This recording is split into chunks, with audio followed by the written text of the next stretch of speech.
Mira and Harper Audio present A Summer in Sonoma, a novel by Robin Carr, performed by Kate Turnbull. Chapter 1. Cassie and Ken walked out of the bar together at 7:30. In the rapidly descending darkness of a perfect June night, he pulled her into his arms and covered her mouth in a powerful kiss. Wow, she thought. It was a good kiss, consuming and deep. His hands were running up and down her back. Then one slipped around her side, reaching for a breast, and she withdrew. She pushed him away, laughed nervously, and said, "Hold on, partner. Getting a little ahead of yourself, aren't you?" "Sorry," he said. "I've been looking at you. Wondering, you know." "Well, wonder no more, big fella. Rest assured I am definitely a girl. Now, don't we have plans? Live music in the park?" "That's right," he said, laughing. Then, again, "Sorry." As he walked her to his car, she said, "Girls don't get mad at guys for having romantic ideas. But you do have brakes, I assume?" "Absolutely, Cassie." "Good. You were moving a little fast for me." The car was parked at the far end of the lot, and she thought, he's car proud. He'd rather walk across the lot than risk a dent or scratch from neighboring cars. He opened the door to the passenger side, and she slipped in. She immediately pulled on her seatbelt while he got in the driver's side. He started the car, but didn't put it in gear. Instead, he reached over to her side and began to gently caress her upper arm. He leaned toward her across the console, his eyelids becoming heavy, his mouth slightly open. It was like kiss on demand, but at least he was moving more slowly, giving her time, waiting for her to respond. She met his lips for a sweet, short kiss. He moved over her mouth with precision, but when she pulled away from his mouth, laughing nervously again, he grabbed her upper arms in his strong grip. "Cassie," he said in a breath, "what do you say we rethink the music? Maybe skip it?" "I don't think so. I was looking forward to it," she said, her heart rate speeding up a little. She started to smell an ill wind. "Come on," he begged. "Think about it. You won't be sorry." She did a quick memory check. She'd been out for happy hour with friends from work when she met him. They'd talked for a long time. She was an emergency room nurse, he was a paramedic. They'd never met before, but she did a lot of business with the fire department and had come to think of them as the good guys. He had been polite, attentive, interested. He was a nice-looking guy with a sense of humor. She'd taken his cell phone number and agreed to meet him again, this time for a cup of coffee. That's how you play safe dating. He'd been a gentleman, walking her to her car after coffee and saying goodbye with a brief platonic hug. Then she'd given him her cell phone number. So, after a few getting-to-know-you conversations, she'd accepted a date for live music in the park. She still hadn't let him pick her up. They'd agreed to meet at a bar because finding each other in a park full of people could be difficult.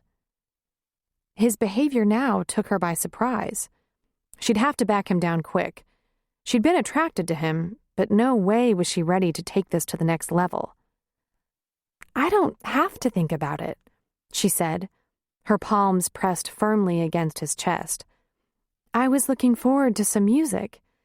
It's a beautiful night, and what you apparently have in mind is not on the agenda in the parking lot of the—" Her words were cut off as he slipped a big hand around the back of her head and pulled her, roughly, onto his mouth. She pushed at him, making unintelligible sounds beneath his lips, but he was actually climbing across the console while silencing her with his mouth. For a guy about 6 feet tall, this was unimaginable, but he seemed to do it with ease. In seconds, he was straddling her hips, towering over her so fast she hardly knew what was happening. "Hey, she said when he released her lips. "Hey, what are you doing?" She was thinking quickly. There were a few cars around his, but he had parked away from the crowd and his windows were darkly tinted. Her next thought was, how is this possible? This is a nice guy. This is a paramedic. My best friend's husband is a paramedic. I know a lot of their friends. They're salt of the earth. Angels. But he was pressing her back against the seat, devouring her mouth, breathing real hard and fast through his nose.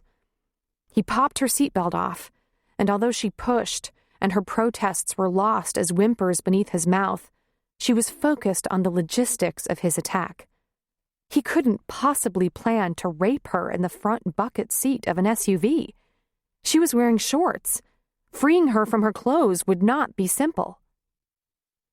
Then her seat began to recline. He had his hand on the button. He was slowly laying her down. She was beginning to understand his plan. If he got her flat, he could pull down her shorts. If he raped her and let her loose, if he didn't leave bruises or marks, he'd claim she wasn't forced. She'd run her share of rape kits in the ER, heard her share of he said, she said stories while a skeptical detective took notes. Well, by God, she was at least going to force him to leave bruises. She began to kick and push and wiggle, throwing her head and body wildly back and forth, side to side. "Stop it," he said. "Stop it now. Come on, we know what we want." "Get off me, you son of a bitch!" "Aw, Cassie." He laughed, as if she'd uttered some kind of endearment. "Baby, come on. I'm totally into you." "You're crazy. Let me go. Get off me. Now. Come on. Settle down." "No!" she screamed. Just scream, she told herself. Bite, kick, scream, yell, hit, gouge, anything. She pushed at him with one hand, searching for the door handle with the other.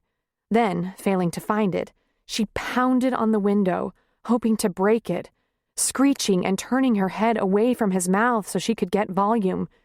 She tried headbutting him, but he held her shoulders down and lifted his head back, and he laughed. She was moving around so violently, the car was actually bouncing. He tried to grab her wrist, but she socked him in the eye. He grunted in pain and growled, but he didn't hit back. She continued banging on the window and yelling. She knew one thing. He couldn't get her out of this parking lot without moving to his side of the car, over that console, and by God, she was going to fling herself out of the car before he could take her anywhere. Suddenly, there was a sharp rapping on her window. "Hey!" Someone with a deep male voice yelled. "Hey!" "Oh, God!" she cried, suddenly overcome with relief and hope. "Help!" she screamed. "Help!" And then Ken put his hand over her mouth. Ken lowered the window an inch. "Hey, go away, pal. We're busy." And he powered the window back up. Cassie bit his hand as hard as she could, and he jumped so abruptly, he hit his head on the ceiling of the car. Cassie heard the man with the deep voice try to open the locked door. Then the window's glass suddenly cracked and, like a spider web, spread into a million cracks. But it was tempered glass and didn't break, merely crystallized, leaving a dent in the glass where it had been hit. A sharp object she vaguely recognized as a key popped through the compromised glass and started boring a hole into it, releasing diamond-like pebbles of glass that fell into the car. Ken decided to return to the driver's seat. "What the hell are you doing, man?" he screamed at the intruder. A huge hand, attached to a huge arm, entered through the hole in the window and reached down to flip the lock. The door opened instantly, and Cassie stumbled out. She was gasping as she looked into a face far more frightening than Ken's. This was a giant wearing a tight white t-shirt, covered by a black leather vest adorned with chains. On the arm that had freed her was a tattoo of a naked lady. He had a lot of facial hair, long, thick sideburns, and a handlebar mustache that framed his mouth. His hair was pulled back into a ponytail. With his hands on her elbows to help her stand upright, he asked, "You hurt?" His voice was very menacing. He frowned blackly.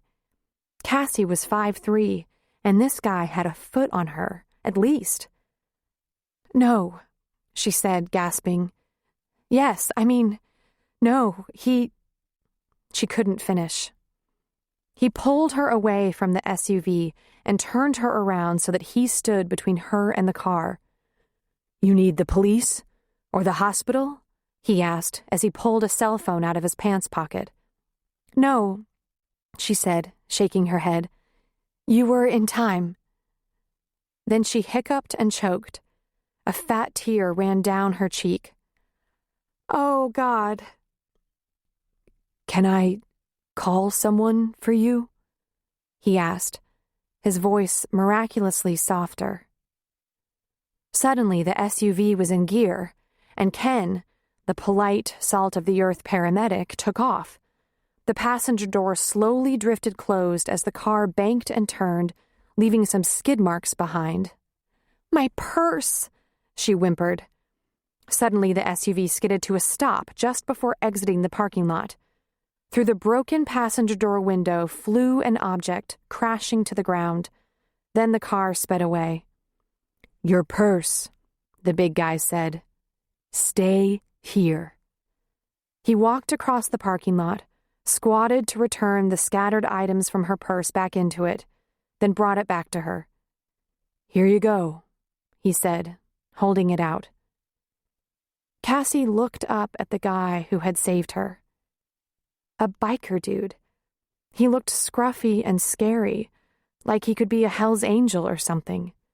But Ken, so clean-cut, turned out to be the dangerous one. "God," she said, "I never saw that coming. If you hadn't—" "You okay? Because I can call the police. I got the plate number." "I wasn't hurt, just scared to death. I swear that shouldn't have happened." "It looked pretty bad there for a minute." "For a minute, it was pretty bad. I think maybe he was going to—" She stopped. She couldn't say it. "Hey, now. You sure you're okay?" the guy asked again. Cassie fished around in her purse for her keys, her hands shaking. "Yeah," she said with a sniff. "I'll be fine, I think." "You want me to follow you home or something? Make sure you don't have any trouble?" She let a huff of laughter escape through her tears. Imagine having a guy like this follow her, know where she lived. Suddenly, the world didn't make any sense. "I won't go straight home. I'll go to my girlfriend's. She has a protective German shepherd and a 6'2" husband." "You sure you don't want to just check in with the police?" he asked, his brows furrowing. "Talk to them about it?" "She also has 3 kids," Cassie said. The big man laughed, a deep and rumbling sound. "Well, I guess that ought to hold anyone back." Another laugh puffed out of Cassie, but then she instantly plummeted into tears. Loud tears. Her purse dropped from her hands, and she leaned against him, wailing. "Whoa, kiddo," he said. "I think maybe I should buy you a cup of coffee. Get you a little straightened out before you drive." I haven't been drinking or anything," she finally choked out. "I didn't mean to sober you up," he said with a laugh. He bent down and picked up the purse, and then, with a big arm draped around her shoulders, he gently, protectively, led her back toward the bar. Looking up at him, she asked, "What if he comes back?" "He's not coming back," the man said. "You're okay for now. Come on, let's have a cup of coffee. Calm down a little.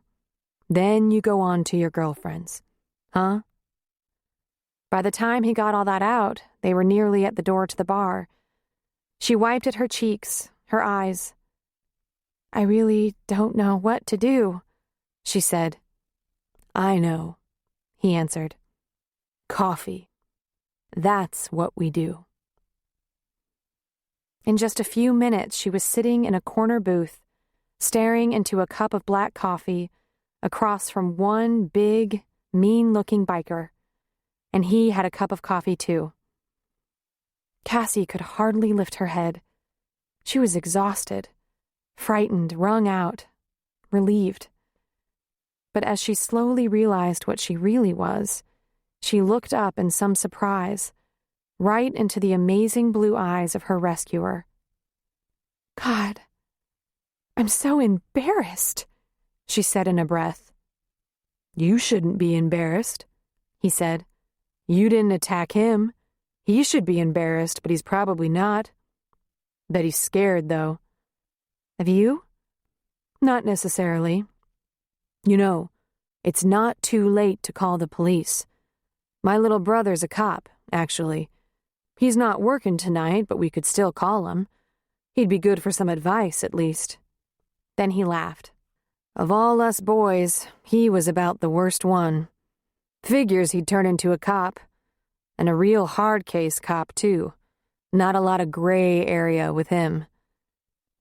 Listen, how well do you know that guy? Apparently not well enough, she said, shaking her head. We met at happy hour, then had a coffee date and talked on the phone quite a bit. He works with people I know. I guess. You guess? Well, he said he was a paramedic, and my best friend's husband is a paramedic. I know a lot of their friends. I thought we had mutual friends. Geez, what if he was just lying? License plates don't lie. How did you know to help me? He smiled. You're kidding, right? I heard you. The car was rocking. 2 people in the front seat. I figured if it was consensual, you'd both be in the back seat. He shrugged. It was worth checking out. What did you use to break that window? He lifted a hand. He stared at his own knuckles for a second. They were bruised and swelling. Holy cow, she said. Are you okay? Yeah, it'll be fine. Then he grinned. Maybe he'll try to sue me or something, huh? I'd love that. So, I'm Walt Arneson. Cassie, she said. Then she shook her head. You must think I'm pretty stupid. Doesn't sound like it, he answered. I thought I was being careful. I didn't run him through a private investigator or anything, but I met with him a couple of times, talked to him a lot, and I didn't think he was that type of guy.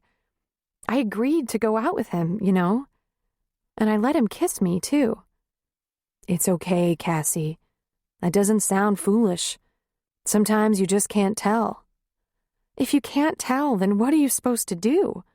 She asked, more of herself than him. I've dated some real jackasses, but never one like that. As I understand it, most assaults come from someone you know, he said. At least that's what I've heard.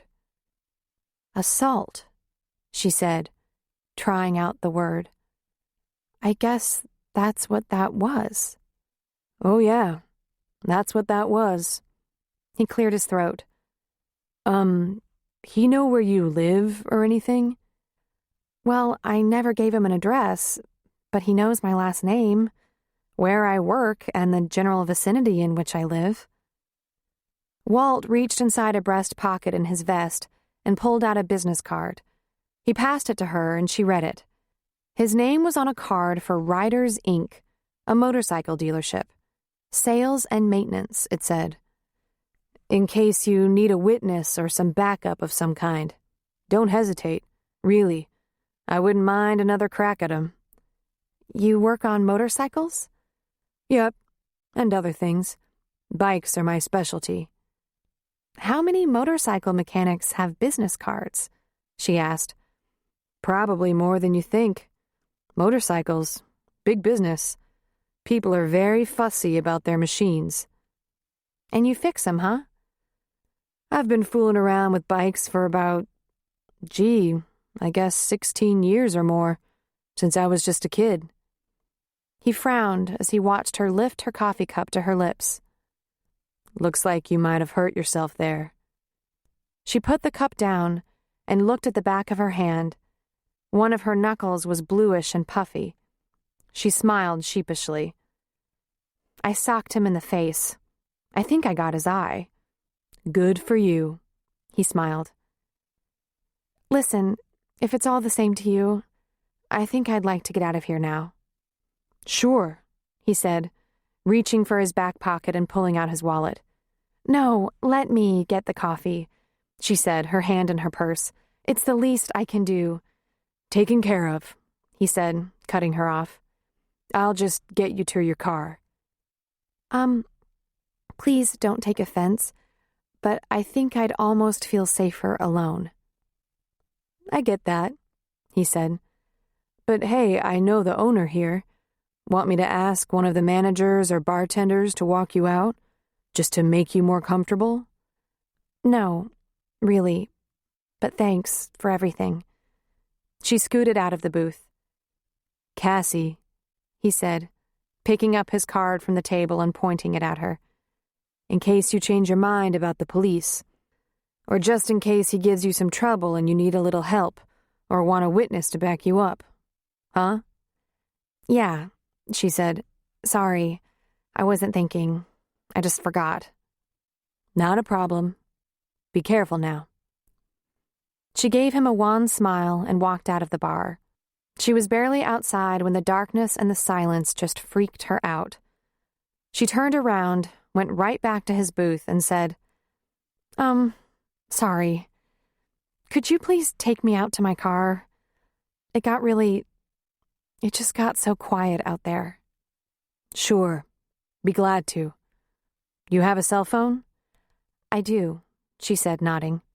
Okay. You'll be fine. He slid out of the booth and cupped his hand under her elbow, escorting her out in a very chivalrous manner. You're just going to lock the car doors, get your cell phone handy, watch the rearview mirror.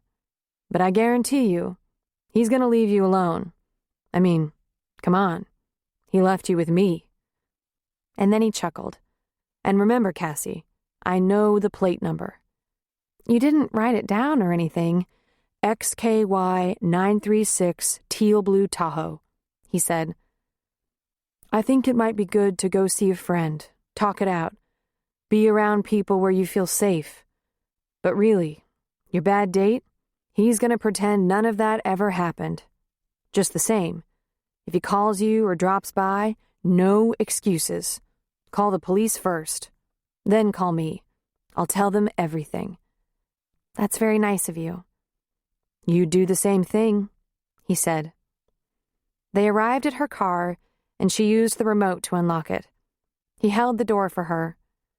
You're still a little upset, so drive carefully. Yes, she said. Thank you. Cassie drove straight to Julie's house. She and Jules had been best friends since 7th grade. But while Julie married at 19 and started her family, Cassie was still single at 29.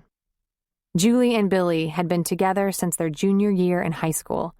They were like a Lifetime movie, the star quarterback and the head cheerleader, the perfect couple. They were scrapping a little these days, but they'd get it together, as usual. After all, they had 3 kids and a dog, a lot to bicker about. What Cassie would give to have a guy like Billy in her life. She didn't have a crush on him. He'd become like a brother because Julie was like her sister.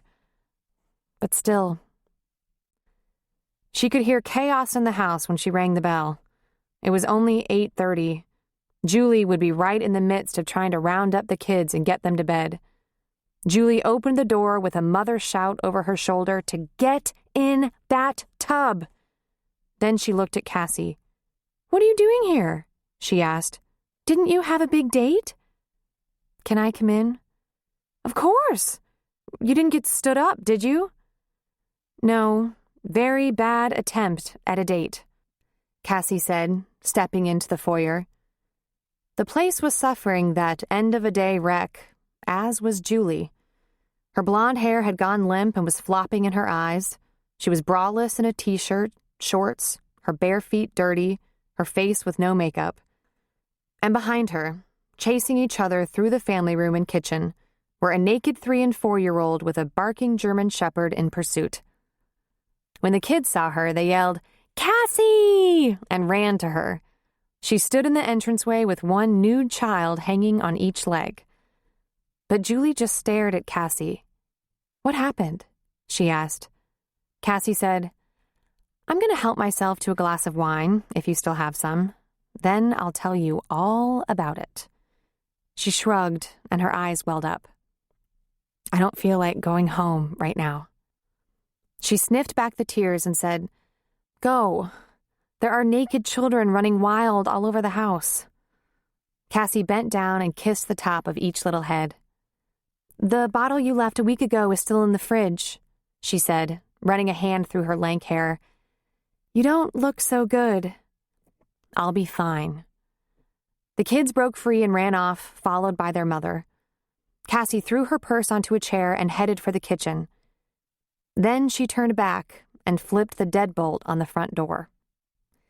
In the kitchen, she found a wine glass and poured herself some cold white from the refrigerator.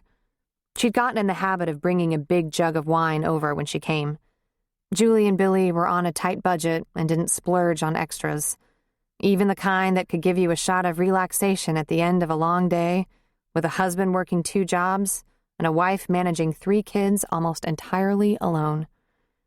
Cassie went into the family room and sat down on the sofa, kicking off her shoes and putting her feet up on the coffee table. Within what seemed like seconds, Jeffy came into the room. He was 9. He went right to the couch and sat so close to Cassie he was almost on top of her. "Want to see what I'm doing?" he asked, balancing a small laptop computer on his lap. Cassie remembered. This was an old laptop handed down by Julie's brother. "You bet. What you got here?" "I'm making skyscrapers. See? You can get between them with ships and catwalks." "You're a genius," she said. "Where'd you get your brains? You get them from me?" "Nah, I'm just the auntie." "Jeff, this is so cool." She ruffled his dark hair, kissed his temple. "You have your bath." "Not till after them," he said. "Look, I can make 'em fly." He maneuvered some keys, clicking away, and sure enough, the small airships moved between tall buildings. "Can I try that?" Cassie asked. He showed her how, and they entertained themselves for about 20 minutes before Julie reappeared. Now she was water-splashed and even more wilted. Billy was at his second job.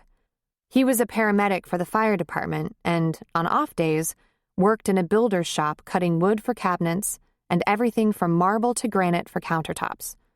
Firefighters worked 24-hour shifts, during which they didn't get much sleep. He'd get home at 8 in the morning, grab a nap, go to the shop for a few hours, then go back to the fire department for another 24 the next morning. After 3 24-hour shifts in 6 days, Billy would get 4 days off in a row from FD, and those were the best days. He only worked 1 job, at the shop. The best thing about his second job was he could make his own hours, as long as he got the work done. And he put in a lot of hours. Money was real tight.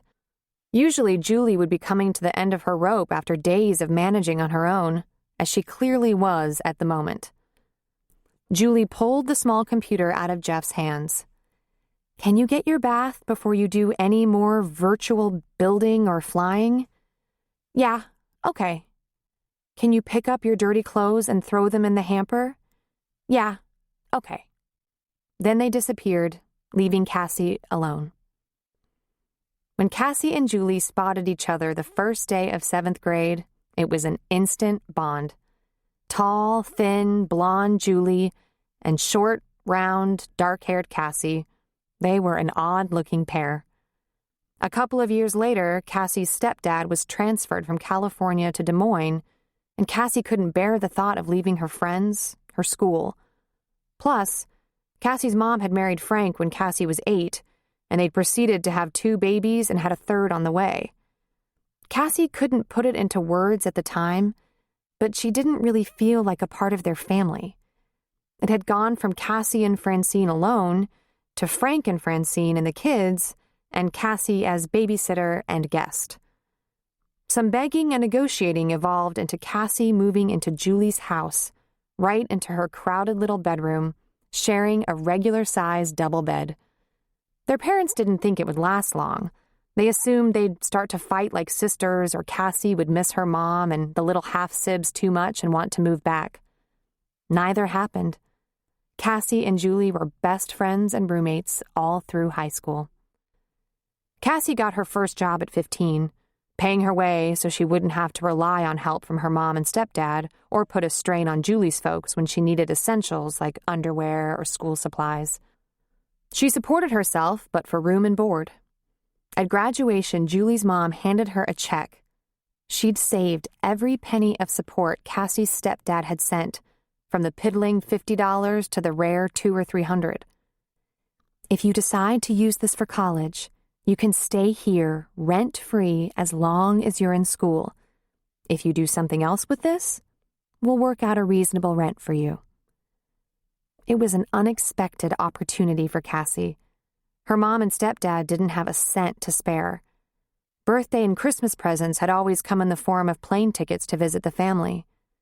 So she went to college, studied nursing, and got her RN degree, working while she went to school to support herself. Julie went to college too, but didn't make it through a whole year. She got pregnant, dropped out, and married Billy, the love of her life. When Jules and Billy got their first little apartment, Cassie stayed on at Julie's parents' house, finished college, and landed her first job in emergency room nursing. And then Cassie's mother died. That left Frank with 3 kids to support on his own. The plane tickets stopped coming. They were replaced with gift cards from Starbucks or Borders. When Cassie was 25, she managed to buy her little house, not coincidentally real close to Julie and Billy's. And she got Steve, her Weimaraner.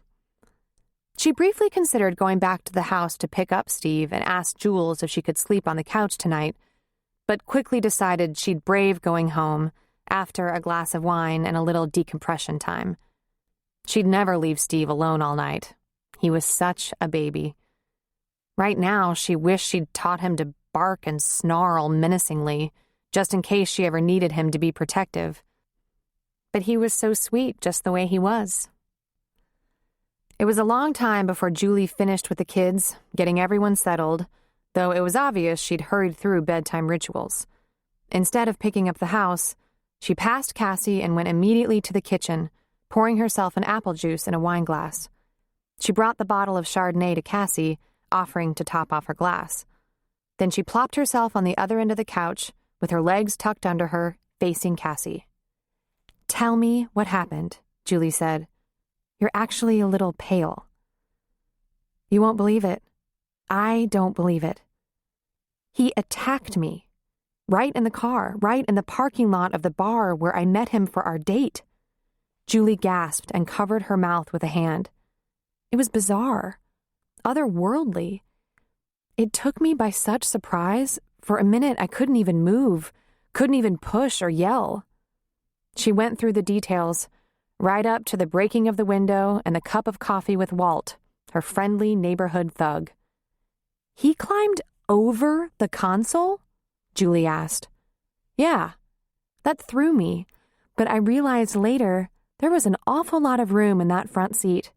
He had both bucket seats back as far as they'd go, and where he parked, real far away from most of the cars, he must have done that deliberately before we met for the evening." She shook her head with a short, unamused laugh. "I remember thinking he was worried about dents and scratches, but no, he planned it. He was prepared to take matters into his own hands if I insisted on going to the concert." "God, you must have been terrified. How did that biker guy know you were in trouble?" "He said he heard me, that the car was rocking. I was fighting so hard it made the car wobble. She showed Julie her knuckles. I don't know if I got this from banging on the window or punching him in the face. Holy shit, Cassie! You think about calling the police? I thought about it, yeah. Thing is, I've run rape kits on victims for detectives, and even when they're banged up, torn apart, and hysterical, the police can hardly make a case. What am I going to say? A guy I accepted a date with, who I let kiss me in the parking lot and again in the car, held me down while he kissed me? He never hit me, never got to my clothes, never unbuttoned his pants. The fact that we both knew what he was going to do will be completely irrelevant. But you've got that guy. Yeah, Walt. He called it assault. It was an assault, but it only got as far as an attempt. She shrugged, although it still scared me half to death. They heard the sound of the garage door opening, and Julie threw an unmistakable look of disgust over her shoulder toward the door. Billy came in, wearing his jeans and t-shirt covered with sawdust, putting his tool belt on the washer in the laundry room, which connected the garage to the kitchen. He looked pretty wiped. "You're early," Julie said. "I finished up. I could have found a little more to do, but I thought maybe you could use some help." She laughed. "And what the hell kind of help were you going to give me after the kids are already in bed?" "Jesus, I don't know, Jules. Want me to paint the house or sand the floors?" Cassie put her fingers against her temples and rubbed. "God, do you two have to do this right now?"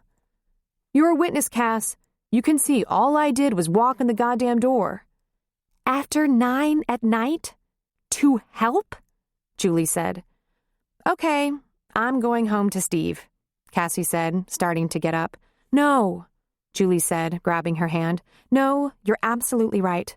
We'll stop. Besides, you need to tell Billy what happened." "Why?" she said wearily, sinking into her place on the couch. "Because the guy said he was a paramedic, Cassie," Julie said. "Who said he was a paramedic?" Billy asked. He pulled a beer out of the refrigerator and brought it into the family room. He sat down on the coffee table and faced Cassie. "Something wrong?" Cassie went through the story again. Billy leaned forward, his elbows on his knees, holding his beer with both hands, and several times he just looked at the floor. He ignored his beer till the end of the story. Then he took a long drink out of the can.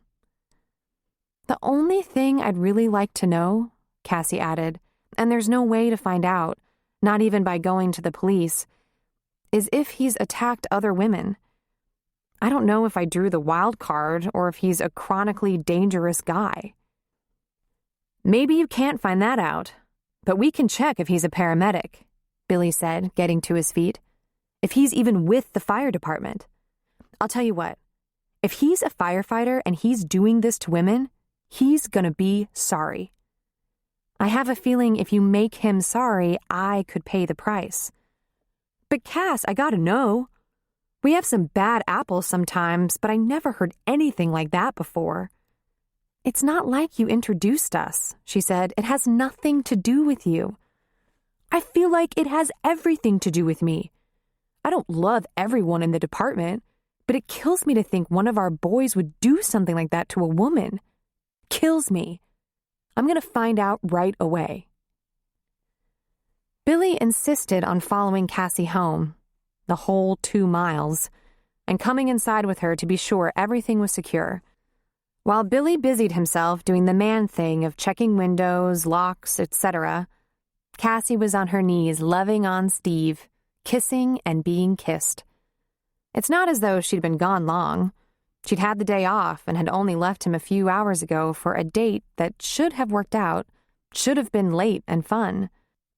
It was just after 10:30, and Steve had been fine, curled up on the couch on his special blanket with several of his babies, small stuffed toys that he carried around with him like a cat carries kittens. When Billy was getting ready to leave, he asked, "How you feeling, Cass?"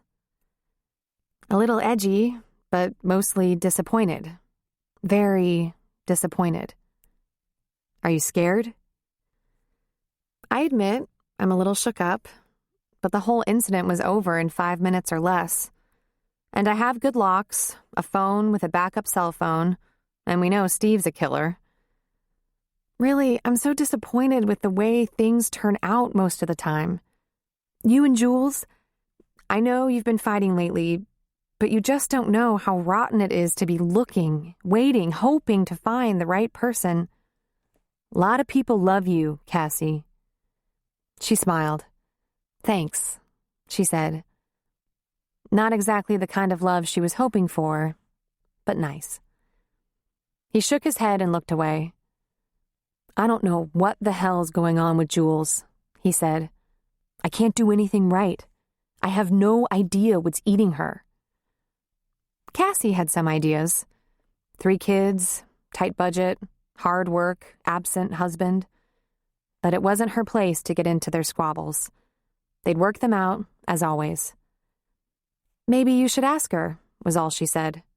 You think I don't ask? I should have just gone to the frickin' bar tonight, had my 1 beer of the day there. Never mind. I don't mean to unload on you tonight. Listen, I'm home if you need me. If you have any problems, call me. I can get here in 2 minutes. How much sleep have you had? She asked. I got in 8, he said. 8 hours after 24 on the job? If I have any trouble, I'll call the police, she said. Fine, do that. Then your next call is to me. And then he grabbed her shoulders gently and put a brotherly kiss on her forehead. Steve looked up at him, wagged his cropped tail wildly, and whined.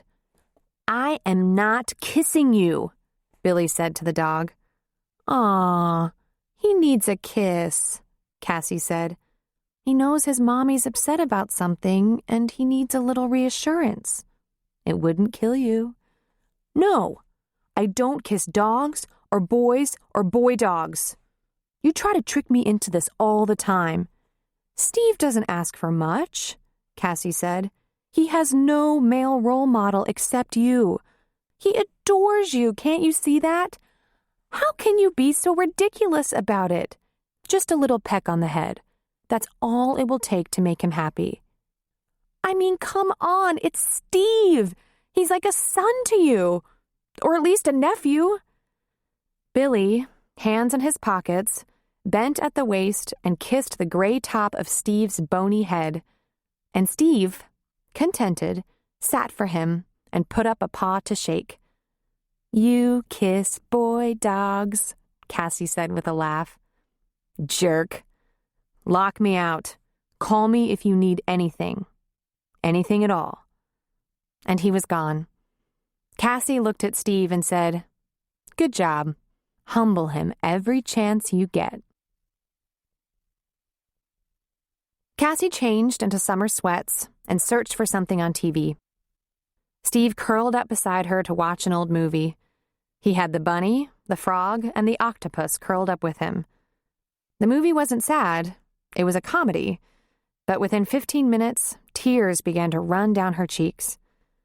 She had a job she loved, great friends who'd been close for many years, 2 families, Julie's and Frank and 3 half-sibs.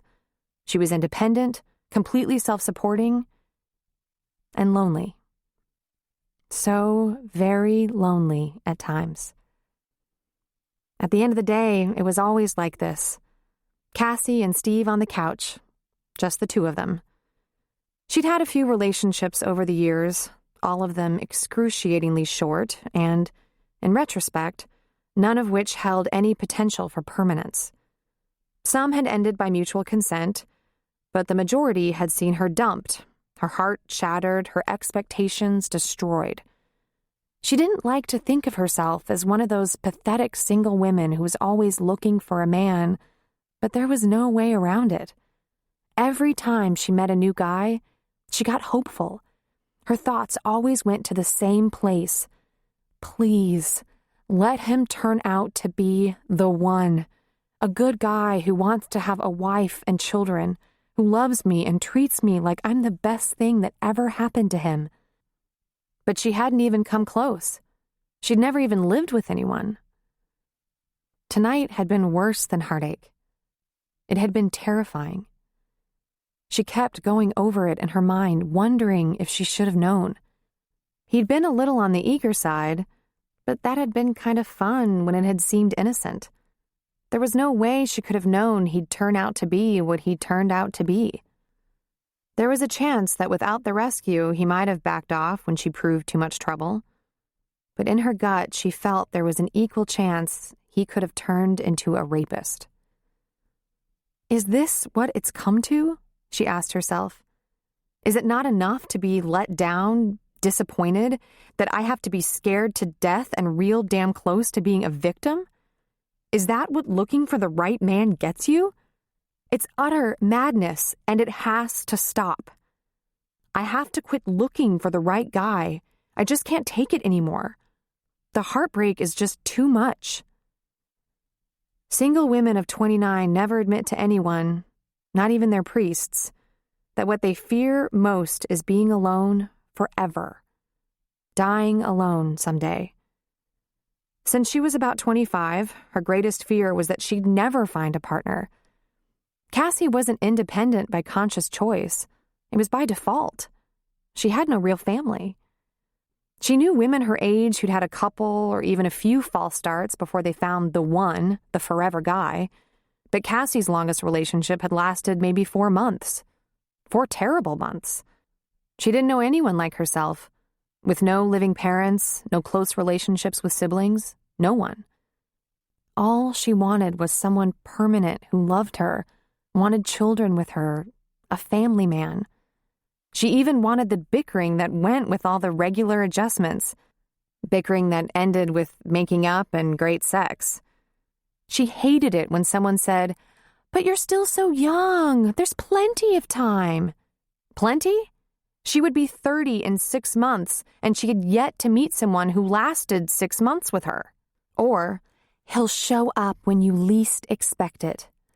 And then they'd tell a story of meeting their own lifetime mate, but they were never more than 30 with a bad track record.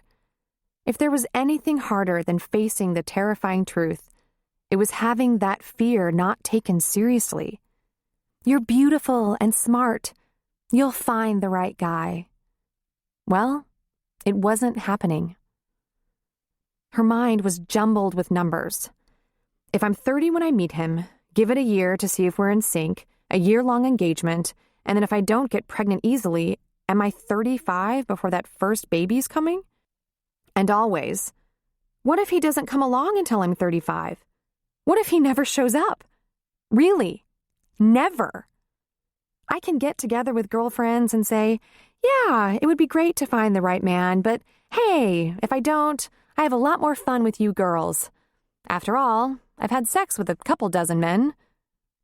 Steve, she said in a tearful whisper, I've had sex with a couple dozen men. She rubbed his floppy ears. Do you still respect me? She had sex the first time at 17. She had been so in love. She'd had sex the last time 5 months ago. In 13 years of sexual activity, it didn't take long to get to a couple dozen or the vicinity. She couldn't actually count them without writing them down, an act that repelled her. Even so, she didn't feel promiscuous. She felt, frankly, completely lost. Steve turned his beautiful black eyes up to her and made a sound. Then he licked her arm. He would never leave her. But he would, she reminded herself. And Steve was her only real family. Big dogs didn't last long. The lifespan of a Weimaraner was 12 to 14 years, and Steve was 5. What would she do without anyone special? Without her mom, with a life so solitary? She had her girlfriends, Julie, Marty, and Beth, but everyone else had parents, brothers, sisters, spouses. The tears came harder. She missed her mom so much sometimes. They had been best friends. Even though she hadn't gone to live with her when she'd moved away, they'd still talked all the time, 2 or 3 times a week for an hour at a time. And she'd been with her mom for the months preceding her death, caring for her, loving her into the next world. Since she'd been just a kid, she'd been on her own. And all she'd ever wanted was to have that kind of connection happily married women had. The loving commitment her mom had had too briefly with Frank, that Jules had with Billy, Marty had with Joe. A good, strong, solid guy to lean on who'd share the responsibility and joy. Was that so much to hope for? Why was that asking so damn much? Didn't everyone have a soulmate somewhere? There were times she thought life just wasn't worth living without some kind of deep love and intimacy. The thought of growing into an old woman without ever having that kind of reliable connection was unimaginable. Another 10 years of looking for the right partner, being let down again and again, was simply more than she could bear to think about. Chapter 2. Even though Julie and Cassie were best friends, they belonged to a foursome of girlfriends who'd hung tight since junior high. Marty and Beth were their two other close girlfriends. They'd all been cheerleaders together in school and had been tight ever since. Beth was the only one who wasn't socially available that often. She was a brand new doctor, and her schedule was horrible. The rest of them had remained relative neighbors since high school graduation, getting together regularly. They also had larger gatherings, including still more friends from the past. The tradition started when Julie and Billy, as newlyweds, threw a small party, and it grew from there. Some years after high school, Billy introduced Marty to one of his firefighter pals, and they ended up getting married. Now the friends' parties, potlucks held 4 or 5 times a year, included some firemen and their wives or girlfriends, plus whatever old high school chums were around. The 4th of July party this year was at Marty and Joe's house, in their rec room. It was a big room, complete with bar, pool table, a pinball machine, state-of-the-art stereo equipment, plenty of seating and standing room. They lived in a mansion by Julie's standards, and she looked around the rec room jealously. They had lots of toys, quads, a boat, jet skis, an RV. Joe made a little more money than Billy, since he was a few years senior at FD, but their lifestyle was probably even more affordable because they hadn't married right out of high school, had only one child, and Marty worked full-time. True, she was a hairdresser, not a high-ticket career field, but she had a full roster of regular clients, and Julie certainly couldn't afford her cuts and colors. Julie had managed a part-time job after Jeffy was born, while Billy worked and finished college before getting a job with the fire department. They went through years of tough schedules, school loans, and scrimping by. With Billy barely on the FD payroll, which was modest to start, they had a lot of debt to clear. But then Clint came along, and a year later, Steffi. It ate up the toy money pretty quick.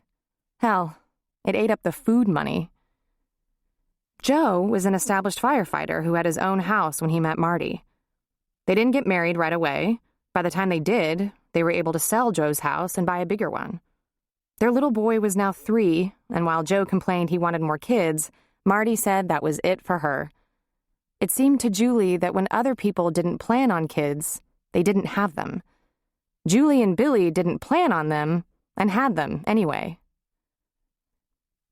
It felt as though everyone had come a long way in 12 years, except Julie and Billy, voted couple of the year in high school. They had a decent little home they couldn't afford, drove somewhat reliable cars with tons of miles on them, had a house full of kids, big bills, and no extras. No grown-up toys, no vacations. Also, no nice dinners out, weekend escapes for just the two of them, and they avoided hiring sitters. Sitters were very expensive. If Julie's mom or Cassie couldn't watch the kids, they just didn't go out.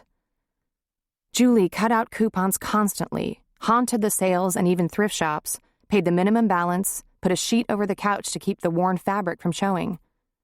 When she was crowned homecoming queen, this was not how she envisioned her life. She'd had her 15 minutes of fame when she was 17. Tonight, to add to her overwhelming feeling that she was in a steady decline, another one of the old cheerleaders had shown up. Chelsea. She made an appearance every year or two. just to establish she'd hung on to her tight body, perky tits, and effervescent smile. In fact, quite a few of her physical traits had greatly improved since high school. Julie suspected Chelsea's breasts were even perkier, high, full, prominent, and aimed right at the eyeballs of men. Chelsea had been cute as a button before, and she was better put together every year, while Julie felt she was sliding too fast into old age. But if you'd asked her at 17 which way she'd like to go, blossoming in her late 20s or having it all at 17, Julie would still have taken 17. Stupidly. So she watched Chelsea from across the rec room, doing what she did best, flirting with Billy. It was amazing how long your nemesis could follow you without ever losing interest in your man.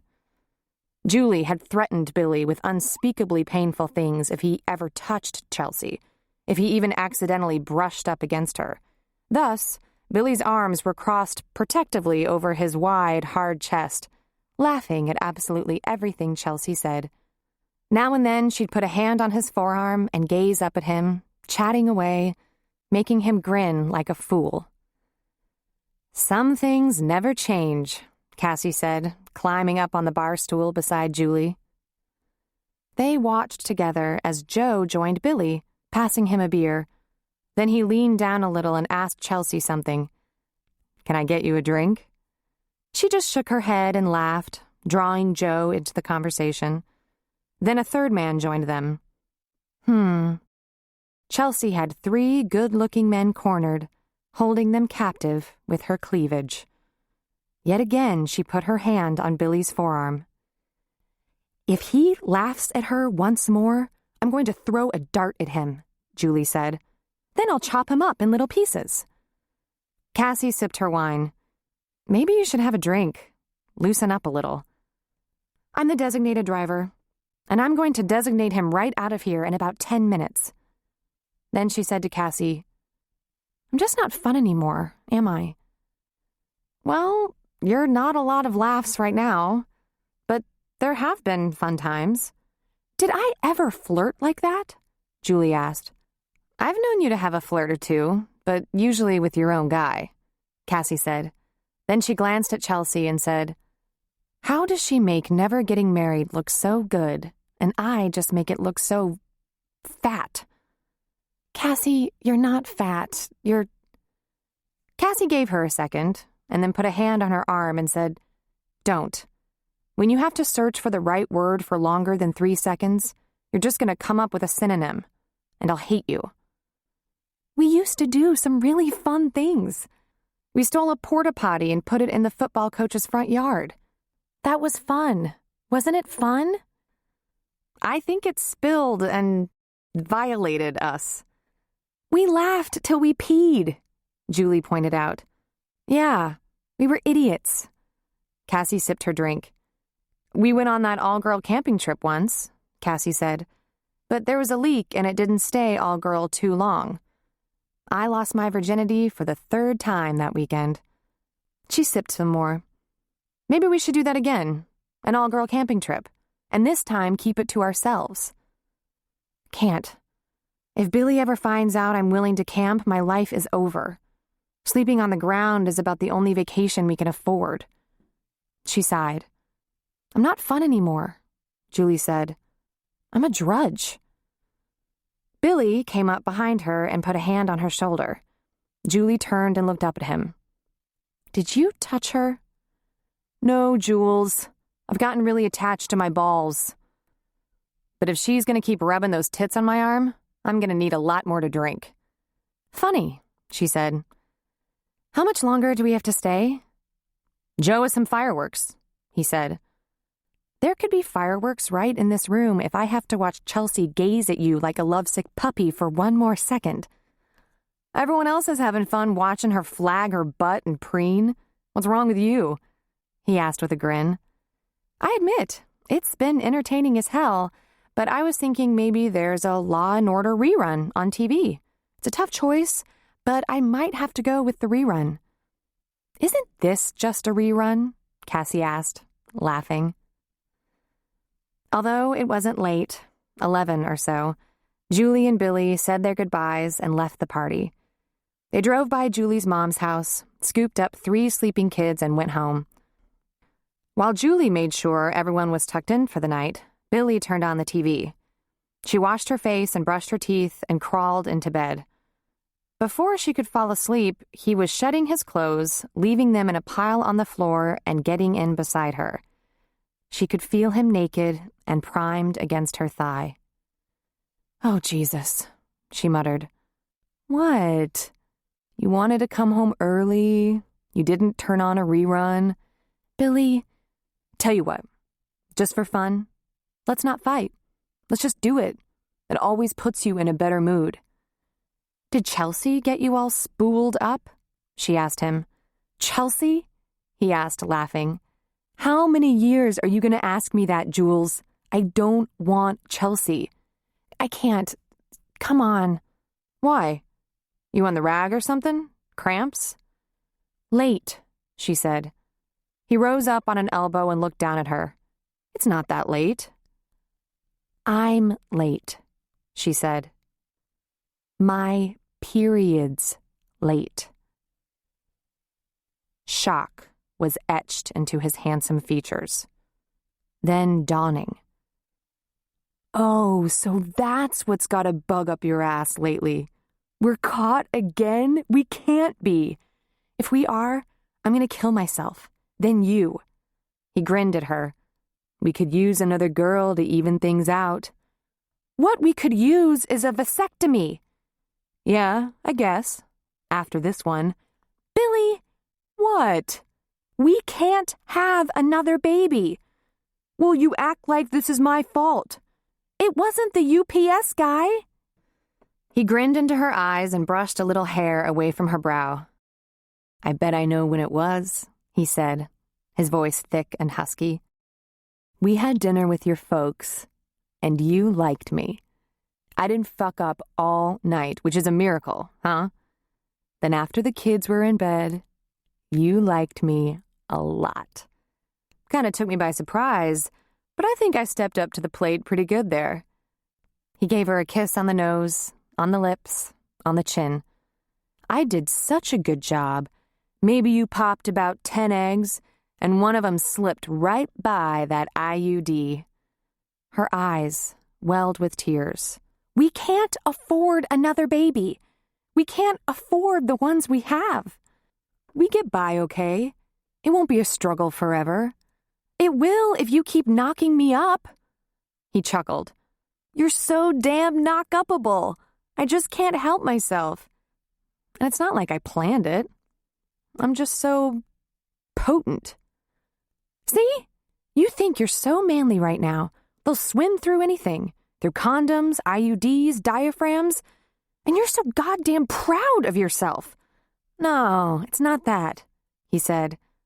"But I have to admit, I love you pregnant." "You're just an idiot. I can't pay the bills. Don't you get that?" "Except the part when you're in a bad mood all the time and throw up. But you're probably not crazy about that part either." "Did you look around Marty and Joe's tonight? The big house, the nice furniture, all the stuff they have? You know why? They didn't get married when they were 12.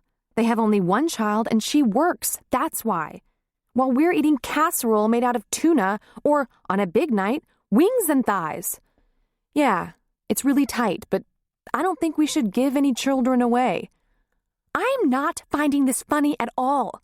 We'll never get out of debt." "Listen, you can't make assumptions about people, about their lives. Who knows what's going on in their private lives? For all we know, Marty and Joe have $50,000 credit card bills and a second, third, and fourth mortgage. Besides, I wouldn't trade one of our kids for a pinball machine or a pool table." Then he rolled his eyes upward. "Well, I'd probably trade Clint for a boat and an RV." "We haven't planned one single baby," she whimpered. "Apparently, we don't have to." "Really, I'm very upset about this," she said, pursing her lips, trying for control. "Okay, I'm not going to let you get me all stirred up because you're... well, you know what you are," he said. We try our best to keep from getting pregnant, but we've had a surprise or two and we take what we get. Not because we wanted another one right now, but because it's on the way, it's ours, and we can. Well, don't get all hooked on the idea. This would be an IUD pregnancy and there's no telling. You take the home test thing?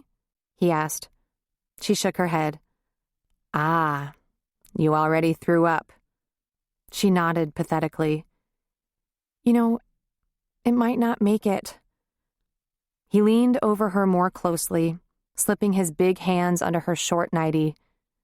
Jules, this is you and me, the baby factory. It'll make it. And we might not have a boat, but we've been so goddamn lucky. Look at those kids, huh?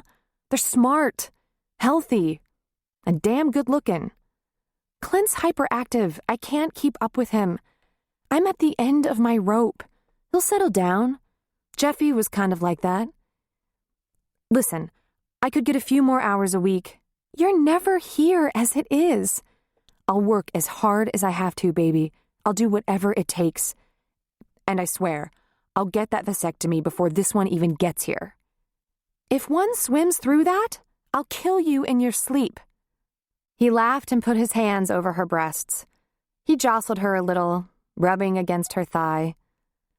One good thing, you don't have to worry about getting pregnant for a while. That's not exactly an incentive, she told him, sniffing back a tear. You can eat like a pig, everything you want, he said. I get postpartum depression, she said. No, you don't. You get early pregnancy depression. But when you have a new baby in your arms, you're alive like no other time. Just how late is this period? A couple of weeks, but you know me. So far, you've been late exactly 3 times. But why didn't you do the test right away? It costs $7. Besides, I don't want to know for sure, she said softly. After dinner with your folks, he said dreamily. I loved that. That was wonderful. I wish that would happen more often. I wish you'd turn me off, not on. He grinned. Well, that explains why you've been such a bear. Jesus, there was no making you happy. Except, what's up with the wine? You've had wine. She shook her head. Apple juice in a wine glass with Cassie, that's all, she said. Then she started to cry, and he held her close. Billy, she cried. Billy, I don't want this to happen. Not now. If we were on our feet.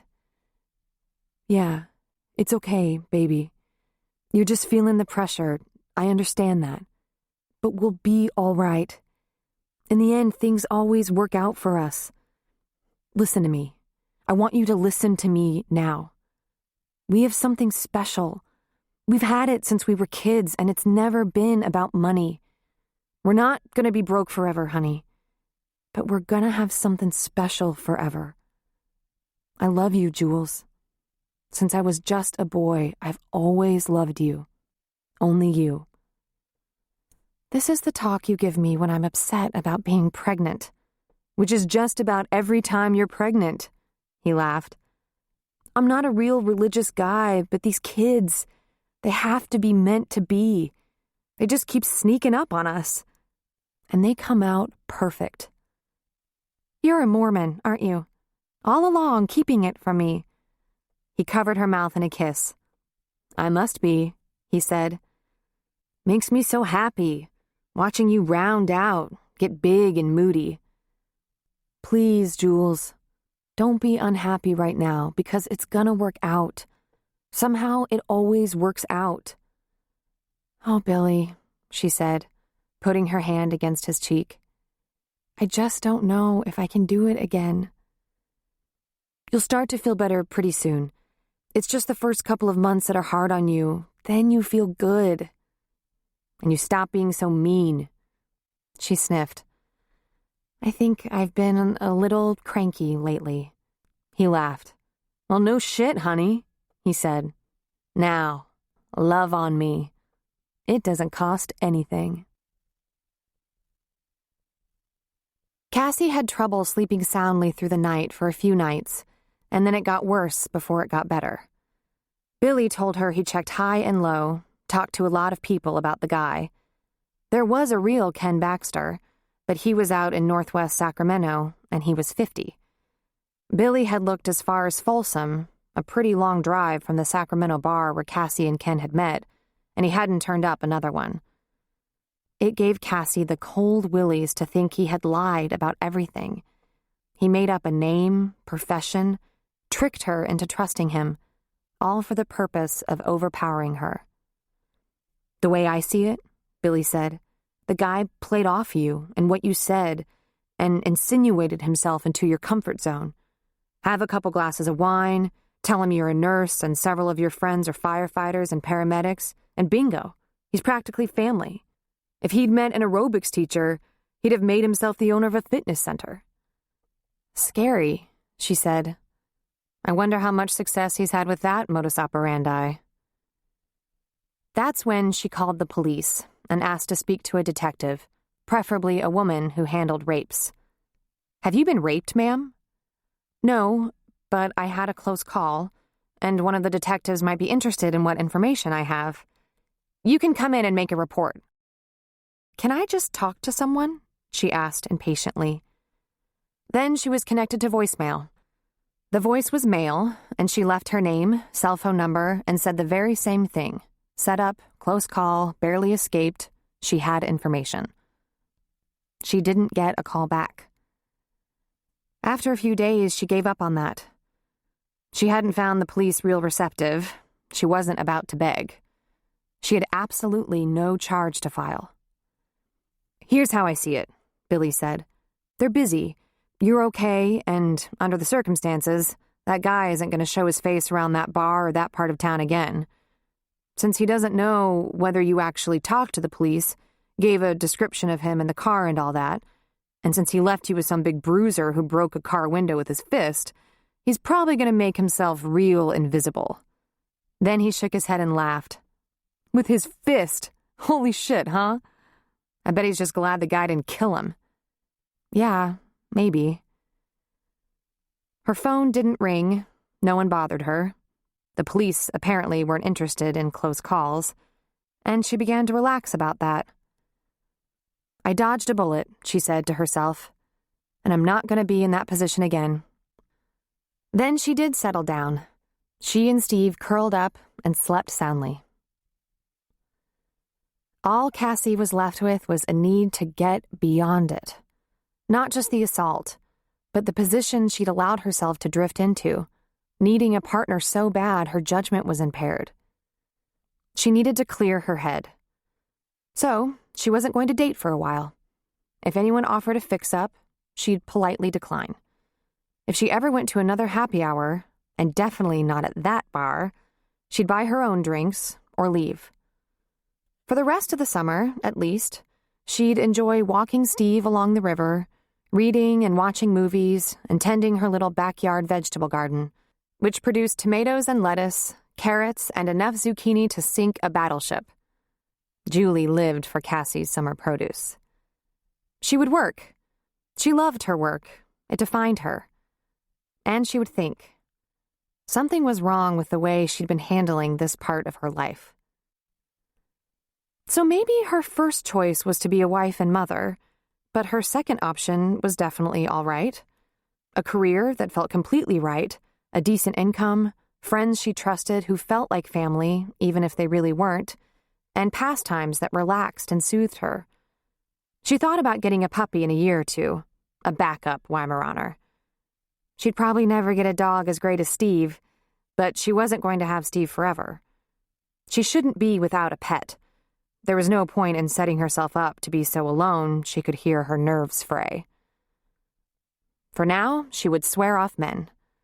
At least, she would give up on the notion that there was one special one out there, just waiting for her to find him.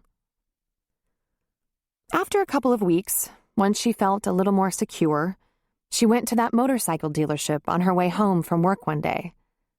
It turned out to be a Harley-Davidson franchise. There were shiny new bikes parked out front on either side of the sidewalk, twinkling in the summer sun. She walked into the pristine showroom. Behind the counter was a guy in a blue shirt, camel-colored sports coat, and pink tie, looking for all the world like a used car salesman. He grinned that car salesman grin and said, "How can I help you?" She stared down at the business card in her hand and said, I wonder if a man named Walt Arneson might be here." "Walt? Let me ask in the back." And he turned and left her to browse among the bikes. She found herself running a hand along the chrome of a particularly big one. "Classic Road King, touring bike," a deep voice said behind her. She turned, and there he was. A great big guy in a t-shirt and denim vest, jeans and boots with chains around the heels.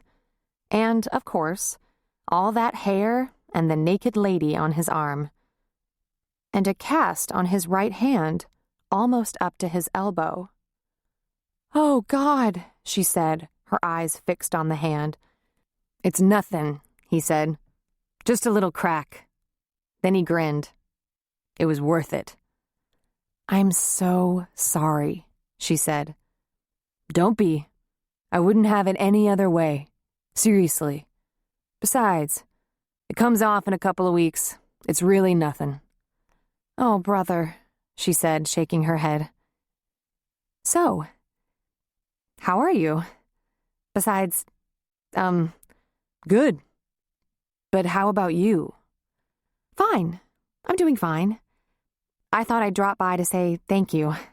It occurred to me that after all that went on, I didn't even thank you." She laughed. "I thought about buying you a fruit basket or something, but what do you buy a biker?" "I don't have the first idea," he said. "How about a cup of coffee? You didn't finish the last one." "You have time for that?" "I could sneak away. There's a bookstore across the parking lot. They have a coffee shop.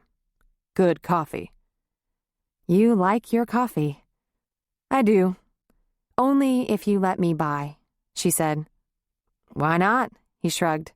"Been a while since a lady bought me a cup of coffee." He spoke to the salesman for just a second, then walked with her across a wide parking lot to a big bookstore. He let her buy them 2 coffees while he waited. Then, instead of sitting down at a small table in the coffee shop, he led her into the store. He seemed to know exactly where he was going. Tucked away in a corner were a couple of plush leather chairs with a small table separating them, a reading or study corner. "Nice," she said. He cut right to the chase. "Everything going all right with you now?" he asked, sipping his coffee. "Yeah, I'm getting by. I'll admit I was a little tense for a while, but I'm better now. Very grateful you stepped in.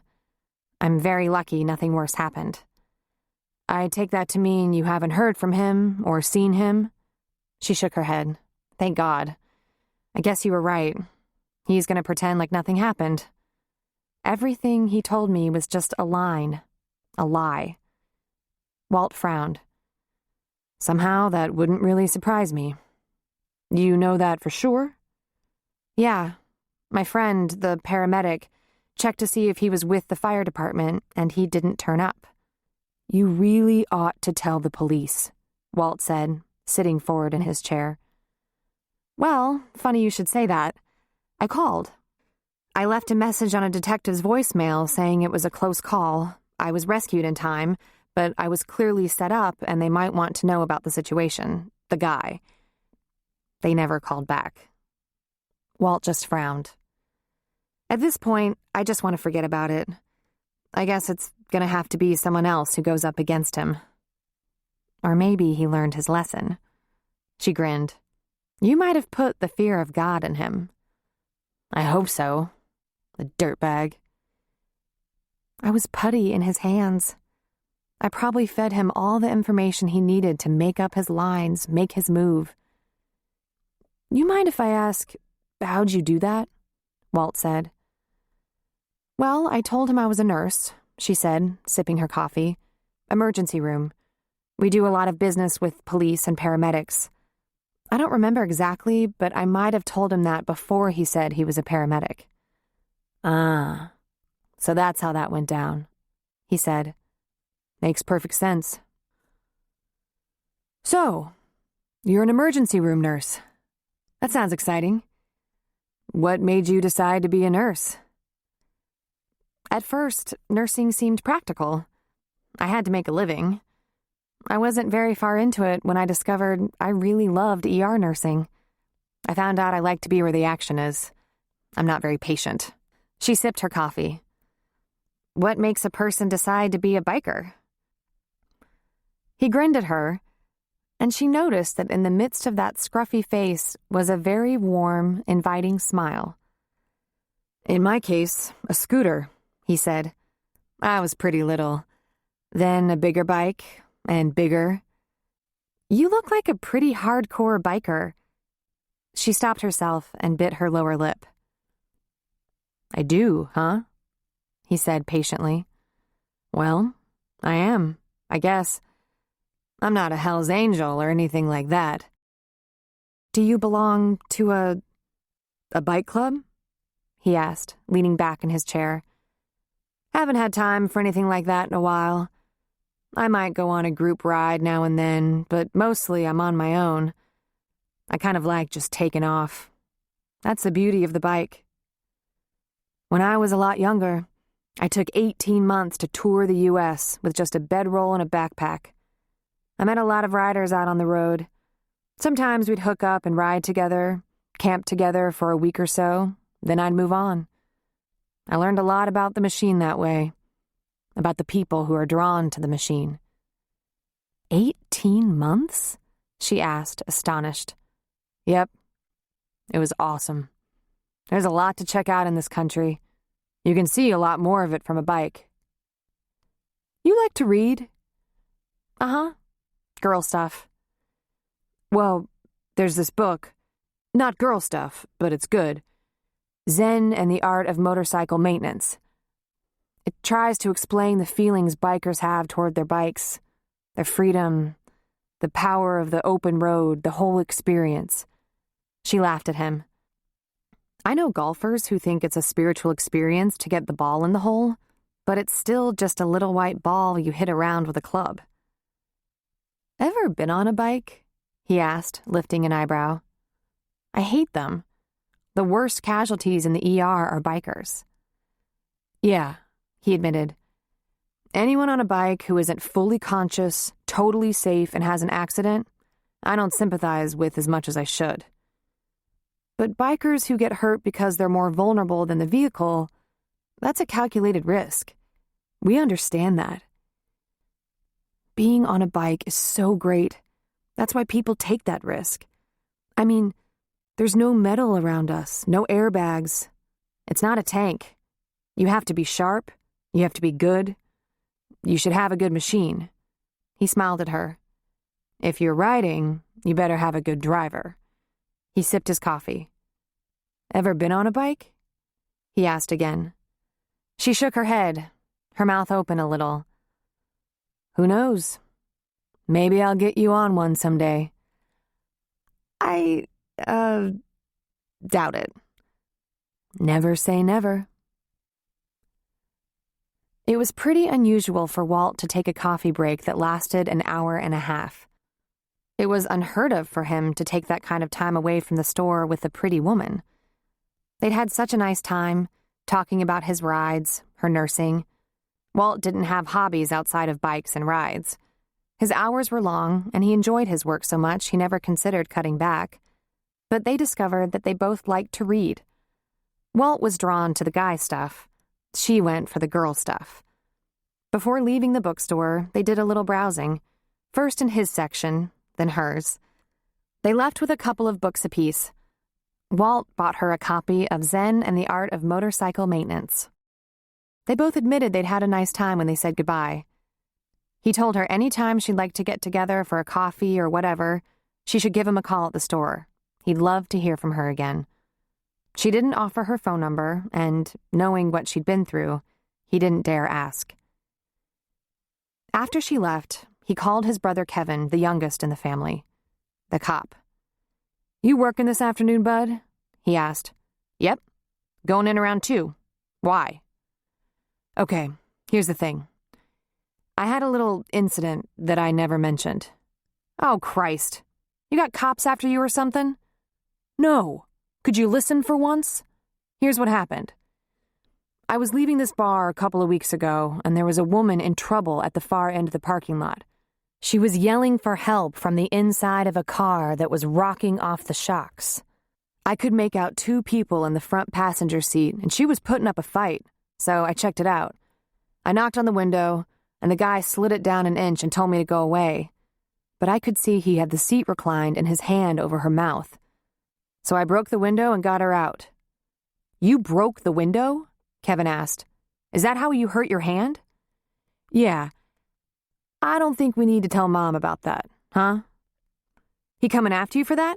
For breaking the window?" "Oh, I wish.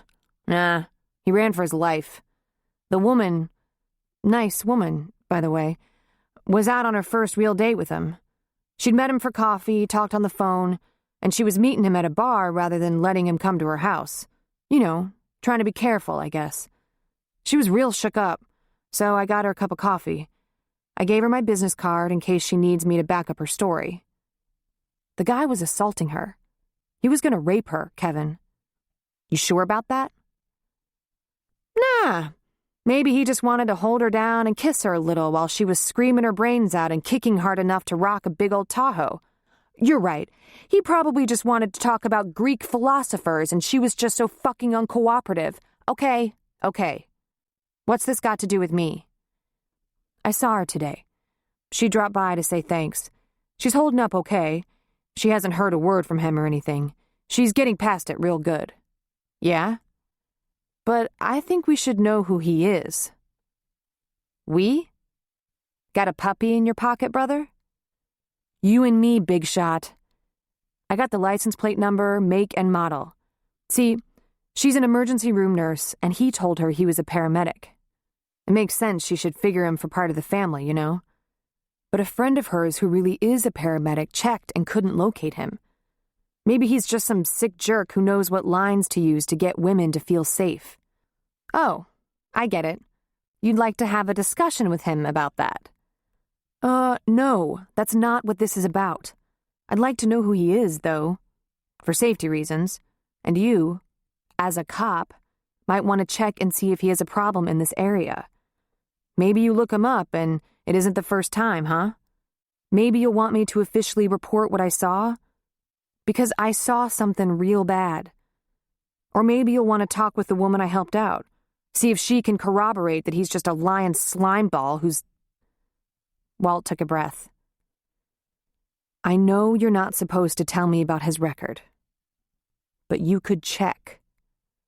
Why didn't your girl call the police that night?" "Well, that night she was all shook up and just said no, forget it. But today, when we had coffee, she explained. She did call the police and left a message that she'd had a real close call and had information they might like to have, but no one called her back. See, because she tried telling the police and they ignored her, I decided it's time to get involved. Call you. Probably because there's no crime, except maybe you break in the guy's window." "We wouldn't have wanted to wait until there was a crime," Walt said a little hotly. Then, more calmly, he added, "She's done a lot of rape exams for police in the emergency room, and it turns out that even when the victim is all beat up and hurt real bad, it's still hard to pin it on the guy. This situation never got there. She had a real bad feeling about what he was going to do, but he never even popped a button. I told her about you. I offered to call you at home, man, get your opinion. Doesn't sound like there was that much to it when you get down to it." "It was an assault," Walt said. "I gotta wonder if it's ever happened to some woman who wasn't lucky enough to have a big, ugly guy leaving the bar just when she was screaming and rocking the car. I just gotta wonder." Kevin was silent for a moment. "I can check on that. If so, your girl might come in handy." "I can't tell you that, you know. By the book, you know. But you can tell me a name. Would you get in trouble for telling me a name? I could, yeah. Okay, then it'll be in the vault.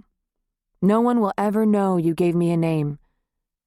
I could find this stuff out some other way, but then why not do that, Walt? Find it out some other way. Because, Kevin, if he's attacked women before, it's not me who should know about it. It's the police. Right? Kevin sighed. Right. Yeah. But if I want to keep my eyes open for this guy, be ready in case he gives her more trouble, ready to call you, of course. A name would help. I give you the story, you give me a name. That's all. And you swear to me you never approach this guy? Never touch him? Absolutely, I swear. No approaching, no touching. All right, give me the data. Walt smiled into the phone. So, I'm a confidential informant, a CI. Cool. Walt recited the plate, make, and model. You get a good look at him, Walt? Oh, yeah. I saw him in the bar, saw him leave with her. I can identify him.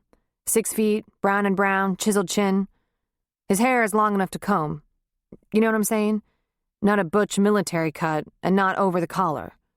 Styled. Okay, good. I think we don't tell the woman, Kevin said. I might ask you for her name and phone number later, all right? I don't have that offhand.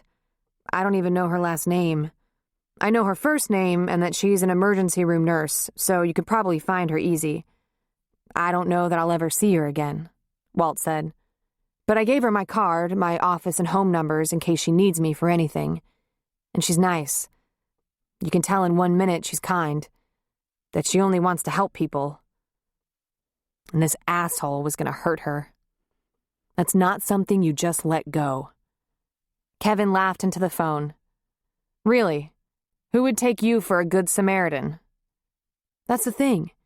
People never know who they're dealing with, do they? This woman? She'd never go out with someone who looks like me. But the guy she thought was safe as a kitten, he turned out to be the bad guy. The fourth member of the tight group of girlfriends, and the least often available, was Dr. Beth Halsley. Beth started in pre-med at USC and stayed there for medical school, becoming a women's doctor. She had always been one of those students who didn't have to work for grades and excelled effortlessly on tests. Until med school, at least.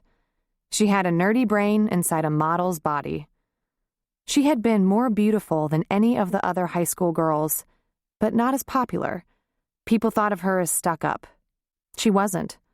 She always had a lot on her mind, and she was easily bored.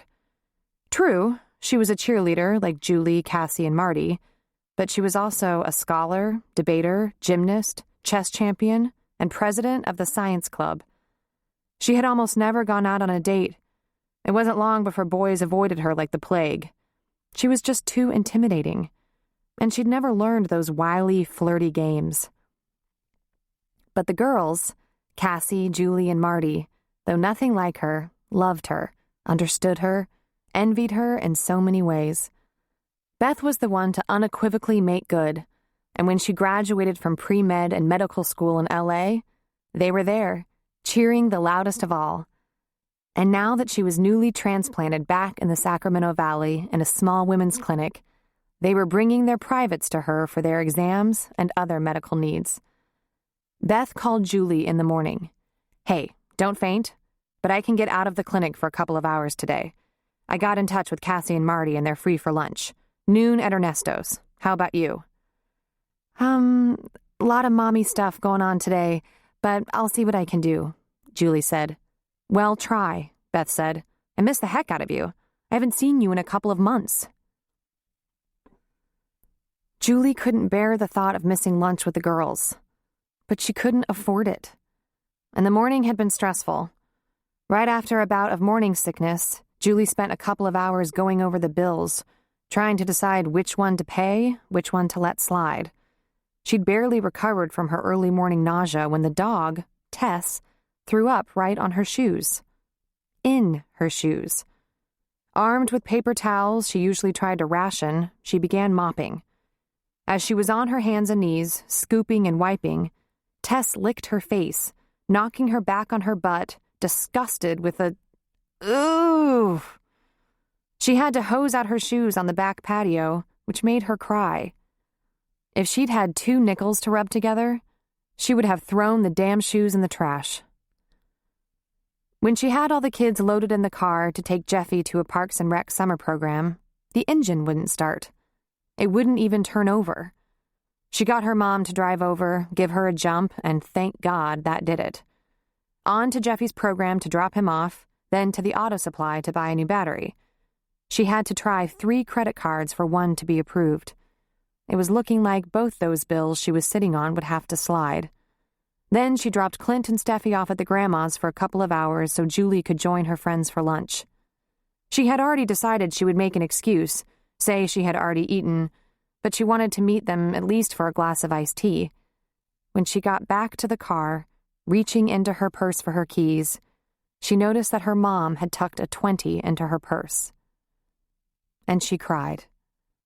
Again. "It's just pregnancy," she muttered to herself, wiping her eyes. But it was also the anxiety of having no money, worrying about the shame of having the electricity shut off, having her mom always slip a 20 into her purse because she was so pitifully broke. Julie had just one older brother, Brad. Brad went to college, met a girl and got engaged, married 14 months later after he was settled in a nice, cushy CPA job.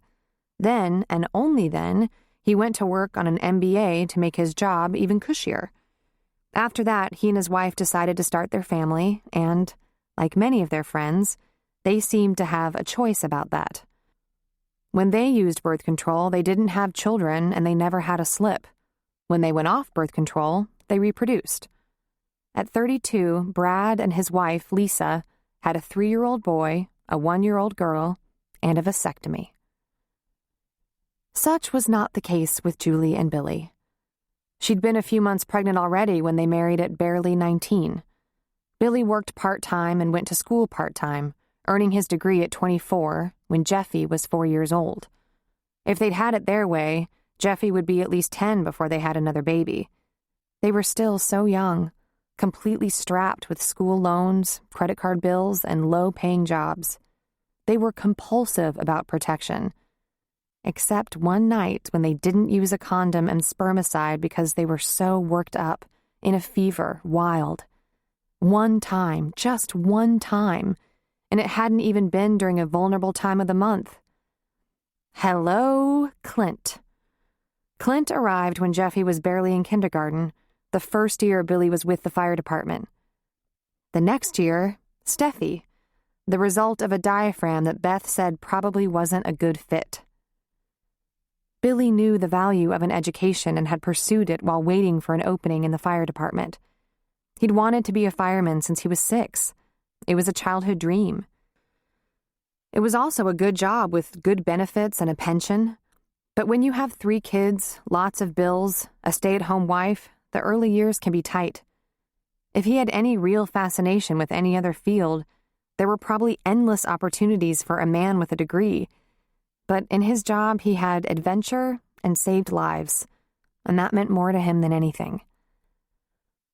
Although Julie's parents were both generous and patient, Julie felt she'd let them down by marrying so young, having 3 children before she was 30. She could sense they were frustrated with Julie and Billy's chronic trouble of keeping up with expenses. It was taking them a damn long time to get on their feet. Her parents slipped her money they didn't have to give Brad, picked up the tab for things like Jeffy's soccer or Parks and Rec programs, and Julie never told Billy about any of it. Any fancy toys the kids had, like the laptop or video games, came from Grandma and Grandpa or maybe Uncle Brad. The thought of telling her mother she was pregnant again chilled her. She would say, "What about that vasectomy you planned on?" What about it, indeed?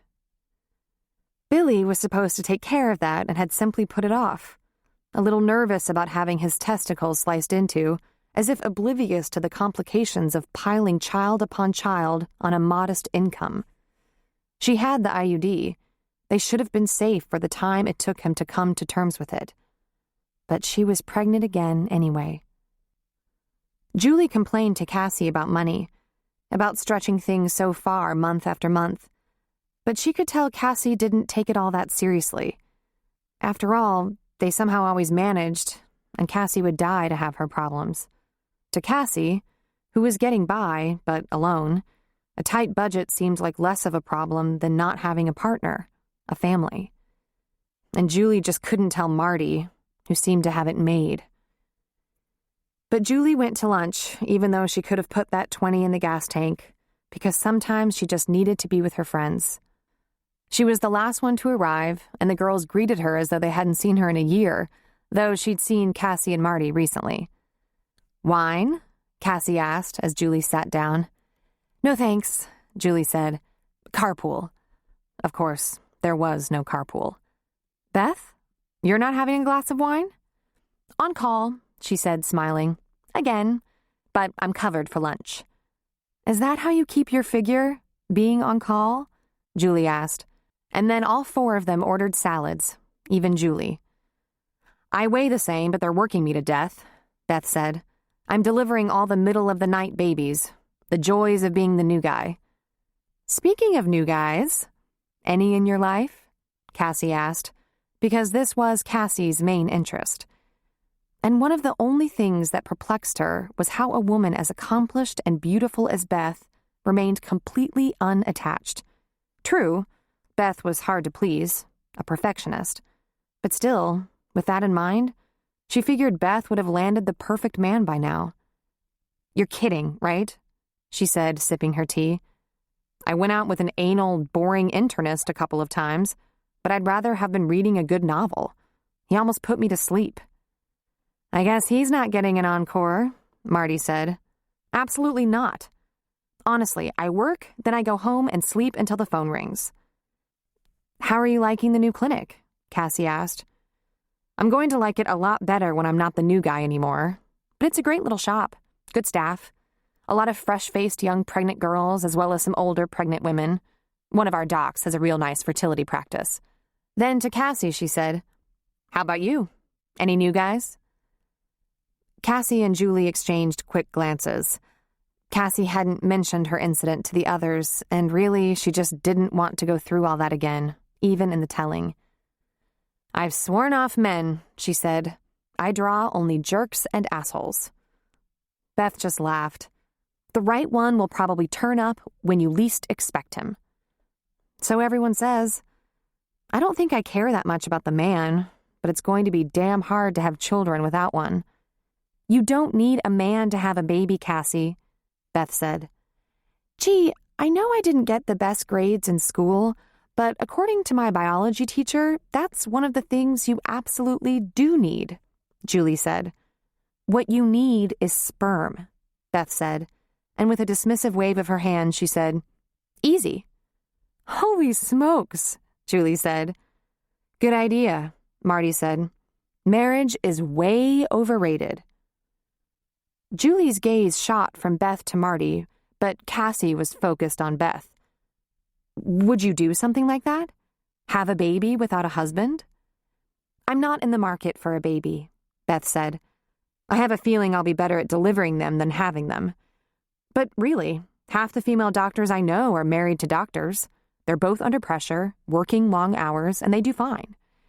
It kind of looks like a good nanny is more valuable than a good husband." "What do you mean, marriage is way overrated?" Julie asked Marty. And then she reached for Cassie's glass of wine, but before taking a gulp, she slid it back. With precision timing, the salads arrived, along with a basket of warm, fresh bread. Julie wasn't done with Marty. "What do you mean?" she asked. "I thought you and Joe invented marriage. You're not having any trouble or anything, are you?" Marty tore off a piece of bread and with a shrug said, "We're fine, I guess. But I ask myself, is this it? Forever? This guy who lives like a slob and doesn't want to do any of the things he liked to do before we were married? He used to take me out, movies, dinner, nice things. Now it's sports, or boating, or camping. On his days off, he doesn't bother to shower till he has to go back to work. I come home from work, and it looks like some homeless guy broke into the house and tore the place up. And once he slipped the ring on, that was it for romance. Now foreplay at our house is, "You awake?" Julie actually sprayed a mouthful of iced tea as she burst into laughter. When she came under control, fanning her face, grinning, she said, "I can answer that question. Is this all there is?" "Yeah, this is it, girlfriend." And I signed up. "See, there's a reason some women decide to just have a family on their own," Beth said, lifting a forkful of lettuce into her mouth. But Julie was more fascinated by Marty than Beth. "Marty, I've never heard you talk like this. I thought you were crazy about Joe." "Sure," she said, chewing a mouthful of salad. "I am. Joe's a great guy, a good father, a dependable man in his own way. And God knows the women he's carried down the ladder out of a burning building are in love with him forever. But around home, he's a bum. He's got sweats and gym shorts he hides so they won't get washed until they're so ripe they could walk to the laundry room. His whole closet stinks." "They have 2 closets?" Julie thought jealously. "He spit shines the boat, but he can't shave the bristle off his chin before he rolls over onto me. The yard has to be perfect, which, by the way, is sweaty, smelly work, and that vagrant-esque odor sticks to him at the dinner table and when we go to bed at night. And believe me, he is limited to the yard, garage, and the sporting equipment in his ability to clean things." "I've never seen Joe looking like a vagrant," Cassie said. "You would if you were married to him. He cleans up for company," Marty said. "Really, what he gives FD is perfect. If we're having people over, he's all spiffed up. But when it comes to his wife, his marriage, he totally takes it for granted. He doesn't even try." "Marty, you should tell him," Julie said. "You think I haven't told him? I've begged him," Marty insisted. "He doesn't care. He thinks it's funny. He tells me to relax." "Don't you get sick of Billy sometimes?" Marty asked Julie. Yeah, but not for the same reasons." "Well, what reasons?" "He's too fertile. I'm too fertile with him. He's too romantic, like we're still in high school doing it in the backseat of a car, like 2 kids who can't help it, can't stop it from happening. He's disgustingly optimistic, like the world we live in doesn't even exist, the world of too many bills, too little pay. She'd give anything if Billy worked only for FD and actually had days off to help around the house, help with the kids. But she said, "Well, some of the same reasons, but..." "But?" She shrugged. "That stuff doesn't get to me so much." "Because I have real problems," she thought, feeling angry and envious. A house that's too small with a mortgage too big. Cars that are too old, out-of-control bills. "Okay, some of that stuff gets to me. But Marty, it looks like you and Joe have a pretty good life." "Because we have a boat?" she asked. "Jules, I didn't want a boat. And I'd rather die than spend another week in that RV. I'd give anything for a vacation somewhere cool, just me and Joe, like Hawaii or the Bahamas or something. I'd like to watch a movie that doesn't involve 57 people getting shot or out-of-control farts. I'd like to go out to dinner, or to Las Vegas, to spend the night in a classy hotel, have a day at the spa, then lie by the pool.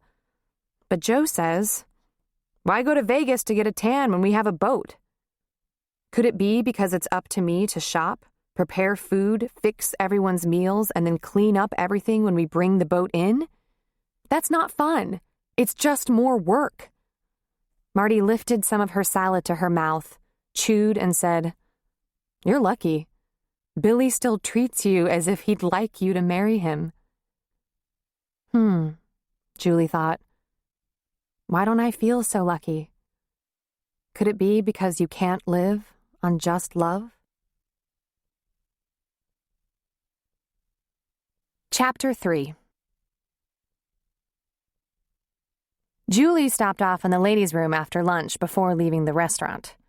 Right before she scrolled off some toilet paper, she prayed, "Oh God, let there be blood."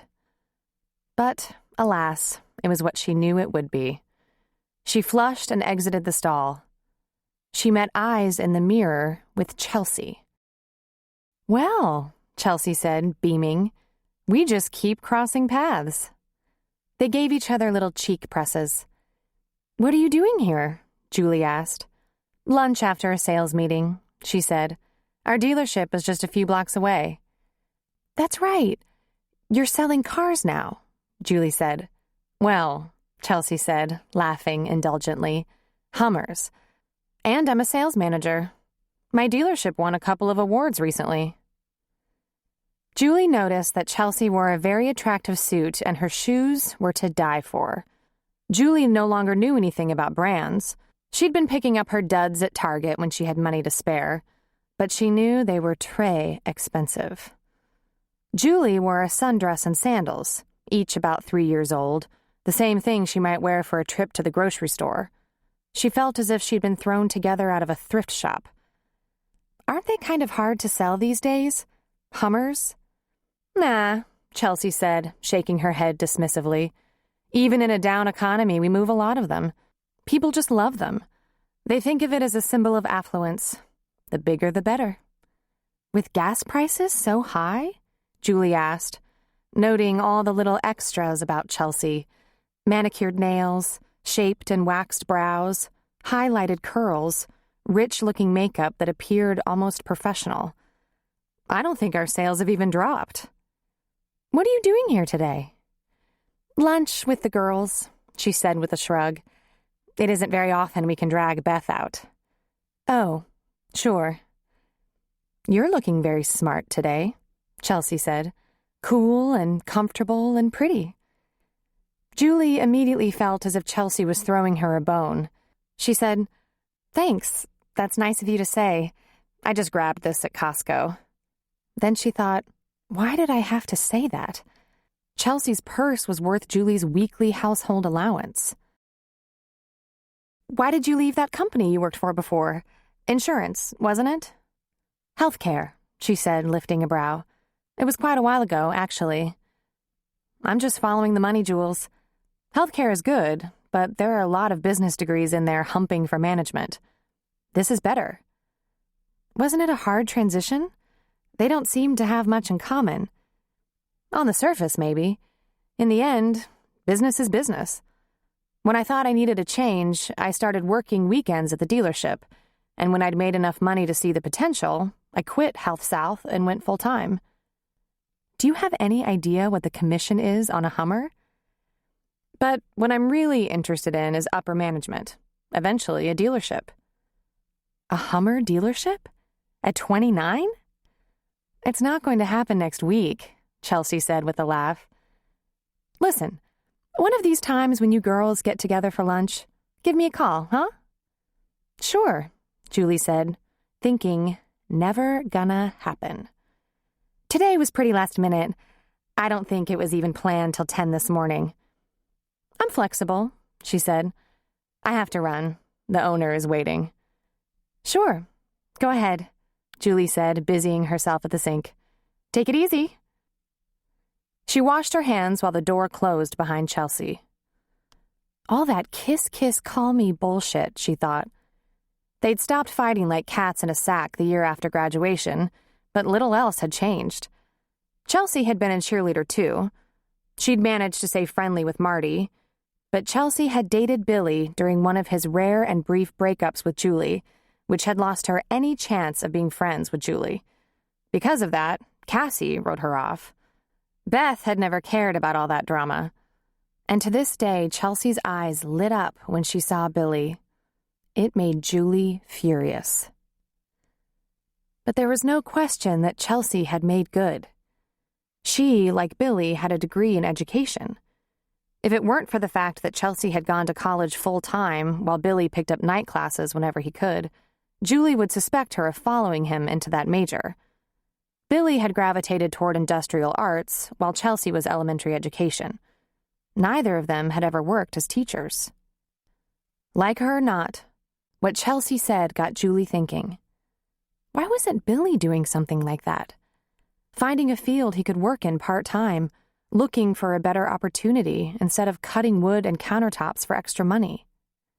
Why wasn't Billy following the money? When she left the restaurant, she saw Beth and Cassie standing by Beth's car, talking, probably saying goodbye. She gave them a wave and got in her car. She slipped the key in and thought, if it doesn't start, I'll sue those people at the auto supply. But it started. She glanced at the odometer, 104,000 miles and change. After lunch with the girls, Cassie cornered Beth at her car for a minute. Are you serious about that? Having a baby without a husband? If I wanted a baby and didn't have a husband on the agenda, I would do it, Beth said. I don't know why everything you want out of life has to be put on hold because the right man hasn't turned up. Huh. That never occurred to me, Cassie said. But Beth, you had a real serious guy back in med school. Couple of years, you lived together. Believe me, I'd rather have a child without a husband than go through something like that again. That ended so badly. A lot of hard feelings. Makes me pretty suspicious of relationships.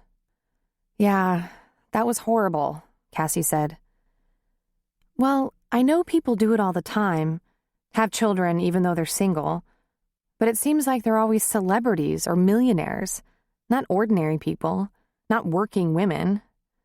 Beth smiled. Those celebrities, they probably work harder than you and I. Maybe I should think about that. I want a family, but I always thought... Listen, Cassie, you and I might be coming at the subject from different perspectives. I'm not sure I'm even interested in having a husband. I'm so rigid, so set in my ways, so completely selfish. A problem like Marty has with Joe might seem small, but it would seriously make me want to kill him. But with you, isn't it really a husband you want most? Even more than a baby? When you get right down to it, she admitted. But come on, I'm almost 30, and I'm so sick of going out with losers. I never even considered alternatives. You have to think out of the box, Beth said. So, you think Marty and Joe are all right? Is that just wifey bitching? I have no idea. Really, I thought they were fine. They don't seem too fine. And what about Jules? Something's going on with her. She acts like everything is okay, but something's wrong there. Yeah, they're going through some stuff. Money's tight. Billy's working 2 jobs to make ends meet and is hardly ever home. Julie's tired. The kids are wearing her out. But this is Jules and Billy. They argue, but they get it together. It's not like Marty and Joe. It's not about a boat. Beth laughed. See the problem with marriage? People get all upside down about a boat. Sounds like there's more to it than that. No compromise. That would get anyone upside down. See, Beth said, I'm not a good candidate for marriage. I'm the one who wouldn't be able to compromise. I like things the way I like things. And I'd do anything, Cassie thought. Really, anything. But that opportunity hadn't even presented itself. So you don't think it would be crazy, she asked, to have a baby? Nah, I don't think it's crazy, she answered easily. Actually, I think it's intelligent.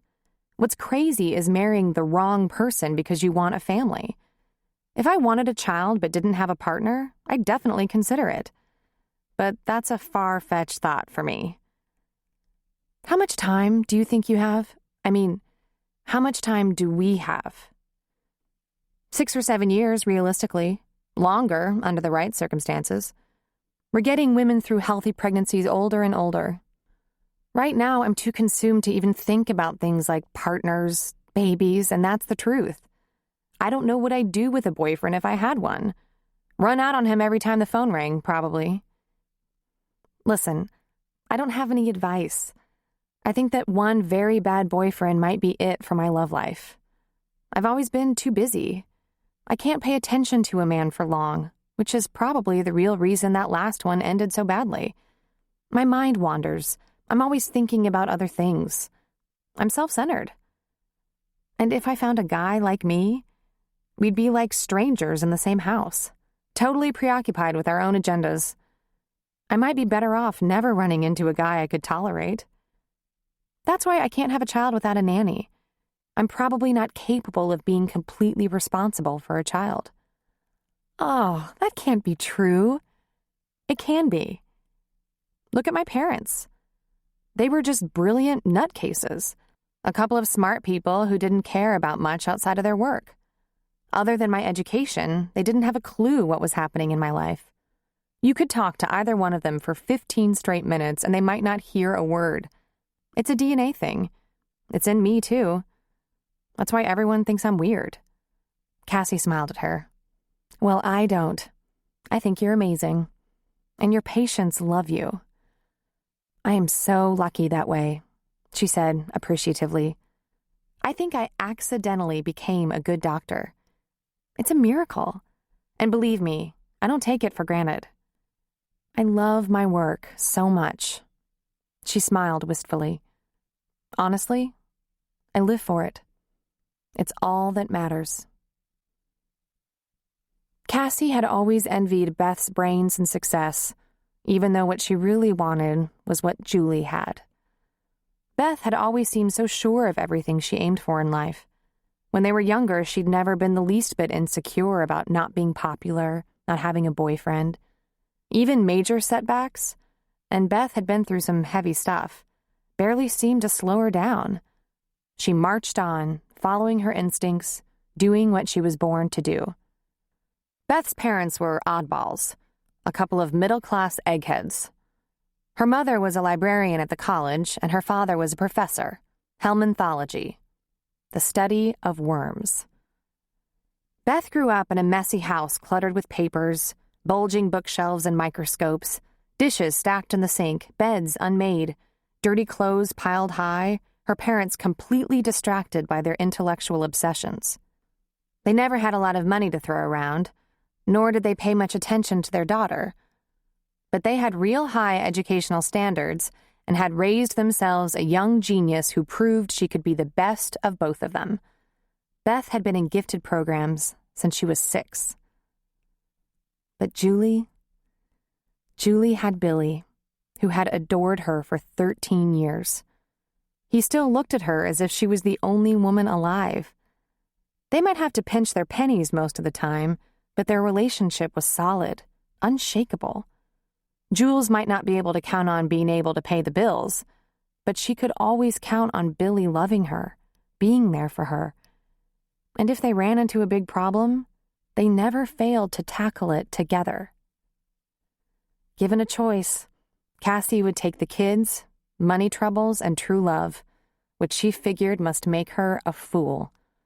A rational look at the world around her indicated an MD was more practical and reliable than a Mr. and Mrs. Driving home from lunch, she found herself passing that motorcycle dealership. She let herself go 3 more blocks before making a U-turn and going back. She went into the showroom and faced the same grinning salesman. "Hi," she said. "I wonder if Walt Arneson is working today?" "1 second." He smiled. He went down the counter to a phone, dialed, spoke into it briefly, and said, "Miss?" He held the receiver toward her. "Hello?" she said into the phone. "Walt?" "Hi," he said. "How are you?" "Good. I was on my way home and passed the dealership and thought, Maybe you'd like me to buy you a cup of coffee? Are you in a big hurry? Well, no, I guess not. Why? I'm at another store, but if you want to wait a few minutes, like 20, I'll be right there. Oh, listen, I don't want you to go to any... Cassie, I love having coffee with you. It's not any trouble, believe me. Are you sure? You made my day. Go to the bookstore, get us a couple coffees, settle into our spot if it's free, and I'll see you in 20. Okay, if you're sure. I'm sure. Walk slowly. And he hung up. This is loony, she found herself thinking. What in the world do I hope to gain by a dumbass move like this? You called him at another store? She asked the salesman. Sure, that's where he was.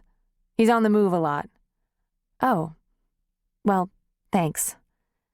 Then she headed for the bookstore, slowly. She browsed a little before buying the coffees, settling into the corner that had become theirs. 30 minutes later, she knew what she had hoped to gain. She was laughing with him as she told him about lunch with her girlfriends, about Marty complaining about her husband, about Beth suggesting it was perfectly logical to have a baby without one. She told him all about Steve and her plans to get a puppy in a couple of years to keep him company. He told her about the ride he took up to Tahoe over the weekend. Just a quick one, a few hours in the morning. When he described the views, the lake, the mountains in full summer green, she began to get a sense for why he found this enjoyable. It was odd that this grease monkey had such an appreciation for the outdoors. Seems like if you're so fond of nature, you'd hunt or fish or camp. I camp, he said, sipping his coffee. Sort of. If I have time for a weekend ride, I take a bedroll and backpack, find a nice piece of beach under the stars, or a soft pad of grass on a hilltop, and camp. I don't think I'm patient enough to fish, and I can never shoot anything. How about golf? She asked teasingly. You're kidding me, right? He laughed hard at that. Imagine this guy in his boots and chains and naked lady swinging around a golf club with the polo-clad crowd. They learned a little more about each other.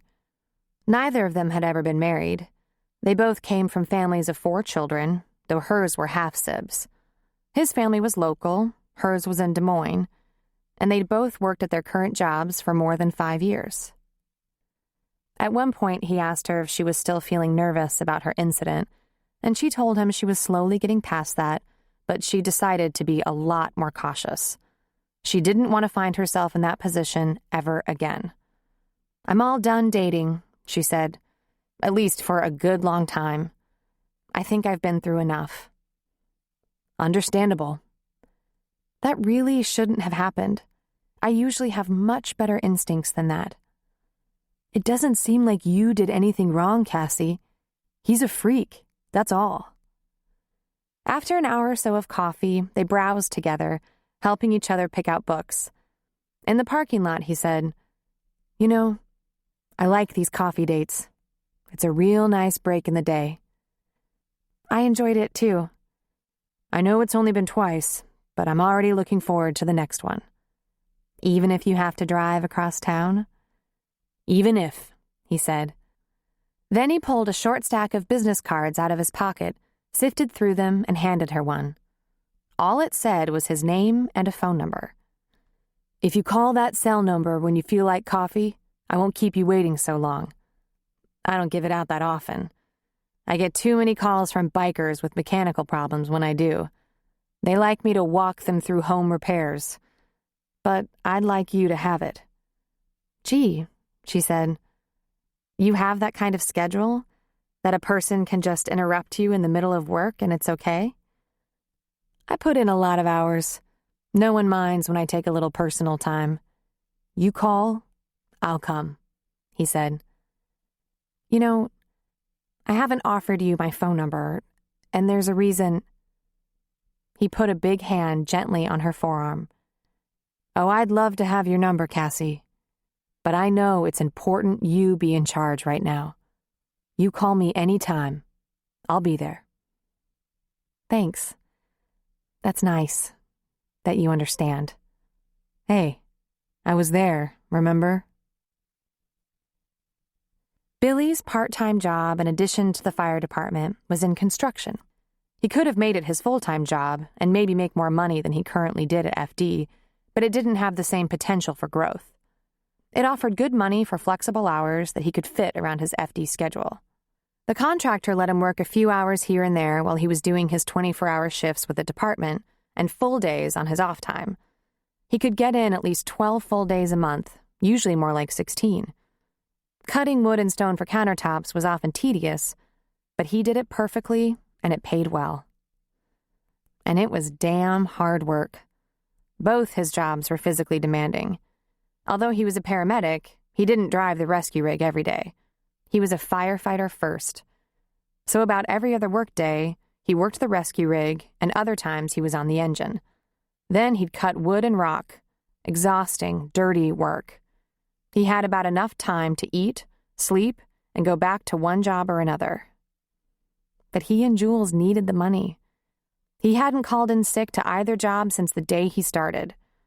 He didn't average a day off a week. If he could just stay with FD 8 to 10 years and promote himself on time, the money and overtime would get real good. Right now, he was keeping his finger in the dam. Today, he had come home from his 24-hour shift at FD and gone to bed for a few hours, despite the noise in the house. He knew Jules was going to lunch with her girlfriends, which was a good thing. It could put her in a decent mood. A little break from the kids, some girl talk. Maybe she could get in some serious complaining about Billy and unload it. So he woke himself up after about 4 hours of sleep and went straight to his mother-in-law's to pick up Clint and Steffi before their nap time. They'd already had lunch, so they were ready to settle in when he got them home. Ordinarily, he'd take advantage of the quiet and try to catch a nap. He hadn't had much sleep and was planning to go back to the shop after dinner and hopefully work till midnight. But instead, he went after some marital points. He cleaned the kitchen, picked up dog dew, trimmed the hedges, and put the ladder up against the house to see if he could fix the drooping gutter that was breaking away because someone hadn't cleaned it out in the late fall and it had been too burdened with leaves and twigs to stay attached. That someone was him. He put his toolbox on the slanted roof to his right and was going after the gutter with a screwdriver, leaning a little to the left, when the toolbox began to slide. He dropped the screwdriver in the gutter and grabbed for the toolbox, which he shoved back on the roof. But the sudden action caused the ladder to sway and teeter, and he couldn't get the toolbox stable. He grabbed the gutter for ballast, but it was a poor choice. The gutter was already weak and breaking away from the eave. His feet pushed the ladder away, and it fell to his right. Billy hung on to the gutter, but not for long. It gave under his weight and tore away, but at least his descent was slower. After dropping a few feet, he let go so he wouldn't tear the whole damn thing off and fell the rest of the way. It wasn't all that far. The ladder crashed to the ground with a loud clatter, and he hit the ground right after it. He landed on his feet first, then fell back on his ass. He let himself roll back on the grass and lay there for a second, thinking, first, that was so stupid. And second, what I do not need right now is an injury. He didn't move, assessing his hips and spine. He let his eyes briefly close and thought, there is no one better with a ladder than me. That was idiotic. Billy, he heard Julie yell from inside the house. He could hear the tempo change as she yelled while running from the kitchen to the back patio doors. Billy! Billy? Oh God, Billy! He lay there, a very slight smile on his lips, thinking this was probably mean, keeping his eyes closed. She knelt beside him, lifted his head in her arms, and said, Billy, are you dead? He opened his eyes. You should never do that. Move a person like that. I could have had a spinal injury. Are you all right? Do you love me? He asked. What happened? She asked, her eyes wide and fearful. I fell off the ladder. I was lying here wondering if anything was hurt. I didn't know you were home. Do you love me? You're an asshole, she said, dropping his head with a thump. There was a sound, a sliding sound. Billy grabbed her and rolled to the left, putting himself on top of her, covering her to protect her. The toolbox clattered to the ground about 6 feet away, a couple of tools bouncing out. When the crashing subsided, he lifted his head. That's 2 stupid things in one day, he said. I think I'm too tired to be doing this stuff. Let me up, she said. No. First you have to tell me if you love me. No, I hate you. You took 10 years off my life. He pressed his lips against hers. She didn't respond, so he lifted his head and grinned into her eyes. I cleaned the kitchen, he said. I put Clint and Steffi down for a nap. I picked up dog shit and trimmed the hedges. And fell off the ladder. That's right, and I'm not getting back on it today. Did you have a nice lunch? Uh-huh. Did you get to dump on the girls about your little condition, about your bad, bad husband? I haven't said a word to anyone, and don't you either. Okay. Then can you help me into the bedroom? You hurt? I'm horny. You could lie naked beside me for a little while. Then after I've put you in a good mood, I can have a little nap. Is that all you ever think about? When I'm on top of you like this, that's all I think about. I'll be very, very sweet to you. Very careful. Well, not too careful. This is the root of all our problems, she said. Right now, all I want to do is clobber you, and you still get to me. He grinned handsomely. If that's the biggest problem you have, Jules, you have it pretty good. I'm not so sure about that, she said. You feeling okay, baby? He asked sweetly, gently brushing her blonde hair over her ear. You're not feeling sick or crampy or anything, are you? She shook her head. I worry a little bit about that IUD in there with the baby. His brow furrowed. If you don't think it's okay, I still want to clobber you, she said, shaking her head. He just smiled. I know. He got off her and pulled her to her feet. Come on. Let's take advantage of nap time. A little while later, feeling calmer and more affectionate, Julie said, I ran into Chelsea in the ladies' room at the restaurant today. Yeah? He responded with a yawn. You didn't hurt her, did you? I talked to her for a while. Did you know she left that insurance company to sell Hummers, and that she's a sales manager now? So she said, he replied, bored or sleepy. So, I don't like Chelsea, but what she did makes sense. Before making a change, she worked for that dealership on weekends for a while until she could see the potential. Then she quit her old job. Good idea, huh? Hummers, he snorted, rubbing his head back and forth on the pillow tiredly. No one wants a Hummer right now. Chelsea says they're selling as well as ever. People like them. It makes them feel rich. Not for long, he said, his eyes still closed. But that's not the point. The point is, it's very smart to find a business opportunity and work at it part-time to see if there's any real possibility there, and then make a move. There's absolutely no future in cutting countertops. It's just part-time work, and the pay is good, but never gets better. Right now, you have all your eggs in one basket, but you're so smart. You have a degree. You could check around, see if there's a place to go where you can really put your education to use. Be successful. He said. And then she heard him softly snore. She leaned over and put a gentle kiss on his cheek. What if you fell off a ladder at work? She whispered. What would we do? She was answered by a light snore. When she had looked out the kitchen window and seen the ladder on the ground and Billy beside it, motionless, eyes closed, her very first thought was, oh no, not my Billy, no, no. Soon after that came relief. Then what quickly followed was that old fear. Firefighting, paramedic work, cutting granite. None of this was low risk. If something happened to him, their strapped lifestyle would become catastrophic. Julie and the kids and no income, and after the insurance and small fraction of pension ran out, she would lose the house. Her mother would be forced to look after the kids so she could work, just to keep her from sinking out of sight. And what work could she do? She'd done a little waitressing and secretarial work after Jeffy, while Billy was working and going to school before the next two kids. And neither job had paid a damn. And now there would be 4 children? Billy didn't have accidents like that. He was too sharp. His reflexes were good. He was strong. But he was also tired from working all the time. How tired would he be with a new baby crying to be fed every 2 hours for weeks?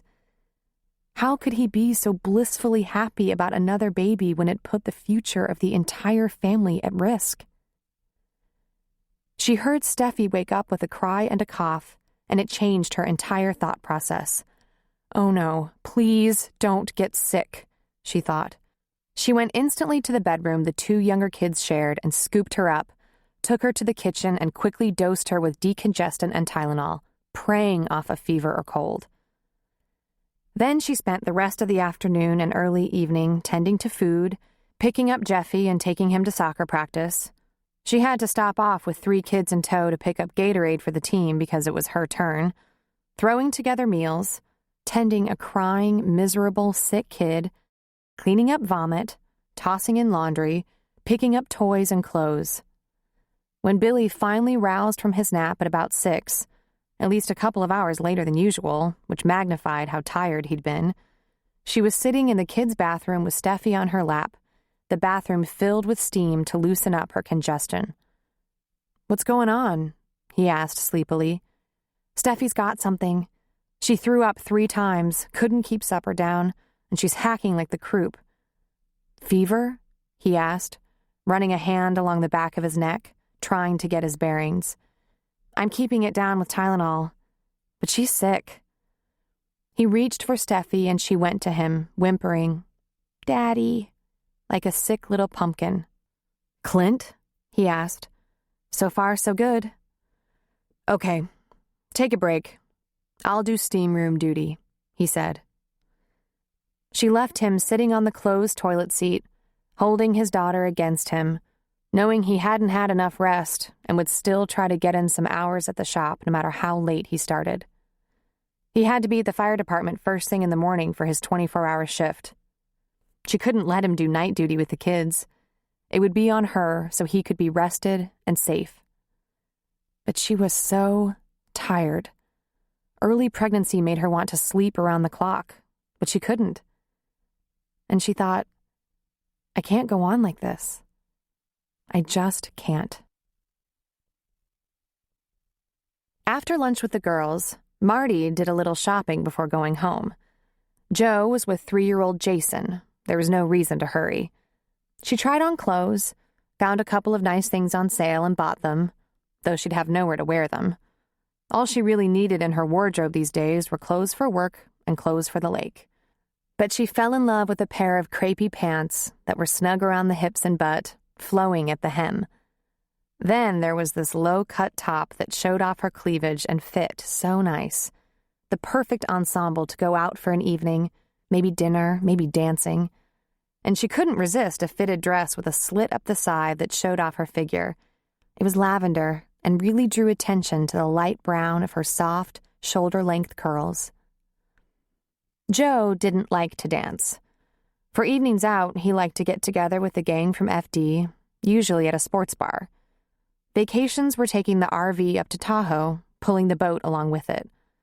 Weekends were spent either at the lake or watching sports on TV, at a bar or someone's house, or, most often, at home on his own big screen.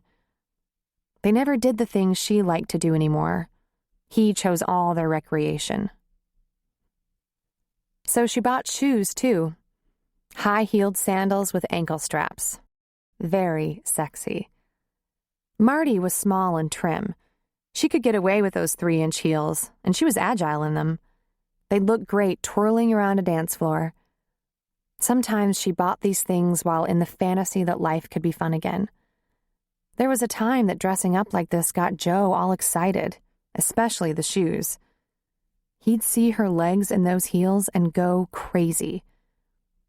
That was before they were married. When she got home, Jason and Joe were in front of the TV playing a video game, sitting cross-legged on the floor like a couple of kids. Joe thought these games were a perfect way to help Jason develop hand-eye coordination, but Marty secretly believed Joe just wanted to play them himself. She dropped her packages on the dining room chair and surveyed the kitchen. It looked as if they'd been grazing all day, not bothering to pick up a single dish, rinse out a glass, wipe breadcrumbs off the counter. Around them in the family room were more plates, empty chip bags, cellophane from snack cakes, used and balled-up paper towels as opposed to napkins. Joe had gone through the newspaper there as well, leaving the couch cushions all askew, some on the floor, and the newspaper strewn around on the coffee table and floor, along with his coffee cup and toast plate from breakfast. She had left everything immaculate, having cleaned while he slept in. And of course, Joe was wearing only those navy blue, rotting gym shorts, his summer day-off uniform, under which he was naked. He had a hairy body, a heavy, scratchy growth of stubble. It would never occur to him to clean up a little, look presentable for her on his day off, though she'd asked him to 1,000 times. "Hey, babe," he greeted at the sound of her entry, but he didn't turn around. He was very busy stacking and collapsing colorful blocks on the screen, pretending to compete with his 3-year-old son while he helped little Jason develop some competence with the game. "You get the mail?" "Joe, look at this kitchen. It's a mess." "Yeah, I'll get it later." No, he wouldn't. He didn't clean, at least not inside the house. He didn't even clean the inside of the RV.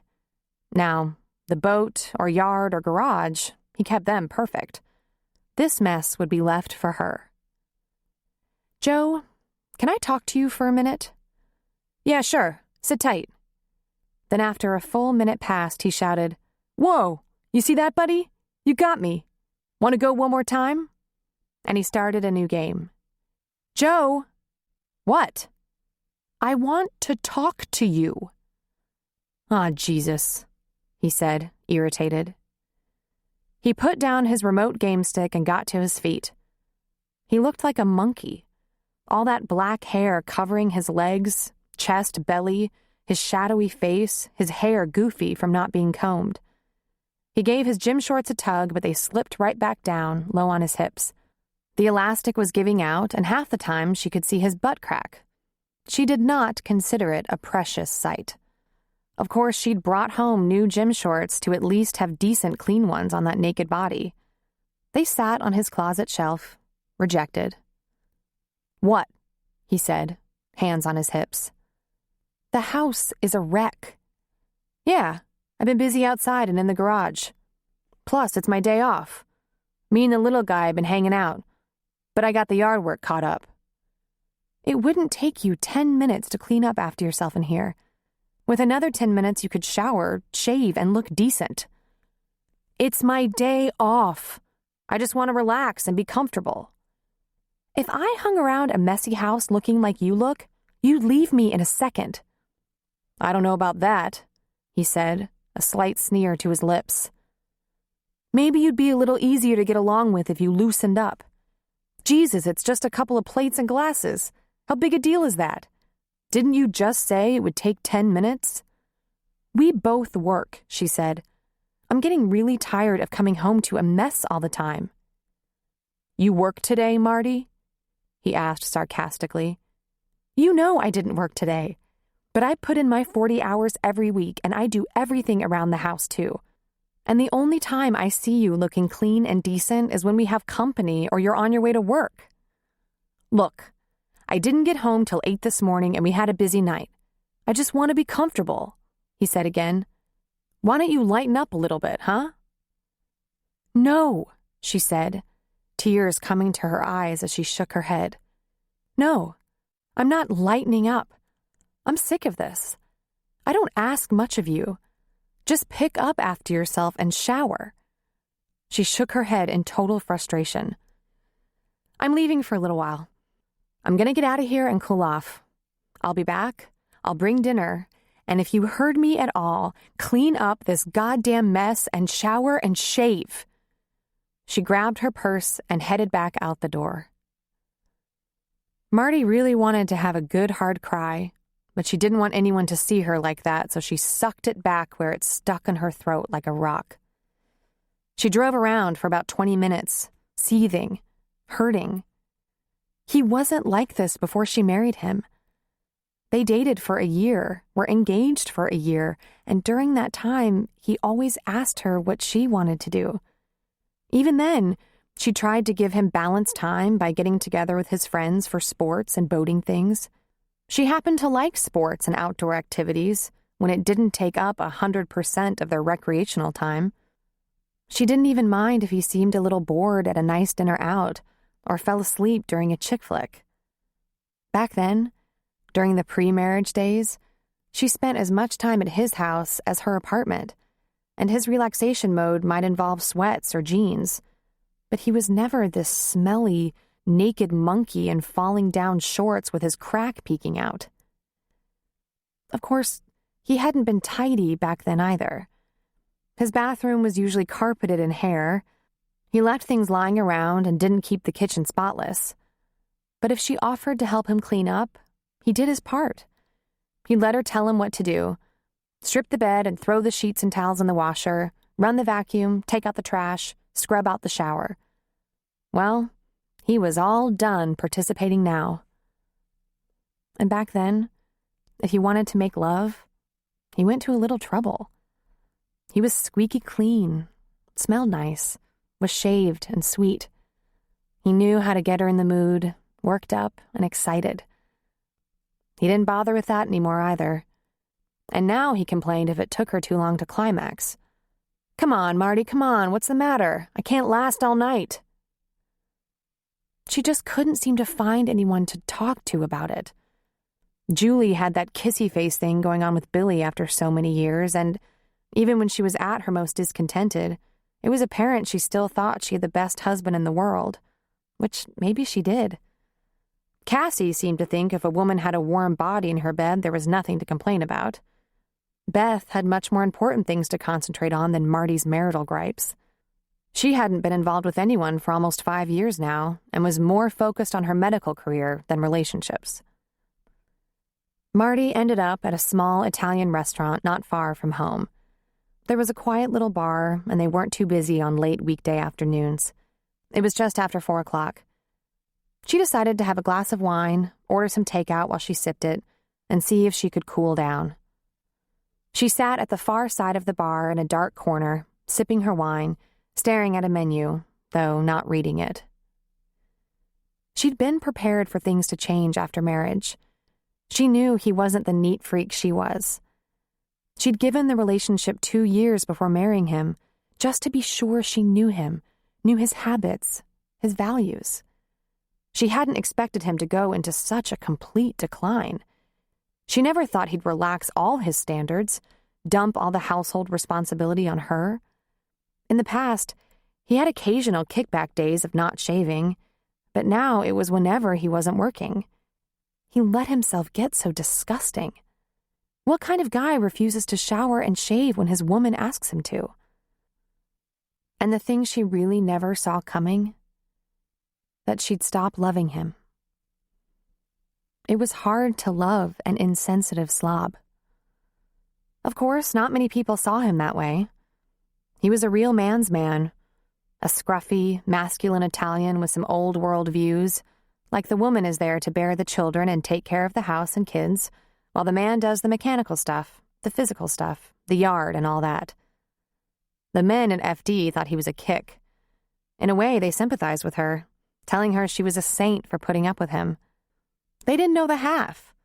He wouldn't dare go to work stinky, with his face unshaved and his thick, black hair greasy and sticking up in spikes everywhere. So all they were really aware of was his inability to pick up dishes, wash, and dry.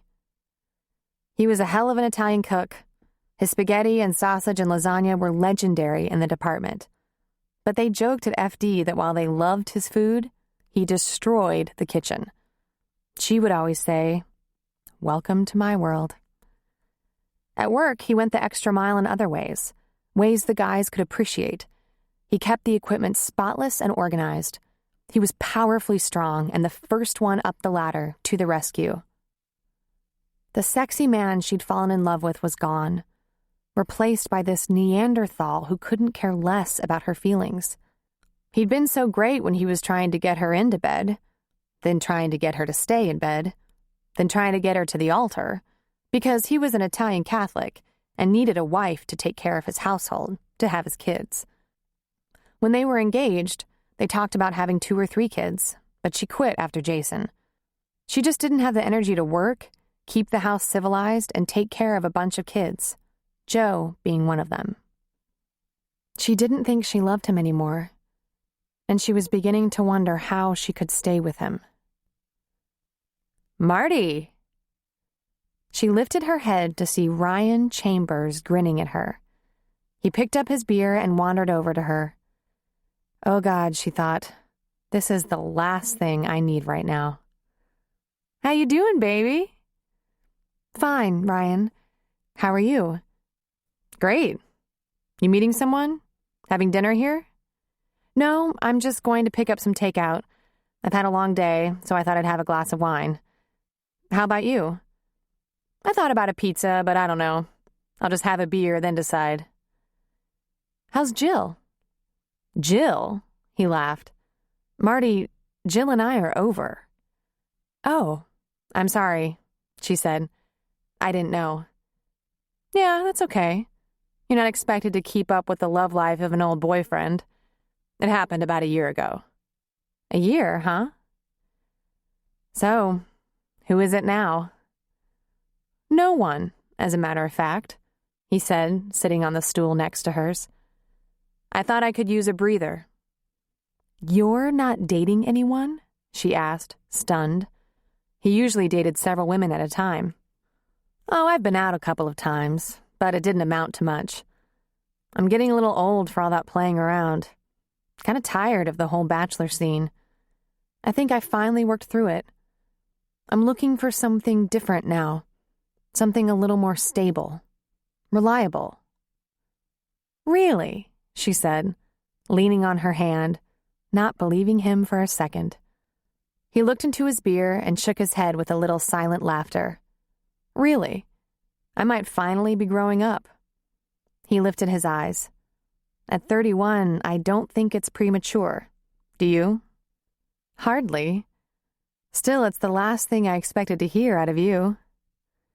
"I deserve that." "Did I ever apologize for that? Because if I didn't, I should." "Don't bother," she said. "Long ago and far away." "How's the family?" he asked. She immediately looked away before she said, "Great. They're great." When she looked back at him, he said, "Oh, yeah. Sounds great. What's the matter? Having some trouble?" "Nah," she said. "It's nothing. Definitely nothing I feel like talking about." "Okay. Let's change the subject. Who have you seen lately?" he asked, and she knew he meant from their old gang. So she told him about who was at the party she and Joe had hosted and lunch that day with the girls. But all the while she was thinking about their past. Ryan was her first love. He was a couple of years older, the big jock at school. Good-looking, flirtatious, funny, smart. He was also unpredictable, had a short attention span, and a roving eye. She fell for him at 15, and they were on and off for about 5 years with long breaks while he stole other virginities. He'd always come creeping back after 4 or 6 or 8 months, sorry, repentant, seductive, and she couldn't resist him. They'd have another few months of bliss, then he'd do it again, get sidetracked by another girl.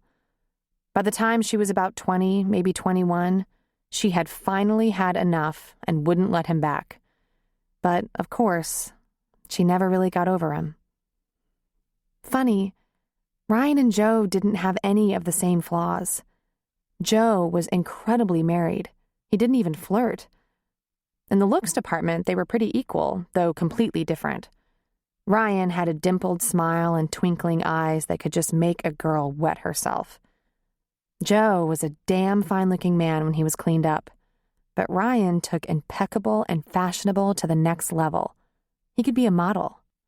Joe had an incredible, strong, toned body, pecs, biceps, a narrow waist and six-pack such that when he wore that FD t-shirt pulled tight across his chest and shoulders, women went weak in the knees. Ryan was so adorable and good-natured.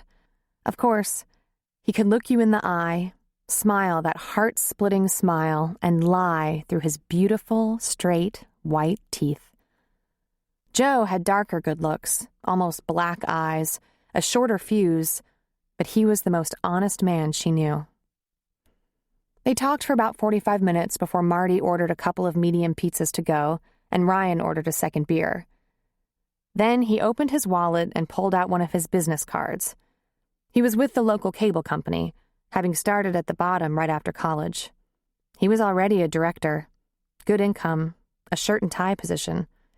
He slid his card across the bar. "That's my office and cell number," he said. "It's okay to call me if you want to talk. I get the feeling you have things on your mind. Worries." "Listen," she said, "running into you is one thing, calling you is another. I'm married." "I know that," he said, "and I'm a good friend.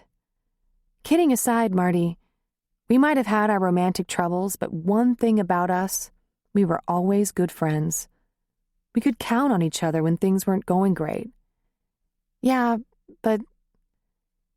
Her words trailed off because there was no way to politely put it. She had always been tempted by him, even when it was insane. If there was anything she had wished for even more than being able to reach Joe, straighten him out so they could be in love again, it was that Ryan hadn't been such a damn playboy. And right now, feeling so unloved and vulnerable, this was not a good idea.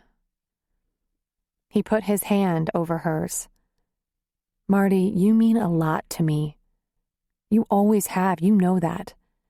You'll never know how often I wished I'd met you when I was a little more mature and not such a kid, a jerk.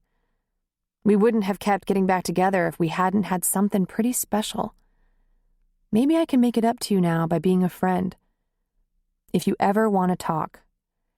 "I don't think that would be smart," she said, but she slid the card off the bar and into her purse. "But thanks for the gesture. And good luck in finding whatever it is you've been looking for." Her pizza soon came after that exchange. She paid her bill, and when she was slipping off her stool, he pulled on her hand, brought her close, and kissed her cheek. A jolt of desire passed through her. Oh, God. She wanted to feel loved again. "If I don't talk to you again for a while, it was really great seeing you," he said. "You look fantastic, by the way. I don't know how you do it. The rest of us get older and you get younger."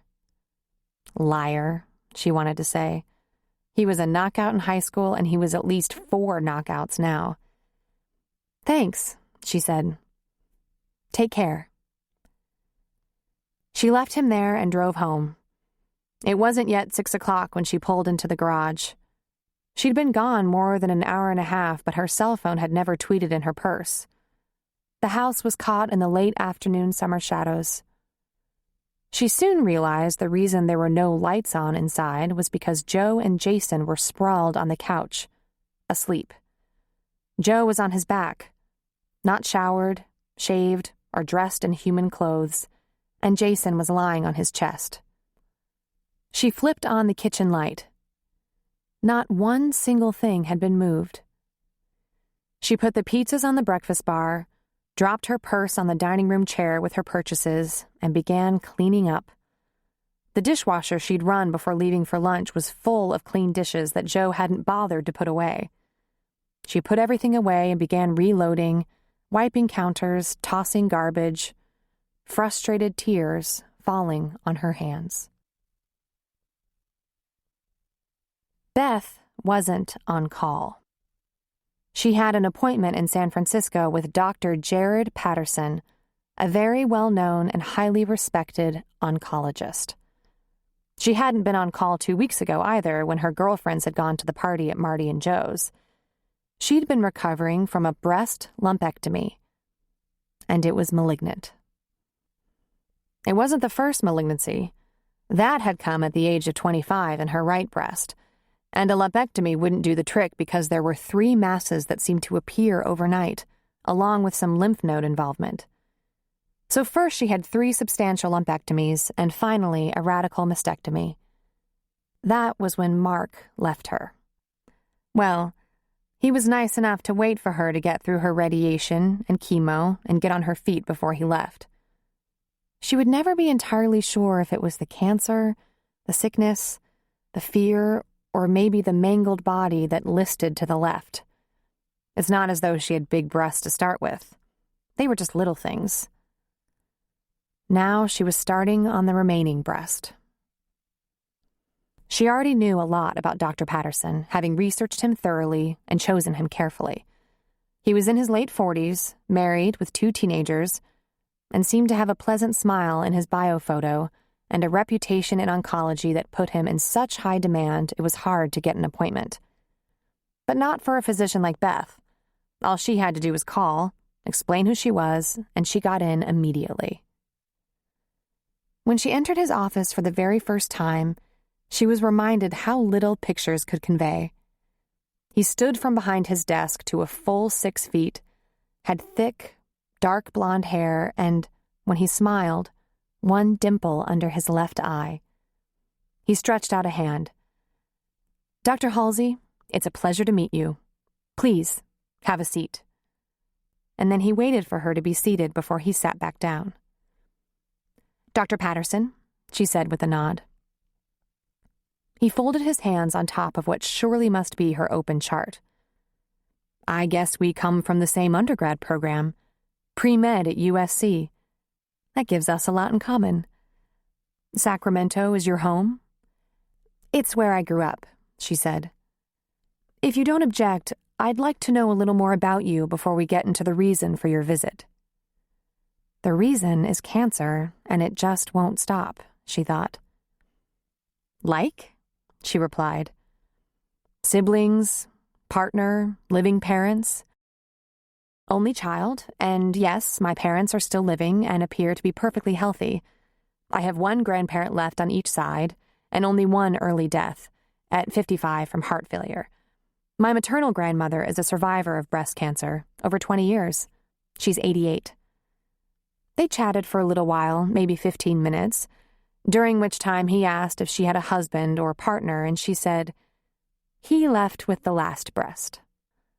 He wanted to know about her hobbies, what she did for fun, that sort of thing. She laughed at him. "I've been certified in OB/GYN for 1 year. You think I have hobbies?"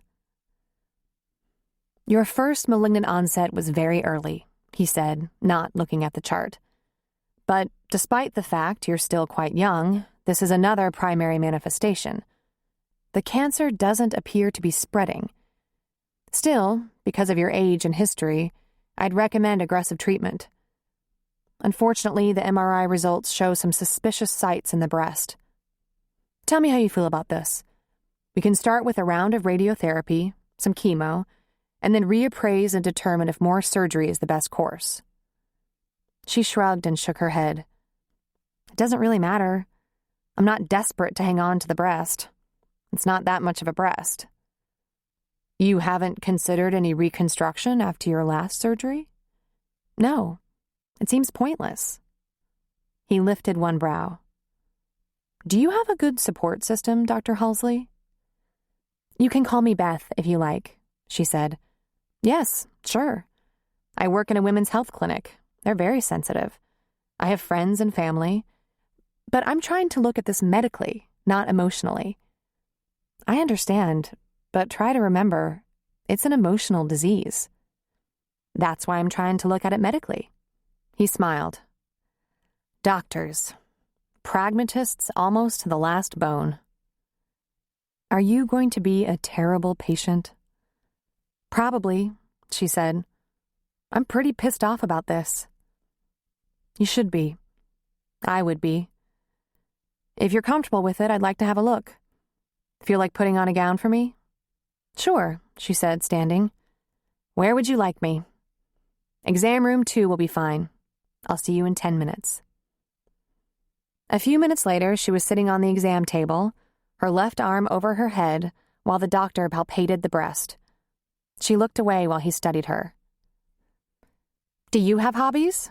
She heard herself ask. I have a sailboat, he said. That would explain the tan. He straightened and waited for her to turn her head and make eye contact. I originally bought it for the family. A wife and 2 kids. I read your bio. Ah, old bio. No wife. We divorced 3 years ago. I still have 2 kids, however. 2 girls, 15 and 17. Honestly, I can't believe I still have hair. She smiled, but briefly. Am I going to have hair after this? He frowned. I don't think so, Beth. It's going to be hard to keep this a little secret, isn't it? Is that your plan? She sighed deeply.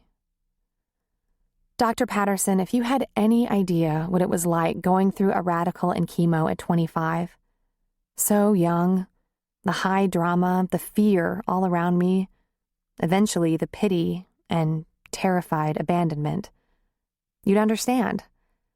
I've barely made the 5-year mark. Mark. Maybe he was right to leave. Maybe she wouldn't survive this. Not only do I feel like I can't do it again, I'm not sure my parents can take it.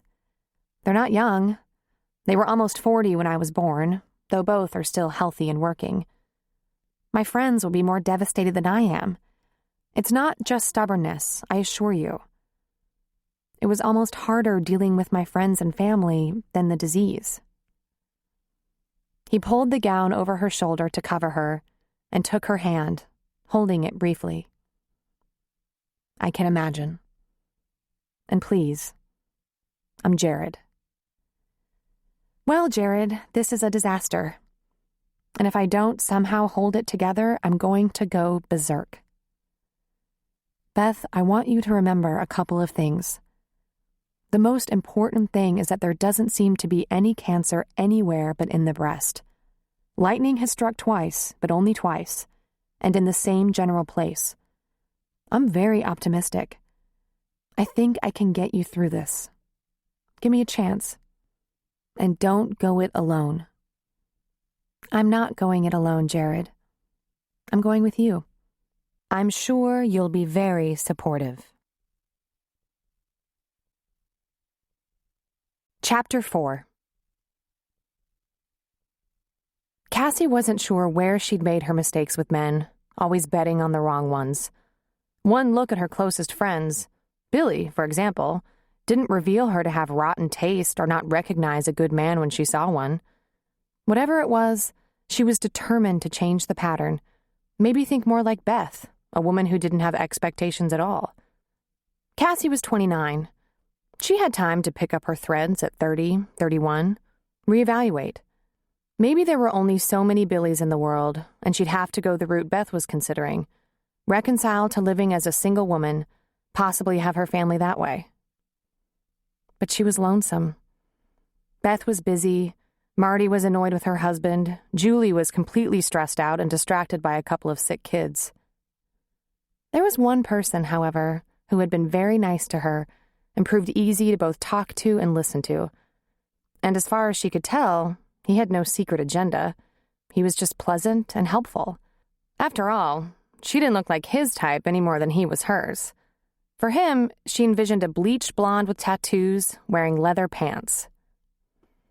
She surprised herself by staring for a long time at that business card with just the cell phone number on it. A person would have to be desperate to actually call a guy like this to suggest a meeting for anything more than coffee. The truth was, Cassie was a little desperate. Not for Mr. Right, but for someone to fill up an hour or two. This might be exactly the person to call during her moratorium on dating, since she'd never go out with a man like Walt. But he'd been so congenial to have coffee with. His brother was a police officer, and, not least of all, he'd rescued her from a bad guy and offered to help her back up if she had further problems or needed a witness. Despite his hard, scary looks, he'd turned out to be one of the most docile and polite men she'd been around in a long time. She couldn't deny she enjoyed his company. There was something about Walt that was more than just sincere. He had an almost nurturing quality. The word guileless came to mind. And genuine. Still, she would pick a crowded place with a well-lit parking lot. She called the cell phone number and left a message. "Hi, this is Cassie. I got off work at 3 and I have to be back on duty at 7 in the morning, so it's going to be an early night for me. But I would sort of like to have a glass of wine and a salad or something. If you're interested, give me a call. Here's my cell phone number." She immediately felt ridiculous. Why was she calling this biker in grave need of a decent haircut and a shave? She had nothing in common with him. Men who had that crisp and polished look appealed to her. Khakis with starched creases, even their casual shirts professionally laundered. Walt wasn't very well put together. A tightly fitted t-shirt, denim or leather vest, jeans, and that ponytail. So retro. He looked road-worn. Then she thought, well, that's perfect. There was no way she'd find herself falling for someone like him, hoping he could turn into more than a friend. She was perfectly safe from another disappointment. A half hour later, her cell phone rang, and she actually felt a lift. A grin spread across her face.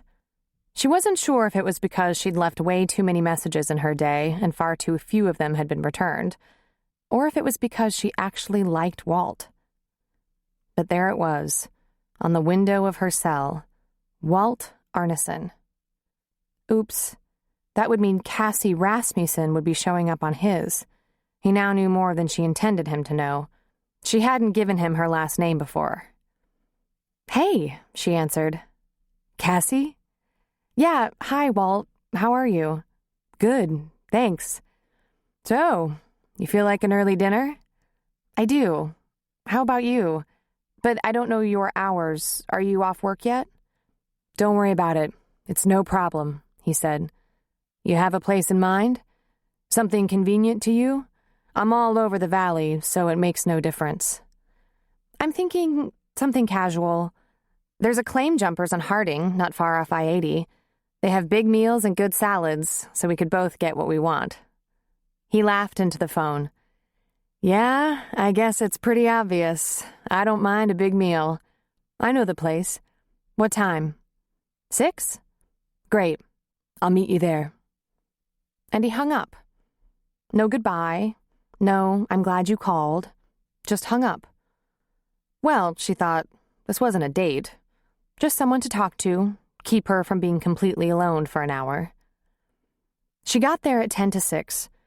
When she asked for a booth in the bar and told the hostess she was expecting a big guy with a ponytail who looked like a biker, the young girl asked, "Is that him?" pointing to a table. "Well, I'll be," she muttered, amazed. When he saw her coming, he stood. "Hey," he said, smiling. "Are you starving, Walt?" she asked with a laugh. "You're here early." "I'm always hungry, but that's not why I got here early. I didn't want to be late, and the traffic over-cooperated." She slid in across from him. She noticed, not for the first time, right in that hairy face which longed for a shave, that too long hair pulled back in a messy ponytail, he had the bluest eyes. They somehow seemed even bluer tonight. "Tell me about your day," he said. 2 motorcycle accidents, she reported. "Oh, geez. Not bad ones, I hope," he said. "Actually, not too bad," she said, a little embarrassed at baiting him like that. "One was a teenager, some scrapes, and a highway patrolman versus car. Messed up his knee and cracked his pelvis, but he'll be fine. Phew, that's a relief. Always hate to hear about those. Otherwise, your day was pretty good? Always busy, which is one thing I like about ER. The time flies. Hard work, but interesting and fast. You? He grinned.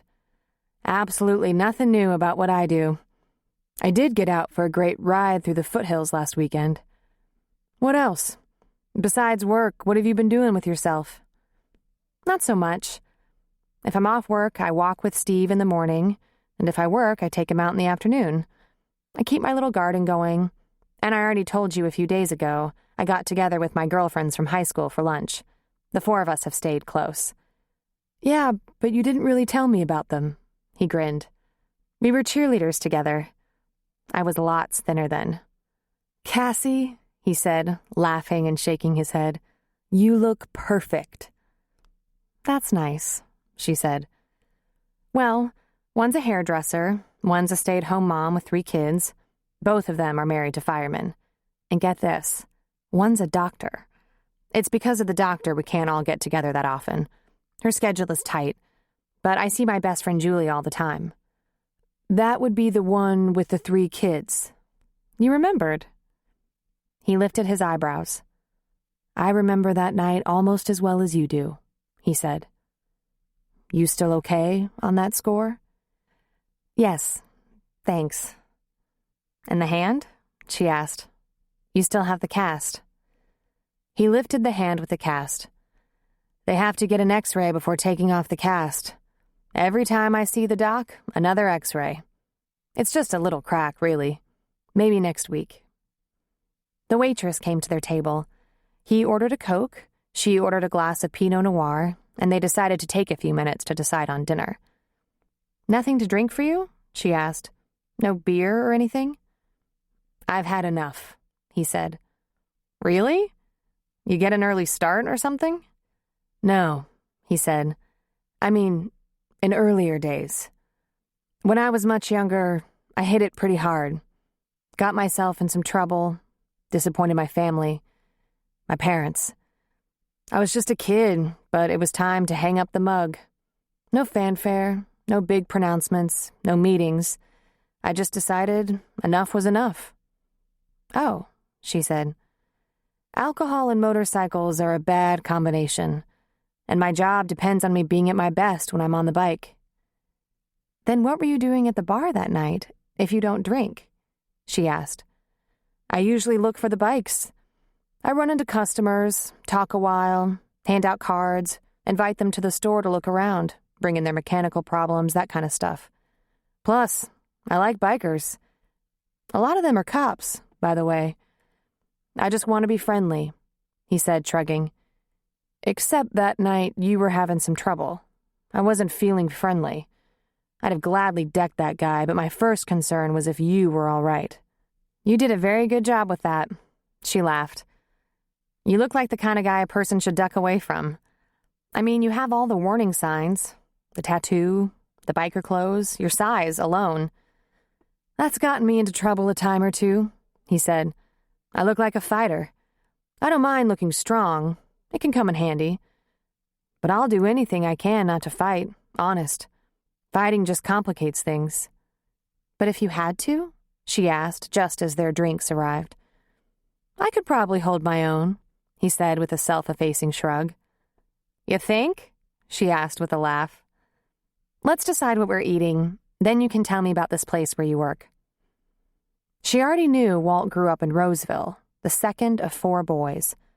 But over dinner, she learned he was 32, had only completed high school, and by the time he was 22, had been arrested 3 times and had 2 DUIs, not to mention a variety of trouble he caused or got caught up in for which there were no permanent records.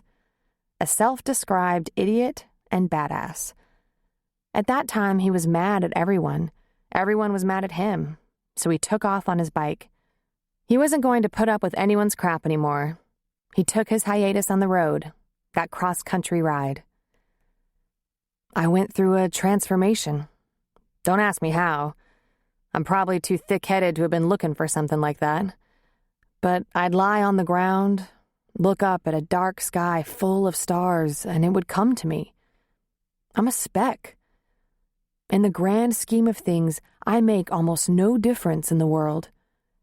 On the road, in the mountains, valleys, beaches, I kept thinking, this is such a huge, amazing, beautiful place, and I'm just a meaningless dot. Nothing. So should I be a speck? A dot whose single contribution is making people like my mom and dad embarrassed and miserable? Or should I try to do something better than that? Nothing profound, heroic, or amazing, but how about just not humiliating my family? She reached across the table and put a couple of fingers lightly on the tattoo. This come before or after? One of my little pre-transformation sprees, he said, grinning. Serves as a very good reminder. Besides, I've gotten kind of attached to her. You could dress her, Cassie suggested. It just wouldn't be the same. When he got back to California after his sabbatical, looking for something productive, he got a job in a small bike shop, and it was a good fit. After his experience on the road, keeping his bike running and learning from other groups of bikers, he knew a lot about the machine, about the people who gravitated to those machines. It was a perfect match for him. He could converse about every model, fix them, sell them, give advice. Much to the shop owner's consternation, he did a lot of things for customers at no charge. Referrals to other stores, a mechanical tweak, inexpensive part thrown in. He was just acting the way bikers out on the road acted toward one another. But the result was a growing clientele. Bikers trusted Walt. Since then, that little shop has grown into a chain, a franchise, but the philosophy is the same. We cater to bikers' needs. They think of the store as a clubhouse. They like to hang out a lot, talking to other bikers, so we stock up on trade magazines, give them free coffee, set up plenty of comfortable chairs. We've started organizing group rides on weekends. No charge, of course. And people sign up. Works great, he said. Since I've been doing this for more than 8 years now, I know just about everything about the business. There are 4 stores in 4 corners of the valley. Great little business. Because I love bikes, it's kind of like getting paid for your hobby. The best day I have is when someone comes in with a bike I can fix, and I know it's fixed perfectly, and at least what I did won't give him any more trouble. I know that doesn't sound like such a big deal, but it sure feels good. He talked about his brothers. His eldest brother was an accountant. The one just younger was still in school, studying entomology. Bugs. Guess he's gonna be an orkin man, he laughed. And you already know about Kevin, the cop. Dishes were taken away, coffee arrived. Walt had a huge slice of chocolate cake that she automatically dipped her fork into and sampled, as though they'd been friends for years. Then she glanced at her watch and said, God, it's 8:30. I have an early shift. She lifted her hand toward the waitress for the check, but when she brought it, Walt snatched it. Come on, Cassie said. I invited you. Lemmy, he said, please. I haven't enjoyed myself this much in a long time. Oh, Walt, I didn't mean to let you grab the check. At least let's split it. She thought, he's a bike mechanic, a grease monkey who spends a lot of time visiting with his customers. He must be totally broke. Come on, you're going to have to let me do this. I want to. Well, if you're sure, but... She didn't finish. She was thinking, but this isn't a date. You can't get the idea we're ever going to date. How do you tell someone as nice as this, whose company you've enjoyed so much that 2.5 hours have disappeared like seconds, that you're not even slightly attracted to him? When they walked into the parking lot, he left her at her car and said, Would it be all right if I called you sometime? Sure, but... Well, I don't want to mislead you. Friendship is about the only thing that interests me right now. You understand. After, she said. What she couldn't say was, "Friendship is the only thing that interests me with someone like you." But he smiled and said, "That's fine. A person can always use a friend." Cassie was barely home when her cell phone rang. She grabbed it, hoping it was Julie or maybe Marty. But it was Walt. "Don't answer it," she told herself. "Don't encourage him." "Hello?" she said. "So how about Sunday? A nice ride through Sonoma County? It's supposed to be a beautiful weekend. I know a great breakfast place, the biggest biscuits you've ever seen." She laughed. "By some time, I really didn't think you meant in a half hour. How about it, Cassie? See if you like the wind in your face and the sun on your back." "You understand, I'm not up for dating." "It's a bike ride, Cassie. It'll be fun. And I know you feel okay about being around me. I'm completely safe. You can call Kevin at Rancho PD if you want to. But I warn you, he might not give me a recommendation. I think he's still holding a grudge from when he was about 14. But come on, take a chance on me. Maybe I don't look like one, but I'm a good guy." Oh, he was a good man. Of that she had no doubt. "All right," she laughed. "Why not?" "Great. And much as I'd love to see you in a pair of shorts, you should wear long pants, jeans, maybe boots if you have 'em." "Fine. What time?" 7. "You gonna let me pick you up?" Oh God, she thought. What am I doing? "Sure. Let me tell you how to get here." Cassie was up and dressed on Sunday morning well before 7, oddly excited about Walt coming for her. She'd had to lie on her back on the bed to get her jeans zipped. She'd put on a few pounds again. But she didn't worry about that with Walt. She wasn't trying to impress him. That was a refreshing change. She heard the rumbling motor of his bike as he pulled into the neighborhood. At the stroke of 7, he rang her bell, and she answered her door with a big smile, stepping back a couple of feet to present herself in jeans and boots. "Okay?" she asked. "Better than okay," he said. "You look fantastic. But you might want to tie up your hair. It could get all tangled in the wind." He balanced the collar of a leather jacket on his finger. "This might come in handy in the shaded back roads and hills," he said. Steve came forward, a green stuffed frog filling his mouth, wagging his tail and looking up at Walt. "Well, hello," he said, leaning down to give him a scratch under the chin. "I've heard about you." Then to Cassie, "Will he be all right if you're out a while?" "He'll be fine. He's a mature man now." She plucked the jacket off his finger and, out of habit, examined the label. "Walt, where did you get this? It's a Vince." "We started selling a few items at the store. Biker clothes, you know." "I've lusted after this jacket at Neiman Marcus," she said. "It goes for over $700. "That right?" "Well, we don't like to let the prices get too high, but it's no secret. Bikers like to spend on their machines and accessories. I brought some chaps, too, if you're interested." She noticed he was wearing heavy denim jeans and boots, the usual chains around the heels. "You think I need chaps?" she asked. "I think we're going to be completely safe, but if you're concerned about anything, you might as well suit up." "The chaps came from the store, too?" she asked. To his nod, she said, "And they don't mind you borrowing the stuff for a weekend ride?" "Not a problem," he said. "I give a lot to the store. It's okay." "Well then," she said, shrugging into the coveted jacket. She pulled her long, straight black hair into a ponytail and tied it into a knot, then kissed Steve on the head and told him to have a nice day. Once outside, she let Walt help her into the chaps. He fixed her up with a rider's helmet and got her situated on the back of the bike. He revved it up and over his shoulder said, "You're gonna have to hang on around my waist." He grinned at her. "That's the best part for me." She put her arms around him and he took off, slowly through her little neighborhood, and soon they were zooming west along the freeway, heading toward San Francisco.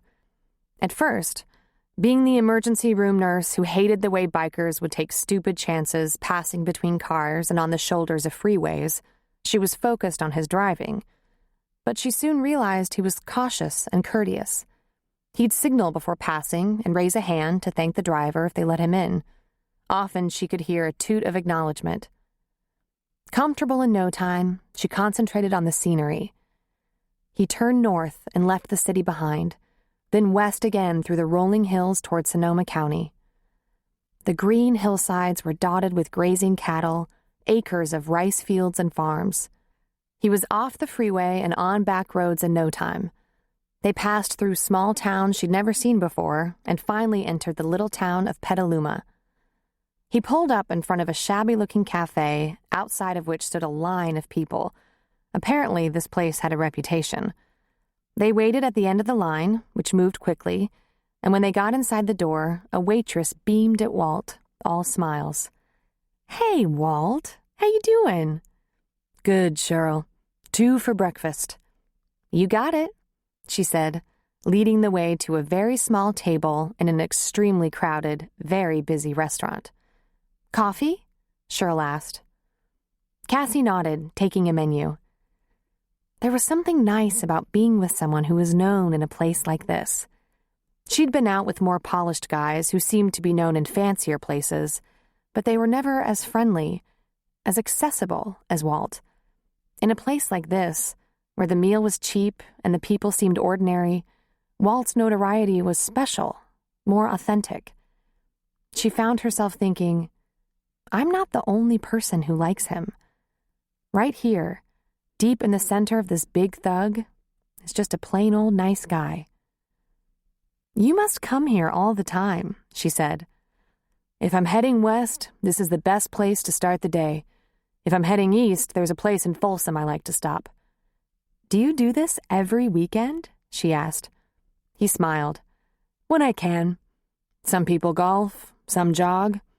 I like to eat and ride." "How do you like it so far?" "Well, I've always liked to eat," she said. "And I think I don't hate the riding part. Yet." "It's just gonna get better," he said. "Mind if I order for us? You like just about everything? Because I know what's good." "Go for it," she invited. "Guess I won't be having salad for breakfast." "Thank God." "You're gonna love this," he said.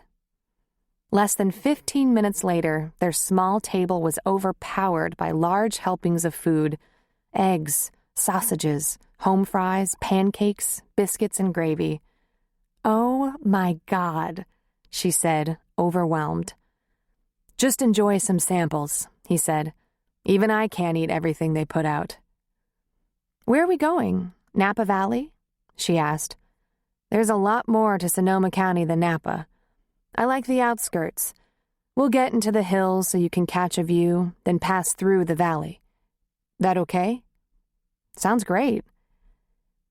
"Listen, I never even asked you how long we'll be out riding today," she said. "I told Julie I'd stop by later if I was back in enough time. Just a standing thing on Sundays when Billy and I are both off work." "However long you want," he said with a shrug. "Want to give me a time to have you back?" "No worries. It's very informal. She knows I have plans for the day. I'm kind of like family." And then she became very conscious of 2 things. She was like family, but not exactly the real thing. And he might wonder why she didn't ask him along. "You just say when," he said. He began serving her a plate out of the massive platters on the table. "Give yourself a little extra time. Even though you're just riding and the bike's doing all the work, it can be tiring. And dirty. Don't cut it too close. Make time for a little rest and a shower. You'll want it, believe me." "I hope I didn't just spoil your plans," she said. "Not at all," he said, putting some biscuits and gravy on her plate. "This is your first ride. We're going at your pace. Try some of this. It's awesome." She cut through the biscuit with a fork, scooped up some white gravy and lifted it to her mouth, where it melted. She said. "You are very good with food." "I read a hell of a menu, huh?" he said with a laugh. A different waitress appeared at their table. "How's everything, Walt?" "Great as usual, Sue. Thanks," he said. And before breakfast was over, a couple of other waitresses swung by just to say hello. A diner and his wife said hello on their way out, and Walt introduced them to Cassie. "Do you know everyone?" she asked as they were leaving. "Just the regulars. Nice folks." He handed her the rider's helmet and watched while she tied up her hair again. "That's just amazing, how you do that," he said. "I should have you show me how." She laughed at him. Imagine them sharing ponytail secrets. "I thought I'd take you up into the hills, and I know a couple of off-road trails with good views. You think you're up to that?" "Is it scary?" "I don't think so, but if you get nervous, all you have to do is give me a sign, pat my arm or something, and we won't go any farther. How are you with heights?" She shrugged. "I don't know. I've never done heights on 2 wheels before." "Fair enough. You just let me know." They mounted the Harley and headed out of town, winding through the hills that surrounded Napa Valley. Cassie hung on as they wove up and down the roads, past farms and ranches built into hillsides and nestled into valleys. The rolling landscape was lush, and she could see cattle grazing, now and then sheep or llamas. Below them, the occasional tractor trundled along, but mainly there were houses on a few acres, separated by their land, their horses wandering in pastures, here and there a vineyard, maybe the occasional winery or resort or spa. Everything back here away from the freeway was so peaceful and pristine, so quiet, not the crowded California she was accustomed to. A couple of times he pulled off to the side of the road and asked her how she was doing, and she answered, "Fine." In all honesty, she was loving it. The higher they went, the fewer the farms and ranches, and the cooler the air. She was grateful for the jacket, the beautiful leather garment she would never buy because of the cost. She hoped she wasn't sweating in it. Walt stopped every 20 minutes or so, giving her a chance to appreciate the views. They didn't talk. They just gazed. Then, with her okay, he started back up. The road was paved, but mostly one lane, and wound around hills that got steeper, the valleys getting deeper. They passed a total of 4 pickup trucks. The area was deserted but for the locals. Before long, they passed points from which she could see the entire valley, and beyond it, a mist that suggested the Pacific. There was still a lot of steep road left when Walt pulled over. There were a few trees, some soft grass, and big boulders. Not far away, a bull snorting behind a barbed wire fence. They were so high, she wondered how the bull had gotten there. She also wondered if that fence could hold him. Walt got off the bike and took off his helmet. He smoothed a hand over his messed-up hair, but it didn't help much. He grinned at her and asked, "How you doing?" She pulled off her helmet and, smiling, said, "I have bugs in my teeth. My whole body is vibrating. I'm freezing, and I think I have bed sores on my butt." "Want to start down?" he asked with a laugh. "Maybe in a while." "How'd you find this road?" "I just go exploring," he said. "This is one of my favorites." "You think he'll stay back there?" she asked, indicating the bull. "The fence is charged. He isn't getting through." "How'd he get up here?" "I guess he walked," Walt said. "What do you think so far?" She tilted her head. "I'm kind of impressed with myself. I didn't think there was a chance in hell I'd actually like this."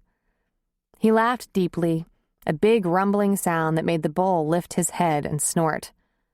"Don't get excited. I'm not exactly a convert, but it wasn't bad. The scenery is wonderful." "Better than from the inside of a car?" he asked. "Well, maybe. But the point is, a car would never find this place. We're too programmed to stick to state-approved roads." He just smiled at her. "Can we take a break? My butt really is vibrating." "Absolutely. Feel like some coffee?" She looked around. "I don't see a Starbucks anywhere." He reached into one of his saddlebags and withdrew a thermos and 2 plastic mugs. He poured 2 steaming coffees and handed her one. Then he settled himself on the grass in full view of the bull. Cassie sat down beside him, a little more cautiously. "You sure about him?" she asked, nodding her head in the bull's direction. "Relatively," Walt answered. "I've done this at least 20 times without him charging." They sat for a long while enjoying the view, sipping hot coffee while the bull occasionally glared at them. Long minutes passed before Walt said, "Mind if I ask you something kind of personal?" "Shoot," she said, taking another sip. "Why aren't you married with 3 kids?" She turned to look at him. "What makes you think I want to be?" she asked. "Sorry," he said. "I was just wondering." "Why would you ask?" she returned. He shrugged. "You're so easy to be with. Nice, funny, and sweet. And if you don't mind me saying so, you're awful pretty. Seems like there'd be no break in your action for a bike ride." She tipped her head down and laughed. "Walt, I have a real bad dating history. Mostly jerks and creeps. And that last one could have been real dangerous if you hadn't accidentally been there. I have rotten luck with men." "Whoa, Cassie," he said. "That's unbelievable. You should have a long line of men just waiting for you to give them a chance. Good men. I sure can't figure that out." "Thanks. That's sweet. I'm not sure why either. I've thought a lot about that lately. Maybe it's me. Maybe I have a problem with wanting the right guy too much. You know what I mean. I have friends who married real young, friends who just aren't interested in marriage at all.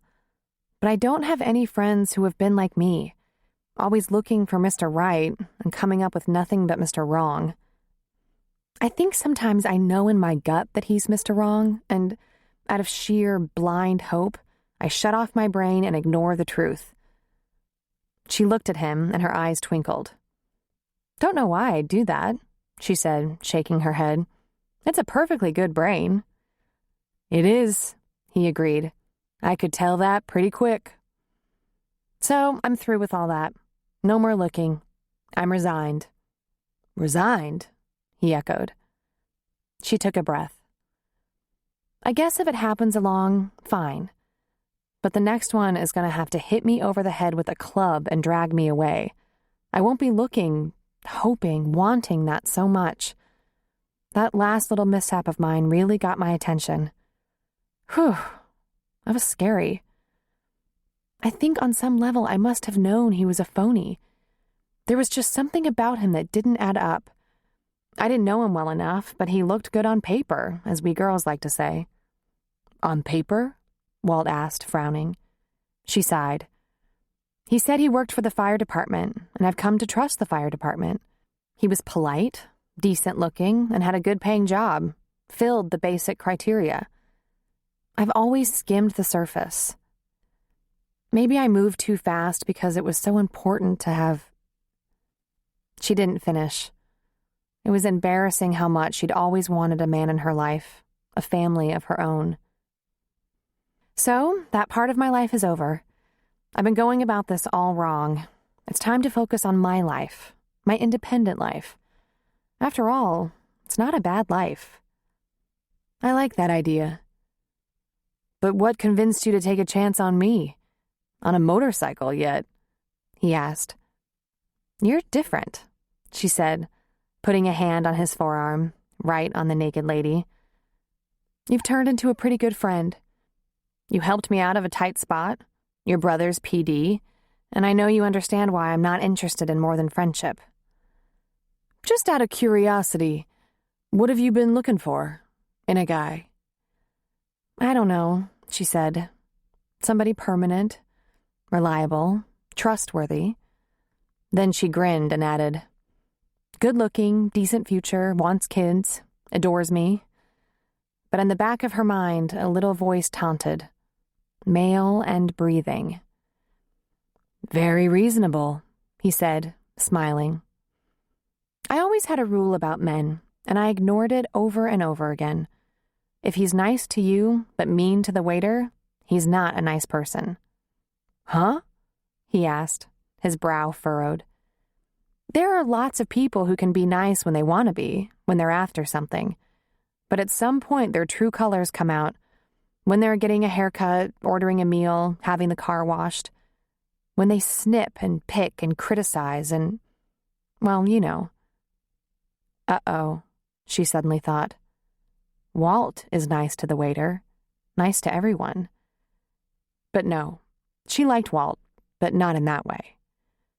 Yeah, I know, he said. So I ignored the rule. I'd see a sign and blow right through it, hoping a relationship would work. It usually didn't take long for the guy to treat me just as bad.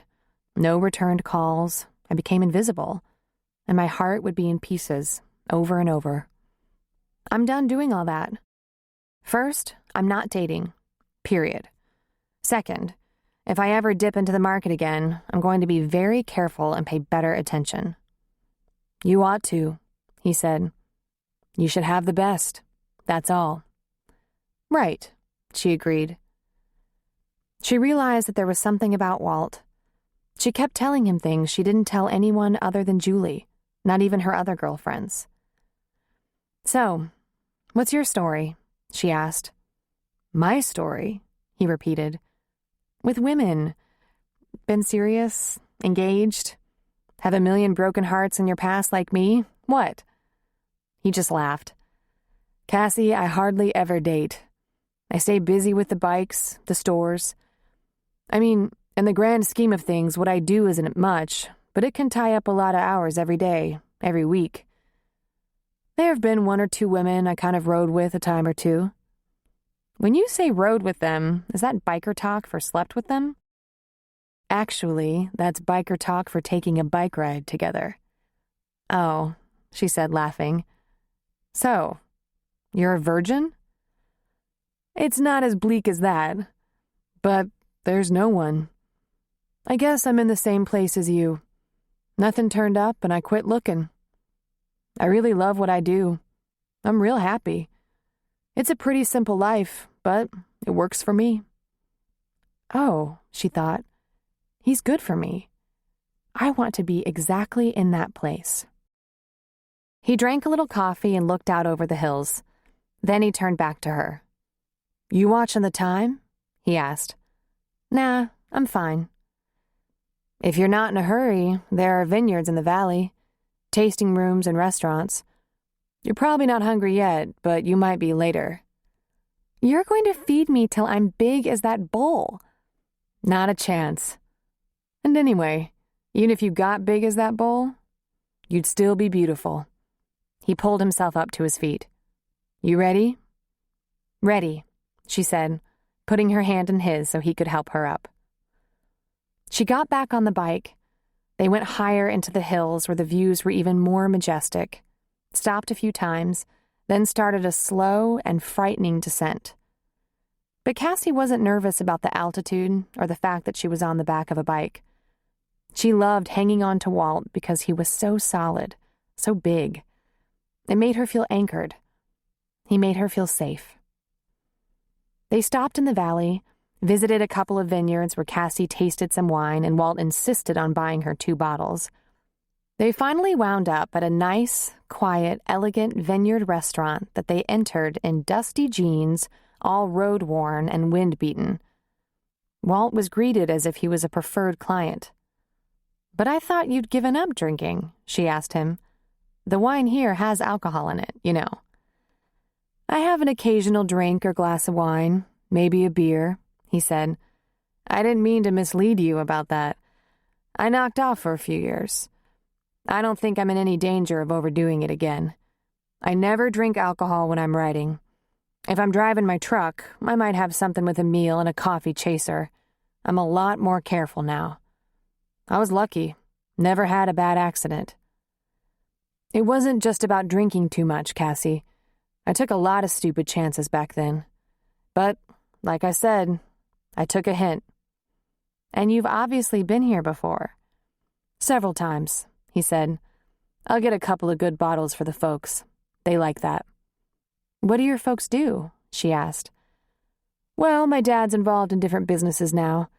He started out as a grocer, and my mom was a special ed teacher, and over time they started buying rental houses, which ended up being a good investment for them. California real estate was out of sight when they started selling.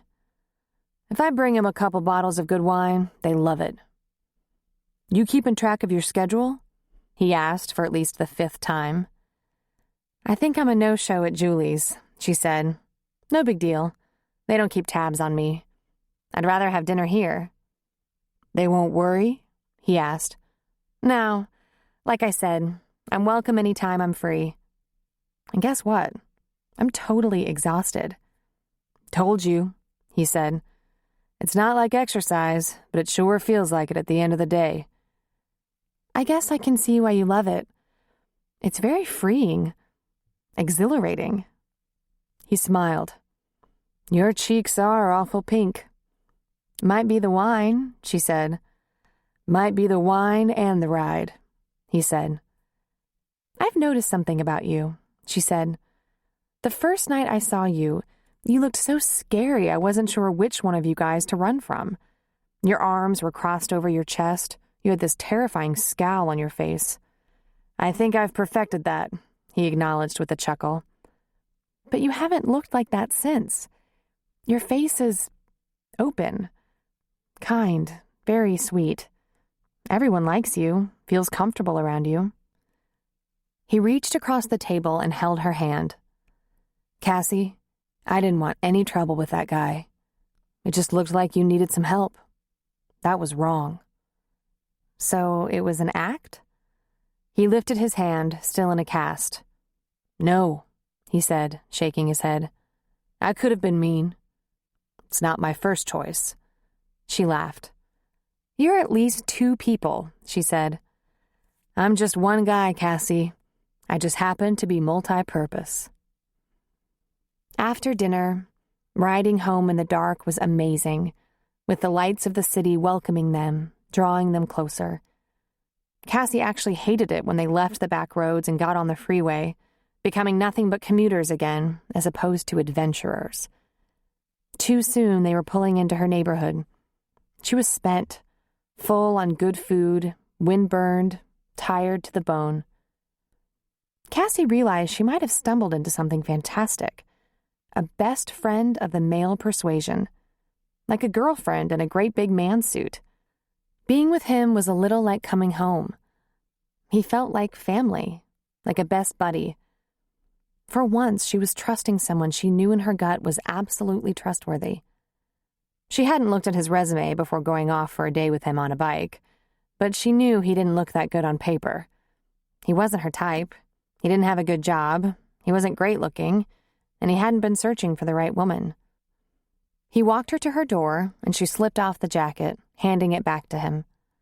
Will you sell this as a used garment now? She asked. Why don't you keep it handy for our next ride?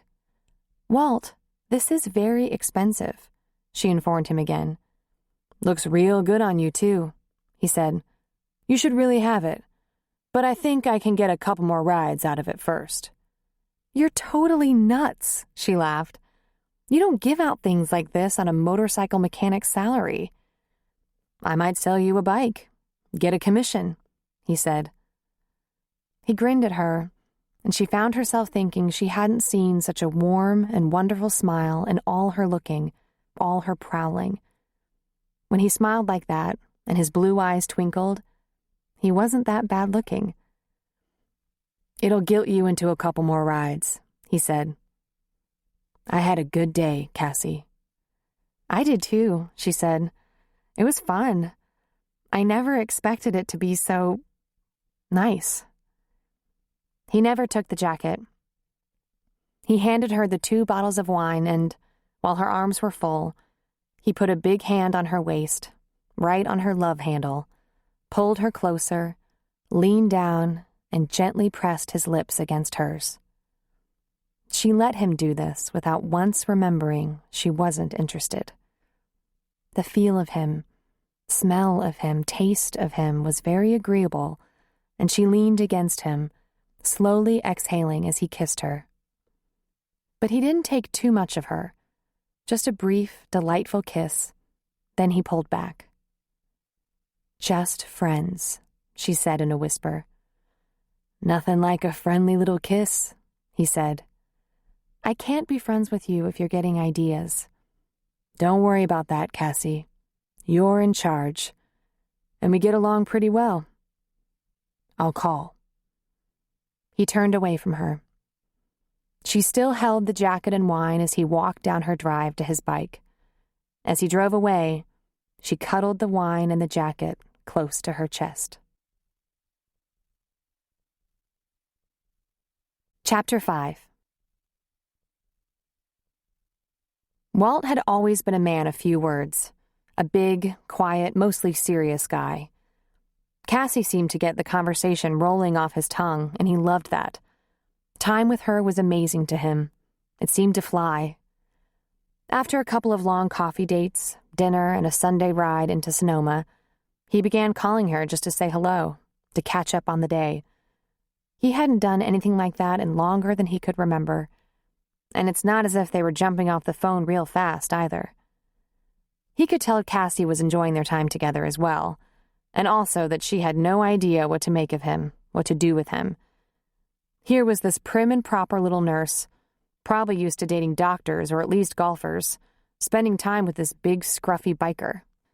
He was sure he didn't look like any of her other friends. It was probably going to be a long time before she sprung him on them, if ever, afraid they'd think she was crazy. The first time they were book browsing, he suspected she was surprised he could read. Cassie needed to move slow for obvious reasons, but that had very little to do with Walt's behavior. He took his time because that was his nature. He knew in 10 minutes Cassie was special. She was sweet and funny, and so beautiful, with her pale ivory skin, rosy cheeks, red lips, and large brown eyes. And her hair. It was thick and straight and so shiny, flowing down her back almost to her waist. She braided it and wound it around her head for work, and tied it in some kind of knot for writing, a knot she could release with one tug and let fall down her back in a silky sheet. He'd been wanting to touch her hair to see if it was as soft as it looked, but he'd pretty much kept his hands to himself. There had been that one kiss, and he hoped for many more. It was only because of Cassie and the fact that he was fond of her the second he met her that he asked Kevin to check out that license plate number 3 weeks ago. Kevin had called the very next day and told him the vehicle was registered to Ralph Perkins. Naturally, Walt asked, "He a paramedic?" Kevin answered, "I'm not saying any more than his name, which you said would be in the vault. But I'll look into this a little further." Walt got 2 things from that short response. First, it would have been easy to say he wasn't with the fire department, thus removing him from a relatively small group and lumping him with a million other men. After all, Walt had already intimated the guy had played off Cassie's conversation, made up a simple lie to gain her trust, setting her up. And second, there were very few reasons for Kevin to look into something that didn't even happen in his jurisdiction, unless he suspected it just wasn't right. Kevin was a Rancho Cordova cop. Cassie's close call had occurred in Sacramento, Rancho's neighbor. Kevin was a busy patrol officer. He didn't have a lot of extra time for things that weren't important. And he hadn't been all that excited about the story in the first place. Maybe something was up. So Walt called the fire department and said that a man he worked with had a fire and the firefighters had been just fantastic. One in particular. Walt said he wasn't sure which firehouse had responded that day, but the man he was looking for was named Ralph Perkins, and he'd like to thank him. It only took a few seconds. He was told the man worked out of the Northwest area. Since he floated between 4 stores on a regular basis, Walt looked up a map of firehouses in that area and began taking very brief detours to drive by some of them. It only took a couple of weeks and some luck to spot that teal-blue Tahoe parked outside one of them. At least it was a long way from where Cassie lived. It was the end of July. The weather was hot and humid. Often the firehouse door was standing open. Walt had taken to driving by that firehouse often, sometimes twice in a day. If that teal-blue Tahoe was in the lot, sometimes he'd sit out there a while, across the street, and just watch. Wait. Walt was very conscious of what he'd promised Kevin. He would not approach or engage the guy. But Walt knew how he looked. Big and dangerous. His style alone suggested he had disreputable affiliations, which he did not. It couldn't do any harm for Perkins to think Walt could bring the whole local Hells Angels Club to his aid in a second, though even if he could, he wouldn't. At the least, it wouldn't be a bad idea for Ralph Perkins to see he was there. One of these days, Perkins would be working on the rig, or the fire truck would be leaving the station, and he wouldn't miss a great big biker with a cast on his right arm sitting outside. It was a good idea for Perkins to know Walt was onto him, because if he ever went near Cassie again, if he ever threatened her or hurt her or scared her, he was going to be so sorry. That's when Walt figured he was probably sunk. He was hooked on her bad. A guy had to be real careful when something like that happened. It was tempting to try to figure out what the woman wanted most and fit himself into it.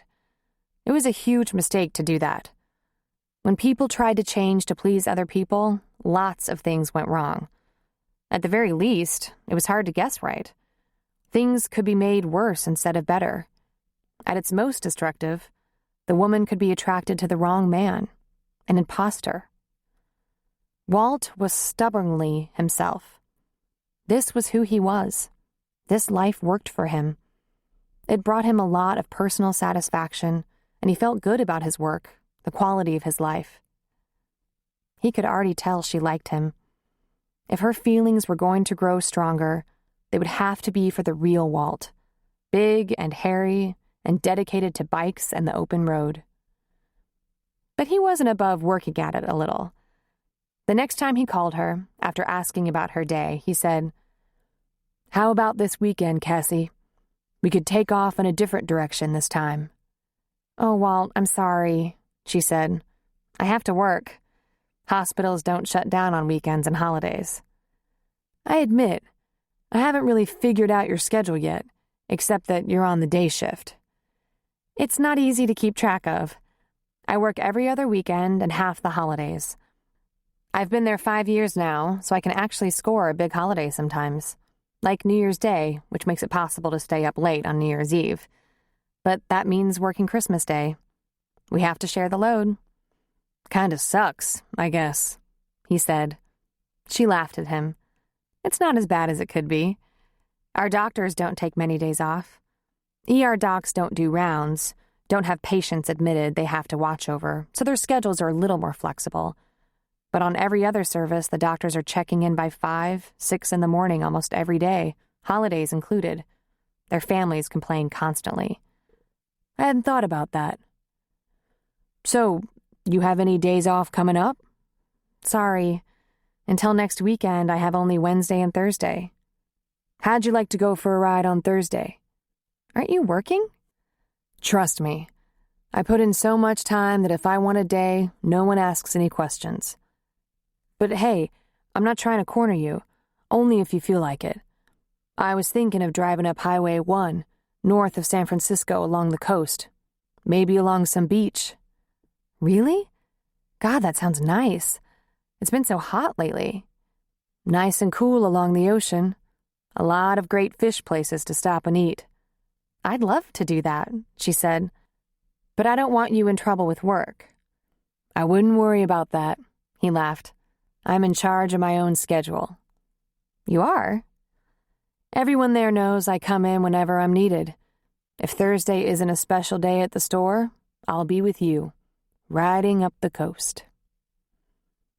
Julie sat on the exam table in her paper gown, swinging her bare feet. It seemed as if she waited forever for Beth to open the door. "Hey," she said brightly. "I didn't know I'd be seeing you today. How are you?" "Pregnant," Julie said, looking down at her knees for a moment. She smiled emotionally, fighting tears. "What else is new, huh?" "Uh-oh, you don't look thrilled." Instantly, the tears ran over. Beth, this couldn't come at a worse time. Beth immediately went into doctor mode. She sat on the little stool and balanced the chart on her knee. What's the matter, Jules? Another accident. My 4th accident. No one gets pregnant as easily as me. I'm a broodmare. I should breed for a living.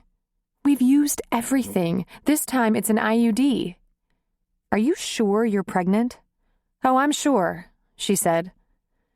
I spent all morning going through the checkbook, looking for an error in my favor. We're completely strapped. Billy works on all his days off. We fight. I throw up every morning. We have a house full of kids. Money is non-existent. We'll never get ahead. We're so far behind already. I was just thinking that when Clint gets in kindergarten next year, I could put Steffi in daycare and go back to work, and maybe we'd have a fighting chance. She sniffed. Beth, I'm at the end of my rope. You do a home pregnancy test? Beth asked. I don't have to. I can tell you exactly how far along I am. I'm the most regular woman in California. That isn't always a diagnosis, Beth said, smiling patiently. I might want a second opinion. You want proof? Help yourself. I'm pregnant, 6 weeks. And I'm thinking about, what if instead of having a baby, I made Billy have that vasectomy? Beth laughed. That wouldn't really stop you from having the baby, Jules. Can we please not call in the nurse? Julie asked, reclining on the table. Her feet found the stirrups by habit. Can we do this, just you and me? Because I'm totally screwed up with this one. Sure, Beth said. Special privileges. Now, besides money, what's the problem? What is there besides money? Julie asked. You know when we were all at lunch? Well, Billy decided to try to impress me by helping out. He was going to fix the gutter that was breaking off from the eave. He'd only had a few hours of sleep, had been up most of the 24 hours before, was too tired to be doing chores like that, and he fell off the ladder. Beth stopped what she was doing and her head snapped up. He okay? He's fine. Luckily, he didn't hurt himself. But that really got my attention. What if he got hurt on the job? We'd be so screwed. What if something even worse happened? I wouldn't even be able to keep the house. We're barely hanging on to it now. How would I raise my kids? On welfare? Are you sure things are really that bad, Jules? That bad, she said. No one knows this. I've been late on a lot of mortgage payments. I've totally missed, too. I keep expecting them to come and arrest me or something. Julie put the back of her hand on her forehead. I try not to bitch about it all the time. Cassie thinks I have the world by the balls with my sweet, good-looking husband and all these kids. Marty just wouldn't get it. She might want a little more attention out of Joe, but if I had her problems, I'd manage, believe me. I'd just hose him down and enjoy my boat.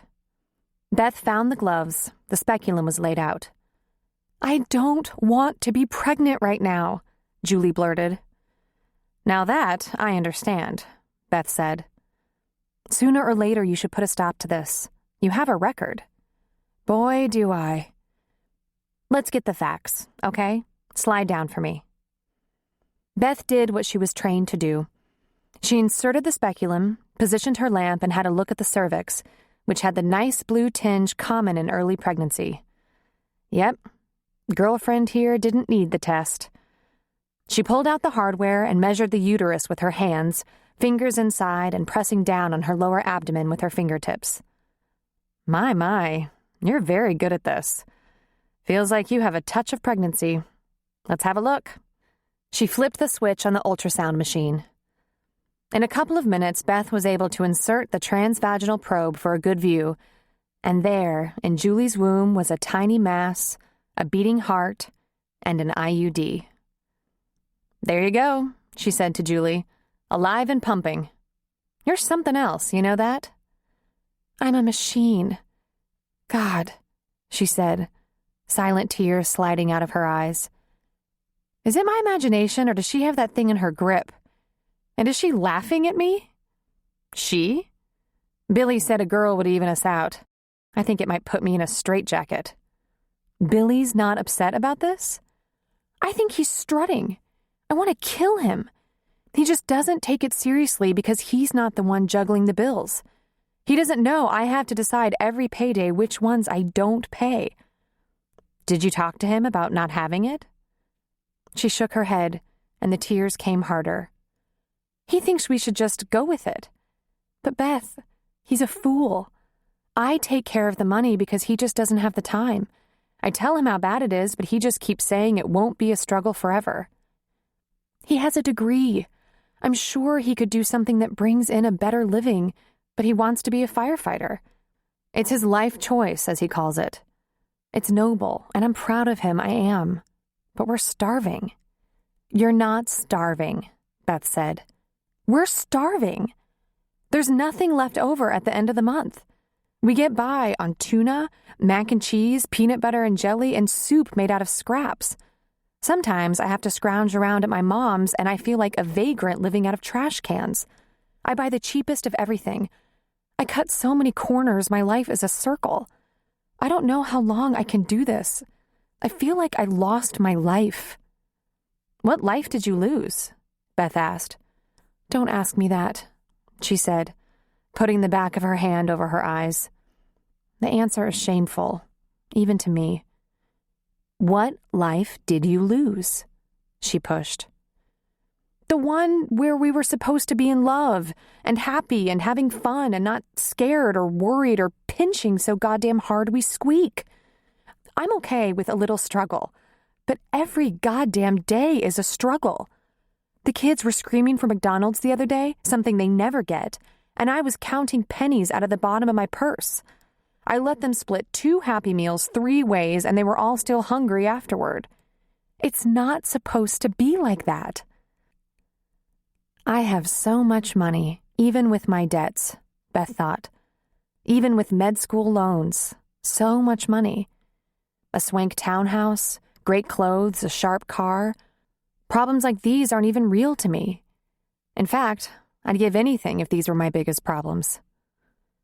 But she had to rein that in. It was her job to take care of Julie and not the other way around. Aren't those the kind of stories you tell your kids when they're older? About how you had to manage it? About how tough it was? Billy's not irresponsible with money, is he? Oh, stop it, she said with a sniff. On our budget, he only gets 1 beer on a night off, which is a rare thing.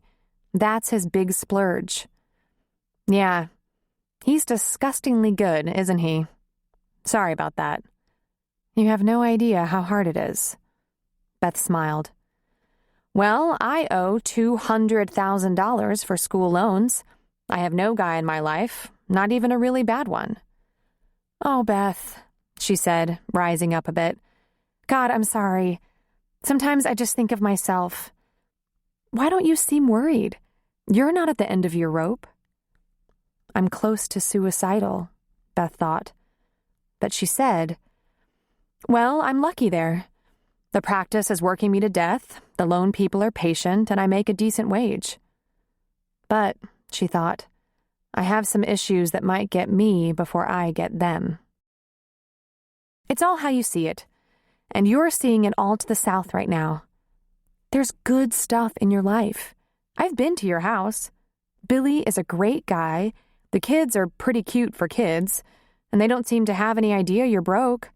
You're in good health, and you're still as disgustingly pretty as you ever were. We had a get-together a couple of weeks ago at Marty and Joe's. Chelsea was there, coming on to Billy. She looks better than all of us put together. Chelsea? She still got her eye on Billy? That's how it looked to me. Well, let's just concentrate on you right now. Julie was quiet for a second. I can't have another child. I just can't, she said, so softly she could barely be heard. Did you talk to Billy about this? I told you, No. Did he tell you it was up to you? Because I know you're struggling, but he's struggling too. She looked away. He said everything would be all right. That's what he always says. She propped herself up on her elbows. Have you ever known a woman to complain because her husband is too happy-go-lucky? I don't understand him. It's not like he lives in some la-la land. He scoops people off the freeway, pulls them out of mangled cars, pumps on their chests to get their hearts going. He lives in a world more real than most of us will ever know. But when it comes to our problems, which are major, he treats them like they're just a minor inconvenience. Beth, if anything happened to Billy and I needed help, I'd have to go to my brother or my parents. And I've gone to them before. Lots. I take that to mean he wouldn't consider ending the pregnancy. He wouldn't go for that idea, no. And if she could find even a smidgen of hope in her ability to keep the house and food on the table, neither would Julie. Well, this might actually come as welcome news to you. Depending on where that IUD is situated, you have a better than average chance of miscarriage. Also depending, this could turn out to be a high-risk pregnancy. She shrugged. On the other hand, I've pulled many an IUD out right behind a perfect full-term baby. What if you pulled it out now? We can take it out. We do that from time to time, usually a little later with an ultrasound to guide. But that carries a risk. It could compromise the pregnancy. Sometimes it's a tough call. Compromise it later or now? Either time, I'm afraid, but we'd take every precaution. And if you just pulled it today? Now? Julie asked, wiping the tears away with the back of her hand. Beth shrugged. Maybe nothing. Maybe some spotting and that's all. Maybe a spontaneous miscarriage. And maybe no pressure to make a decision about keeping it or letting it go. Julie thought for a second, then said, Do it. Get it over with. Jules, if you want it out, we should wait. Do it with an ultrasound when the fetus is larger. There'd still be a risk of losing it, but I'd be further along? No, she said, shaking her head. This is bad enough. I don't want to make myself accept this and then lose it. I don't want to feel it move and then just pull the goddamn little traitor IUD out. Beth tugged on Julie's hand to help her sit up. Then she sat on her stool and looked up at her friend. All right, listen. It's legally your right to choose termination, but I strongly urge you to get a little quick counseling. It's free. Get Billy on board so it doesn't affect what appears to be a very loving and supportive marriage. Huh? Is it my legal right to have that IUD removed? Julie, think this through. Beth, I have thought it through. I'm afraid of what one more will do to our family, and it's a real fear, not just me overreacting. And I definitely can't get used to carrying a baby and then lose it. I don't know how I'd recover from that. Then I suggest you make an appointment and take Billy with you. Tell him this is urgent and critical and you need his support. And, Beth, can you just remove my IUD without all this crap? Beth pursed her lips for a second. Then she said, Yes, I can. It may or may not make any difference. Explain, again. I can remove the IUD and the pregnancy could be unaffected. Or you could have spotting, bleeding, and possibly a miscarriage. If you really don't want to be pregnant, it makes better sense to see a doctor who can take care of both the IUD and the pregnancy. But if you just take it out right now, I might be saved the trouble, Julie said. Jules, don't you want to think about this? I have. Take it out. Now. Beth connected eyes with her for a long moment. Then she said, It will go on your chart that I removed the IUD at your request, that I informed you. I know. You're sure. I'm absolutely sure. Lie down. The gloves went back on, the speculum back in. Beth began to work, talking to Julie's vagina. You might have some cramping, some spotting. The spotting could last a few days, then stop. Or you could miscarry spontaneously, in which case I'd like to check you. maybe do a follow-up D&C. If you have any heavy bleeding, please let me know immediately. I'm on call tonight. You have my cell number. If I don't answer on the first try, just leave a message and come into the ER and I'll see you there. I don't anticipate problems, but you should be aware. No matter which way this goes, I'll have to see you in 2 weeks." She glanced over Julie's drape. "Sure?" "Do it." And while Beth did her work, Julie cried silently, tears sliding out of her eyes and into the hair at her temples. Cassie was getting pretty flexible with this writing stuff.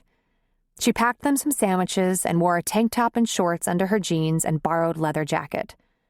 They went back to Sonoma, but this time north of San Francisco, they got off the road and went along the beach toward Bodega Bay. They found a peaceful spot to park where she disrobed a little bit and produced food and drink. Then Walt surprised her by pulling out a blanket, and they sat in the sun on a cool, rocky northern Pacific beach and enjoyed the seascape. "Tell me what it was like, growing up with 3 brothers," she said. "Like a circus," he said, laughing. "We were each born 2 years apart. I was the second. My mom always worked, so when we were real young, my grandma took care of us. It's amazing she lived as long as she did. She only passed a couple of years ago. But my mom was a teacher, so once we were in school, we were on the same schedule. She taught special ed. Did I tell you?" "You did," she said, chewing on a pastrami sandwich. "And your dad was a grocer." "What does that mean, he was a grocer?" "Well, he bought a little corner grocery store, kind of like the precursor to the 7-Eleven.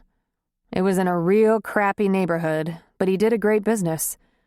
Rental houses were his thing, though. Great for him, awful for the rest of us." "Why is that?" "He'd search for a deal, a repo or falling down piece of junk, and then we'd live in it while he fixed it up. The second any of us could hold a hammer or paintbrush, we were working on it too. We lived in one once that had no kitchen appliances at all. My mom kept a refrigerator in the garage. We had a grill in the backyard and a hot plate. There were times he had to turn the water off to plumb. Now, we're talking about 4 little boys and a gnarly mom. We boys would pee in the yard and we'd all shower at Grandma's before going to work and school. Mom would rag on Dad to get the water or electric or whatever back on before she killed him." He laughed. "We had a new place every year. I mean, an old one every year. Sometimes we could turn him in less than a year. I think I remember every one, and there had to be more than 20. They were awful. When they were fixed up, he'd rent 'em and buy another dilapidated house. At some point, my mom was fighting to live in a finished house while he fixed up an empty one, but he wouldn't hear of it. He just couldn't throw away money like that." "Is he still doing that?" "Nah, it worked out for him. About 20 years ago or so, when we had a real estate boom, prices doubled or tripled. The other thing? He bought small houses all the time, so the margin was greater and the market better. You know, more people can afford $300,000 houses than $1 million houses. Plus, if you can't sell them, rent's cheaper. So when real estate was good, he started selling them and bought a few more small grocery stores. Same drill. He'd buy 'em in trouble, get 'em right, sell 'em. But at least we didn't have to live in those. My mom and dad live in a real nice house now. She finally beat 'em down. Me and my brothers, we give 'em a lot of grief about never having lived in a finished house growing up." "Tell me about your brothers," she said. "They're all married, have kids. You know about Kevin, the cop. 28, wife of 1 year, pregnant with their first. Joel, the student, he's working on a PhD in bugs so he can be super Orkin. He has 2 kids and a wife who's a professor already. And Tommy, he's a CPA. He has his own little firm. He handles all the family stuff along with his other clients. He's 34, been married 10 years already, 3 kids. 6 grandchildren," she said. "You're the only one not contributing." "I know," he laughed. "I don't think anyone expects much out of me that way." "Aw, I shouldn't write you off so soon. That's what I say. He grinned. Your turn. Tell me about growing up. Well, it was just me and my mom until I was 8, and then she met Frank, my stepdad. That made her so happy. When I was 10, their first baby came, and I was pretty thrilled to have this little play toy. When I was 12, the next little baby girl came. Then, when I was 14 and the third one was on the way, Frank got a promotion and transferred to Des Moines. She looked at him and said, By that time I was pretty reluctant to move, so when Julie's family offered to let me stay with them, my parents agreed to it. I found out later that nobody expected that to work out, but it did. You know, Frank and my mom had this whole new life, new family. I never really felt a part of it. Did you miss them? He asked. Sure I did. I visited, spent whole summers there for a couple of years, but then I started getting jobs and my visits were shorter. What about your dad, your biological father? Never knew him, she said with a shrug. My mom died young. She was only 44, a freak brain tumor. She only lasted 6 months, and I was in Des Moines most of that time, taking care of her. I tried to locate my father then, but I didn't find him. There are all these networks to post your search so the missing parent who might not want to be found can get in touch with you, but he never has. Who knows? Maybe he's gone too. Anyway, I don't care anymore. He was never a part of my life. If he got in touch now, I'd ask him some medical history questions, but I don't have much else to ask. Except... He gave her a second and then said, Except? Well, I'm curious about why he left us. You don't know anything about that? My mom said they weren't together long. She got pregnant. He married her but never really lived with her, wasn't around for my birth. The divorce was final before I was 6 months old. They were both young. It was a big mistake, an accident he ran from. So far in the past and so irrelevant, it seems ridiculous to wonder anymore. Walt put his big hand against the hair at her temple and ran it back in a caress. Are you okay about that now? Does it hurt? She shook her head. What hurts is not having my mom anymore. She went on to a new life with Frank, but we stayed real close. We'd spend hours on the phone talking about everything. Sometimes I miss her so much. I can understand that. In case you didn't get the message, I'm real tight with my mom and dad. They hung in there with me when I was in trouble a lot, when I tested every rule they came up with. Losing either one of them would hurt real hard. Our histories plan our futures, she said. I think some of that explains how I could end up fighting for my life in the front seat of an SUV. He frowned. How? Well, when you get down to it, I have no family.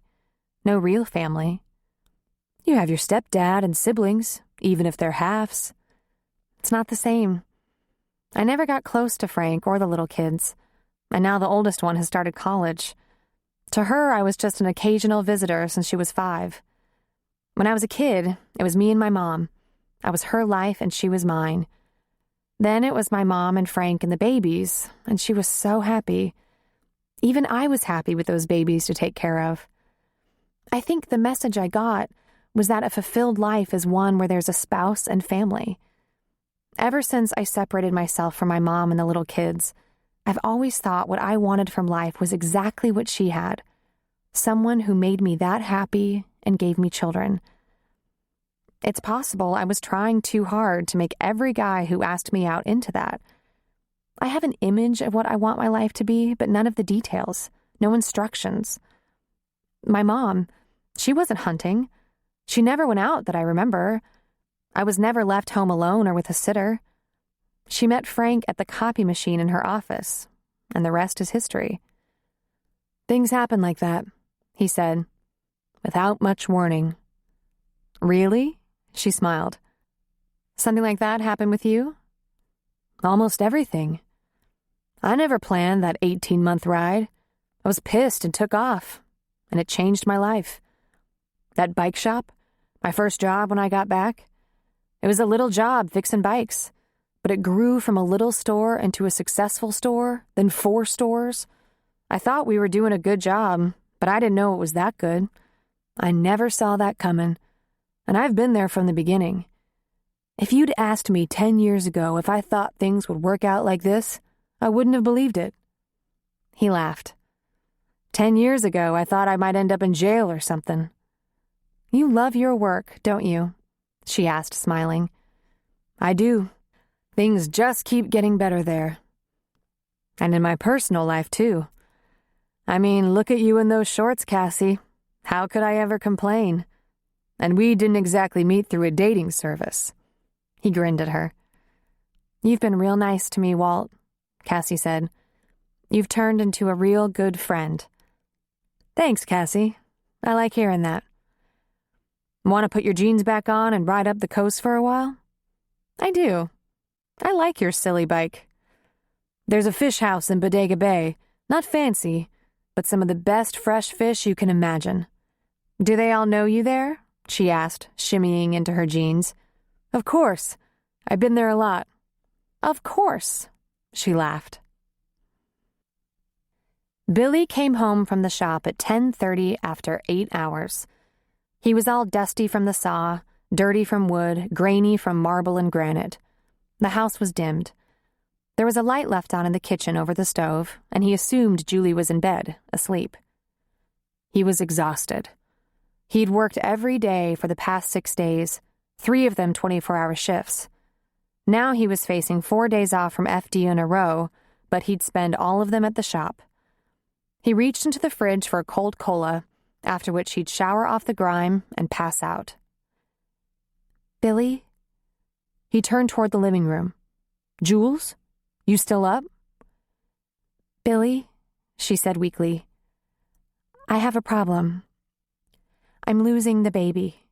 He rushed to the sofa and found her there, lying down, an ice pack on her lower abdomen. He knelt beside her and brushed the hair back from her brow. What's going on? He asked. I went to see Beth to confirm what we knew. I asked her to take out the IUD. She told me this could happen. It's happening. I'm bleeding a lot. I have to do something. Did you call her? Ask her what to do? She nodded. I have to go in now. To the hospital. We'll have to call Cassie or my mom to come over for the kids. I wanted to wait for you. I needed you with me. Jesus, what if I'd been late? He jumped up and headed for the phone. You should have called me. I could have come right away. Into the phone, he said, Cass, we got a problem. Can you come over for the kids? I have to take Julie to the hospital. She might be miscarrying. A pause. Yeah, that's what I said. I guess she didn't tell anyone. She was upset. We can't talk about it now. I need you to come. Thanks. By the time Cassie arrived, Billy had Julie in the passenger seat of the running car. Cassie went straight to Julie's window. Miscarriage? She whispered, an alarmed look on her face. You didn't say anything about being pregnant. I couldn't, Julie said in a voice barely audible. Billy leaned forward. We'll talk about it later, Cass, he said. Then before she could move fully away, he had the car in reverse, backing out of the drive. To Julie, he said, How bad is the bleeding? Seems bad, she said. Scary bad. But I don't know. I've never been through this before. What did Beth say? He asked. She said to come in. No. At your appointment. Why'd she take out the IUD? I asked her to. Is that what they normally do? She was quiet a moment. Then she said, No. But I wanted it out of me. She said it could go either way. It could affect the pregnancy, cause a miscarriage, or maybe nothing would happen. Why didn't you just leave it alone? He asked. Because it was going to be a problem either way. Same odds. Maybe nothing would happen. Maybe it would have to come out later with some risks. Maybe it would be a high-risk pregnancy. If there were going to be problems, I wanted it over with, early, before we got used to the idea, before the deductible got too high. He ground his teeth. You made it pretty clear you weren't going to get used to the idea. Billy, not now. Shouldn't we have talked about it? He asked. made the decision together? Fuck the deductible. I could get more hours in. We couldn't talk about it, she snapped. You wouldn't listen. And when were you going to talk, Billy? You work all the time. You're hardly around. And when you are around and I try to talk to you, you just keep saying everything will be all right, that we have something special that doesn't include money. And that's for goddamn sure. Would you prefer it if I got all freaked out all the time like you? He said, his voice rising to match hers. Someone's got to stay positive. What the hell are the choices? One choice would be looking hard for a better paying job. I didn't have these kids alone. The job's gonna get better paying. I get a raise every year. We're up for a new contract and that could take 2 years. Jesus, Billy, we're not making it. Don't you get that? He drove in silence for a couple of minutes. Then, in a voice quiet and controlled, he asked, "If you had wanted this baby, what would you have done?" She started to cry. Through hard tears, she asked, "You think I didn't want it? You think it's that simple? I'm afraid to have it. Do you know what it's like to have my mom stuff a $20 bill in my purse every time I see her? Having her pay for soccer uniforms and summer programs? To go over to her house and rummage through her refrigerator and cupboards for enough food to get us to another payday? To have to tell the kids no to McDonald's every time they ask?" She looked over at his beautiful profile. "I eat oatmeal for supper, or 20-cent mac and cheese to save the meat for you, so you have the strength to work 7 days a week. Billy," she said, putting her hands over her face to cry into them. "Billy, I've missed mortgage payments.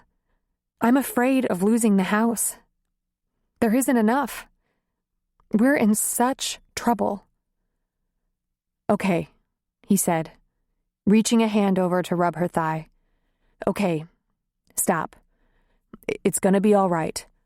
"It's not going to be all right," she sobbed, shaking her head, weeping into her hands. "This isn't a recent problem. It's been like this from the beginning. I keep telling you, and you act like I'm just overreacting. There isn't enough money to pay the bills, much less pay the bills and buy food. Every month someone goes unpaid so we can eat," she wailed. Then, more softly, she said, "I gave it up. Let it go, and it was the hardest thing I've ever done. And now God's going to punish me by making me bleed to death. And maybe that's not such a bad thing. Jules, stop it. You're not going to bleed to death, and I'm not going to lose you. You know I can't make it without you. Baby, calm down." He pulled his cell phone off his belt. "What's Beth's number?" "I don't know. I already called her. I didn't even bring a purse." Billy had other resources, given his paramedic job. He called the hospital and had her paged, an emergency. When she came to the phone, he said, "I'm bringing Jules. We're almost there. Listen, she's bleeding real bad and she's scared to death and panicked. Meet us in ER in 5 minutes. Yeah, thanks." He reached across to Julie, put a hand on her shoulder and said, "I need you to calm down," he said sternly. "We're going to make this right. I'm going to make this right. I'll figure something out. I love you, Julie. Now come on. Don't make this worse with hysteria. I need you." When he pulled into the ER loading zone, he told her to sit tight. He went around to the passenger door, lifted her into his arms, and carried her inside. She laid her head against his dusty, gritty chest and wept. Beth was right inside the door, wearing scrubs. She told him to follow and took Julie straight to an exam room. "She shouldn't be hemorrhaging," she said softly. "Let me have a look before we get all worked up." Billy laid her gently on the exam table, and a nurse was already there, helping Beth to get Julie out of her clothes. Billy stood lamely watching. Over her shoulder, Beth said, "Don't you have a car to move or something?" "Who cares?" he shot back. "By the time you get done, I'll know where we are. Go. Do something. Give me 10 minutes. Don't you let anything happen to her, he said, his voice a mixture of menace and desperation. Go, Beth said, helping to get Julie set up for an exam, not looking at him. 10 minutes. All the way to the parking lot and back, he fought panic and grief. Why's she doing that? Eating mac and cheese and cereal like that? I eat good at the firehouse. I get more meat than I need in a week. I had no idea it was that bad. Why is she taking it all on herself? Why am I letting her take it all on? Jesus, I'm losing my family. I don't even know what's going on with my own wife. Work. I thought if I just kept working. When he got back to the exam room, Beth was just emerging, drying her hands on a towel. She had a slight smile on her lips. It's not as bad as she feared. There can be a lot of blood, but she's not hemorrhaging. She lost the baby? Yes. I'm so sorry, Billy. It just happened, spontaneous, and the bleeding slowed right down. Listen, you understand there was a chance of that, anyway, no matter what she decided to do. Not my wife, he thought. She has the iron uterus. She'd have carried the baby, but lost her mind. But he looked at the floor and nodded. I'm going to do a D&C, make sure she's all cleaned up and intact. Shouldn't take long. We'll watch her for a little while and then she can go home if you could arrange someone to keep the kids so she could rest tomorrow. There's a little recovery time involved. I'll handle it, he said. She put a hand on his arm. You okay? Yeah, he said, lifting his head. Yeah. I'll stay till she's done. Till she wakes up, maybe till morning, to take her home. Cassie's at the house. Hard work was not uncommon for Billy. It had been a way of life since he was a teenager. His father suffered a construction accident when Billy was 14, his older brother 16. He never recovered. He was laid up for a year, then a jobless cripple for the rest of his life, which was short. There had been some disability insurance for a while, then unemployment, and finally county subsistence, but it was a drop in the bucket. The boys went to work immediately, pitching in with what pittance they could contribute, the greatest contribution being that they covered their own expenses. His brother, Dan, went into construction at 18. Their dad died a couple of years later. Now, Dan, married with kids, lived and worked in San Jose. Their widowed mother lived with his family and took care of their kids, so Dan and his wife could both work. Maybe part of Billy's problem was that he was used to tightening his belt, used to working 2 jobs. But even with all those jobs, all that scrimping, his high school years had been memorable, positive. He got good grades, was able to play some ball, and he'd had Julie from an early age. He didn't have a car, but his brother did, and Billy had been able to borrow it sometimes. Julie had a car. She'd drive him to work or pick him up when Dan couldn't. They could go out on cheap dates. All they really needed to be happy was the opportunity to get together with friends, go to school events, or park and make out. All things considered, it had been sweet. Except for the fact that his mom and dad had it rough, his family life hadn't been as bad as it could have been. Everyone held up. Maybe that was another part of the problem. They always held up. He figured as long as he stayed upbeat and just kept working, everyone would hang in there, get through. He really didn't expect it to be that tough forever.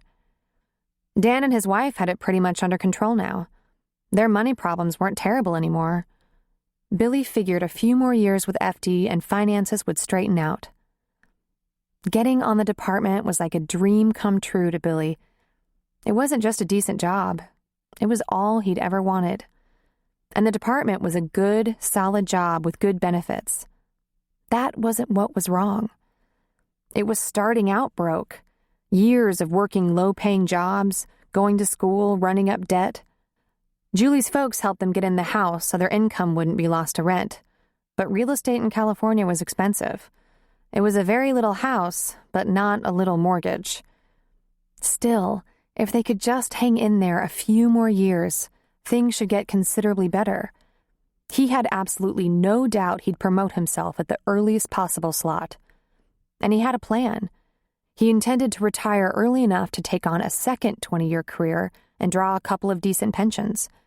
By the time the kids were college age, things should be manageable. And by the time they were grown, life should be comfortable. Nice. But this was too much for Julie. She couldn't take it anymore. She was afraid to have their baby, for God's sake. Afraid she'd be eating cereal for dinner for the rest of her life. What kind of man lets his wife go through that? He sat by her bed while she slept off the anesthesia, reaching out to touch her hand every few minutes. Near dawn, her eyes opened and he jumped up, leaning over the bed. "Hey, baby." "Billy," she whispered. "Billy, I'm sorry." "Shh.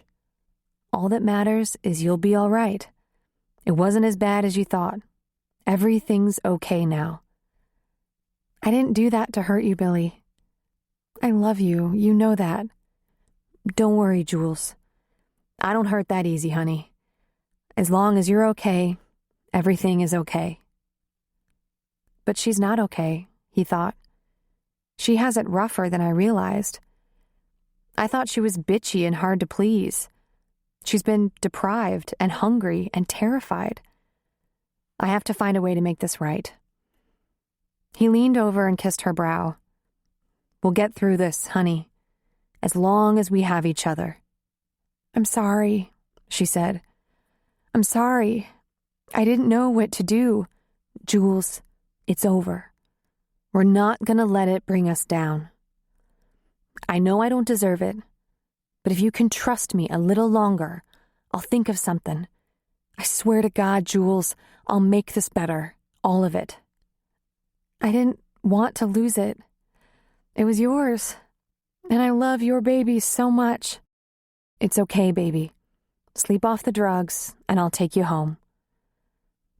Her eyes fluttered closed, and he sat by the bed again. Sat, and tried to keep the tears that ran down his cheeks concealed from the nurses. Chapter 6. Cassie entered Julie's darkened bedroom carrying 2 glasses of wine. Julie had spent all day in bed, had a substantial early dinner that Cassie made herself and brought over, was not on pain meds, and was no longer pregnant. Along with dinner, she brought a bottle of wine, knowing Julie wouldn't have any on hand. She passed Julie the glass. Julie was propped up on some pillows, and the color had come back into her cheeks, a little of the light into her eyes. "You sure this is okay?" Julie asked Cassie. "If you're not nauseous from the anesthesia, you're fine. I have a big dinner waiting for Billy and the kids when he gets them home from your mom's. But you and I should talk. Jules, I had no idea what was going on with you. Since when does that happen?" "I'm sorry. It's not that I didn't trust you, that I didn't think you'd be supportive. I know you'd do anything for me. But I was devastated, just stricken. In fact, I was thinking of making it go away before telling Billy, but I can't seem to keep things from him." She looked down into the glass, took a sip. Then tears filled her eyes. "I just reached an understanding with women in trouble I've never had before. When you face something like this, you just don't have any good choices. None. The choice I made wasn't good. It was the least terrible." She blinked, and a tear spilled over. "Can you please start at the beginning?" Cassie asked gently. Julie laughed and rolled her eyes upward. "Let's see. I met Billy when I was 15 years old, started dating him right before I turned 16. "Seriously," Cassie said. "Seriously," Julie insisted. "Look, I know a lot of people have it worse. And believe me, I'd never complain about being married to the best man in the world or about having these kids. They're such awesome kids. But Cassie, we just can't make ends meet. The only hope is keeping things static and me going back to work as soon as possible. We can't add another child to the family without adding years to our financial recovery. There aren't just big bills to keep up with. There are old bills, not just loans for Billy's school expenses. We've taken seconds on the house, equity lines, and the charge cards are maxed out. She laughed humorously. You max out, cut up the card, and someone will give you a new one when you clearly have no way to pay the bill. This country is run on madness. So, what happened? Cassie asked. I got caught again, she said with a shrug. Let's see. I got pregnant with Jeffy because I was taking antibiotics and my pills didn't work. I don't think anyone told me, but I can't remember. I was so young then, so hysterical. We got pretty good at relying on condoms and spermicide, but then there was a slip. We borrowed Joe's boat for an anniversary ride and got all steamed up and carried away, and bingo, Clint. I swear to God, it was the only slip in 5 years, and he nailed me. I had a diaphragm right after Clint and got pregnant immediately. Beth said I must not have had a good fit. I thought I had it made with the IUD, even though my periods were like a train wreck. I made it 3 years. Phew! Fertile myrtle. You better hurry up on that vasectomy, or something. I can't wait for him anymore. I'm gonna do the tubal thing. I just don't know how to afford it. How's he doing? Billy, Cassie asked. Again, Julie looked down. He's sad. He's very, very sad. He can't look me in the eye. I don't think he'll ever forgive me. Okay, wait. Let's get real here. That was the path of least resistance, pulling the IUD. This was going to happen anyway. Pulling the IUD just made it happen earlier. You get pregnant in the tube, the IUD keeps the fertilized egg from sticking. That's all it does. You never know what flowed out every month. A regular period or a baby? Or a fertilized ovum. Do you have any idea how many fertilized ova don't stick anyway without the presence of an IUD? How many times you manage to fertilize an egg? No one knows. That's how many. Beth was right. You didn't have any control of the outcome. You had no way of knowing if yanking out the IUD would cause a miscarriage or not. It was a risk, but not much more of a risk than having it in there with the baby in the first place. So give yourself a break. It would be different if you went out and had an abortion behind your husband's back. I was thinking about it. Thinking about it and doing it are two different things. Julie, you couldn't even keep from him the fact that you were pregnant. You tell him everything. She patted her hand. He's feeling some loss, just like you are. You both need time to grieve, but you'll get beyond this. Come on. The doorbell rang, and Cassie put down her wine. I'm on that, she said, rising to leave. She was back in less than a minute, with Beth trailing along behind her. How are you feeling? Beth asked, sitting on the bed. Julie struggled against tears. Empty. Oh, honey, I'm so sorry things haven't been easier. Is it true? I could have lost it later, like even after feeling it move? We're making lots of progress with the rare IUD baby, keeping everyone safe and intact, but there are still occasional problems. The further the pregnancy goes, the better our chances. But then every day is a stressful day, hanging on. The important thing is you're fine. Fine, Julie. That's worth being grateful for. The doorbell rang again. I'll get that, Cassie said once more. In less than 2 minutes, Marty came into the room, carrying a glass of orange juice for Beth. She sat on the bed along with everyone else. Pregnant? And you didn't tell us? Marty said. I was embarrassed, Julie said. It was another accident. How can anyone believe me that I have this many accidents?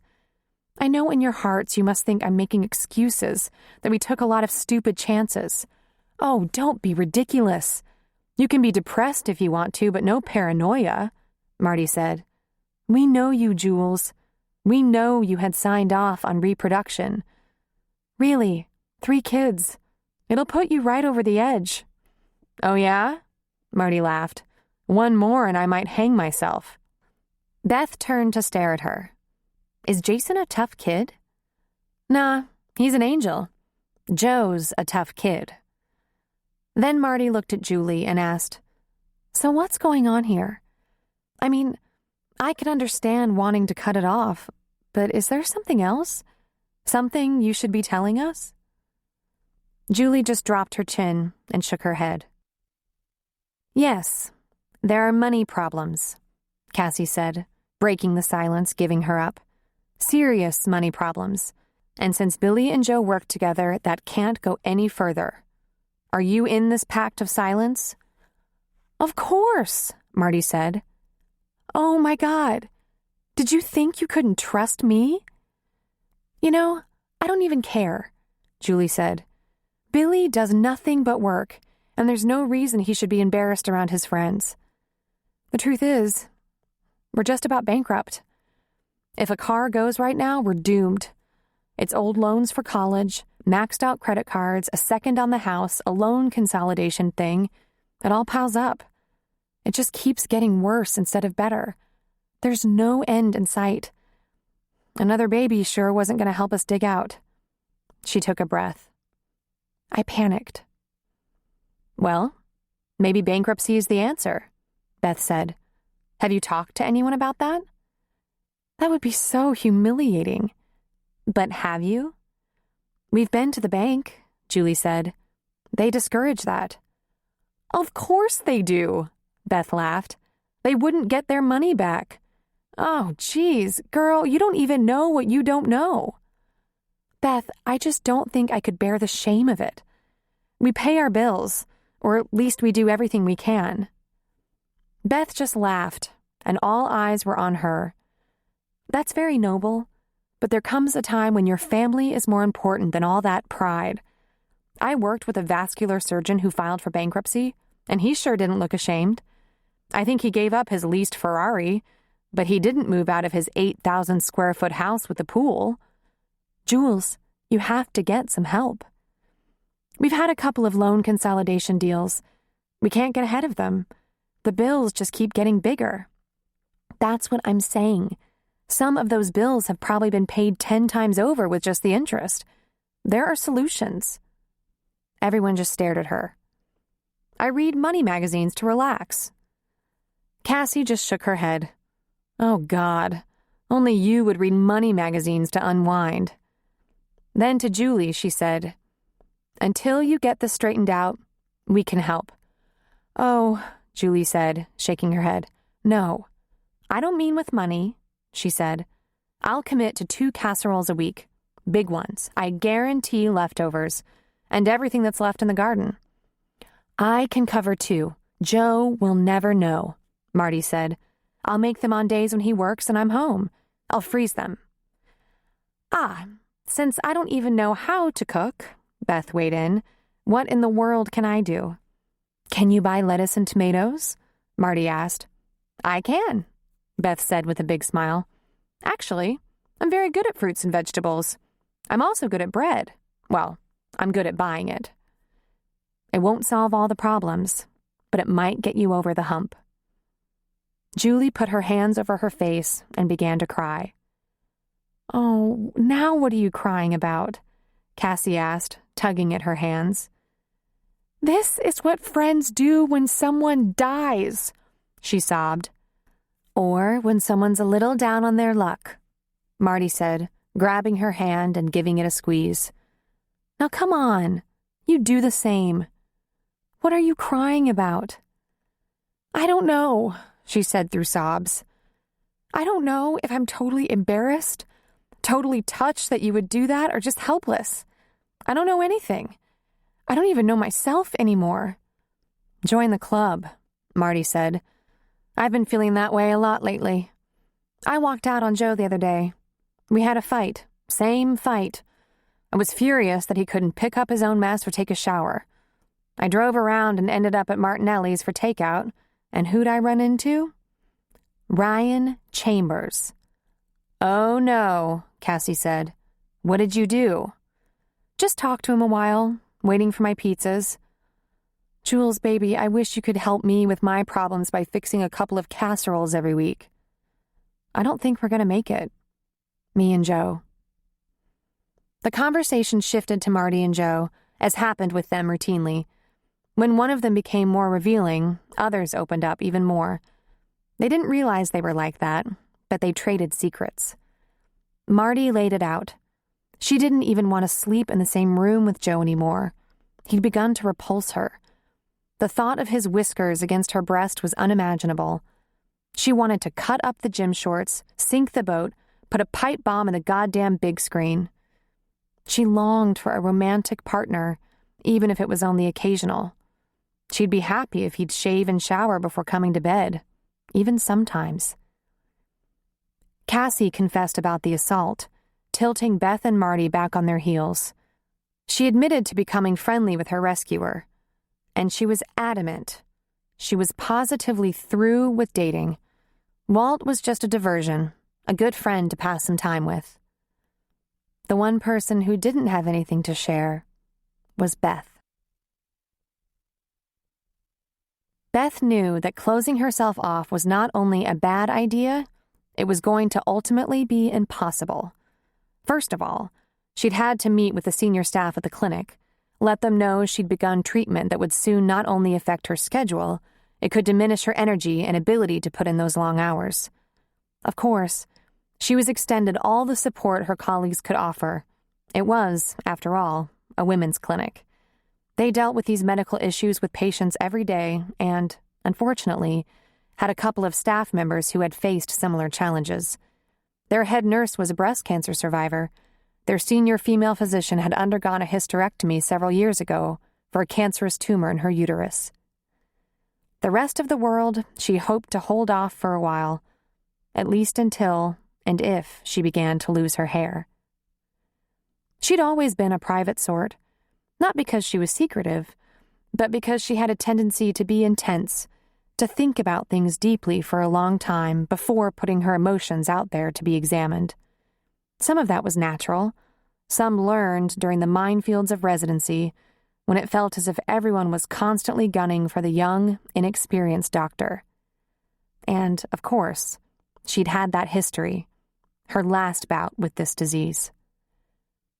She had been in her third year of med school, only 25, and involved in a very comfortable relationship with Mark, a first-year surgical resident. It was serious. He'd chosen his residency to be in the same city with Beth while she finished school. They had moved in together a few months prior to the diagnosis and had casually kicked around the idea of getting engaged as soon as she graduated, got her MD. It was, in fact, the first serious relationship she'd had. The news of the malignancy devastated her, threw her into a complete tailspin. She wasn't a totally abnormal girl. She'd cried before, but nothing like the hysteria brought on by facing that battle. Of course, her parents came at once, although, God bless them, they weren't much comfort.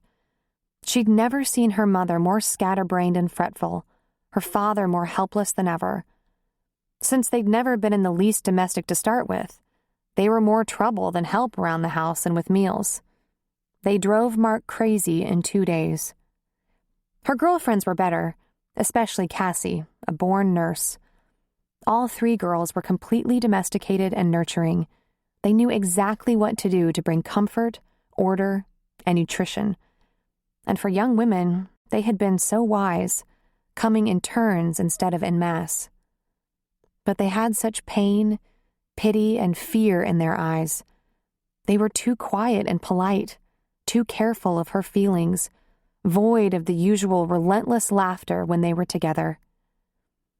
She survived the surgery and was managing the chemo fairly well. She didn't have to leave school, though she suffered too much time off. And she held her parents off to keep her medical and personal lives from converging. Instead of having them visit to help, she took a few very quick trips home to let them look at her, see that, aside from being a little on the pale and thin side, she was holding up well.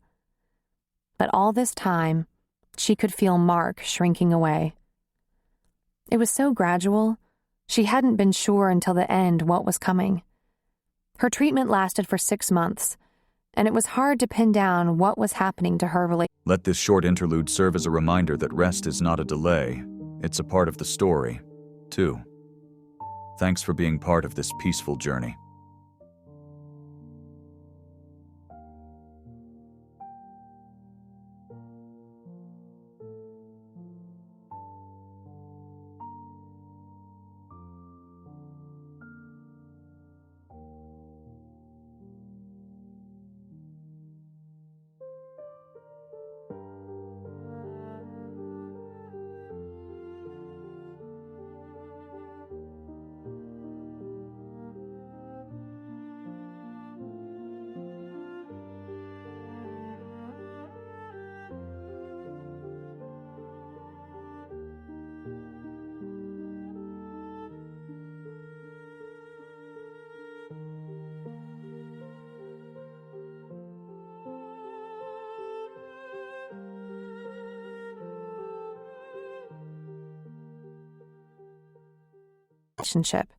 First-year residents are worked so constantly, his absence was not suspect. Mark's time at home was minimal at best.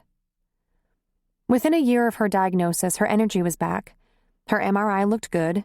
She appeared to be in remission, if not cured. There was color in her cheeks again, and a soft cap of hair on her bald head when Mark said, "I'm sorry. This is the most terrible thing I've ever done to anyone in my life, but I can't go on. I don't know if the illness took its toll, or if this was going to happen to us anyway. I swear to God, I don't know." "What did I do?" she asked. "What didn't I do?" "You can't have done anything wrong or neglected anything. Beth, you've been amazing through all this. Maybe we'd end up in this place anyway. Maybe it wasn't meant to be. I'm sorry." It was impossible for her to believe that a surgeon, a man who not only cut people up for a living but loved his own work, would have trouble looking at that rugged scar. But slowly, through his leaving and talking about his departure, she realized that it probably had everything to do with cancer. He was 28. He wanted a family, as did she. He didn't want to be a widower at 30 or 32, starting over. He didn't want to be a husband whose wife wouldn't be a good candidate for pregnancy or motherhood. Beth had no crystal ball, but if they'd already been married, she thought he might have stuck with her. No telling on that. It destroyed her. In fact, his leaving was harder on her in many ways than the disease and treatment. She thought she had survived both. "Don't think of this as a continuation of the disease," Dr. Patterson had said.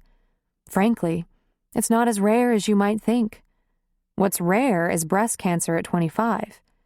But this is exactly why we follow so closely, observe so diligently, in the chance this is a vulnerability. We're going to treat this a little more aggressively than the last time, and your odds are as good as anyone's with early detection and reliable treatment. You're not doomed, Beth. You're not." She liked him. She didn't necessarily believe him, but she liked him. She ran her vitamin regimen by him, and he approved. 1 week after her first appointment with him, she had begun radiation.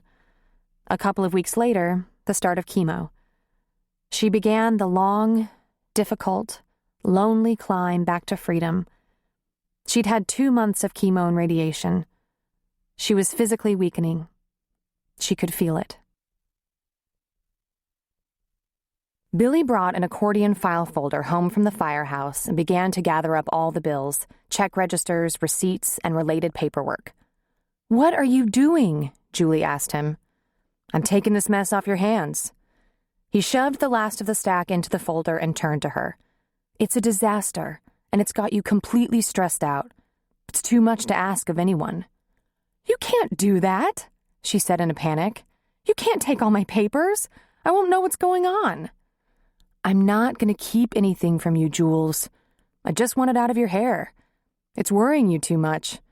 It's like leaving you with the yard work and car maintenance along with everything else, expecting you to shoulder this alone. Besides, You've been asking me to get involved for years, but I spend too much time at work." "I've been doing the best I can, Billy," she said, getting teary. He dropped the folder on the bed and put his arms around her. "I'm not taking this stuff because you're not doing a good job, baby. I want you to let go of it. As soon as I get it figured out a little bit, we'll come up with a budget you can live with, and I'll just put aside what you need to get you and the kids through the week. I can't have you eating cereals, so I never should have said that," she said, leaning against his chest and sniveling. "It was just an emotional outburst, that's all. I can keep juggling. I'm good at it by now. I have a system." He stroked her back. Her system included so much anger and desolation it was wiping her out. It had caused her to take a chance on losing that baby, and no matter what was happening in their lives, Julie came alive with happiness when they were having a baby. Once she got used to the idea, that is. "I'm probably going to be asking about your system before I start bill paying, but all I want right now is to see where we are. Then maybe I can take on some of the stress." "How are you going to manage this? With 2 jobs?" "I'll see what I can do at the firehouse. We have some downtime. A lot of guys do their bill paying and stuff while they're there. We've got one guy studying all the time, trying to finish up his degree. A couple are working on the captain's test. It's okay. I'll gnaw away at it a little bit every day." "It's impossible," she whimpered. "How are you going to concentrate on work if you have this on your mind?" "Same way I concentrate on work with you and the kids on my mind. I think about you guys every second. Half the time we have a sick kid or some disaster going on. I'll do just fine." He lifted her chin and smiled into her eyes. "How are you feeling?" She shrugged. "Physically, I'm fine. Emotionally, I have a lot of regrets." "Let's not waste too much energy on that, huh? It's over. We have to move on." "But I look at you and it doesn't feel over. You don't look at me the same way. You don't sleep with me like you used to. You're out of commission for 6 weeks," he said. "At least 4 to go.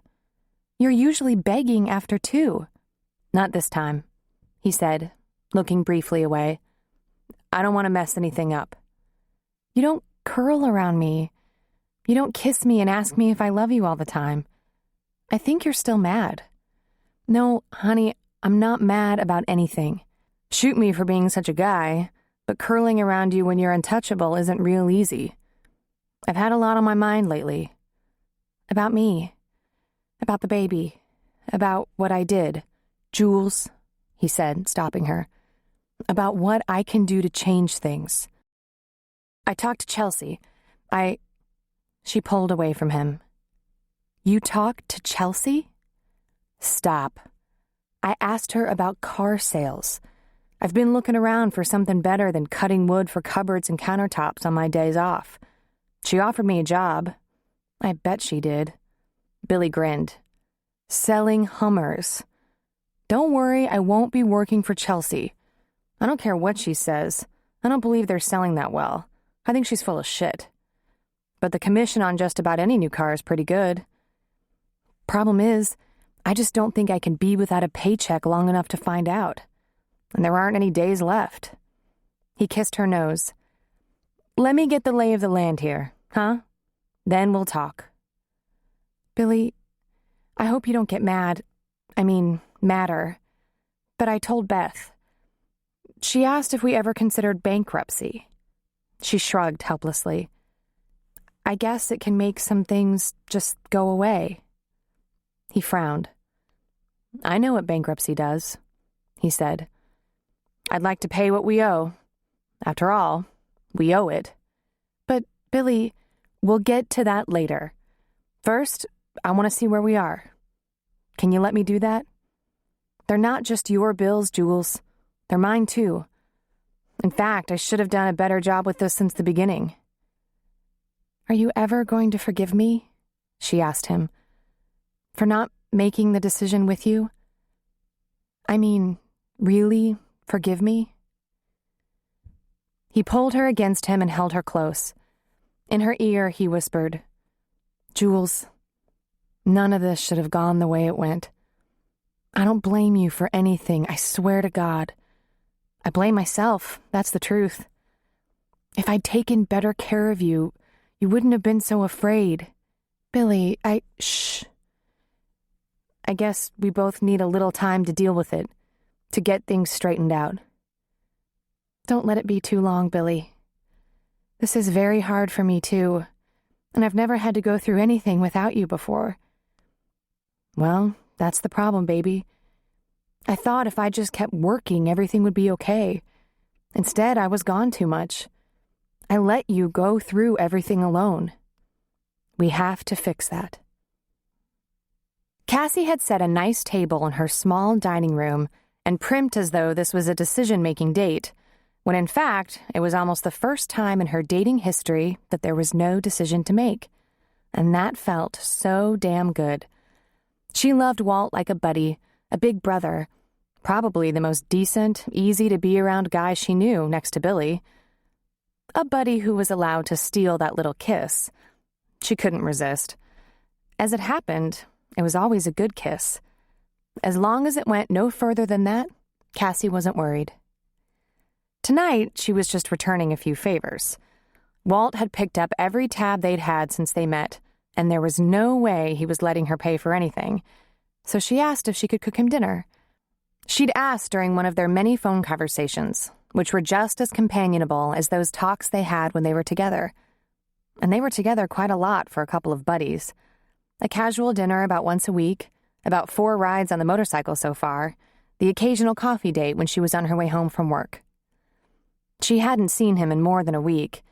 She'd explained about Julie's miscarriage and the need for Cassie to help out. The last time they talked, he said he really hoped Julie got on her feet soon. He was missing their time together. Well, so was she. That's when she suggested dinner. She killed 2 birds with one stone, made a casserole for Julie at the same time. She'd said 7, and the doorbell rang at exactly 3 minutes till. When she opened the door, she was slightly taken aback. His appearance was altered. He wore khakis, a cotton shirt, and he wore boots, but these were shiny brown leather dress boots, no chains. Of course, he still had the ponytail and naked lady, but there was no stubble on his face, and his hair wasn't all messed up by a helmet. "Well, Walt," she said, smiling, "if you weren't about 6'5", I'd hardly know you." "I'm only 6'3", he said, presenting her a bouquet of flowers with one hand and a bottle of wine with the other. "Only?" she laughed. "Come in. Let me put these in water right away." "Something smells real good," he said, stepping inside. "Lasagna," she told him. "What do you make for a great big guy who likes his food?" "I'm not good with steaks on the grill. I destroy them. I guess I don't have enough testosterone or something. I was kind of torn between a turkey and lasagna." She stood at the sink, unwrapping the flowers, and threw a look over her shoulder. "Lots of garlic bread. A little salad to keep you healthy." "Sounds perfect," he said. "Should I have brought a vase?" "Of course not," she said, laughing. "I have the perfect vase." But while she opened the paper wrap, she was immediately struck by how unique this arrangement was. It wasn't something you picked up at the grocery store on the way to someone's house. These were exotic flowers, calla lilies, birds of paradise, orchids, lavender roses. Not a typical batch. He must have gotten them from an actual florist. He surprised her all the time. She laid the flowers on the drain board and opened a drawer, handing him a corkscrew. "I'll have a glass of that wine if you'll open it, and I have a Coke and your coffee ready." "I drove the truck tonight," he said. "I'll have a glass of that with you, and then I'd love a coffee after dinner. I think this bulk on a full meal will absorb a glass of wine. Or 2. She lifted an eyebrow. "I'm not a bad influence, am I?" "You might be a good influence," he said. "Nah, kidding. I try to take my folks out to a nice dinner every weekend, and I usually drive instead of ride. I sometimes have a drink with them. The bike really demands a lot. I can't afford to take even a minuscule chance. My reputation depends on it. I have to be more than 100%. He popped the cork on the bottle, poured 2 glasses while she snipped the ends of the stems and put them in water. He swirled, whiffed, took a sip, and sighed. I did good here, Cassie. Taste. Didn't I do good? She put the vase of flowers on the table and took a glass from him, sipping. She tilted her head appreciatively. You did very well, she confirmed with a smile. Now, tell me about your week, about your jobs. You might fall asleep, he said. Try me. So while they had a glass of red wine and a small plate of bruschetta, he told her about a sticky carburetor problem on a 1988 Harley Road King. He'd had to work on it a long time, but felt comfortable enough with the outcome to guarantee the work for a year. If it went down within 2, though, he'd make it right. He told her about this guy who'd been coming in, drooling over a refurbished Harley, who'd finally taken the plunge and made the buy. One of the girls in the office got engaged, and they all went out for lunch. Then his oldest brother's kid had a birthday, so there was a family thing. How about your week? He asked. Not carburetors or sales, I bet. Almost the same drill, she answered. A compound femur fracture this morning. That was the big event. That's when the big thigh bone is broken and sticking out through the flesh. Ooh. Yeah, it's bad. And the usual number of car accidents, mechanicals. That's when someone just falls. Critical illnesses, one hot appy, complicated labor. Appy? He asked. Emergency appendectomy. And 1 gunshot wound. Plus overdoses, assaults, mostly domestic. Domestic? He asked. Family disturbance. A lot of variation on that, but usually the husband is beating up the wife. He shook his head. That's terrible. It's so terrible. You ever run into that with your biker pals? She asked. Run into it how? I don't know, she shrugged. Ever hear about those kinds of troubles with biker couples? Because I read a little bit about the biker gangs, and some are known for treating their women like objects they own. It can get real... Cassie, I've never been in a gang. Even when I was younger and ran wild with a bunch of bikers, it wasn't a gang. And we were too stupid and ugly to have women. I didn't mean... Sure you did. You still want to make sure I didn't have some poor, abused young girl on the back of my bike who had "Property of Walt" tattooed on her biceps. He grinned at her. You want to know if my dad knocked my mom around? No, My dad never raised a hand to my mom. There's an old shotgun in the house. I bet she'd have taken it to him if he had. She had her hands full in special ed, and she raised 4 boys. Holy hell would erupt when we weren't polite and decent around the opposite sex. You want my opinion? My brother Kevin was the worst. I guess the girls thought he was cute, but personally I think he's ugly as a stump and a pain in the ass besides. Man, he used to have a different girl every week and couldn't have cared less if they were calling, crying their little hearts out. My mother wanted to kill him. And I never abused a girl, a woman. Though I probably treated some like crap because I was stupid and had no idea what I was doing.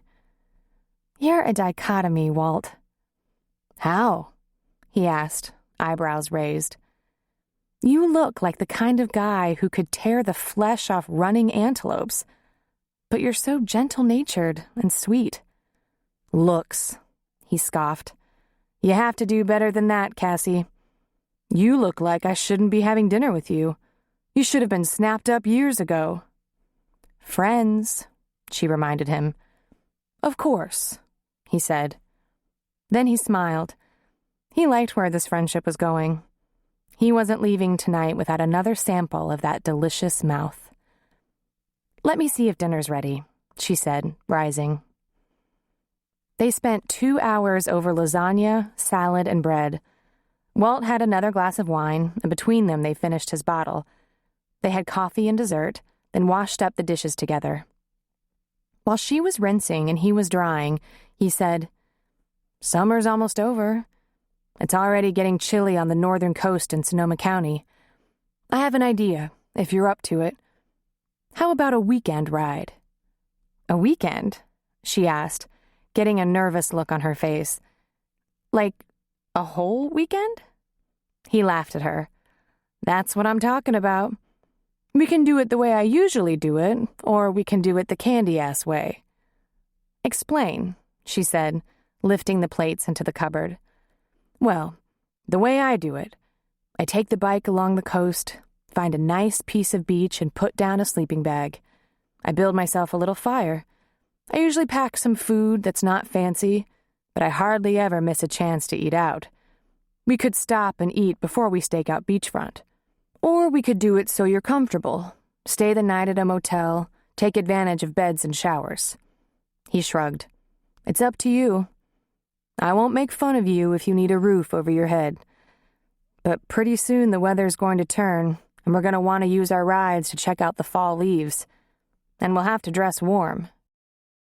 Motel? She asked, lifting a brow.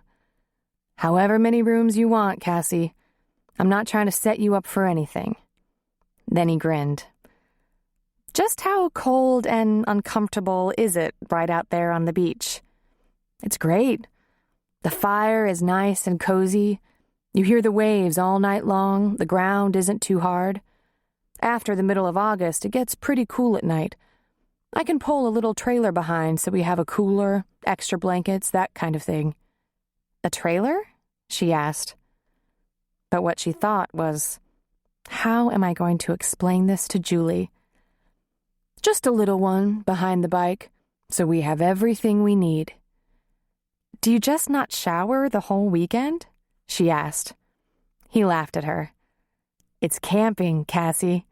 Think you can make it 24 hours? We could take off on Saturday morning, get home Sunday afternoon. This may be beyond your limit. I usually don't even change clothes. I do stop for breakfast, though. That's a good time to clean up. A little emergency maintenance. Wow, she said. I didn't think I'd ever try something like that. It's fun, Cassie. It's a little rugged and it gets cool on the ocean. But the sunset is awesome. The whole experience is. Remember, I did that for over a year once. I hated to see it end. But really, a couple of motel rooms, I'm good with that. Your call.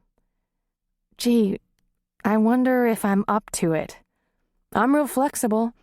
If you change your mind in the middle of the night and need a bed, I don't mind. Really? It wouldn't be like dragging along an old lady, waiting for me to wimp out? I can handle it. Why don't you give it a try? Just for kicks. If you hate it, you won't ever do it again. Well, I guess I could brave it. Gee, a whole weekend on the bike. You might like it. You've liked it so far. It was 11 when he left, and again at the door, he put a big, gentle hand on her waist, making it feel small when, in fact, it was not. He pulled her near and moved over her mouth sensually, lovingly, briefly. Gentle, but there was certainly a hidden power there. She wondered if this was a bad idea, letting him have these parting kisses. But truthfully, it was almost her favorite part. When he pulled back, he smiled. I like this friendship, Cassie. Don't get any ideas, she warned. Of course not, he said. Don't you either. After he had gone, she went to the trash and dug out the bottle of wine they'd shared. She rinsed it and planned to root some ivy in it because she liked the label. Then she got on the internet and traced it to the Napa Valley vineyard where it came from. And she learned that it sold for $95. He was a fool for her, she thought. Maybe she should cool this friendship before she hurt him and left him totally broke. Then she realized it was the first time she could remember being concerned that she might do the hurting. That made her smile. It was nice not being the desperate one for once. She'd have to reappraise the whole thing after spending 2 days on a bike and sleeping on the sand. Marty stared at Ryan Chambers' business card at least twice a day, usually 6 times. She'd started having wild fantasies that maybe he'd changed, grown up like he said, and that she'd made the wrong choice marrying Joe. In the midst of her anger with her husband, who happened to show up out of the blue but her old boyfriend? She began to see herself twirling around in those high, strappy heels, dancing, dining with candles, being seduced and nuzzled and cuddled and all of it. The way it had once been with Ryan when things were going well. The way it had been with Joe before they married. She and Joe did nothing but argue, and always about the same things. He didn't help her at all, didn't compromise, didn't put forth any effort to make himself appealing. His idea of compliment was a slap on the ass. The more she bitched, the shorter his fuse got. He had that good old Italian temperament. He didn't fly off the handle right away, but after enough pecking, she could drive him into a yell, a sulk. And God, did she peck. She felt she had two choices: to just accept him the way he was, clean up after him for life, endure his slovenly ways, or keep after him and hope eventually he could meet her halfway. Well, there was a third choice. She could give up and end the relationship. Divorce. She started asking herself a lethal question. Would it be against the rules to check Ryan out a little bit? Find out if he was being straight with her? It wouldn't take long. He'd give himself away in no time. She remembered too well the way his eyes would drift to another woman in the room and get that light that said volumes, that had new conquest burning brightly in them. She didn't ask her girlfriends about this. She knew the answer. It would be wrong. But she called him anyway. She had an hour break between clients at the beauty shop and went out back, behind the building where she'd be alone. "Hi," she said. "It's Marty." "I know who it is," he said with a laugh. "What's going on?" "I just thought I thought maybe you could talk, that's all." "I can, but for 2 minutes. I'm on my way to a meeting." "Hey, I have an idea. Meet me back at Martinelli's. We'll have a drink. Talk." "No," she said. "No, I can't do that." "Why not? What's the difference between a conversation on the phone and one in person? It's a public place, Marty." "No," she said. "I can't do that." "The husband watching you that close? You worried about something?" "Hey, he isn't mean to you, is he?" "He's not watching me," she said. "In fact, he's on shift, but let's just say I know better." "Well, whatever you say, Marty. You want me to call you back after the meeting?" "No," she said. "That's okay. It was just She didn't finish. It was just an attack of the past, a moment of temporary insanity, a sick and lunatic desire to feel happy for a moment. And it was completely nuts because Ryan wasn't the answer. He'd never been the answer, not even long before Joe. "Just thought you might have a minute, but go on, go to your meeting. I'll check in with you again sometime."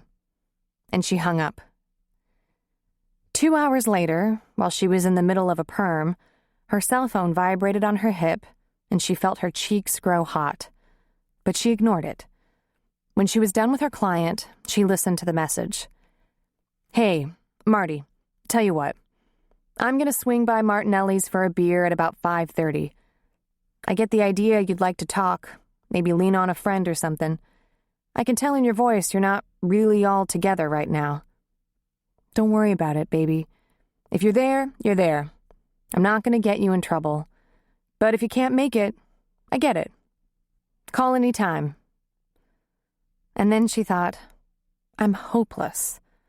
He calls me baby, and I get all sloppy inside. She was with Ryan for as long as she'd been with Joe, except Ryan had been a perpetual cheater. But he was so young then, just a kid. Joe was 34. He was mature, knew what he wanted, was ready to make a commitment to one woman. But his transformation from boyfriend and fiancé to husband had been a complete shock, and so immediate. From the minute the honeymoon was complete, a hiking and camping trip to Yosemite, he was all done focusing any attention on what would make her happy. Oh, He was conscientious enough during her pregnancy, which came immediately following the wedding, but it was all downhill from there. She just couldn't reach him. Ryan, on the other hand, was a master seducer.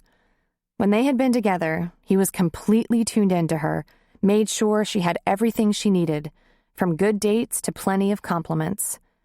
He made her feel so cherished, so special, so beautiful and sexy. And she'd respond by making sure he was happy in every imaginable way. Then, inevitably, his attention began to shift, of course. Then he'd cheat, and they'd fight and break up. At the moment, she was having a real hard time figuring out which was worse. A hairy, scratchy guy in bed with her who just rolled over on her and expected favors, but would never, ever look at another woman, or a guy who had this little problem with being faithful, but when he was, made her feel like a queen. This is totally insane, she muttered to herself while she sat at the bar at Martinelli's. Her mother took care of Jason when she worked, and she had called, told her she'd be a little late. What in the world do I think I'm going to figure out by doing this? There was absolutely no question.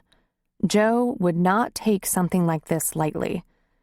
He was more possessive than the average man, and he thoroughly disapproved of cheating, and not just women.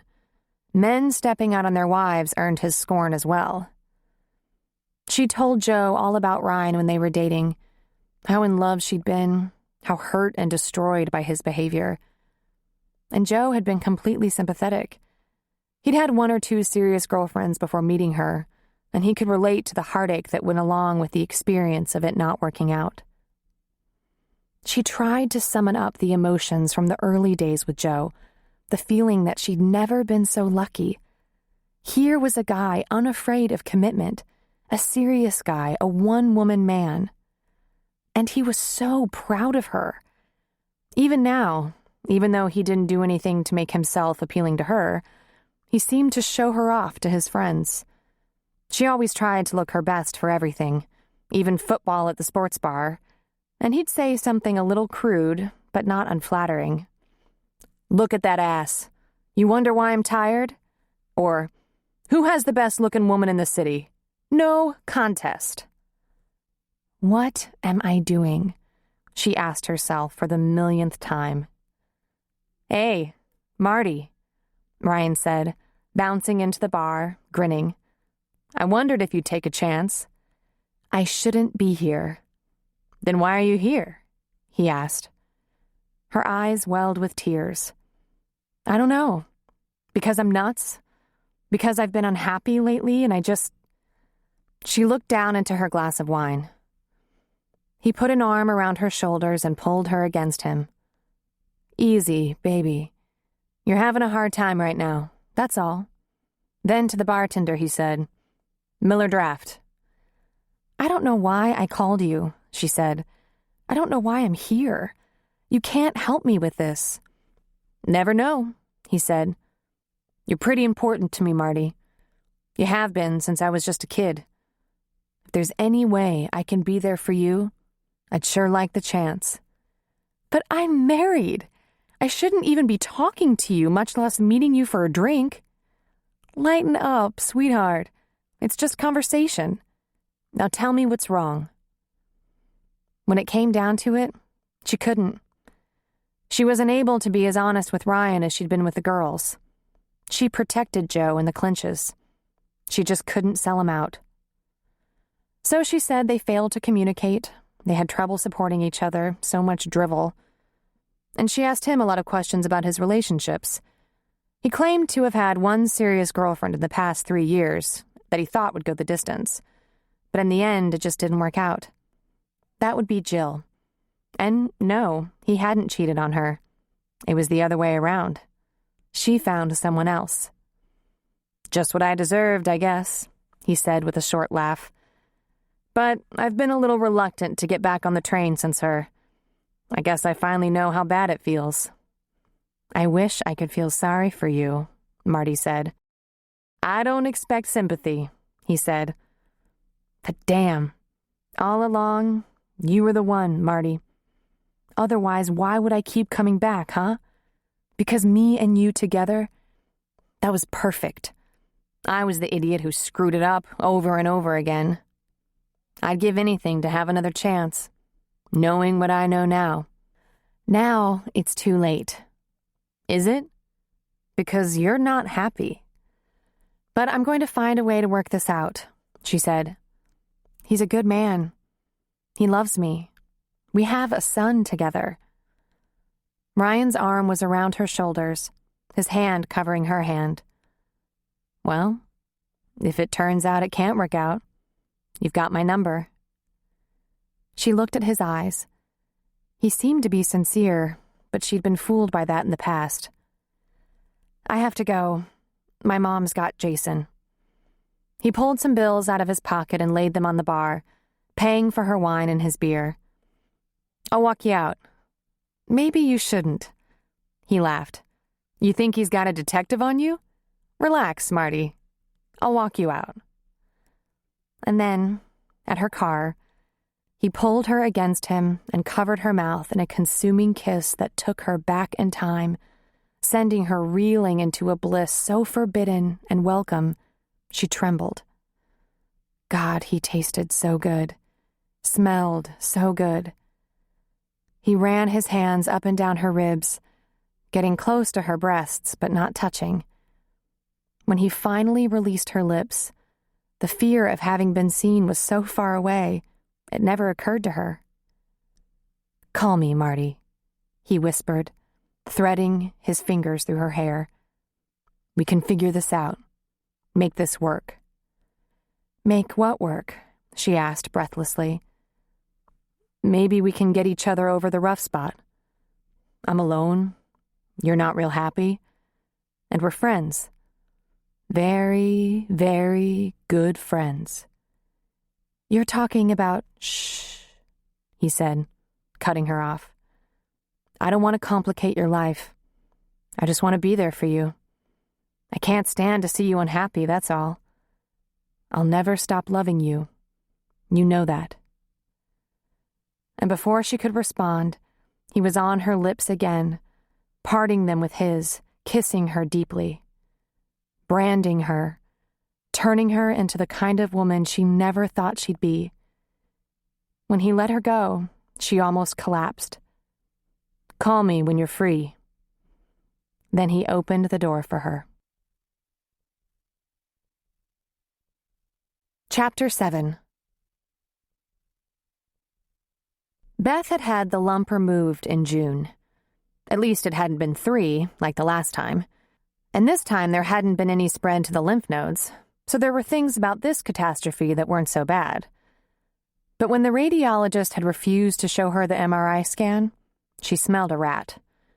So she kept her appointment with Dr. Patterson as scheduled in August. How are you feeling? He asked. Worn out, but it could be stress. The radiation getting to you? A little burn. All things considered, not too bad. He took a breath. You're a gynecologist. You know about these things. It's not routine for women with malignant breast bumps to have a second primary occurrence. In fact, it's rare. Metastasis, spreading of the disease, we run into that too often. This is different. Every once in a while, we see what appears to be vulnerable breast tissue. It's no indication the cancer is rampant around the rest of the body. It presents early. It repeats itself. The suspect spots on your MRI have almost disappeared with radiation, but it's my opinion they'll return. I think, Beth, you'll have a problem with this as long as you allow it to be a factor. My recommendation would be radical mastectomy. My further recommendation would be reconstruction. There's no reason a woman your age should have to live without breasts. The reconstruction can be excellent. Please, consider that along with the mastectomy. She thought she'd prepared herself for that. After all, she didn't want to increase her risk in any way and wasn't thinking of trying anything heroic to save one breast. What were boobs compared to life? Ridiculous even to think about. Besides, she was down to one anyway. If the cancer had been ovarian, She'd have everything yanked as fast as possible, despite the fact she had once thought children would be in her future. Yet it stunned her for a second, left her frozen. And the most amazing vision came to mind. Mark on top of her, running his soft surgeon's hands over her breasts when he made love to her. 2 small but sensitive mounds. She remembered she would often orgasm when he was inside her, his wonderful mouth on her nipple. So long ago. She became aware that her mouth hung open and closed it. "I'm sorry," he said. "It's very aggressive, but it could save a world of trouble down the road." "I understand," she said softly. "Certainly, we'll just get it done." "Listen," he said, coming around his desk and sitting on it, rather close to her. "You haven't given me any details, but I think a relationship problem with your last episode could be factoring into your uncanny acceptance of something so radical?" she inserted for him. "I'm sorry. I don't mean to pry. I only mean to help." "Then don't pry," she said, standing. "I'd prefer to have the surgery in Sacramento or Davis, closer to home. If I remember, it's a tough recovery. Can you recommend a surgeon?" "There's an excellent surgeon at your hospital," he said. "And I have the names of some outstanding plastic surgeons all around the Bay Area, LA, Davis. One thing at a time," she said. "How soon can you get me in?" "I can make a phone call today."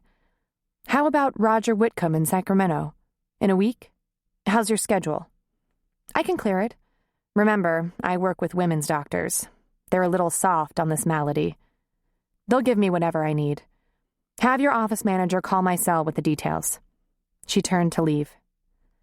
"Beth," he said, causing her to turn back. "Really, I'm sorry. But I'd hate to take any chances. My objective is to get you past this. It doesn't have to be a lifetime problem.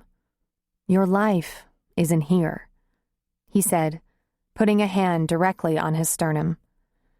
"Yeah," she said, and thought, for a guy who specializes in breast cancer, he doesn't know enough about what breasts can do.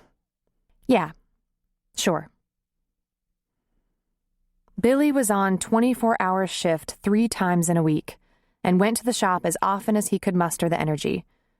Everywhere he went, the bulging accordion folder went with him. He pored over months of statements from the mortgage company, credit card companies, insurance company, and utilities companies. He had his calculator out all the time, figuring. There was a year's worth of pay stubs from the fire department and the shop. Guys would pass by the table where he was working and ask, "What's up, man?" He replied, "Bills. Julie's been taking care of them, and I'm trying to figure out her system before she has us living on the street."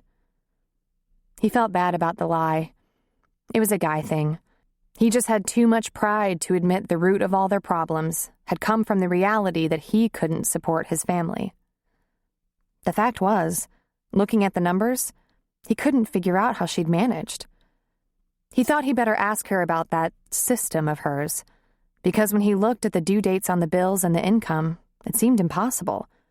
No wonder she was completely out of her mind. It just didn't work. If that wasn't bad enough, there were late fees all over the place, bills she just couldn't pay on time.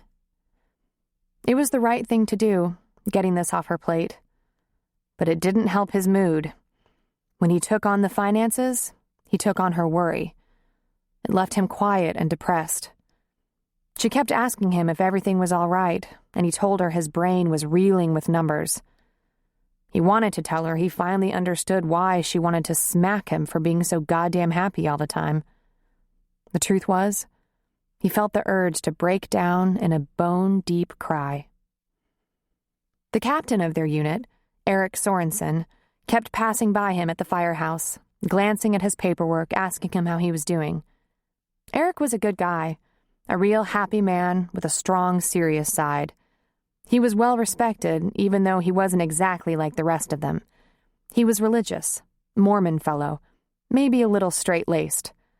He didn't seem uptight, and had an awesome sense of humor, though it never verged into the off-color like the rest of the crew.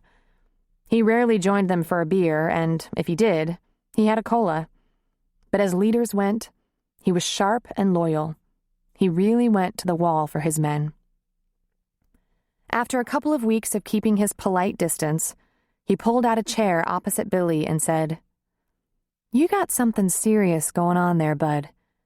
Any way I can help with that?" Billy cracked a smile. "You could give me a raise." Eric just nodded at the stack of paperwork.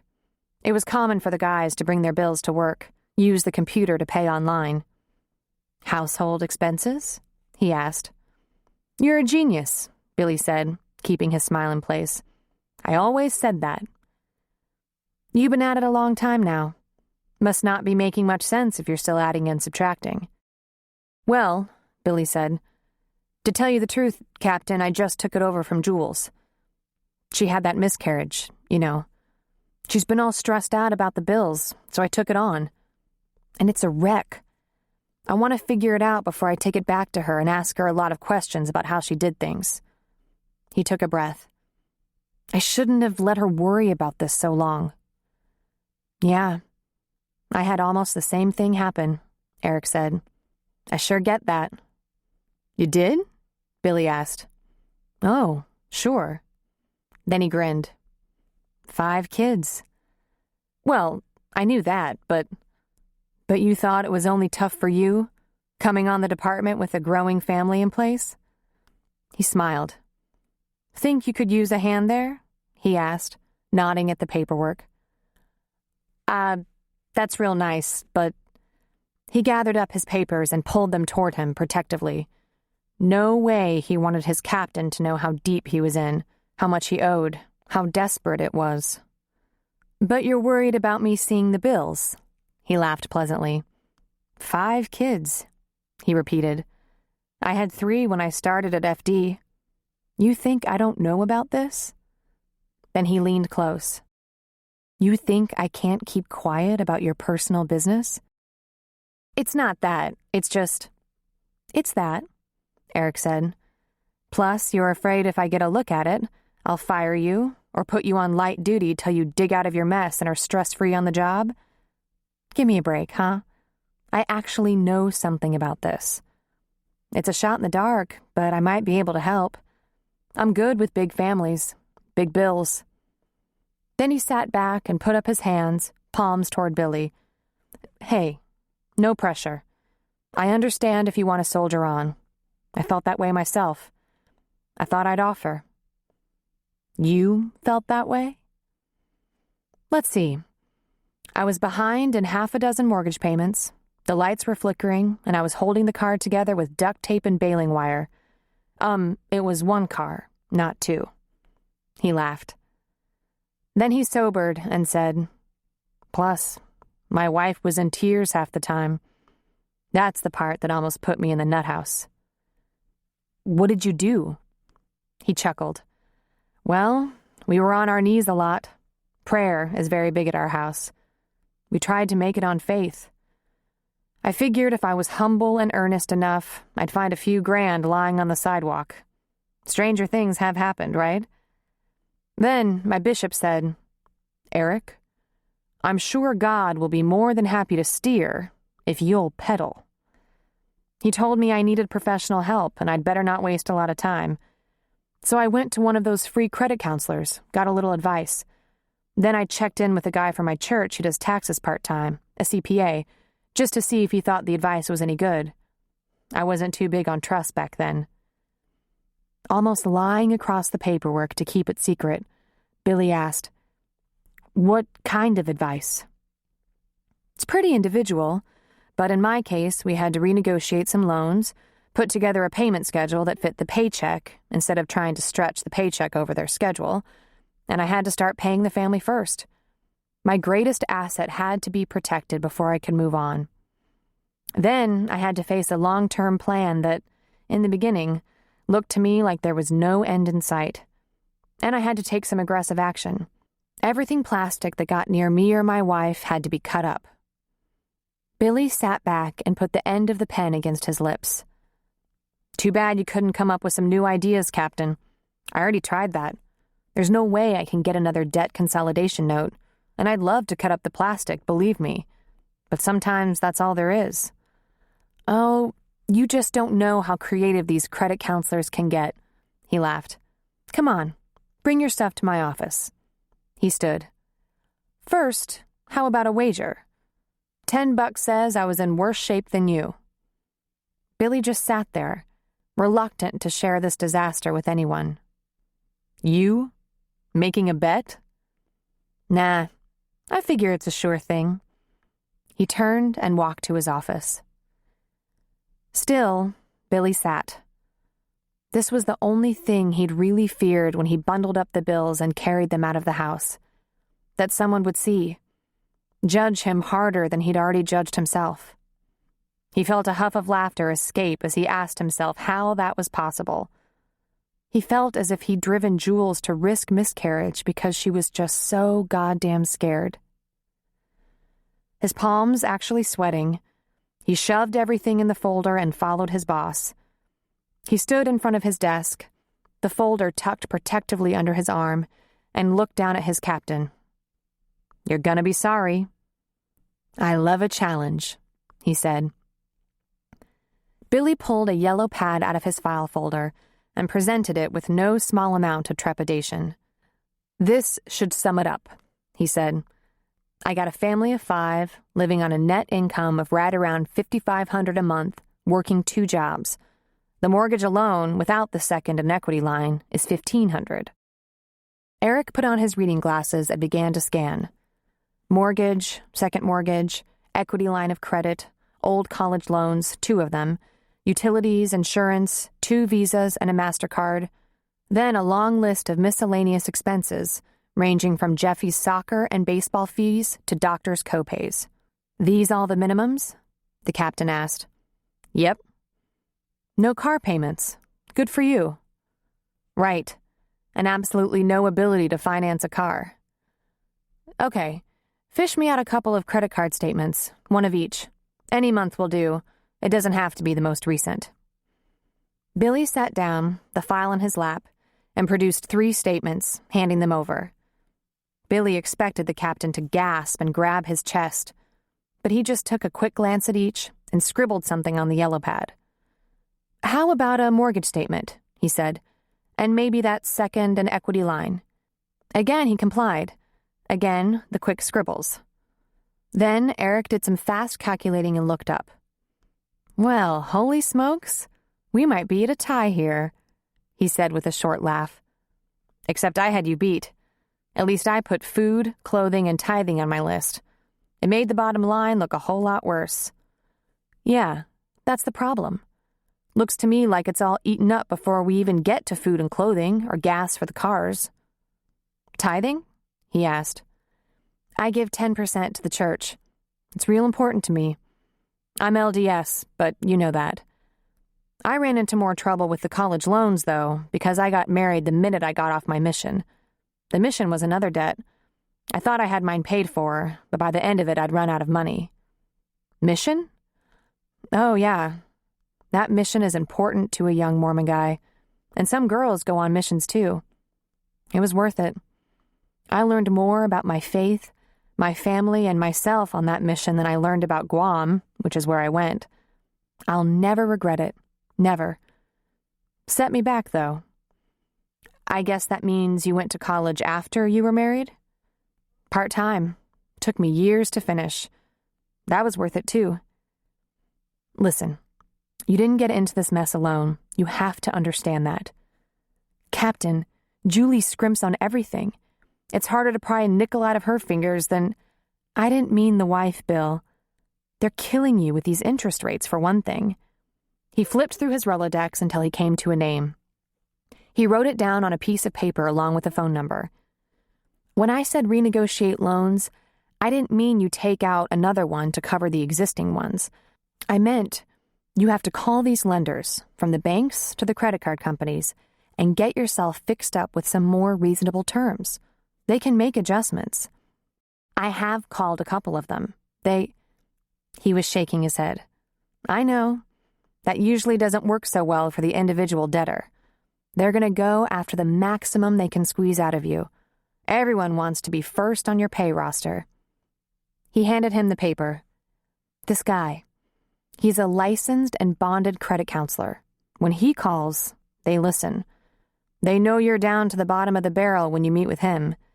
He's the last barrier between your bills and giving up. I know him. I never used him, but I go to church with him, and I've sent people his way before. FD people? Billy asked. More often young men from the church, struggling with the same stuff as you and me. You know, just starting out, kids coming fast, big bills. Eric paused a second. Listen, I've known you quite a while now. I know you don't take expensive vacations, and Julie isn't carrying a Gucci purse. I know you're not irresponsible, Bill. This happens to people like us who start out broke, do the best we can. Billy looked down at the name Eric had written down. Without lifting his eyes, he said, Julie. The miscarriage. Then he looked up. When she found out that one was coming, she asked me if I was a secret Mormon. That would have been number 4. Eric laughed. Secret Mormon. Yeah, we like our kids. 5, huh? I'd have 5 more if I could. But I'm not the one pushing them out, so my vote counts a little less than half. Billy, I'm awful sorry about the baby. My condolences, he said, folding his hands on top of the yellow pad and Bill's. Your marriage and family is the most important thing. It's worth way more than the credit card balances, more than the mortgage for that matter. And these bills are getting in the way of that. That bank has you strapped with PMI, $400 a month you shouldn't have to pay. They won't take it off. I got a 90% debt to equity on that house. They can take it off, he said. Plus, they can fix the rate for you so it's not adjustable. Oh, they don't love doing that. They'd rather have your last dime. But if you file bankruptcy, they're not getting anything. The mortgage company won't even get a repo. Your house is protected under the law. And these credit cards? 18 to 22%? Robbery. If you had a lower rate, these payments, small though they are, would at least chisel away at the balance. Call John. I'll give you personal time to sit down with him. You might want to take your wife with you. You think there's anything he can do with this mess? Oh, yes. He's handled way worse, believe me. Actually, it's hard to believe that. He laughed, shaking his head. So, what does this guy charge? I don't know. He'll go over fees with you. They'll be reasonable. And he'll collect the greater portion of it after you've had some results with the other stuff here. He handed back the yellow pad, the statements resting on top. He doesn't get screwed that way? Waiting for his payment? Billy asked, taking his albatross back. I don't know that he does that for everyone, but if I send him a friend, he'll do everything he can to keep costs down. This will take some time, Bill, but I don't think you'll feel any more strapped while you're solving the problem than you do while you're living with it every day. And at least there will be a light at the end of the tunnel. Good luck with this. I have a college degree, Billy said, standing. I should be smarter than this. I should have figured out how to manage this myself. I should know all these things you're telling me and how to make it work. He just laughed. My guy, the credit counselor, he got out the Monopoly money to teach me. Based on that alone, I think you owe me 10. Get in line, Billy said, smiling lamely. Cassie wasn't the least worried about safety going on the road with Walt for the weekend. She was a little concerned about her comfort. She thought her butt might go numb for life. And she kind of dreaded admitting to spending a whole weekend with Walt.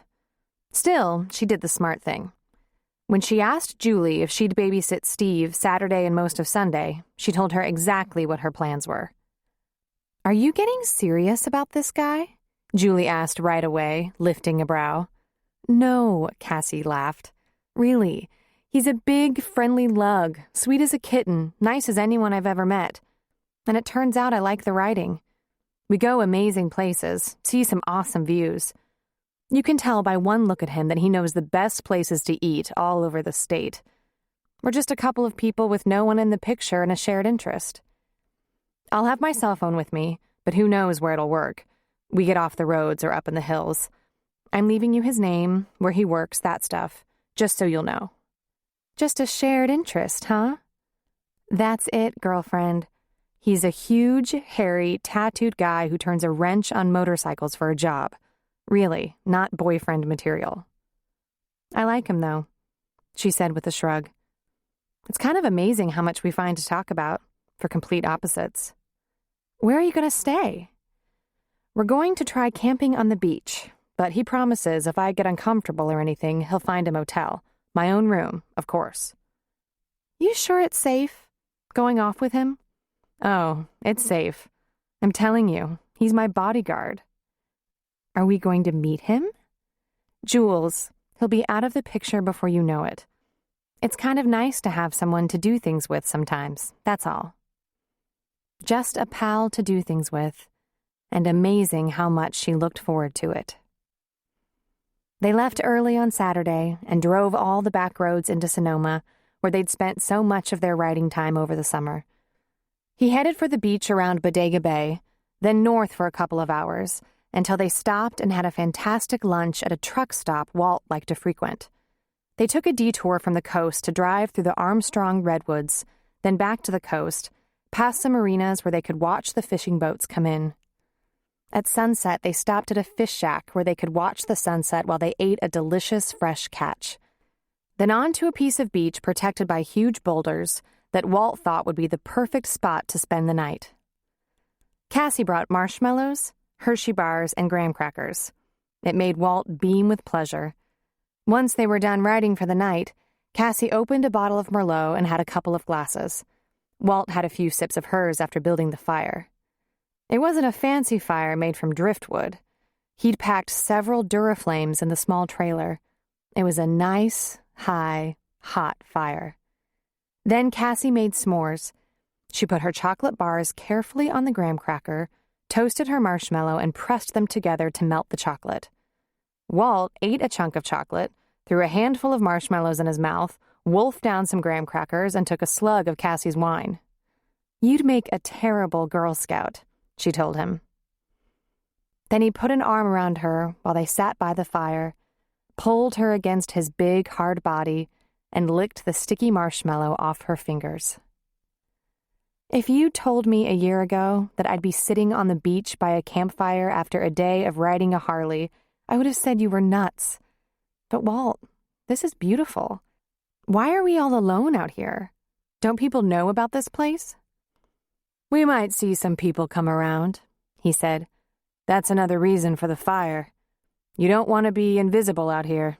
They could ride a dune buggy over you or something. But it'll go out eventually, she said. I'll keep it going. For one thing, it gets pretty cold on the ocean at night, and that'll wake me up. I usually get up a couple of times to throw on another log. You don't worry about anyone giving you trouble out here, all alone? Come on, he laughed. I guess it's possible, but I kind of look like my gang's just up the road, ready to back me up. I guess that's true.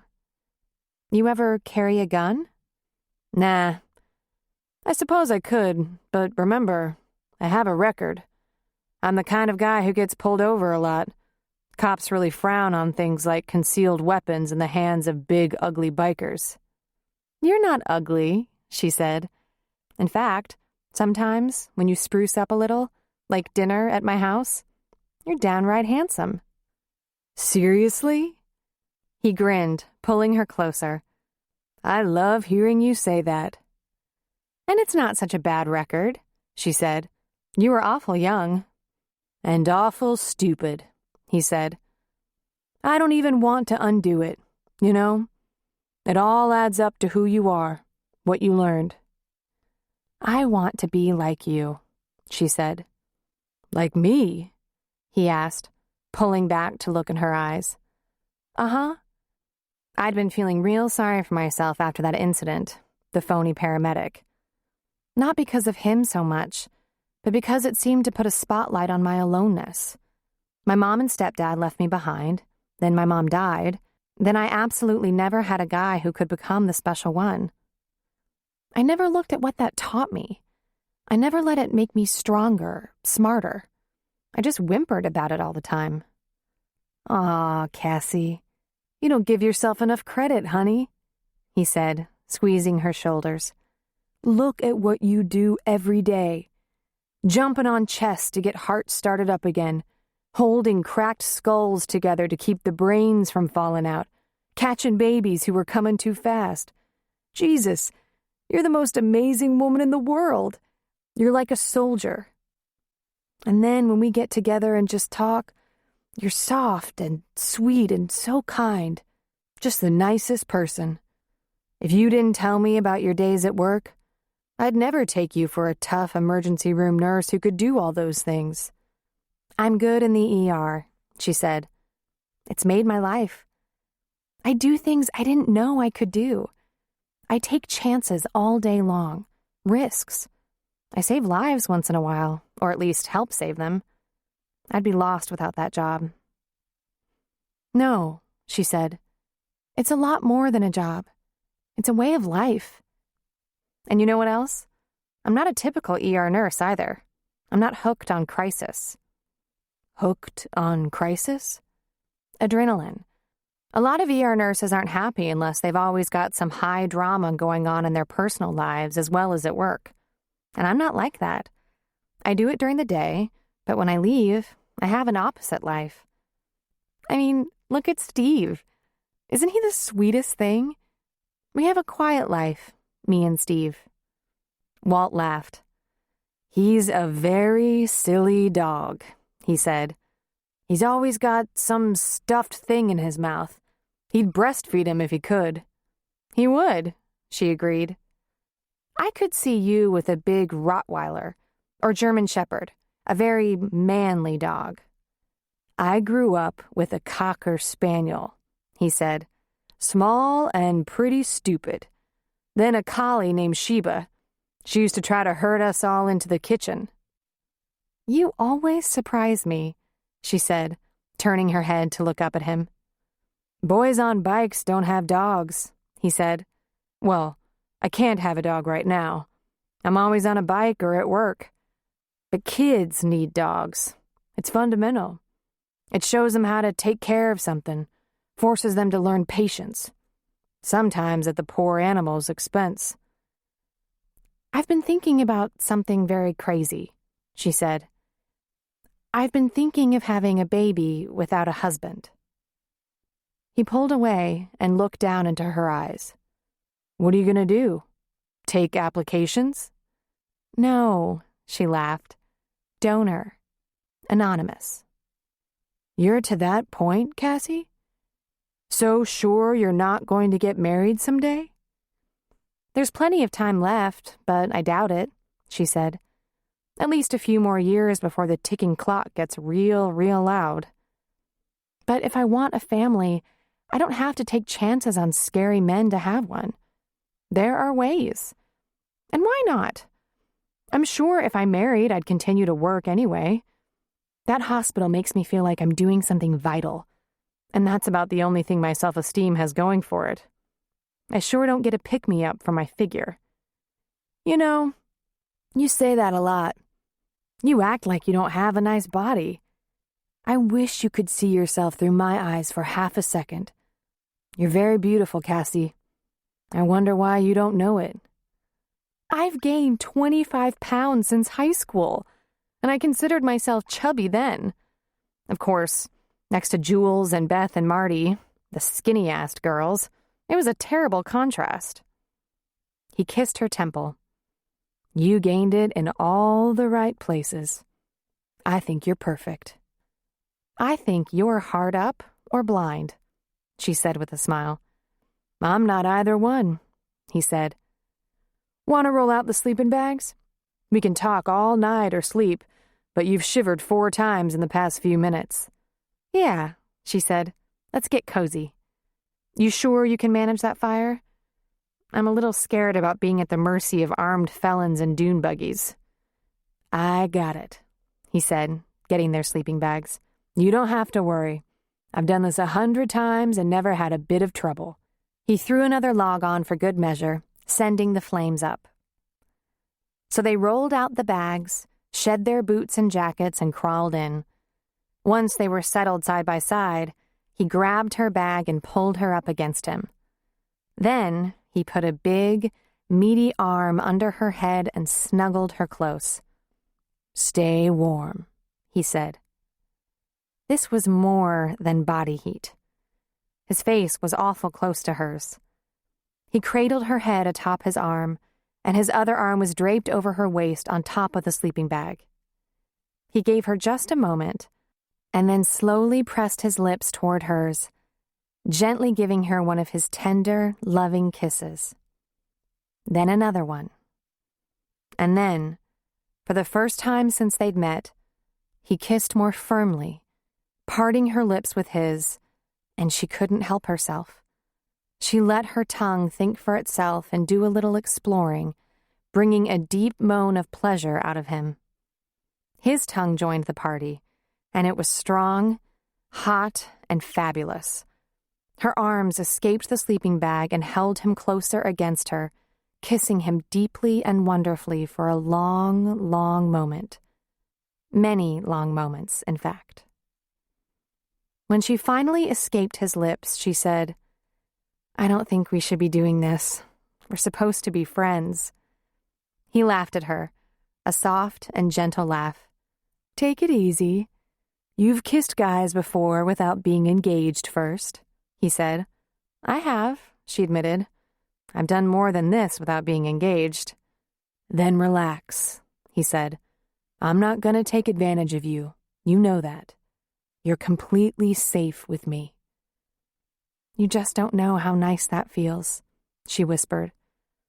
"I think it might be the first time since I was 14 I haven't been all worried about everything. All the complications, the expectations, where it was going, all of it. You shouldn't have to worry. But I like kissing you. You know, my other best friend, Marty, she's just about insane that her husband won't shave before getting in bed. You have a lot of hair and whiskers, and it doesn't feel so bad." He grinned against her lips. "I do own a razor," he said. "I'm rationing blades." She giggled. "You like that 3-day growth," she accused. "That's partly true. It's kind of antisocial, don't you think?" "It is."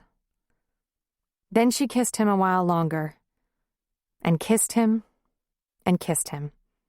Mouths open, tongues wild, penetrating, positively erotic kisses that went hard and soft, deep and shallow. "Phew, I haven't made out like this since high school. I'd forgotten how great it feels. Tell me if I'm leading you on, Walt," she whispered against his lips, "because this isn't going 1 inch further. And if we should stop." "Not an inch, huh?" "For sure not on a beach in the possible presence of dune buggies," she said. "And I'm pretty sure nowhere else. I'm not looking for anything serious, you know that. But I'm also not a mannequin. I like to feel sweet and cozy like anyone else. And I have to admit, you've got kissing down." "Even with the whiskers?" "Maybe especially with the whiskers." "It's okay, Cassie. If you want to, we can make out all night long. I like it too." "You think this is a terrible mistake? I mean, we're just pals, buddies. We have so much to talk about, to do together. We're not, you know." "It's not a mistake," he said, going after her lips some more. "In fact, I think it's a great idea." Oh, God, Cassie thought. I like him. Really, really like him. It wasn't just his kissing, which was incredible. It was all of him. His take on life, his tenderness, his simple wisdom, even his stupid, nutty hobby of riding all over the place on a motorcycle. And, of course, making out most of the night didn't exactly help diminish the strength of her emotions. They had kissed a long while, dozed, awakened to kiss more, slept, awakened to fix up the fire, and before going back to sleep, of course there was more cuddling and kissing. Deep and powerful, soft and sweet. When she awoke in the early morning, dawn just breaking, with a huge urge to pee, he escorted her to an isolated place behind a big rock, turned his back, and kept her safe from peeping toms and whatever. He cleaned up their campsite, got them ready to roll, but before they got situated back on the bike, he lifted her chin, put a very chaste kiss on her lips, and said, "Last night was one of the best nights of my life. Thank you." "Walt," she laughed self-consciously, "if last night was one of your best ever, you're deprived. Seriously deprived." "No," he said with a smile. "I'm a guy with a glass half full. I'm optimistic." "You shouldn't get ideas." "Come on, Cassie. Even you had ideas." He ran a big hand down her black hair. "We just stuck to kissing, and it was damn good kissing, at least from my perspective." Oh, God, she was going nuts. Nuts about him. He was sweet and good and gentle and so frickin' polite. She hadn't been out with a man in 12 years who would hold off like that.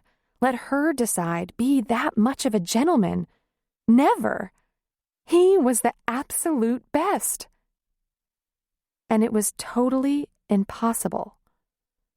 She'd had many a vision about her life as it would be when it finally shaped up. Her man would be about 5'10" to 6 feet. He'd be well-groomed and polished. He'd make a decent living and have the potential to go as far as possible in his field. A firefighter or paramedic would be just great. Solid, clean-cut, doing admirable work. She dated a few of them with no results. Walt was not like any of her friends. He looked like a social outcast, like he said. She couldn't imagine how Beth, Julie, and Marty would find him. For that matter, she predicted that Billy would think she was out of her mind. And as far as the good living, he was a wrench. He had no potential at all. Yet every minute with him was so good. Is this what Marty went through with Joe? She asked herself. A lovely, seductive man during the courting period, then the second you gave in, he became an unbearable slob who couldn't care less about your feelings? Walt looked like the kind of guy with so many rough edges that counting on him could be disastrous, totally disappointing. But her lips were ruby red, her cheeks and chin a little chafed, and all that romantic contact put her in a very pleasant frame of mind. She loved riding with him, stopping now and then for views, for food, for conversation. When he finally dropped her off at home and gave her that terrific kiss goodbye, she smiled into his eyes and said she'd had such fun. She drove over to Julie's to pick up Steve, and when Julie asked her how it was, she said, "It was terrific. We had great seafood. He packed Duraflame so we'd have a fire all night. It was peaceful and I think maybe I'm a camper after all." "Is he nice?" Julie asked. "Oh, Jules, he's very nice. But unfortunately, he's just not my type." "Is that windburn on your face?" Cassie touched her tender cheeks. "Uh-huh. Maybe some sun." "You look kind of healthy or something." "Do I?" she asked. "Well, it gets pretty windy and sunny out there on a bike for 2 days." And beside the fire, she thought, kissing and cuddling with a whiskery man all night. A man she was sorry wasn't going to be around much longer. Billy came home from the fire department in the middle of the afternoon. He went to the kitchen and threw some forms on the counter, then sat down at the table. He could hear Jules in the bedroom with Clint and Steffi. It sounded as if they were just getting up from quiet time or naps or something. There was the sound of small children's laughter and his wife snuggling them, singing little songs, laughing and tickling. Obviously, there was some bed jumping going on. That would be Clint. Billy's shoulders shook with laughter. He was a live wire. The sounds of his wife and children brought a sentimental ache to his throat. She complained about all these crazy surprise pregnancies, and he didn't blame her. But she was so good with the kids, the family. It was as if she was born to do this. Even in the hardest of times, she nurtured and cared for them as though they were the only things that mattered in her life. It wasn't as if he had much of an impact. He was hardly around. It was all her, and she was amazing. So strong and beautiful and wise. He'd just come from a 2-hour meeting with a financial counselor and wanted to talk to Julie before going back to work. The guy had declared her a genius, said it looked as though she'd kept the wolf from the door a couple of years longer than should have been possible. It must have been like carrying a 100-pound boulder on her back every day. She deserved so much better. "Daddy!" Steffi screamed when she saw him, racing into his arms. "Daddy!" It almost brought tears to his eyes, the way they loved him. He wasn't sure he deserved this kind of adoration from his kids. What had he done for them lately? "What are you doing home?" Julie asked, coming from the bedroom with her arms full of kids' dirty clothes. He gave Steffi a loud smack on the cheek and let her climb down, sending her off with a gentle whack on the butt. She ran into the family room and bounded over the back of the old sofa. Billy put his elbows on his knees, clasped his hands in front of him, and, head lowered, he said, "I have to talk to you, Jules." "Geez," she said, looking at him in worried confusion. "You get fired or something?" He straightened. "Get rid of that laundry and come here a minute, baby." She dumped the clothes in the laundry room and went to him. He pushed a chair out from the table with his foot, and she sat, facing him. "I just met with the debt counselor," he said. "I'm sorry, baby. It looks like we're at the end of the line. It's not good news." "What?" she asked in a frightened breath. "What we knew, but just couldn't face. We can't pay the bills. We're probably going to have to file for bankruptcy." Tears gathered in her eyes in spite of her wish to stay calm. Her tears were more for his situation than hers. She knew how this would make him feel around the guys. "Oh, Billy. Just tell me what he said." "Well, he said you were incredible, for one thing." He smiled a small smile. "He doesn't know how you managed for so long." The bottom line looked the same when he added and subtracted as it did when I ran the numbers. There isn't enough income to cover everything. And on top of that, even when you did manage to pay a little something on all the bills, there wasn't anything left. Not anything. She pursed her lips. "Are we going to lose the house?" she asked in a whisper. "I don't think so," he said. "The two things that can't be touched are the house and the pension, such as it is." "Jules, I'm sorry. This is my fault. If I'd done this sooner, maybe—" "Stop it," she said, reaching for his hand. "I was in charge of bills. I could have gone to some debt counselor. I thought we had." "No, we went to the bank. Twice. And twice they fixed us up with more loans to pay the bills we couldn't afford to pay in the first place." "When is this going to happen?" "I don't know," he said, shaking his head. "He said we're not there yet, but it looks like that could happen soon. We have to go back. We have to fill out a little paperwork, meet with him together, and he'll get in touch with all the creditors to see if they want to offer us any kind of compromise. He generally doesn't do that unless it's almost too late. He said usually if he can see a way we can budget, scrimp a little and make it, he can help us set up a payment schedule that will get us out of trouble. But we're way past that.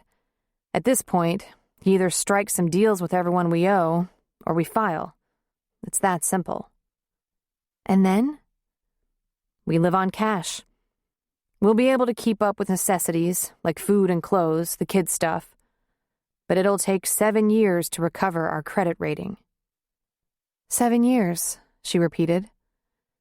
"That's not forever." "It's gonna seem like it.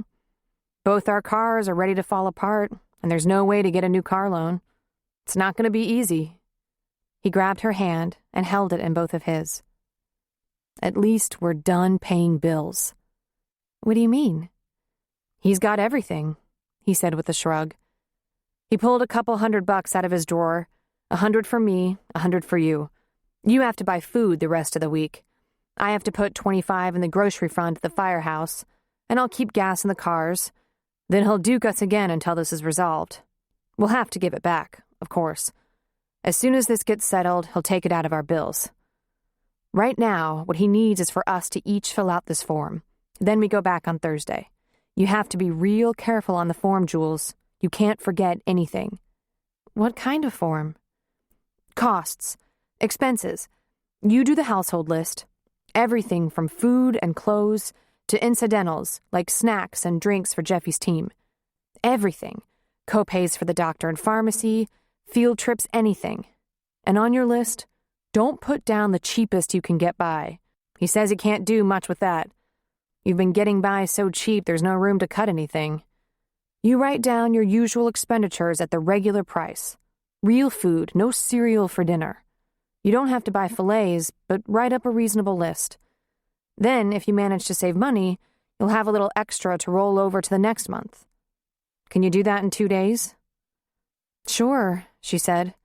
"It's not going to be easy. I'm not sure I even know everything. I'm always scrounging a couple of bucks here, a couple there. Put McDonald's twice a month on your list," he said. "I'm sick of my kids being told no to everything. That's all they hear, no. When they do get something, it comes from my mom or yours." He ran a hand through his hair. "God, I let you down, Jules. I always told you it was going to be all right. You must have wanted to hit me in the head with a brick." Tears began to roll down her cheeks. She hated seeing him like this. It was easier struggling and juggling, being furious with him for his damn optimism, than to look at his eyes right now, filled with regret and shame.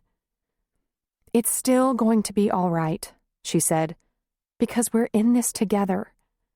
Right?" He didn't say anything, and with a hiccup of emotion, she said, "We're still in this together, aren't we, Billy?" He pulled her hand into his again and kissed the palm. "I made an appointment for a vasectomy a week from Friday. You have to come with me to the doctor, sign off. I'll get a local. I can drive myself." "You're not going to drive yourself. God." He was quiet for a second. Then he said, "If we ever get out of this mess, I swear to God I'll never let anything like this happen to you again, Jules. I let you down. I let the kids down." He wiped at an eye. "Will you stop this?" she said loudly, standing. "You have to stop it. Now." "I'm sorry," he said softly, his beautiful eyebrows furrowed. "Billy, people do this all the time. Our families aren't going to let us starve, for God's sake. Movie stars and professional athletes are filing for bankruptcy every day. It makes headlines and they get through it. Beth said a surgeon she knew filed for bankruptcy and stayed in his mansion of a house, operated every day just like usual. Yeah, I know. But I thought if I could just work a little harder, make it a little longer. Right now, I don't care about anything except that you straighten your back and take it like a man," she said loudly. "If this is how it is, it is. What we have in this family has never been about money." He stared at her a long moment and very quietly, very sadly said, "And that's for goddamn sure." Chapter 8. Marty got home from the shop at 6, her arms full of groceries and Joe's uniform pants from the dry cleaner, her legs aching after a long day on her feet. She could hear Jason whacking around toys in his room, but all else was quiet. Joe might be lying down in the bedroom. There was a disturbing smell in the house. She wrinkled her nose. Then she put down her groceries and separated them, putting some in the refrigerator, some in the cupboards, leaving out the meat, potatoes, and green beans. She flipped on the oven, sniffing again. She'd have to figure out that smell. They didn't have a dog. She mixed up a meatloaf and put it on a baking sheet. She got the potatoes peeled and boiling, snipped the ends off the beans, and put them in the vegetable steamer. Then she started picking up dishes, toys, clothes, shoes, newspapers, pillows from the sofa. As she was putting things away, she found Joe in the room that passed for his office. The smell was stronger. It couldn't have gotten this bad, she thought. "I'm home," she said. He turned away from the computer and grinned at her. "Hey, babe. First preseason game on tonight." "Joe, do you smell like shit?" He sniffed at himself. "Me and Jace. We composted around the trees and flower beds. Fall's here. I washed my hands." "Joe," she said earnestly, "you have to wash more than your hands. Shower before dinner. We shouldn't have to eat with that smell." "It's not that bad," he said, brushing her off. "There's a game starting in less than an hour." He turned back to the computer. "It won't take 15 minutes, she informed him. "Yeah, sure," he said. "What are you doing?" "Fantasy football. It starts in a couple of weeks. I'm boning up. I'm going to kill it this year." She pursed her lips and left. She went and kissed her boy, gathered up dirty clothes, Joe's, off the floor, and threw in a load of laundry. While dinner was finishing up, she ran the vacuum around the family room to suck up crumbs from bread and chips, dusted some of the wood, used glass cleaner to get the fingerprints off the patio doors, kitchen appliances, and her bathroom fixtures. Joe was still at the computer. She put plates out on the table, transferred laundry. When dinner was ready, she called Jason and Joe. She was whipping the potatoes when Joe entered the kitchen, came up behind her as she worked, slipped his arms around her waist and nuzzled her neck with his scratchy beard. The smell was horrible. She wasn't sure she could eat dinner with him without getting sick. "You look real sexy tonight, babe," he said. "You have a good day?" "Until I came home," she answered coolly. "What?" he asked, backing up. She turned around and faced him. "You haven't heard me the first 100 times, Joe. I don't think you'll hear me the next 100. But I'll try once more.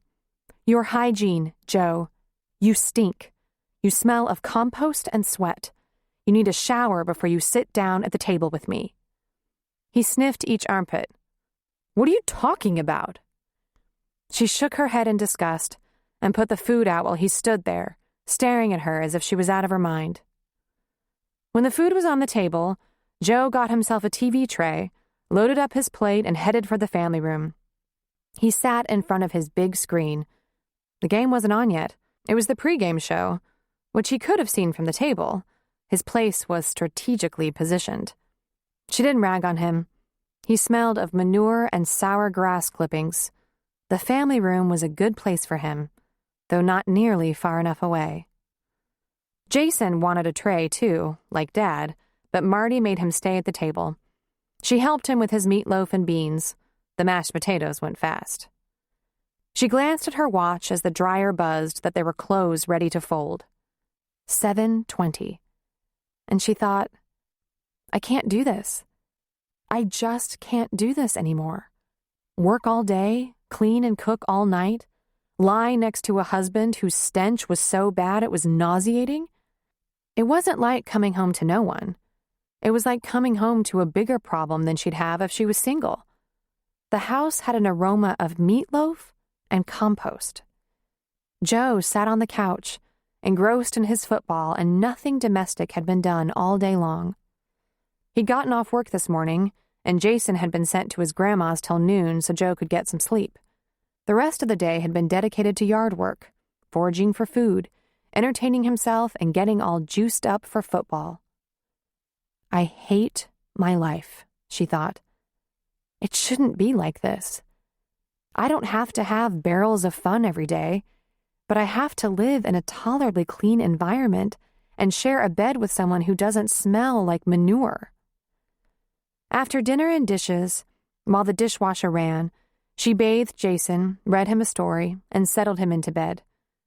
When she got back to the kitchen, Joe's tray, complete with dirty dishes, sat on the counter, ready for her to clean it up. but the dishwasher was full. She rinsed them, left them in the sink, and went to her room. Since those breathless kisses with her old boyfriend, Marty had been determined to be a better wife. She'd kept up with the house and meals, tried very hard not to complain or nag, though she didn't do so well at that. Today had been long and hard. Difficult clients, petty drama among some of the beauticians in the shop, a double booking that had her scrambling with no time for lunch. Her legs ached, her head throbbed, her hands were raw from chemicals, and she'd come home to that disgusting smell. Here were her options. She could shower off the grime of the day, crawl into bed with one of her romances and a watchable rerun on the bedroom TV, or something else. She showered, fixed her hair, applied her makeup, and put on some of those new clothes she'd bought a few weeks ago. The low-slung pants, the tight shirt that showed off her cleavage, and the high, strappy heels. She sprayed on some perfume. When she walked into the family room, Joe was nodding off in front of the big game. This was so standard. He'd have a big meal, a couple of beers, maybe a couple of bourbons, get all cozy and comfortable in front of the set, and by the third quarter he'd be asleep. He wouldn't shower or shave, wouldn't sit at the table with them. She couldn't watch the big TV because whether he was asleep or not, it was his. So this was a pre-season game. Fall. Boating would go on hiatus, and football would start. There would be a game every Monday, Thursday, and Sunday night, and all day on the weekends. Joe was pretty senior at FT. He'd been his schedule to be off for the games, so he could either watch them at home, wearing the smell du jour, or go to the bar. This was going to be her life for the next several months until the Super Bowl, either alone with Jason while Joe worked, or coming home to a mess, a smelly husband, and an anger that was rising in her to unpredictable proportions. She thought about leaving the house and just letting Joe wonder, but she couldn't do that. There had to be a transfer of responsibilities. So she woke him. "Joe," she said, shaking him. "Joe?" "Huh?" He roused. "Huh?" "Joe, I'm going out for a while. Jason's in bed asleep. You're in charge." "Huh? Where are you going, babe?" "I'm going out for a glass of wine," she said. "Oh, with the girls?" "Yeah," she said, "with the girls." He stroked her arm a little bit. He smiled through his stubble. "You gonna be home kind of early? Because it's been a while." "Sure," she said, showing him a fake smile. "You just shower and shave, and I'll see you a little later." "It's a deal. I'll have it up for you," he said. "I mean, I'll be waiting up for you." "Sure," she said. Marty drove around for about half an hour. Then she pulled into a strip mall parking lot and called Ryan from her cell phone. "Hi," she said. "Did I wake you?" "Of course not. What's up?" "I'm out," she said. "I had to get out of the house for a while. Want to meet me for a drink?" "Sure," he said, and she could hear him stifle a yawn. "Tell me where and when." "How about the Red Lion Inn? I can meet you in the bar." "Give me a little time," he said. "I was just watching the game." "And you'd leave the game?" she asked, smiling to herself. "You're damn straight. See you in about half an hour." That gave her way too much time to think about what she was doing. She got to the Red Lion quickly, found a place at the end of a long bar in the shadows, and asked for a glass of wine. There was no way she could rationalize this into something that was okay. It was dead wrong. She shouldn't be seeing Ryan, even for a drink, even for a talk. But the right thing to do was even worse. She should tell Joe she was through, that she just couldn't envision her life like this for another 50 years. It was going to get a lot worse before it got better. If she thought another few years would set them right, put them back in touch with each other, she'd gut it out, keep trying. But the opposite was going to happen.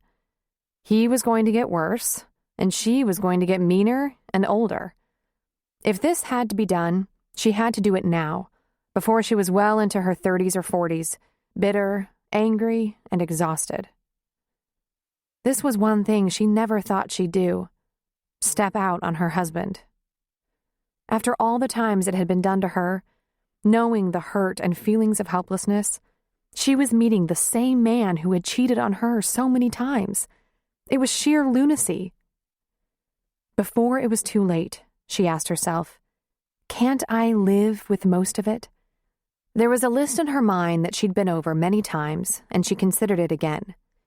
She could give up going out for an evening that was meant for them as a couple and not a sporting event. She didn't mind that Joe wasn't a good dancer.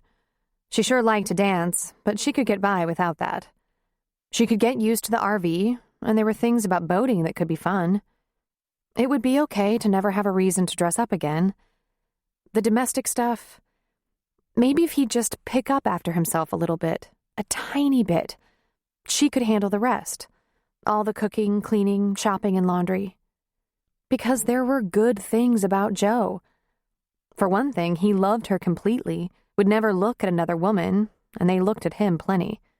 He was an involved father, a good provider. She could deal with the stubble, but he had to be clean. Okay, if there was one day a week that he let it all go to hell, wore the worst old shorts or sweats in the house and reeked like an outhouse with BO, one day a week, she thought, I could do that. I just need to feel more valuable than the ball game once in a while, just important enough for a shower. Because this was wrong. So wrong. And then she saw Ryan walk in, and everything inside her seemed to swell. Look at him, she thought, a smile coming to her lips. He was home in front of the same game her husband was watching, yet he walked in wearing a crisp shirt, tailored pants, clean-shaven, his light brown hair groomed, that dimpled grin sparkling. He wasn't even married or living with a woman, yet he was put together, neat and tidy. He saw her, walked right over to her, slipped an arm around her, and kissed her temple. You look so hot, he whispered, sitting down next to her. What's going on? I needed to get out, she said with a smile and a shrug. Trouble at home? Nah, I just didn't have anyone to call. The girls are all tied up, she lied. And you know what I thought would be really fun?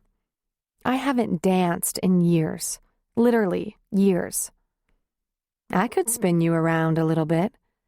Then you have to tell me what's wrong, he said, because I don't want to get in the middle of anything complicated, you know? Oh, don't worry about it. Everything's fine.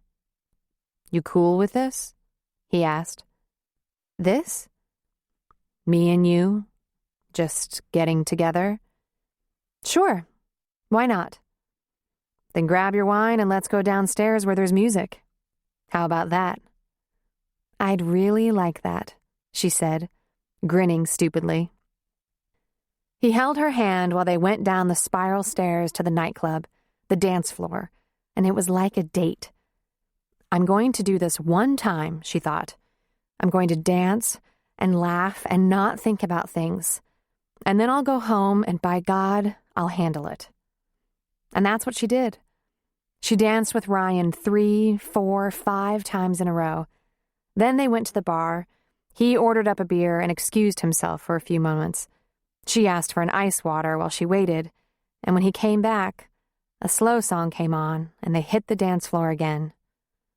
He pulled her into his arms, held her close, swayed with her, his big, soft hands running up and down her back, over her butt and hips, pulling her against him. Tears sparkled in her eyes. It had been too long since she'd felt like this, like a woman, and not a mean, demanding bitch. He kissed her neck as they danced and said, Marty, do you have any idea what you do to me?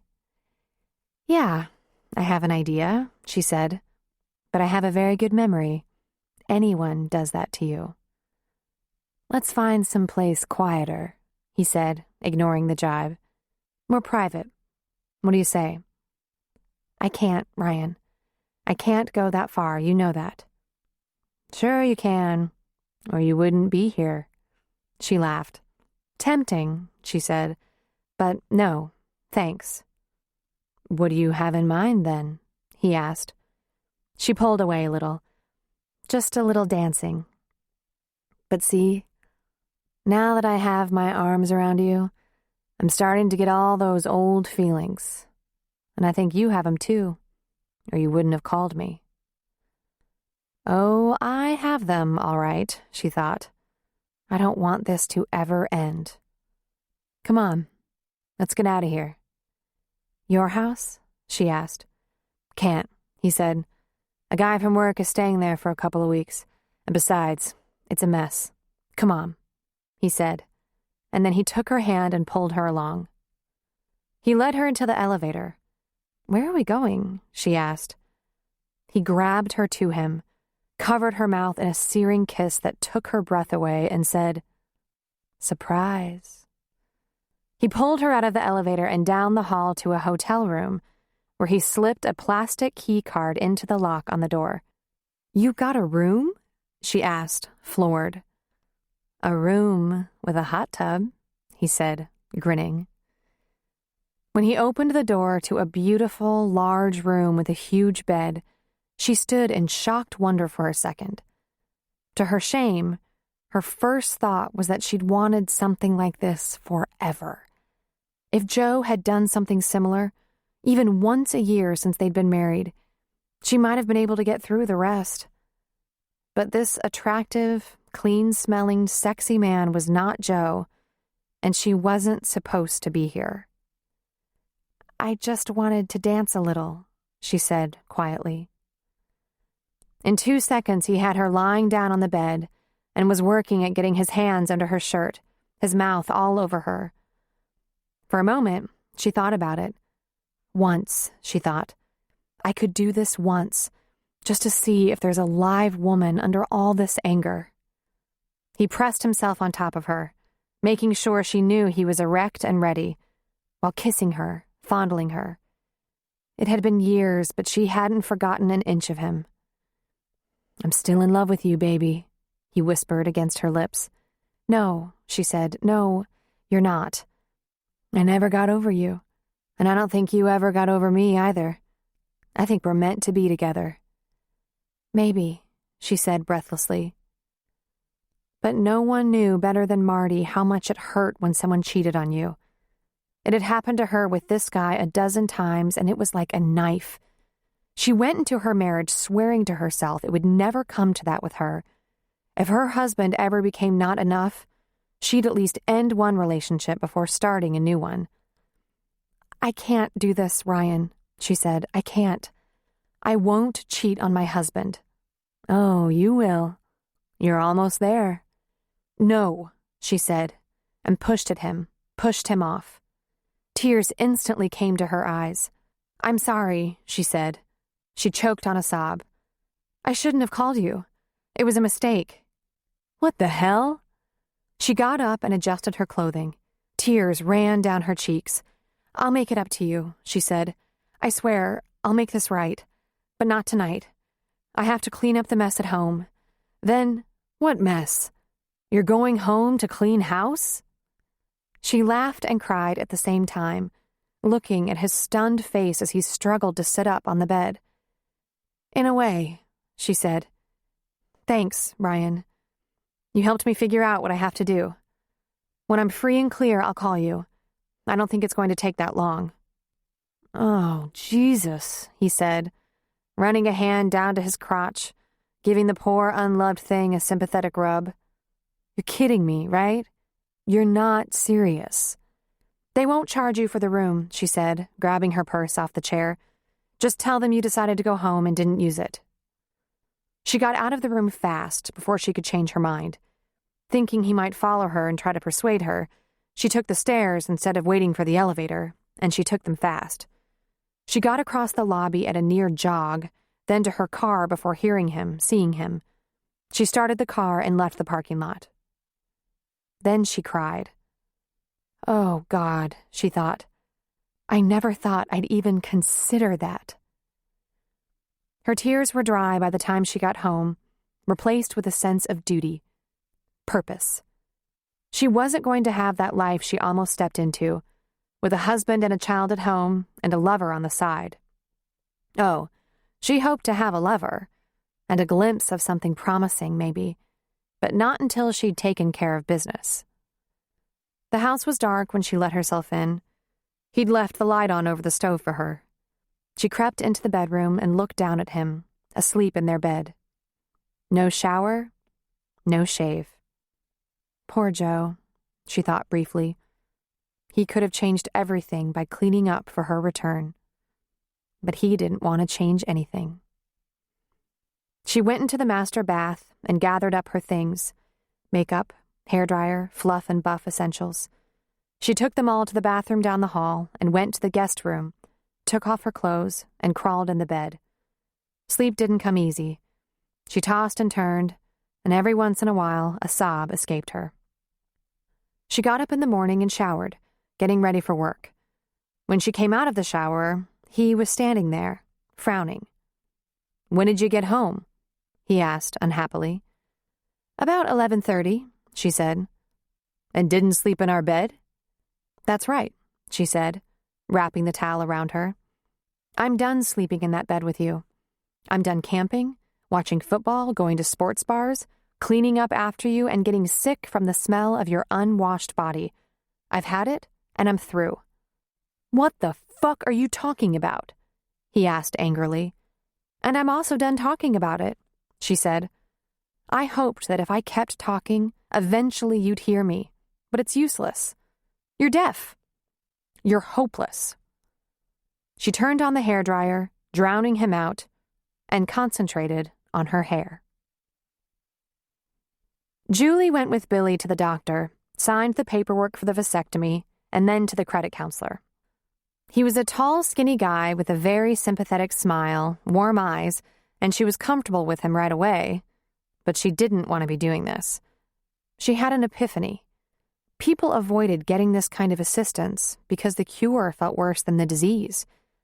Going over every detail of your private financial life was more invasive and embarrassing than putting your feet in the stirrups. He had a list of his own he used to compare to theirs, to be sure they hadn't omitted anything. "Haircuts?" he asked. "Beauty shop?" "I cut Billy's hair," she said, "and the kids, and my own." He said, checking it off. "What about entertainment? The occasional night out? Pizza, movie?" "No," she said. "The only thing we ever do is get together with family or friends. We potluck, everyone chips in. We might pick up a bottle of cheap wine and a 12-pack of beer, $15 tops. I included it in with the groceries. It doesn't happen often." "This is a very low clothing budget," he said. "I get kids' clothes on sale or sometimes at the thrift shop. I hardly ever buy anything for myself unless it's a pair of shorts or jeans at Costco. And Billy wears a uniform or old jeans to the shop.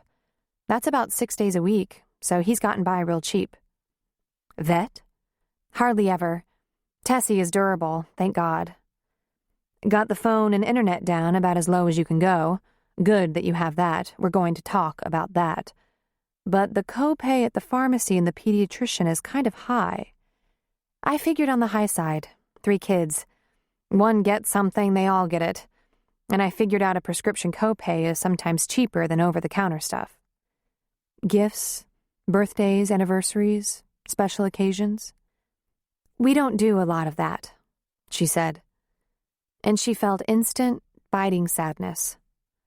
Her brother and sister-in-law, mom, dad, and best friends were given things like cheap stationery when no one wrote letters anymore, bath stuff on sale, a fancy candle, coasters, junk. She and Billy had been exchanging crap the Goodwill might reject for years. She didn't even have an engagement ring. We've been strapped so long, no one expects too much. But the families and girlfriends hadn't cut back on them. They always received very nice, if not lavish, presents, and they spoiled the kids a little, knowing their parents wouldn't. Couldn't. "Okay, Julie, let's go through some of the things you might have lumped into that grocery budget. You have an idea offhand?" "Sure. I'll try.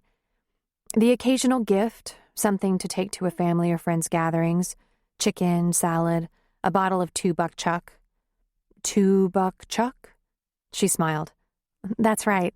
Billy told me you're a Mormon. Charles Shaw wine, $2 a bottle. It's very good, actually. You don't really have to spend a lot. And maybe some beer, not imported or anything, just cheap stuff. Snacks or Gatorade for Jeffy's school or sports teams. Gifts for the kids to take to birthday parties for friends. Cards, makeup, very little, postage. And Billy insisted I figure in McDonald's for the kids twice a month, but we've been getting by fine without that so far. And we don't eat it. It's just Happy Meals for the kids. Are these utility bills correct? He asked. Cold in the winter, hot in the summer, she said helplessly. He put his pencil down. You've got it cut down to the bone. Yeah, but I guess it wasn't enough. We don't know that yet, he said. Now that I know what you can afford to pay on your debts, I can make a proposal to creditors. I always say this. Don't get your hopes up. Sometimes they hold out to see if you're really going to do it. File. And sometimes they have policies that prevent them from meeting us halfway. But I can't really approach them until I know for sure what you can commit to. What can we commit to? Do you mind if I do some figuring and juggling of my own before nailing that down? I mean, if I get close and have maybe one creditor hold out, do I understand you want to try to avoid bankruptcy? She scooted forward in her chair and turned her desperate eyes on him. I want my husband back. He was never afraid or depressed before this. She reached for Billy's hand and held it, but focused on John. We've been in this deep for a long time, but he was always positive. I want my husband back. I don't care about the money. I'll eat sand for the rest of my life. Do you understand that? He smiled kindly. Of course I do, he said. I have a family of my own. I know exactly how you feel.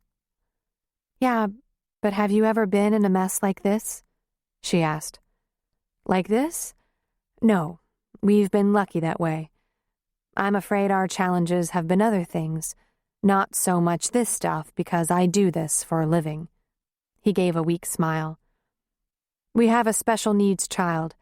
He takes a lot of energy and worries us sometimes, but we somehow manage. So listen, try not to panic. Even in the worst case, you're going to survive this. You're both young and healthy. Billy has a couple of good jobs. You have a solid house and good repair. Those cars, I hope there's a mechanic in the family. That could be your only issue. I'm sorry about your son, she said. I hope you get the help you need. Our blessings have come with the kids. They're perfect. That's why Never mind. If we got down to one car, I could drive Billy to and from jobs. And those jobs, I don't know if you noticed, he puts in an awful lot of hours.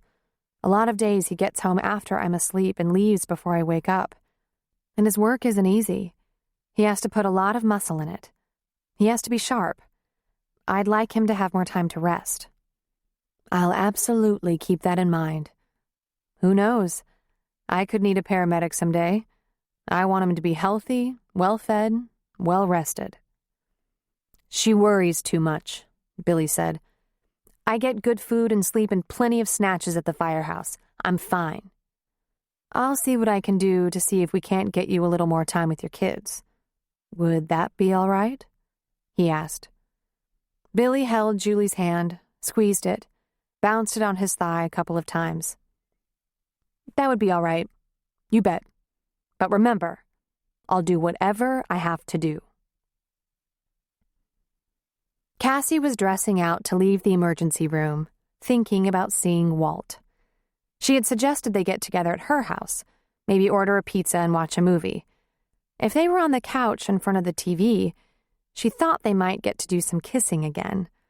It had only been a week since their weekend ride, and while she'd worried about it a lot, the fact that it wasn't really going anywhere, she couldn't deny that the thought of kissing him all night long was appealing. This was a good man, and she kept that in mind. She intended to be very careful with his feelings. She wouldn't let it go any further and risk hurting him. "Hey, Cassie," one of the other nurses said, entering the locker room. "Hey, Jen. Long day, huh?" "Whew, tough one. So, how's your friend?" "Which friend?" she asked, pulling off her scrubs top and pitching it in the laundry basket. "The one who just had surgery. The OB you've known forever." Cassie was frozen in place. Standing in her bra and scrub pants, she turned a startled expression toward Jen. "Surgery?" "Uh-oh," Jen said, turning away. Cassie went straight for her, grabbed her arm, and turned her sharply back. "What surgery?" "Listen, I guess if you don't know..." Cassie had an attack of panic and desperation. She shook Jen's arm. "What surgery?" "I'm not exactly sure," she said with a helpless shrug. "Ow!" "Tell me what you do know," she said, letting go of the arm. "I took that emergency C-section we had up to OR, and they were wheeling her out of recovery." "Jesus," she said, rubbing her arm. Cassie went on automatic. She grabbed her scrub top out of the hamper and put it back on, clipped on her badge, closed her locker, and went to admissions, looking like the nurse she was, ID badge and all. "Hi," she said pleasantly. "Where do you have Beth Halsey? Dr. Halsey?" The woman clicked through her computer register and looked up. "Medical Surgical Wing 6A. "Thanks. Have a good evening." Then she went up to the floor. She went right behind the nurse's station and flipped through the computerized files. When the team leader came back to the station after some rounds, Cassie smiled at her. "How you doing?" she asked. "Great, thanks. Can I help you find anything?" "No, thanks. I sent a patient up for surgery and wanted to check on her before going home, that's all." "How are things in the ER?" she asked. "Nuts, as always," she answered, locating the file. "I'm getting out of here before it gets worse." She read up to the operative report. Radical mastectomy. Holy Mother of God. Then she recovered herself. "I should be out of here in just a little while." "Good plan," she replied. "I won't be out of here till Letterman's over." Cassie clicked off the page, stunned, stricken. She was in a total state of disbelief. She had no clue about this, and it couldn't have been a sudden decision. Even in the scariest cases, surgeons didn't whack off a breast overnight. She tried to think if Beth had mentioned anything, but no, it would have stuck in her mind like duct tape. They'd gone almost 5 years since the cancer.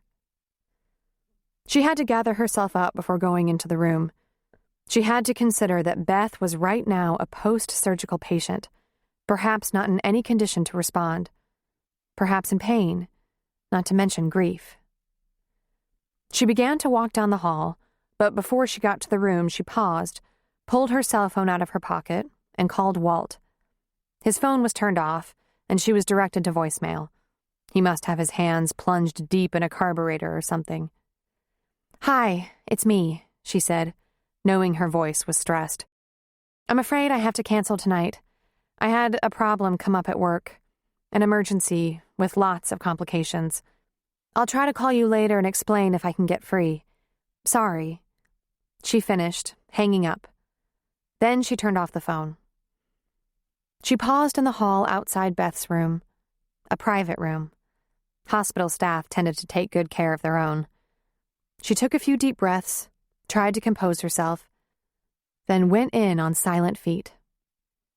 There she was, her arm ace-wrapped close against her, bandages up over her shoulder, an IV tube dangling into the free arm. Oh God, she thought. This can't be real. Beth was asleep and alone. So Cassie wasn't the only one who had no idea this was happening. Her parents were right here in town. They'd be here with her if they knew. They'd probably be pacing, whimpering, and keeping her awake, but they'd be here.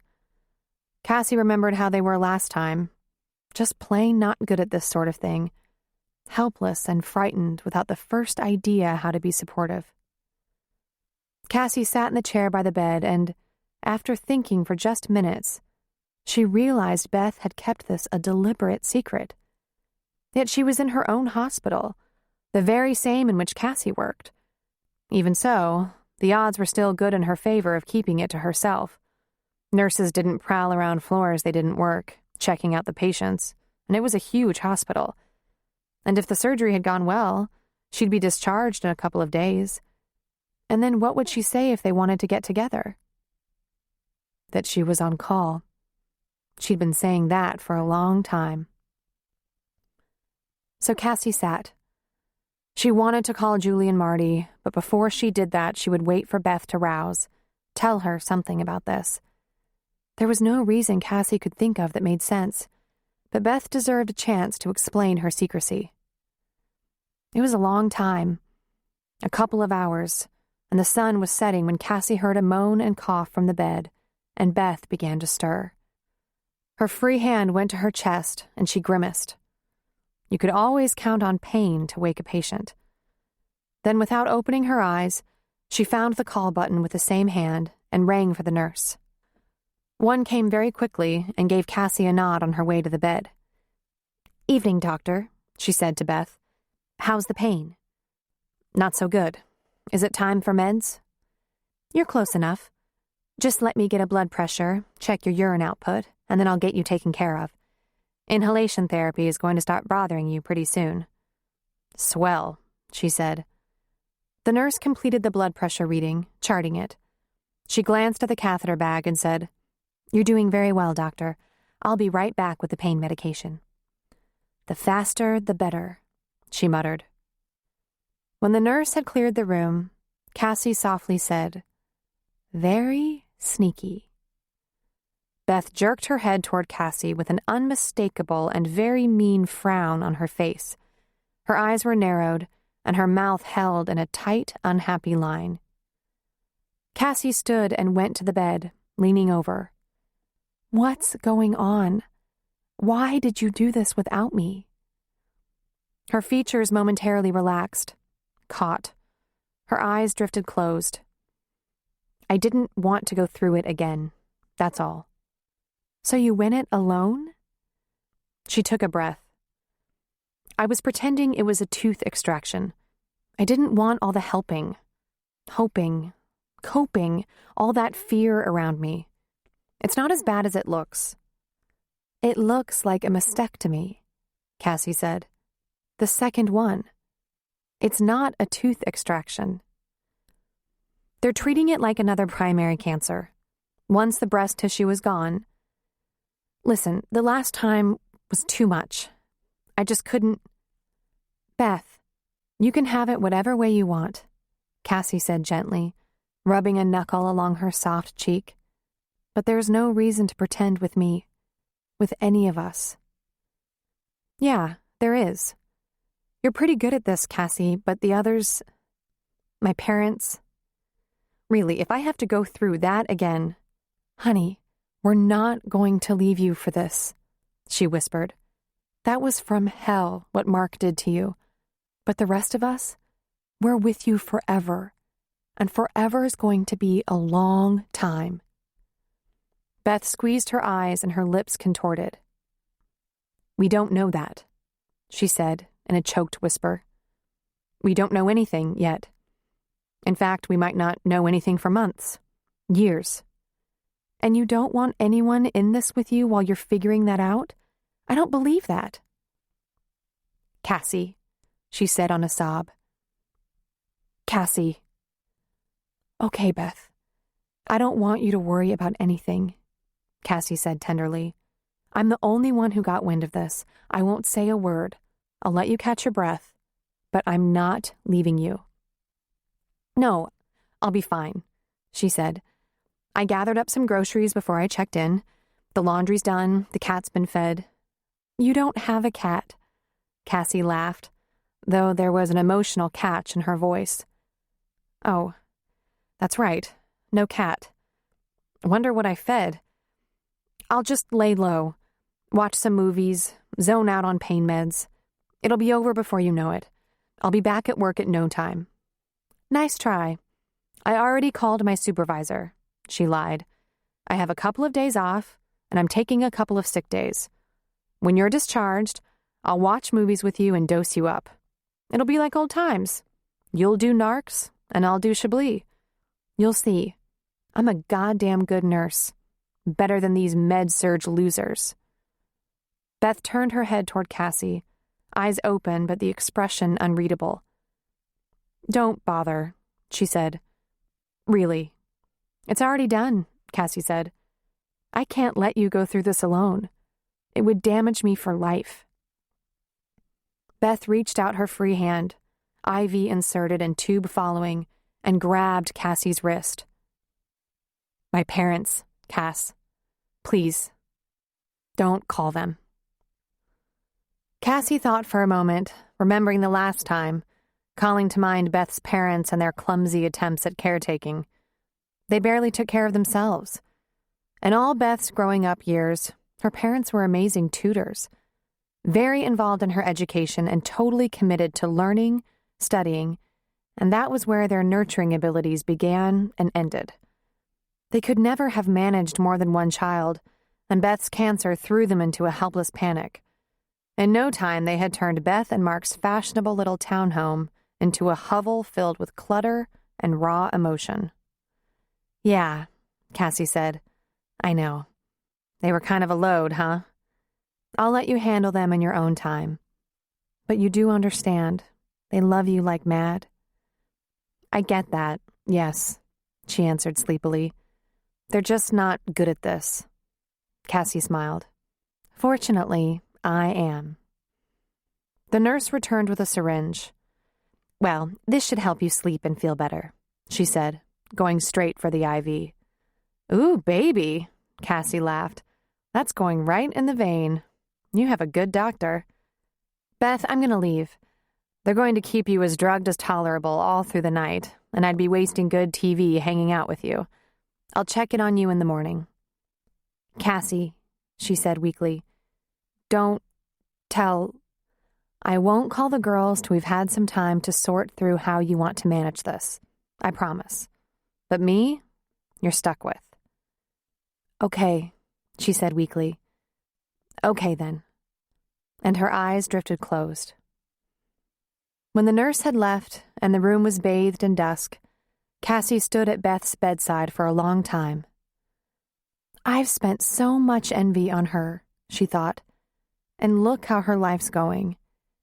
Why couldn't she have ordinary problems like the rest of us? Like trouble getting a boyfriend or passing chemistry, or maybe even an unsympathy-worthy bad MCAT score. But for years, everything seemed to go right for Beth. And on top of that, she was stunning, gorgeous.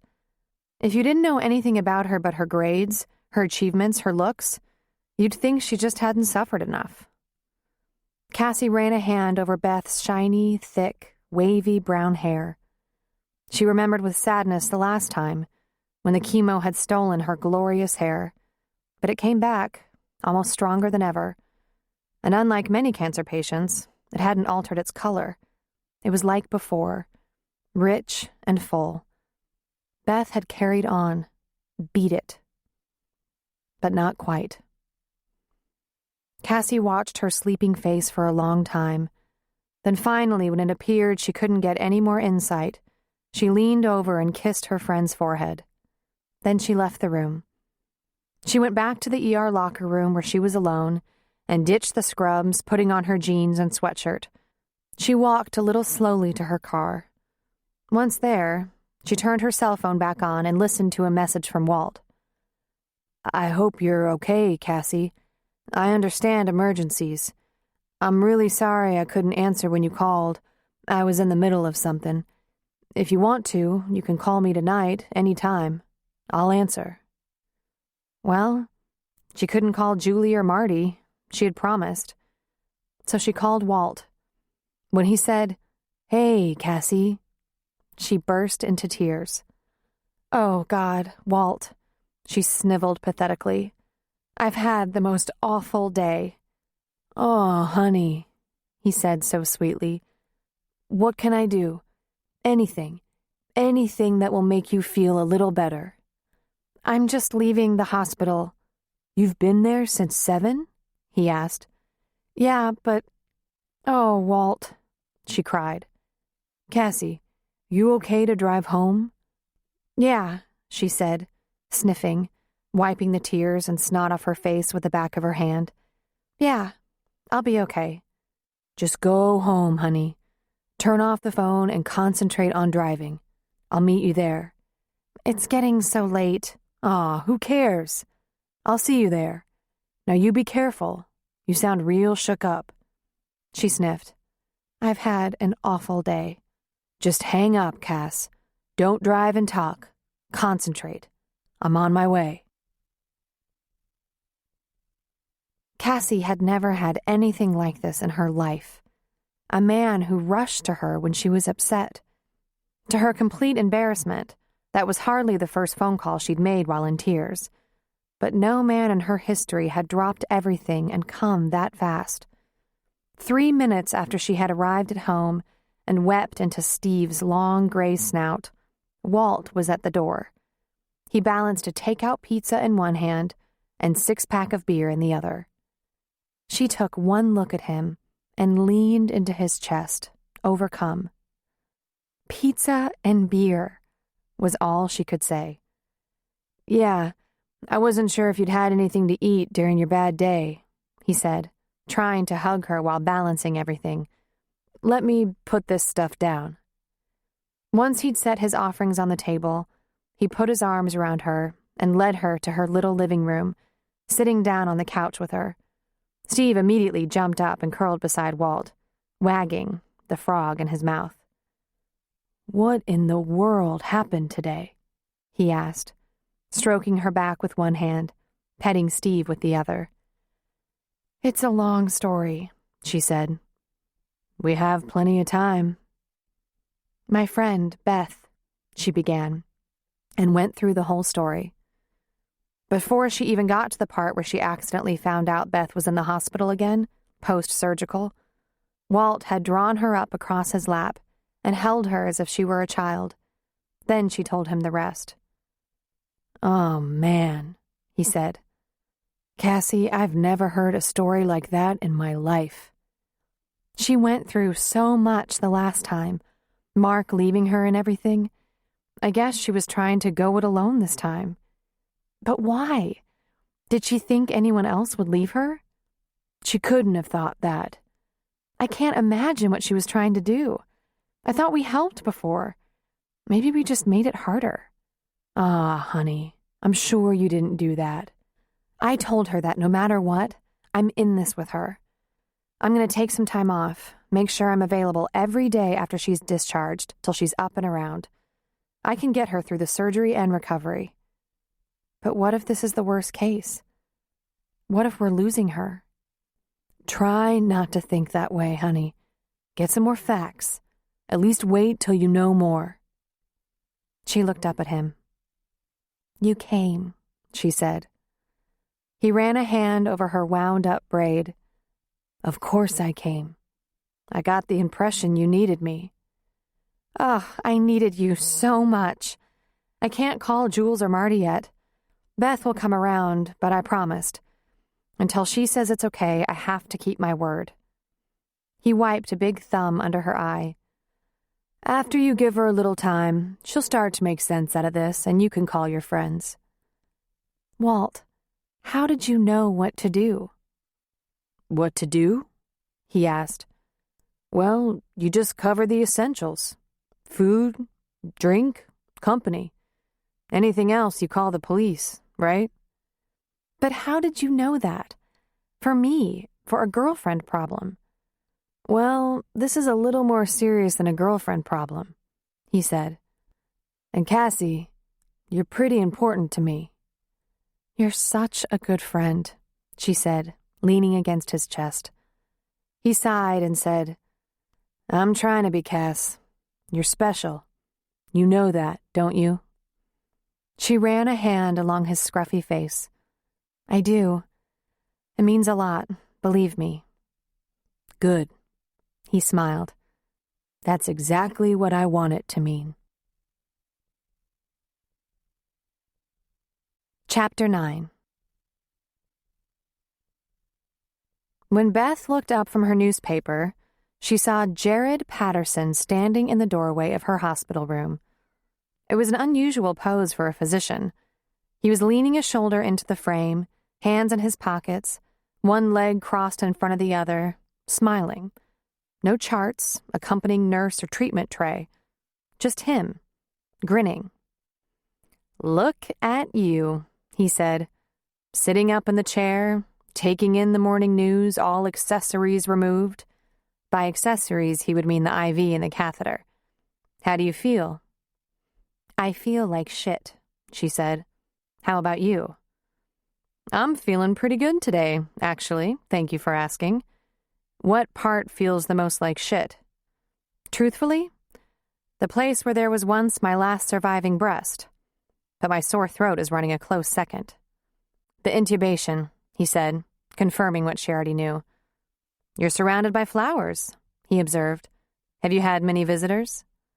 Even though I specifically asked for no visitors? You're about the 10th, but then you're here on official business, I suppose? No, he said, coming into the room. I'm visiting. You're a long way from home. Do you drive around the state and check on your post-surgical patients? How do you know I didn't come by helicopter? I was in the neighborhood. I made it a point to be in the neighborhood. You're feeling very feisty, aren't you? Is that what you'd call it? I thought it was more like bitchy. What are your plans for aftercare? He asked. My plans were to snuggle in with some movies, but one of my best friends found me out and is going to practically move in. She's a nurse here. You probably won't need a nurse, he said. Can she cook? She's a great cook. But the pain meds and chemo make my mouth taste like tin, so I might not be her best audience. You'll be off the pain meds in no time. Now, don't laugh. You're very healthy. Everything looks good, from blood pressure to hemoglobin to white count. I ran into your surgeon, and he said the incision looks great. Now that's a matter of opinion. Jared sat on the bed, facing her chair. They're going to kick you to the curb today, this afternoon. Now, if I was a betting man, I'd wager you drove yourself here, have a car in the physician's lot. She smirked at him, and he laughed. That's what I thought. What about your nurse friend? She visits every day while she's working ER downstairs, but she plans to take care of me after I'm discharged, once I'm home. I know you didn't admit to her that you're thinking of driving yourself home because a friend wouldn't allow it. Well, I have a meeting here in about an hour.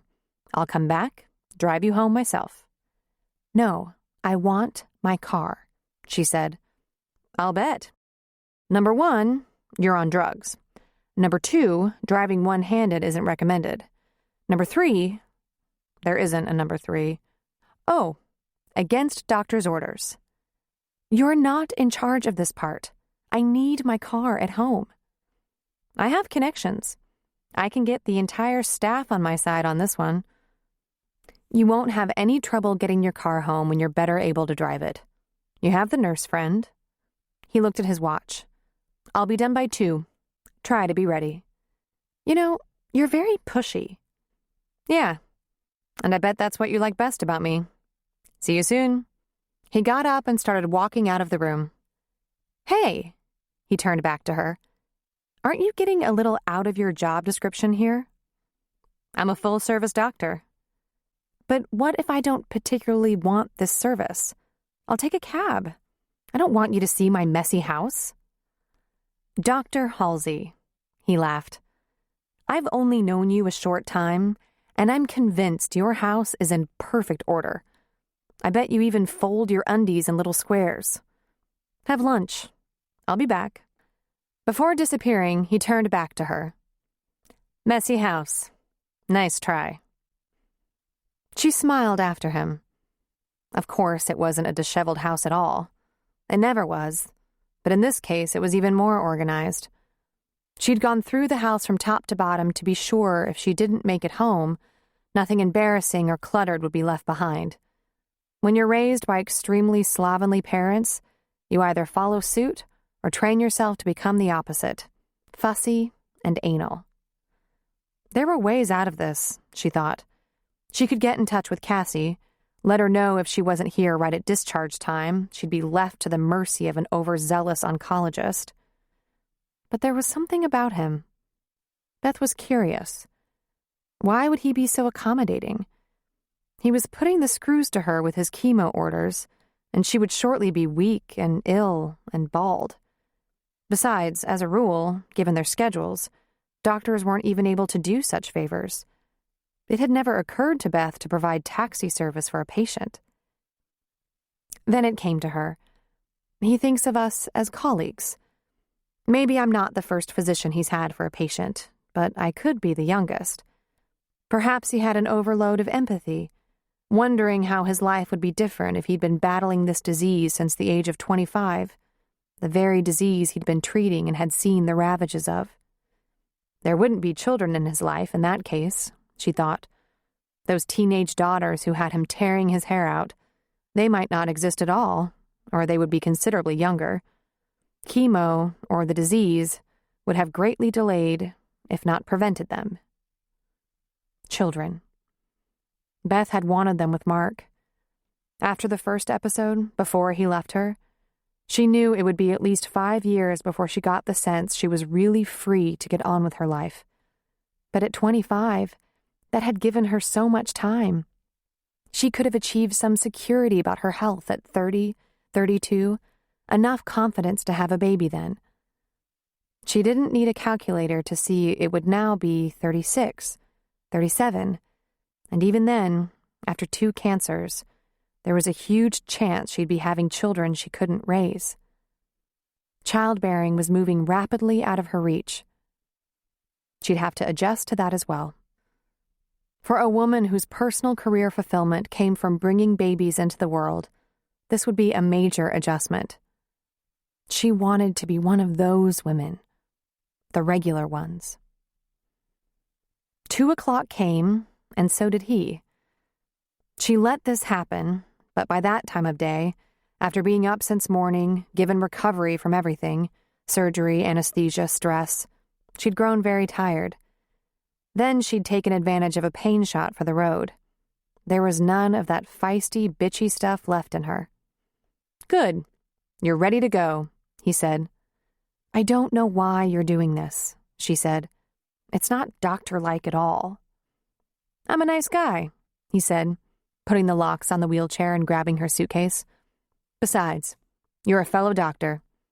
We have a strong reputation for both competing with each other and taking excellent care of each other." Ah, she thought.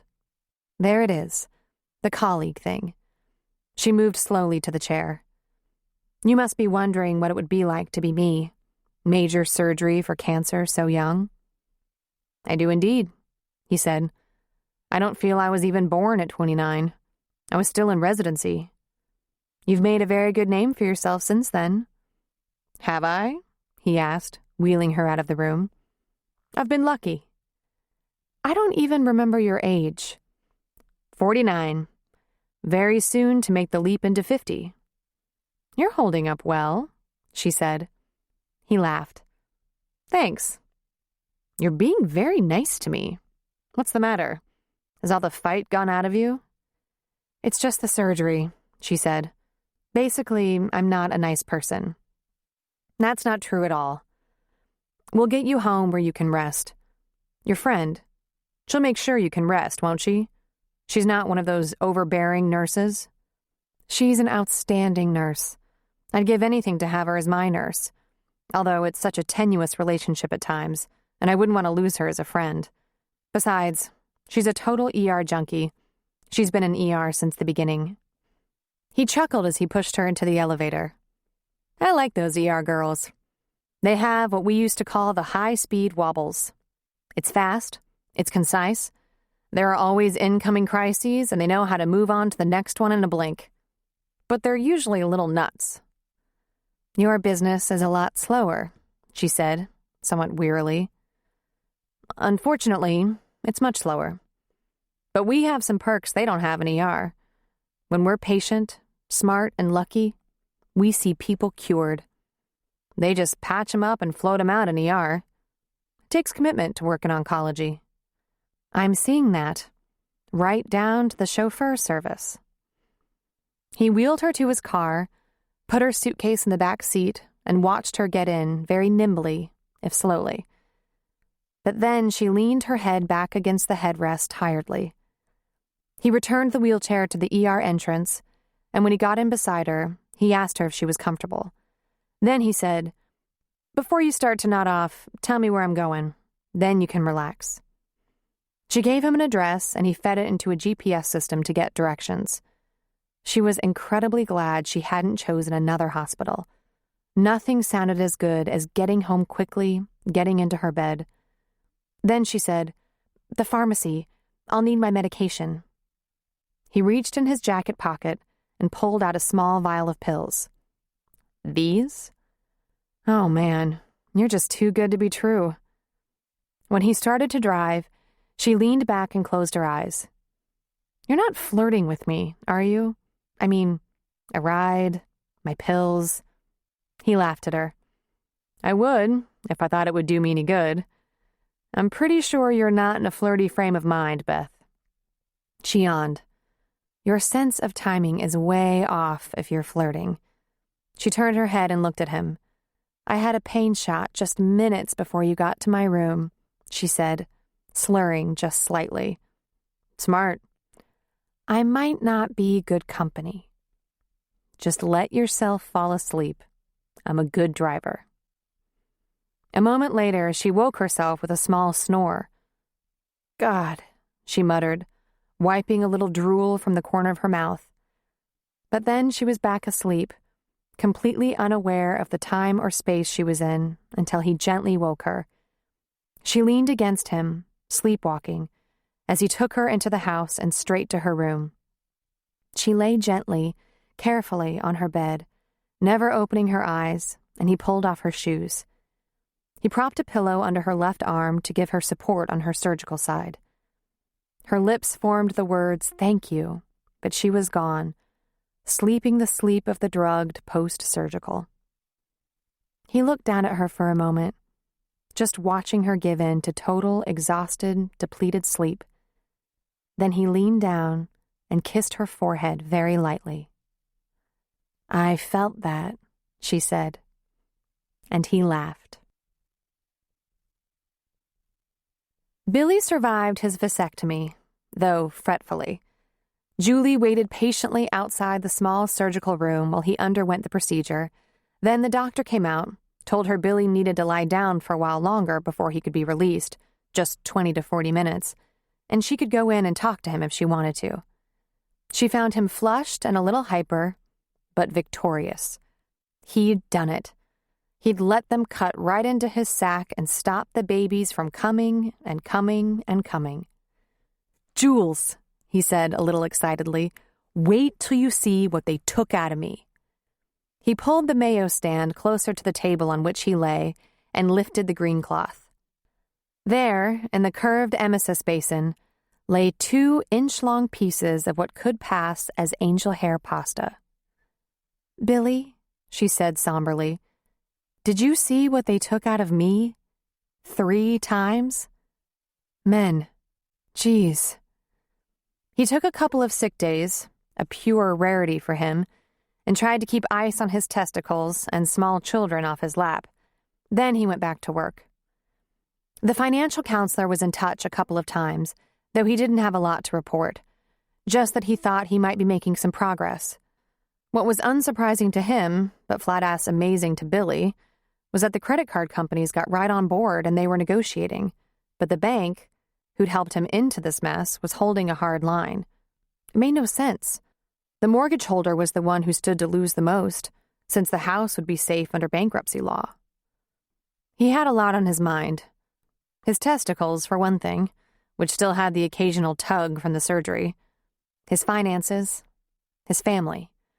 A lot of soul-searching that included feelings of inadequacy for not figuring this out sooner, and regret that he'd been so chipper with poor Jules while she was just dying under the weight of their family's needs. And of course, the end result of all that was a baby who could have been their fourth and was lost. They'd never planned on 4. They hadn't actually planned on 3. But they both loved kids, loved the size of their plentiful family. If they didn't have so many money problems, 4 wouldn't throw them at all. This was too distracting for Billy to take much notice of other things going on, but it wasn't long before Joe's short fuse and sulk was apparent to him, as it had already become to everyone else. Joe was usually a funny guy. He wasn't exactly even-tempered. In fact, he was a little on the scrappy side. But he had a good sense of humor. He was playful and energetic, talkative, and always helpful. Not lately. They had a lot of calls throughout the day, but just before dinner, Billy caught Joe alone out by the rig. Joe was running a rag over headlights in chrome, and he wasn't whistling. Billy leaned up against the truck. "You're not keeping it much of a secret. You're pissed about something."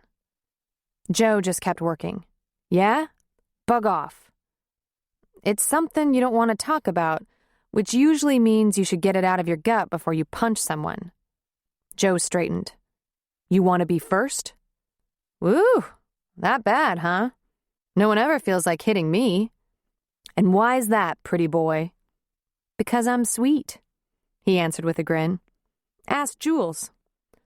Joe went back to wiping, shining. "Well, you might find out more about this by asking Jules," he said. "Well, that can only mean one thing. Marty. But Jules hasn't said anything. Those girls, they never shut up when you want 'em quiet. But if you'd like to know something, they're pretty tight-lipped. You want to pout and piss everyone off, or you want to get it off your chest?" He straightened again. "I don't know what it is," he said, frowning. "She's got a bug up her ass about something." "You ask her?" "I don't exactly have to ask her," he said meanly. "All she does is bitch.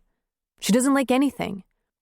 It's like she wants me to be waiting at the door in my negligee with a glass of wine in my hand when she gets home or something like that. I can't do anything right." "Been there," Billy laughed. "Yeah? Oh, yeah. The last time I couldn't do anything right, Jules was pregnant, for the 4th time. The one we lost, you know." Joe ran a hand through his thick black hair. "Whoa. Think Marty could be—" "Well, hell, Joe, how would I know? You're the only one who'd know that." "Yeah, but Jules, she do anything really crazy? Like move out of the bedroom?" That one hit Billy hard. It almost made him take a step back. He thought things had been bad there for a while, but if Julie had moved out of their bed, out of their bedroom, he'd have thought it was the end. Through the worst of their problems, and they hadn't been small, they'd always spent what sleep time they had together in the same bed, usually holding each other on and off all night. "Holy shit, Joe. That's not good," he said glumly. "Tell me about it." He went back to polishing. "Moved out of the bedroom?" "Down the hall. First, it was just the makeup and hairdryer. Then it was the stuff in her closet and drawers. It's like she's gone. I don't know what game this is." "Joe," Billy said, putting a hand on his shoulder. "Joe, this isn't a game. You better figure out what's going on. She's moving away. You don't have that much time." "How can she do that? We took an oath." "Yeah, well, if you think the oath is going to hold you together, you're dreaming. The oath is about you holding each other together. Listen, can I tell you something? It's private, not for any other ears." "It's up to you," he said with a shrug. "I don't talk, you know that. But I don't know how much of this the girlfriends even know." "Well, none of the girlfriends are talking to me right now," he said with a pout and a scuffle of one foot. "Not even the one I married." "Okay, I don't know if this will help you out or not, but when Jules was hating me, it wasn't just about being pregnant. She was afraid to have another kid because money's just so damn tight. Listen, The first years at FD with the family, it's not that easy. Yeah, that's not half of it. What I want to tell you is Jules complained about how hard the money situation was for at least 2 years. Know how I handled it? I tried to cheer her up, get her to think positive. What I should have done is listen to what she was saying, ask her to be more specific, detailed. But I was so damn busy, working all the time, trying to throw money at the problem. And maybe just a little pissed at her for not being grateful for my hard work and great attitude. Joe, she'd been talking the whole time, and I'd been telling her to relax. Everything would be fine. She was scared to have our baby. It took getting right up against bankruptcy and having a professional look over the bills to get my attention. He said Jules had to be a genius to keep us from starving for so long.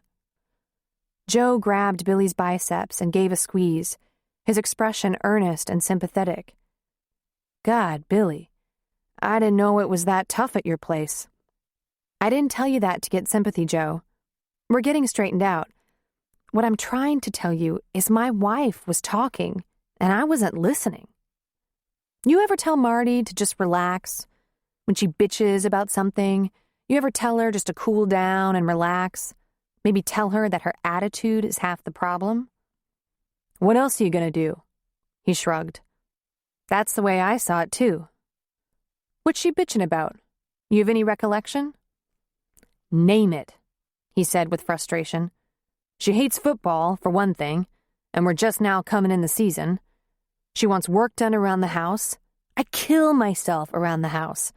There's no better-looking yard, cars, boat, or garage on the street.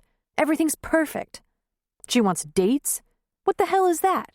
Why would you date someone you're married to? And she hates my shorts. They're comfortable shorts. I don't tell her what to wear. Yeah, but Marty looks damn good, and you don't mind that.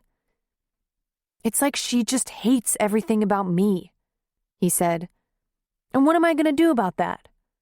Plus, instead of staying home like she usually does, she's been going out with the girls. What girls? Our girls, I guess. Julie hadn't been going out. Billy had a sense of cold dread pass through him. He thought maybe his best friend's marriage was on the skids. Okay, do this, he said. You ever have a chance to talk to her? I mean, just you two? She says she's all done talking to me, and it feels like she means it, he said. Try this, Billy said. Ask her what you should do to start getting her back. Tell her to make it easy because you're a blockhead and you just don't get it. Ask for one specific thing at a time, real simple. Then do it. It's got to be easier than this. Ah, Jesus. She's just going to ask something totally ridiculous. Joe, would you get rid of the comfortable shorts if that was the price of having her back in the bedroom? Would you turn off the football game and meet her at the door in one of her negligees with a glass of wine? I'd probably meet her at the door in a fluorescent jockstrap with my ears on fire. You have any idea how long it's been since I've been laid? Billy smiled. He thought he might have just gotten a glimmer of Marty's problem. Joe was a good-hearted guy, but he was long on machismo and short on patience. You ever have to work at that before you were actually married? Look, you take the vows, you seal the deal. You bring home a good paycheck and do your work around the house, and the begging should end there. Billy laughed at him. He put his hands in his pockets. Man, you don't know anything about women. Joe, you don't stop romancing your wife the day after the wedding. What's she gonna think? She'll think you don't love her, don't want her, don't care. She knows I want her, he said with a pout. She can't help but know it. Yeah, but I bet you used to want her in a way that had you doing anything to make her happy. Oh, man, you better find out what she needs from you. Then you better get ready to turn off the game and get out the fluorescent jockstrap. Whatever it takes, buddy, he said.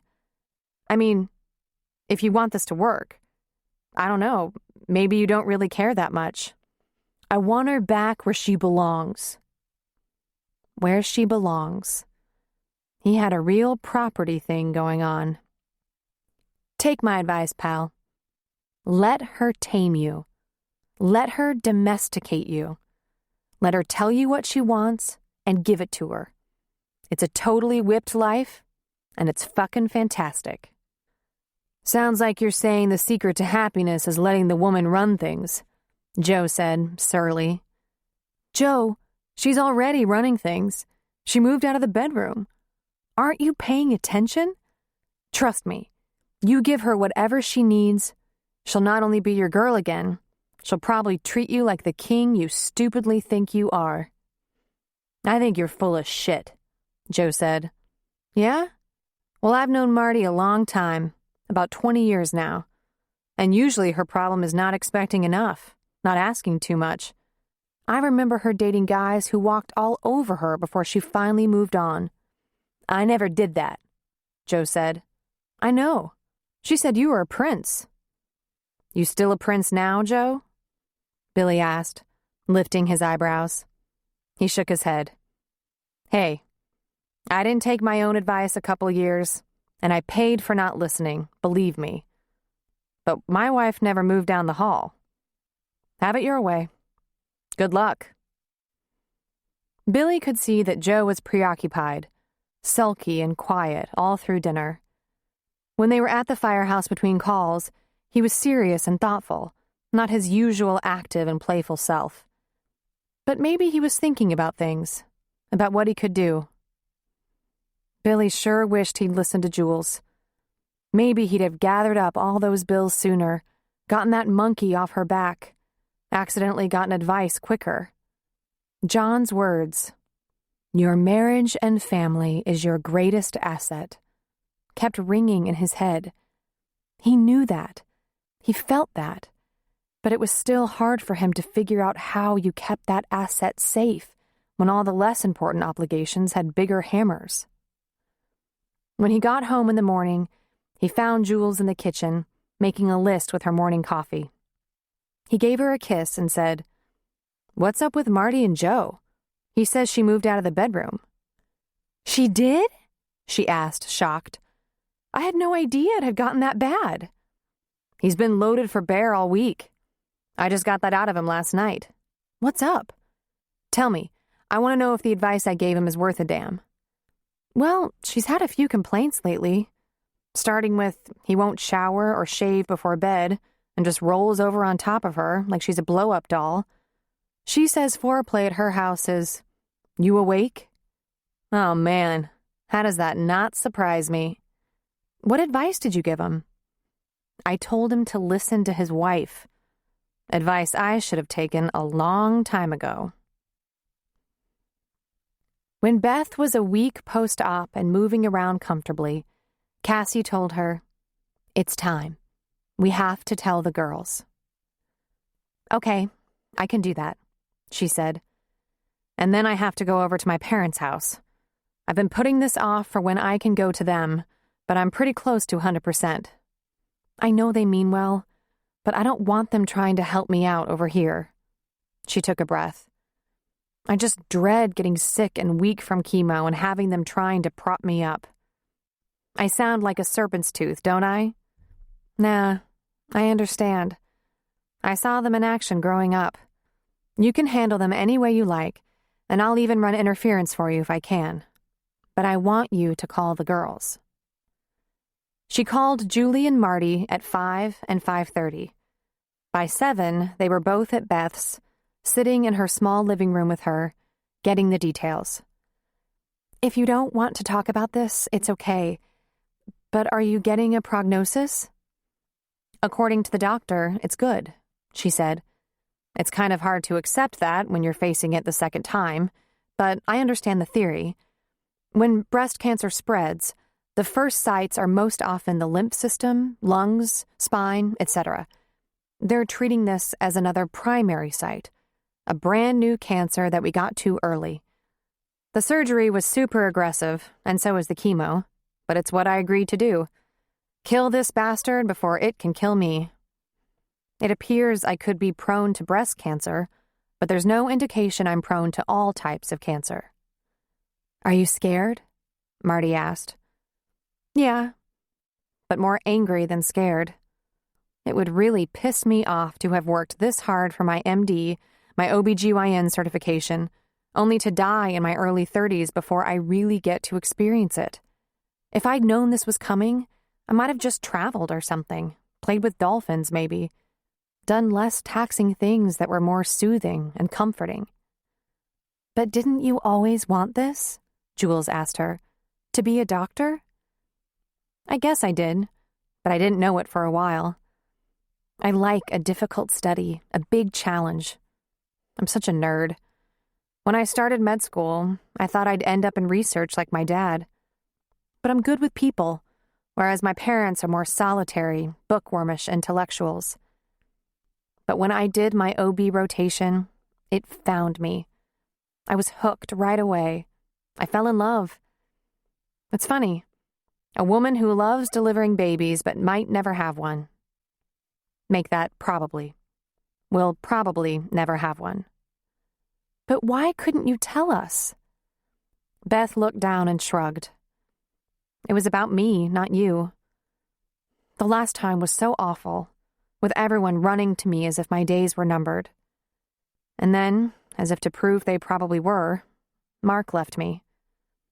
It was like being branded, like having the pox or something. For a while, after Mark left, I believed I was going to die. You can't get well thinking that way. I wanted to avoid that. I've been trying to treat it like a condition, not a disease, something I have to deal with and then can let go. I guess it's not going to be quite that simple, but still. She looked up at her best friends. I just wanted to have a normal life, but that keeps sliding away from me. Oh, God, did rushing to you the last time make it worse instead of better? Julie asked. I'd hate it if... It's not that, Jules, Beth said. It's the high drama. I hate drama, you know that. I've never minded being alone, but I sure mind being left. The whole diagnosis and treatment, along with Mark's leaving, focused so much attention on the severity rather than the potential to get well. Still, if you girls hadn't come then, what would I have done? She shook her head. I had this insane and probably irrational idea that if I didn't advertise it, didn't talk about it till it was almost over, maybe we could all go on living, have fun, enjoy life. We can still do that, Cassie said. We can do that and help you through the tough days. But you can't keep us out of the loop anymore, Beth. You have hardly any character flaws, but if you have one, it's holding things inside. I'm afraid that one could come back and bite you in the ass. Probably, she agreed. My oncologist would agree with that. Our first meeting was all about who's in my life. Good people, I told him. All of whom I plan to keep out of this mess. Her oncologist calls every day, Cassie told the other girls. He's a good guy. Being that we're colleagues, he admitted he's been thinking a lot about what life might have been like for him if he'd gotten cancer at 25. It's reeled him in. He wants to be my friend as well as my doctor. I haven't found anything wrong with that yet. I like him. He makes a good friend. It's okay. I think he must adore you, Cassie said, as a patient and friend. And, she said, lifting one corner of her mouth in a half smile, someone named Walt calls Cassie at least 3 times a day. Well now, Marty said. Oh, this is getting serious, Julie said. Oh, please, it's just Walt, Cassie said. He knows I took a little time from work to make sure Beth is taken care of. He knows she's one of my best friends, and that I've been a little shook up about this. He's very sweet, actually. He's supportive. And why isn't it getting serious? Jules wanted to know. I'm not going to let it get serious, Cassie said. I'm keeping him as a sweet, supportive friend. That works real well for us. We don't have anything in common. We have completely different tastes. That would wear on a person before long. What's that got to do with anything? Different tastes, Julie asked. Well, he has a naked woman tattooed on his arm. Not like up on his shoulder, but right down here, she said, tapping her forearm. For all the world to see her tits sticking out every day. I'm just crazy about him as a friend, but if you think I'm getting myself mixed up with some biker, well, just forget it. When Marty got home after the evening at Beth's, it was almost 11. They'd clearly overstayed their welcome. When they left, Beth was showing signs of being worn out. But it had been like group therapy. Everything came out. Everything. From Beth's anger and fear to shocking revelations about what Jules and Billy had been going through as they tried to hold the marriage and family together through some of the most daunting financial troubles a couple can endure. And there was talk about Cassie's struggle to keep what sounded like one of the most positive male-female relationships of the past 10 years in a safe place. There was hysterical laughter that had Beth holding an arm against her incision and tears here and there. And of course, Marty spilled her guts. She was not only tempted by Ryan, she was nurturing a wild fantasy that when it was over with Joe, she'd get in touch with him and maybe they'd pick up their old relationship. Of course, that made them all crazy. No one believed Ryan had become a different man, so different from the boy who'd treated her so badly. For that matter, Marty only half believed it herself. The thing that had her so confused and hooked was that she felt better with Ryan in just 2 hours than she had felt with Joe in such a long, long time. Ryan focused on her, treated her like a woman, not just a household asset. Because he wants to get in your pants. It's all he's ever wanted from anyone. But, she told them, you can't imagine how great it feels to have someone at least go to the trouble to want to get in your pants. Joe doesn't bother with that anymore. He thinks it's his right. No more sweet talk, no more nice dates, no more helping out, trying to please her. Even in bed, he used to be committed to her orgasm as though it was his responsibility, but now he hated taking the time. He stopped trying, and now it was as if it was her fault. She was supposed to just take what she ended up with, an insensitive jerk who thought the Lord and Master ruled and her happiness wasn't his issue. That was all distraction, though. Cassie's biker, Julie's money problems, Marty's disintegrating marriage. The real reason for being there at all, and staying so late, was Beth, whose chest was now a flat, scarred wasteland that she had no interest in trying to reconstruct. She showed them. All of them struggled to hold in the gasps and tears. Mastectomy scars could be brutal, and hers were scary. "Let's get it over with," she had said, pulling up her shirt and unfastening the prosthetic bra. "This is what it is." And then, "It's okay if you cry. I did. But this is what it is."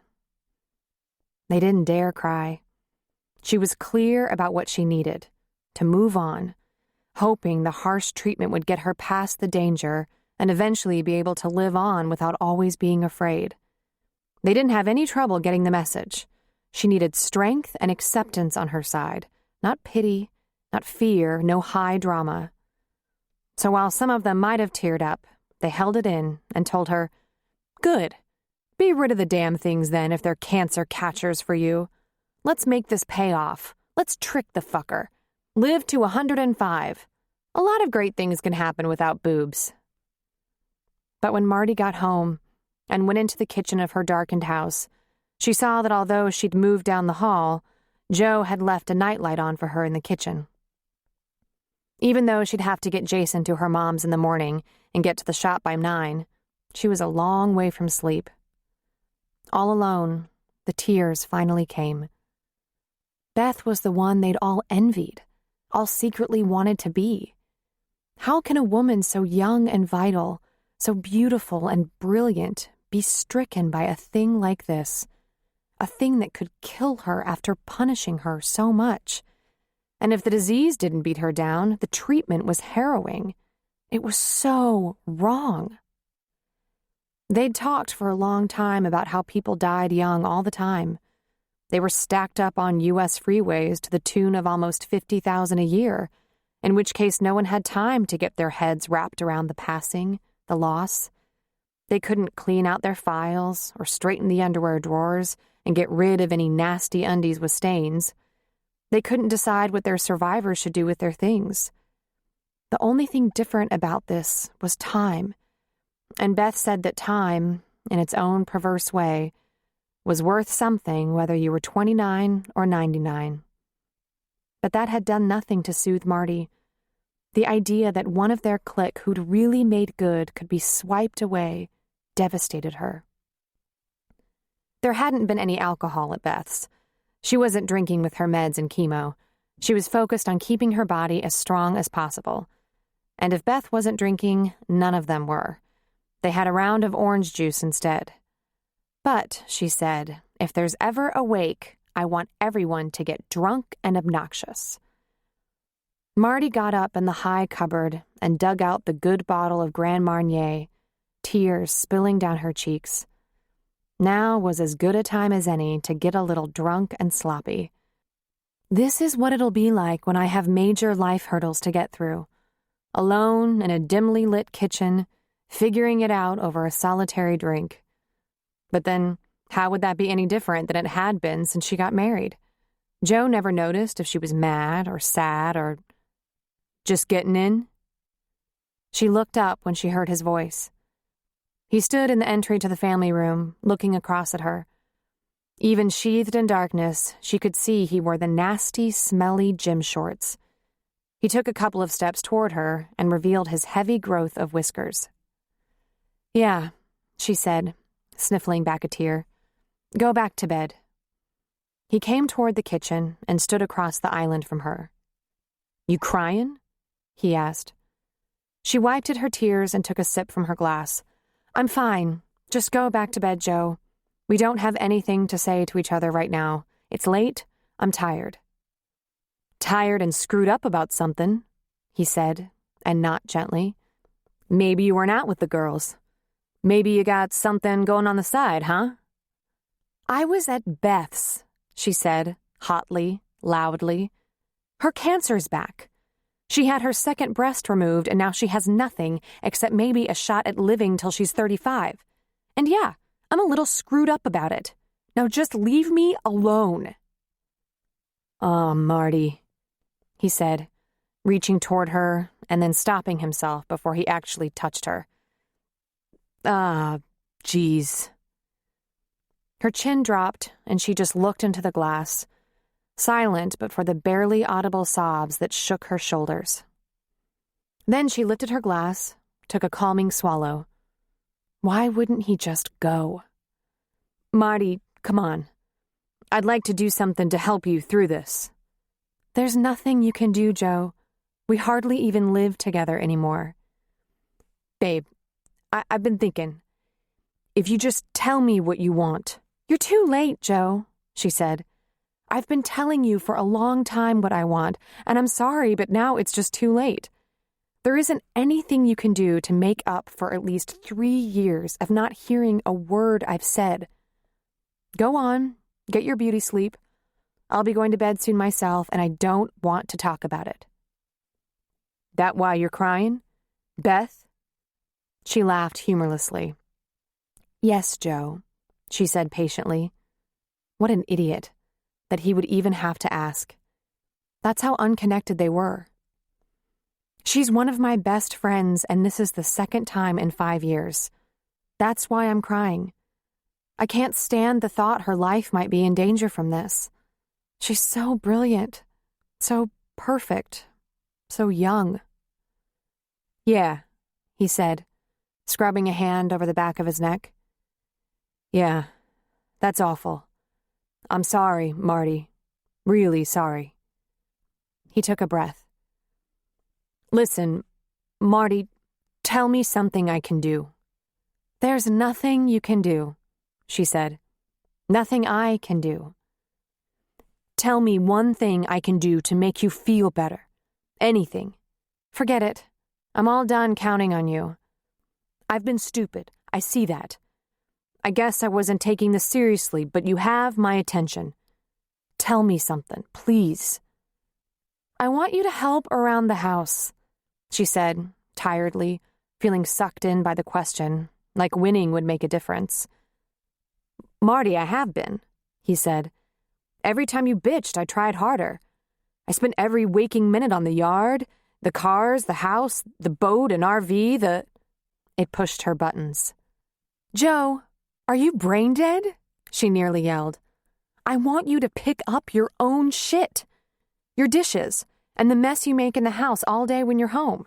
I want you to hang your towel and not leave it in a wet heap on the floor.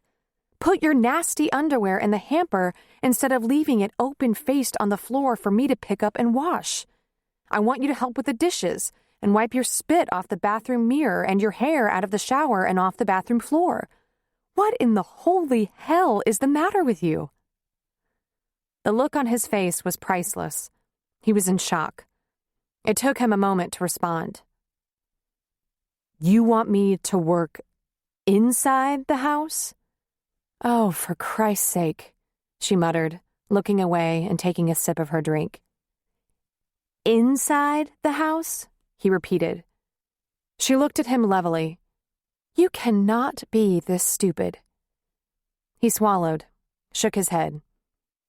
I bet I can be, he said. Baby, every time you got on your tangent, I went at that yard and garage harder. I thought we had a division. I thought all married couples did. My mom and dad do. They each have a territory to take care of. Shit, baby, I planted 10 new trees in the past 2 years, hoping you'd notice I was trying my best. I paid the bills, made investments for our future, painted the house, built the patio cover and brick grill, poured the concrete myself, laid brick down the front walk to the street. I worked like a bull all day, every day. She shook her head as she looked at the positively earnest expression on his face. Joe, how would you like it if I took my supper dishes, wet towel, and dirty clothes out to the boat and just scattered them around there for you to clean up? Maybe I could brush my teeth in the front seat of your car and spit on the windshield. But why would you? This house, it's my yard and garage. I leave it perfect, and when I come home, it's like some filthy vagrant broke in and destroyed the place, and is still here, lying on the couch. Every day you turn it into a shithole. You leave your yard and garage spotless, and I don't do one thing to upset the immaculate appearance of it all. But besides smelling you at the dinner table and in bed after you spend all day digging in compost, what's it do to help me? What about this don't you get? How totally stupid are you, really? After a moment of silence, he said, Whoa, I don't think I got that. See? It's hopeless. Why'd you marry me if I was such a loser? He asked. I've never been good at housework, you knew that. You even complained about it, but you still... I married you because you cared. You used to try. If I said, Joe, bring your dishes to the kitchen and rinse them off, you did it. If I said, Joe, wipe all your black curlies off the bathroom floor, you got right on it because you wanted me to spend the night and shower in that bathroom. And you never tried to seduce me smelling like sweat and compost. Okay, wait a second. Give me something I can do right now to make you happy. Anything. Because I'll do... Joe, you're not listening again. I'm not getting in your bed. I don't care what you fucking do. I'm through begging. I have something else a little upsetting to worry about right now than whether you can finally step up to the plate and be a partner. Partner, he mumbled. Partner, he repeated, as if hearing it for the first time. Okay. I probably deserved that. Yeah, she said tiredly. She turned her back on him and leaned against the island, swirling her drink. To her back, he said, Okay, I'm a blockhead, he said absently. Marty, I thought I was trying. I swear to God, I'd prance around the house with your bra on my head and feathers shoved up my ass if I thought it would make you smile at me one time. Jesus. She turned around and looked at him. You used to smile at me all the time, Marty, he said softly. You used to care if I was happy, she said to him. Honest to God, I thought there was nothing I could do anymore. I don't know what happened, but all of a sudden I couldn't make you happy no matter what. I thought I was doing my job, doing what a good husband does. He leaned on the island. I care if you're happy. Jesus, I'd give anything to make you happy again. Well, we'll see about that, she said evasively. Right now, you might as well just go to bed because I have other things on my mind. And guess what, Joe? Whether you and I work things out is not one of them. I can't talk about this anymore right now. Can't you see I'm in pain over Beth? God, just leave me alone.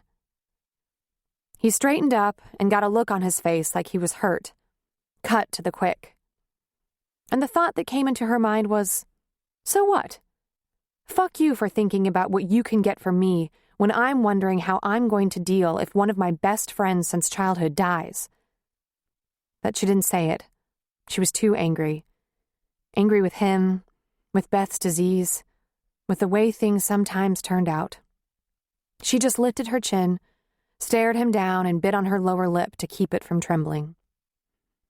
Then he turned and left her, and she felt the desolation of having shut him down when, for the first time in her memory, he seemed to actually hear her.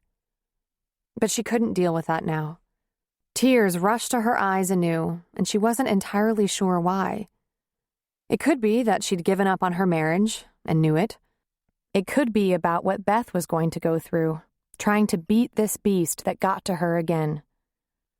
Or maybe it was the fear of possibly being alone forever. She grabbed the neck of the Grand Marnier bottle and took it to the family room sofa. After kicking off her shoes, she curled up in the corner, her glass resting on one thigh, the whole bottle on the other. And she let herself just cry. Her sniffs were loud, but she kept her sobs as quiet as possible. She didn't want to wake Jason. And she could have grabbed the tissue box from the kitchen counter, but there was something punishingly satisfying about just wiping her nose and face on her good sweater instead, suffering. Through it all, had Beth cried or fallen apart? Not at all. She'd been trying to reassure them that this would be as it would be, and they'd all get beyond it somehow. It was devastating that she could be so strong. Completely unaware of how much time had passed, she felt him beside her before she saw or heard him. He sat down close to her, lifted the glass and bottle from her hands to put them on the coffee table. He said, "Come on, baby." He put an arm around her and pulled her close to him. "Come here, baby. Let me hold you." Instinctively angry, she slugged him in the chest, hard. But then immediately, her head dropped to his shoulder and her cries came out unrestrained, loud and wrenching, and he only pulled her closer. "God," she said through her tears. "God, God, God. It just isn't fair." "You're damn right about that," he whispered. He kissed her head and stroked her hair while she let it go. Her tears and snot were matting his chest hair, but all she could do was vent. It seemed to her she might never stop. It felt as if she'd been holding in tears like this for a long time. She was vaguely aware of his voice, whispering to her that she was right. It was wrong. This shouldn't be happening. His arm around her was protective. His gentle caresses were comforting. It was a long while before she lifted her head and looked up at him. She had a bad case of the hiccups, and her face was wet and sloppy. "Her chest," she said in a hiccuping gasp. "It's ravaged." "Aw, Marty," he said, pressing his lips to her forehead. "It's so mean and painful looking, and she's so brave, you can't imagine how brave. She says this is what it is, and we're going to get used to it." She let her head drop and cried a little more. If I had to go through that, I couldn't be a tenth as brave. I bet you're wrong. You're one of the strongest women I've ever known. No, she said, shaking her head. No, I'm not. I'm scared all the time. You have no idea. I'm scared of what's going to happen to me and Jace. Scared of facing something like Beth's facing and being alone like she is. You don't know. I'm worried and scared all the time. He gave her a small smile. You sure can't tell it, he said. You're pretty feisty. Real tough, if you ask me. He gave her hair a stroke. Listen, she might get through this okay. The worst might be over. She could beat it, you know? Still have a full, long life. We were just ready to be married when it happened before. She wore a wig at our wedding, remember? Because she was bald. Mark was going to marry her, but he couldn't take it. He left her. I remember that, Joe said. I didn't even know the guy, but I hated him for that. Weak dick. He ought to be ashamed of himself. Now she's in it again, and all she has is us, the girls. What good is that? What can we do? It's better than having that weak dick, that's for damn sure. Marty, listen. You know that I'd never walk out on you for something like that, right? They could carve up every piece of your beautiful body, remove your gorgeous face, and sew your vagina shut, and I'd be with you for life. You know that, right? That it's not about that with me? I mean, I'm stupid enough to be cocky proud of your good looks, but that's not what's really important. Not what I love. You don't ever have to be scared about something like that. Well, that's pretty decent, she said with a huff of teary, disbelieving laughter. Considering I'm ready to leave you for refusing to shower and shave. She put a hand against his cheek. She sniffed. You showered and shaved. I didn't think you'd let me hold you if I didn't. Her hand dropped to his lap, and true to form, he muttered a throaty, "Oh," but she ignored that. These are not the crusty, nasty shorts. And then her hand snaked around the elastic waistband and came in contact with the new purchase tags. They still have the tags on. I should probably get those off, huh? I might have torn up the closet a little finding him, but I set the alarm for early. I'll clean it up, I promise. I have hardly any confidence in that. I swear to God. She put her hand against his cheek again. It was nice of you to shave before. Your whiskers are so hard on my skin. You never complained when we were engaged. You always shaved before we got married. I did, huh? Jesus, Marty, I'm a dunce. I'm sorry. Your skin's so soft. I'm an idiot. I'm still going to my room down the hall. Sure. Yeah. Really, I only shaved and showered so I could get near you. I didn't want you crying like that alone. You want me to go to your new room with you and hold you till you're asleep? I know you're so out of your mind with this thing with Beth. No, she said. Just right here, right now. That's as far as I can go. All right? Okay. As long as you believe me, no matter what comes for you, sickness or health, I don't scare easy. I hope we don't have to face that, because seriously, if it takes me moving out of the bedroom to get you to wash up, I'd hate to think how you'd handle something truly serious. He kissed her forehead and pulled her head back against his chest. Give me time, honey. I might not be hopeless. Chapter 10. August disappeared. It was still hot in the valley in September. Sometimes it seemed hotter than ever.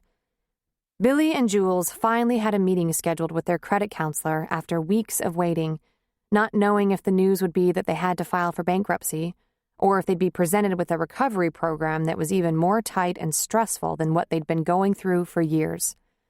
Their tension was prickly in the car on their way to the meeting. I really need you to accept whatever's coming, Billy, she said, If we have to file, we'll get beyond it somehow.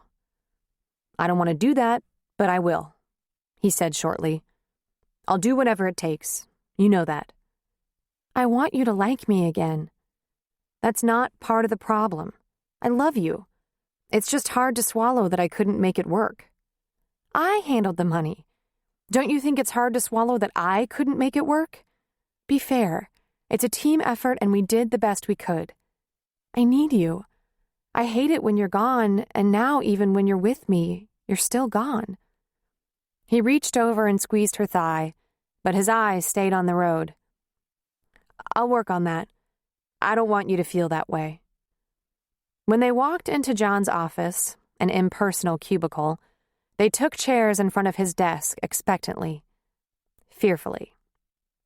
Hey, you two, he said cheerfully. Well, we got everyone in the program. You're not in good shape yet, but you're in recoverable shape. He opened their file on his desk and took 2 identical printouts off the top. Here's a new payment schedule for you. Let me explain. The college loans have been suspended for 2 years. You have no idea how many people just default and never repay them anyway. They're thrilled you want to make good, and at 4%, they're a bargain. Oh, they reduced the balance for you. Firefighting qualifies as government service because they're state loans. They need first responders, firefighters, and law enforcement. We rolled over your mortgage, second, and equity line of credit into a refinance at a fixed rate. No qualifying necessary, thank God.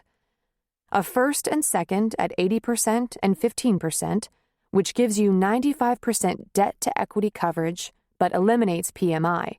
Rates are still good. The bank dropped the loan initiation fee and will split closing costs. You save a total of $800 a month. They're sniveling like crazy. He laughed. They made out like bandits on this deal. There's no default, no repo. They're getting their money at a fair market value, and they should be kissing my feet. I can't do anything about utilities or insurance, but we have 3 credit card companies in the game here. They each reduced their principal, gave us a 0 interest rate for 6 months, and a fixed 12% after that. Still too high, but we're going to make that go away. How about you let me see those cards right now, if you don't mind? Julie and Billy were just staring wide-eyed at the new payment schedule, and only when they heard John say, "Please," did they dig their credit cards out of their wallets and hand them over. We really have to carve these up, he said, holding 6 cards from 3 companies. You can't do this anymore. It feels like help. It's not help. They'll kill you with the fees, rates, late payment charges. Really, they have to be laid to rest. You stick to your budget, you'll never miss them. I promise. Julie nodded eagerly, and Billy just stared dumbly, still in a trance. Good, he said, putting them aside for the moment. Okay, your expenses were on the low side, and with your income you should be able to run the heater in winter and fix a turkey dinner for the family at Thanksgiving. I increased your budget for household items, from groceries to clothing to miscellaneous expenses. It's a personal thing with me, but I think if you can find a way to take the kids out once in a while, it's good for your frame of mind. Not Disneyland, but how about a kid's pizza joint, or one of those afternoon movies you leave with gum in your hair, or picnic at the lake? And a husband and wife should have an evening out alone sometimes. And I'm not talking about a family or friends get-together where there are lots of other people around. Just you two. Dinner, maybe a movie, maybe a walk in the park. You don't have to give up the nest egg, but go see a 5 o'clock cheap movie and have dinner at the Olive Garden or something. Get alone. Talk. Put your arms around each other. $30 toward your relationship and perspective can help things more than you realize. Make time for your marriage. You'll never regret it. I know I've said this before, he went on, but your marriage and family is your greatest asset. That isn't just a pie-in-the-sky, goody-two-shoes Mormon thing I'm passing on. Ever think what would happen to these bills and expenses if you split up? The expenses would double, and the bills would be divided between you, leaving each of you with debts you could never pay and expenses even more out of your reach. It's not just a spiritual thing. though my commitment and faith are rolled together into one big package. It's practical, fiduciary. No law protects your home from divorce. That's not to mention what happens to the kids. I won't get into what happens to your spirit when something like money rips you apart. Money's nothing but a tool. So take care of each other. That's my advice. Now, wait, Julie said, holding the piece of paper. John, wait a minute. You screwed up here somewhere. This can't be right. What? He said, leaning toward her. He backed right up and picked up his copy of the new payment schedule. Oh, he laughed. Sorry. He fished some more papers out of the file and passed them each one more. Here are your new balances. The mortgage total is about $6,000 higher than it was, incorporating closing costs and the equity line, but the payment is lower, and the credit cards and student loan balance reduction is far more than $6,000 lower. Plus, the student loans are on hold for the time being. You'll have to go to the title office to sign papers for the refinance, by the way, but no money is due. Go ahead. Look everything over. Take your time. Want my calculator? Julie was in shock for a long moment, scanning over one sheet, then another, her mouth hanging open. When she finally looked up, she said, Maybe I'd better borrow the calculator. I've never had this much money left over after bills. Julie, John said with a smile, as far as I could tell, you never had any money left over. I don't know how you did it. John, how did you do this? I took a look at what you needed and divided what was left between the bills. That's the trick. When you put the family first, you pay the family first. Then I called each one of the creditors and explained exactly what you could afford to pay them. Now, if you think you can make this work, I have some serious advice. What? She asked, riveted. Put 20% of that expense money away, at least, because you still have a couple of problems. You have 2 old cars, and I don't think a car payment is going to fit in here too well. Your mortgage won't go up, but your taxes will. And if you pay your bills online, which is free through your bank, you'll save probably $50 a year. A couple of those pizza dates with the kids. If you can manage to stop paying late fees or annual credit card charges, according to your past 12 months of debt management, he fished around on his desk for a moment until he located a paper. $938 last year alone. That's an extra $1,000 right there. Holy shit, she said. Oh, sorry. I didn't mean to swear. He smiled. This budget has the advantage of some better rates, reasonable debt consolidation, a couple of suspensions. You have a fighting chance. I tried to do this, you know, Billy said. I called the credit cards.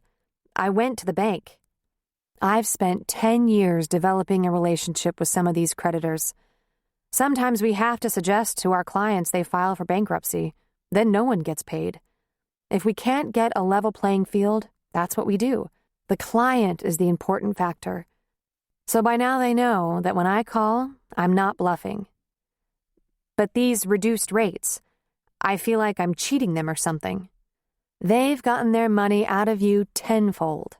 You're their favorite debtor. High interest, late fees, escalating balance. Please, don't waste any guilt here.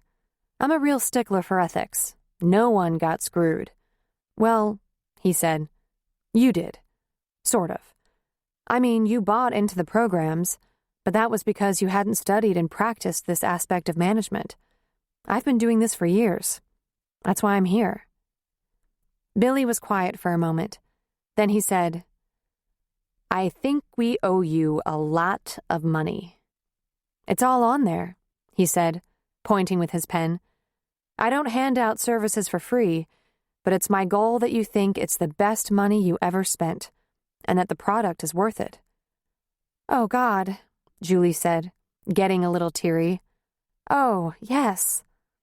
If it works out, maybe you'll recommend me, John said. Billy connected eyes first with John.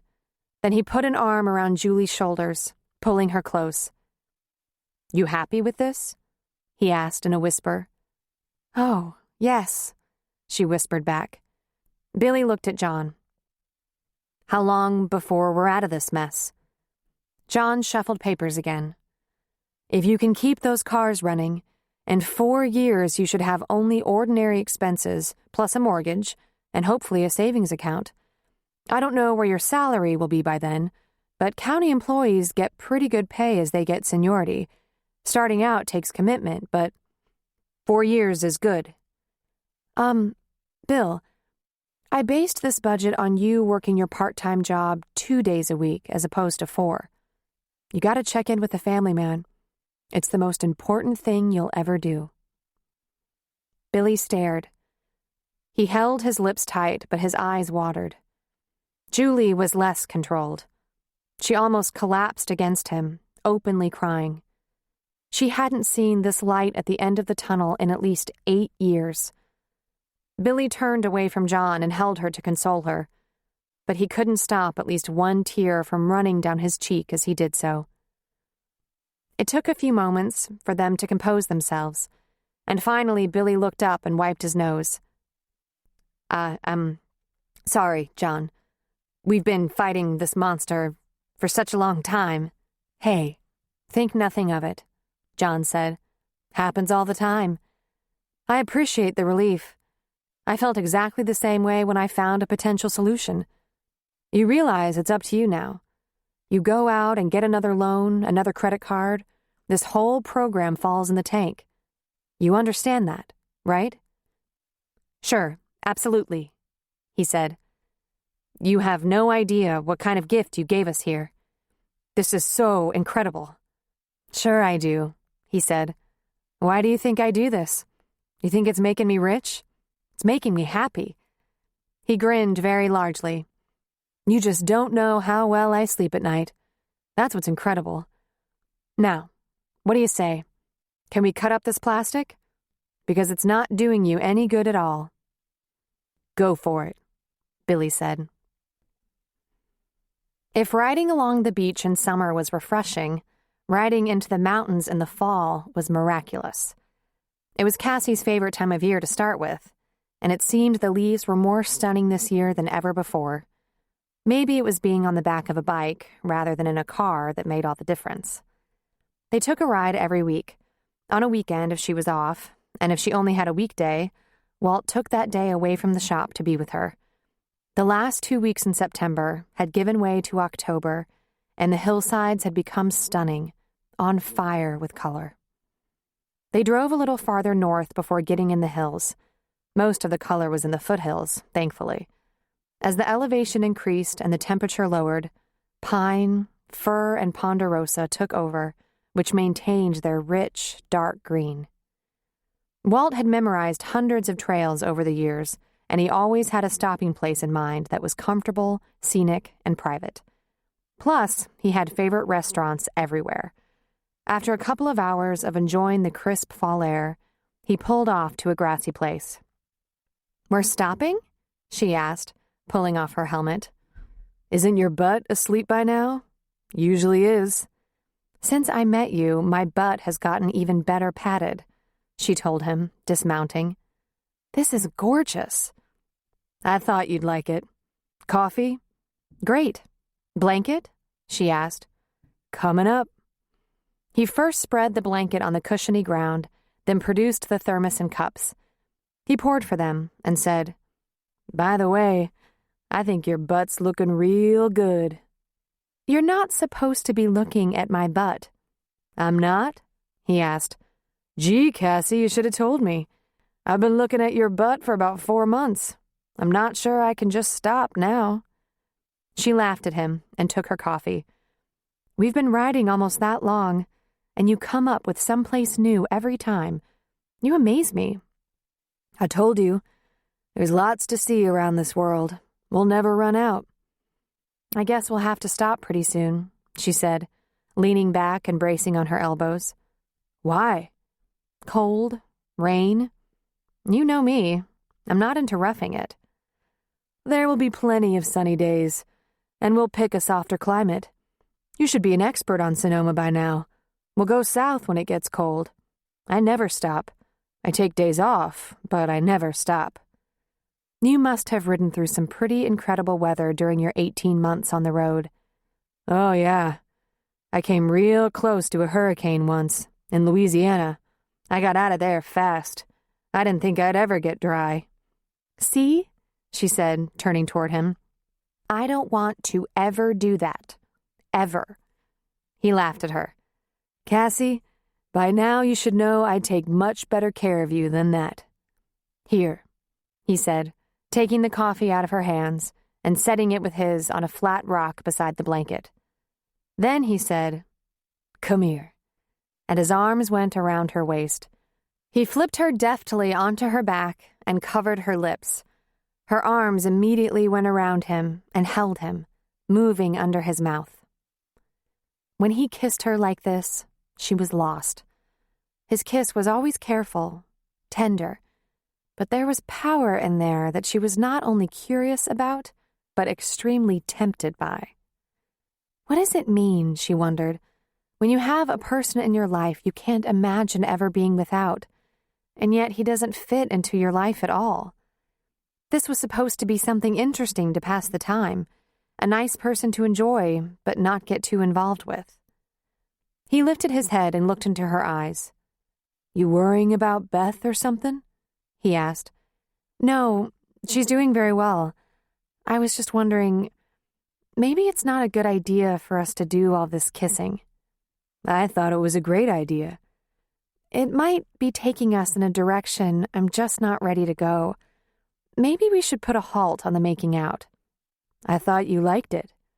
I might be liking it too much, she said. He laughed at her. I don't think that's possible. Tell you what, we can stop after today. How's that? I'd hate to waste this perfect spot. He lowered his lips again, and she put a hand on his chest. What's the matter, Cassie? I told myself I wasn't getting serious about anyone again for a long while. You feeling serious? He asked, lifting one brow. I don't want to be serious. Okay, take your time. And he lowered his lips again, but the hand pushed back at him, and he stopped. She did take note of the fact that it took very little to keep him under control. Men she dated who were much smaller, much less muscular and strong, took a lot more convincing. What's really bothering you? Want to tell me? You know you can tell me anything you want. Oh, I don't know. Mixed feelings, I guess. Mixed feelings about... I'm spending a lot of time with you, a lot of time talking to you. You've been wonderful to me. We're getting closer, but... When I stopped by your store to thank you, to have coffee, I didn't see this coming. It wasn't something I planned on. In fact, I planned against something like this. I'm feeling a little bit, I don't know, in over my head. No, you're not, he said. You can put the brakes on this any time and you won't get any trouble from me. You know that. I'd hate it, but I wouldn't give you a hard time. And even while you keep pushing this just friends idea, you know how much I like you. I think you like me that much, too. Well, I'm not moving too fast for you, Cass. We both know that. What are you really worried about? Huh? Well, for one thing, I'm worried about you giving me a $700 leather jacket on your salary. He lifted his eyebrows in mock surprise. You saw my pay stub? She gave him a whack in the arm. And bringing $100 bottles of wine to my house when I make do on $2 chuck? Cassie, I've told you before, I haven't had anyone to spend my money on for a long time. Well, Mom and Dad, but that's a little different. I'm not hurting for money. I'm not running up debt to give you one or two nice things. A good bottle of wine, some flowers. I like doing it. You should just say thank you.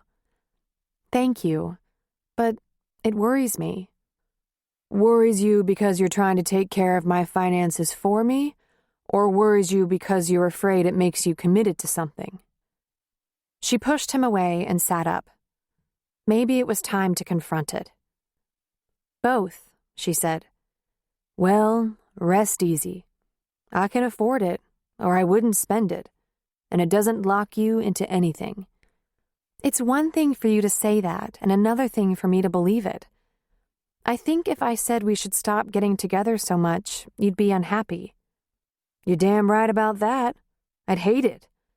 And it wouldn't make sense because we have a good time together. Listen, you worried that when your friends get a look at me, they're going to say you're out of your mind? Her chin dropped, and he laughed. She lifted her eyes to his and said, I don't think that's at all funny. You know what? You're a worrier. You're afraid when your friends see me pull up on some big hog with a ponytail and naked lady tattoo, they're going to have you committed. Cassie, take it easy. I look a little like an outcast, but I'm a nice guy. I don't dribble on my shirt much, and people usually take to me after a while. Really. I don't think you're funny. Yes, you do, he said, grabbing her around the waist and wrestling her to the ground, making her giggle in spite of herself. You think I'm hilarious, and you hate how much you like me. That's very cool. He gave her a kiss. I have an idea. I'm taking my folks to dinner tomorrow night, to my mom's favorite restaurant. It's pretty nice. You'll like it. Come with us. I'll pick you up. When you see I have a perfectly normal family, it'll give you a little peace of mind. Perfectly normal, huh? Well, I think they're normal. It's normal for a 60-year-old couple to pull up on a big Harley wearing leather pants, long hair, lots of piercings on their faces and ears with tattoo sleeves to the wrists, right? She slugged him in the arm. They're just regular, nice folks. I've told them about you, and I can tell they think I made you up.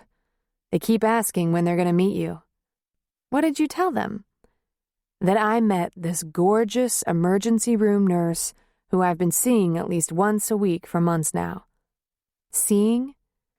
Cassie, I know you're trying to keep a leash on this thing between us, but we're seeing each other whether you can admit it or not. The only thing up in the air is whether we keep seeing each other, and I guess you're in the driver's seat there. So what do you say? It's a nice restaurant. They're nice people. I've gained 10 pounds since I met you, she said. You've gained it in all the right places, too. I have a spot in mind for tonight, on our way home. It's this little place in paradise that looks like a shack, and inside is a world-class Hungarian chef. He'll probably sit at our table through half of dinner, helping himself to your wine. You're gonna love it.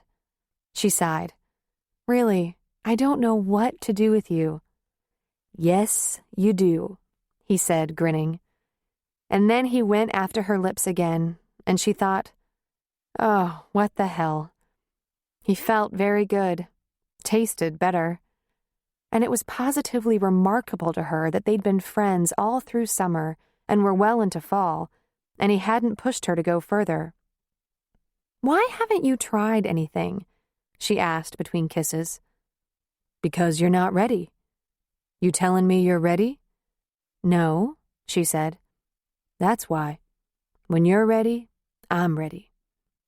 And he kissed her a while longer, occasionally sliding his lips to her neck, her ear, her cheek, her eyes. If he's half as good at the rest of it as he is at kissing, it's scary to even think about. Cassie walked Steve along the river for about an hour, deep in thought. When Steve was tired and Cassie no more insightful, she called Julie and asked if she could stop by. The family was back from some fun at the park and it was nap time. Julie told her to come right over. Cassie gave a couple of quick knocks on Julie's door and let herself in. Steve bounded into the house and found Tess curled up on her rug by the back door. Jeffy was on the couch. His feet were on the floor, but his body was slumped into a lying-down position, and he still wore his soccer shorts and shirt.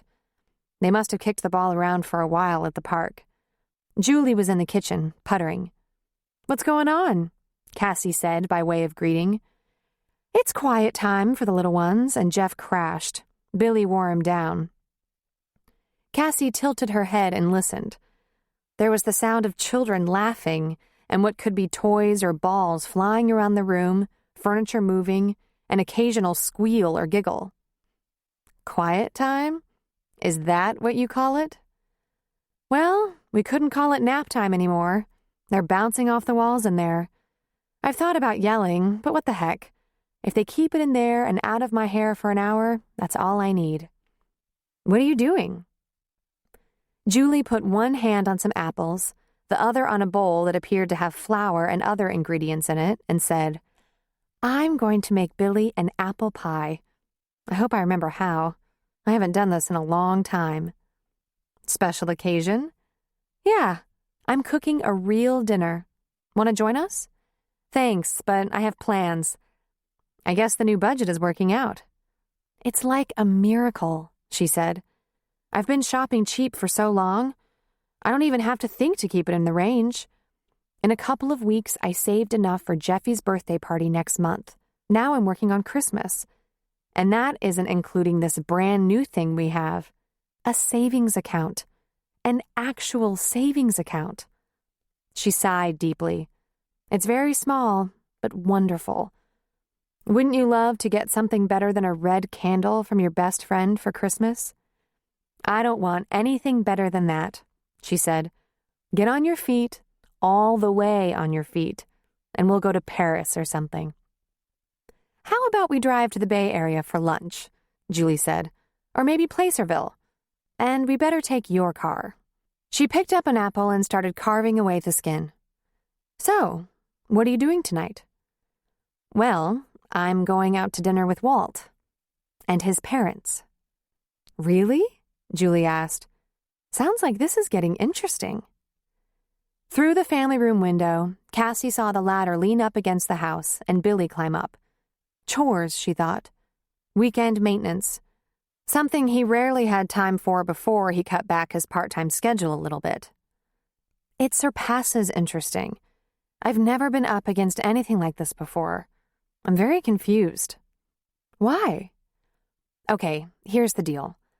I found him to be a very nice guy. Easy to talk to. Interesting. He has lots of fun stories about growing up in his dad's fixer-upper houses with 3 brothers, about his 18-month cross-country on a motorcycle with just a bedroll and small duffel. And not only that, he always asks about what's going on with me, and he remembers absolutely everything I tell him, so he can say, how are things going with your friend Julie and the 3 kids?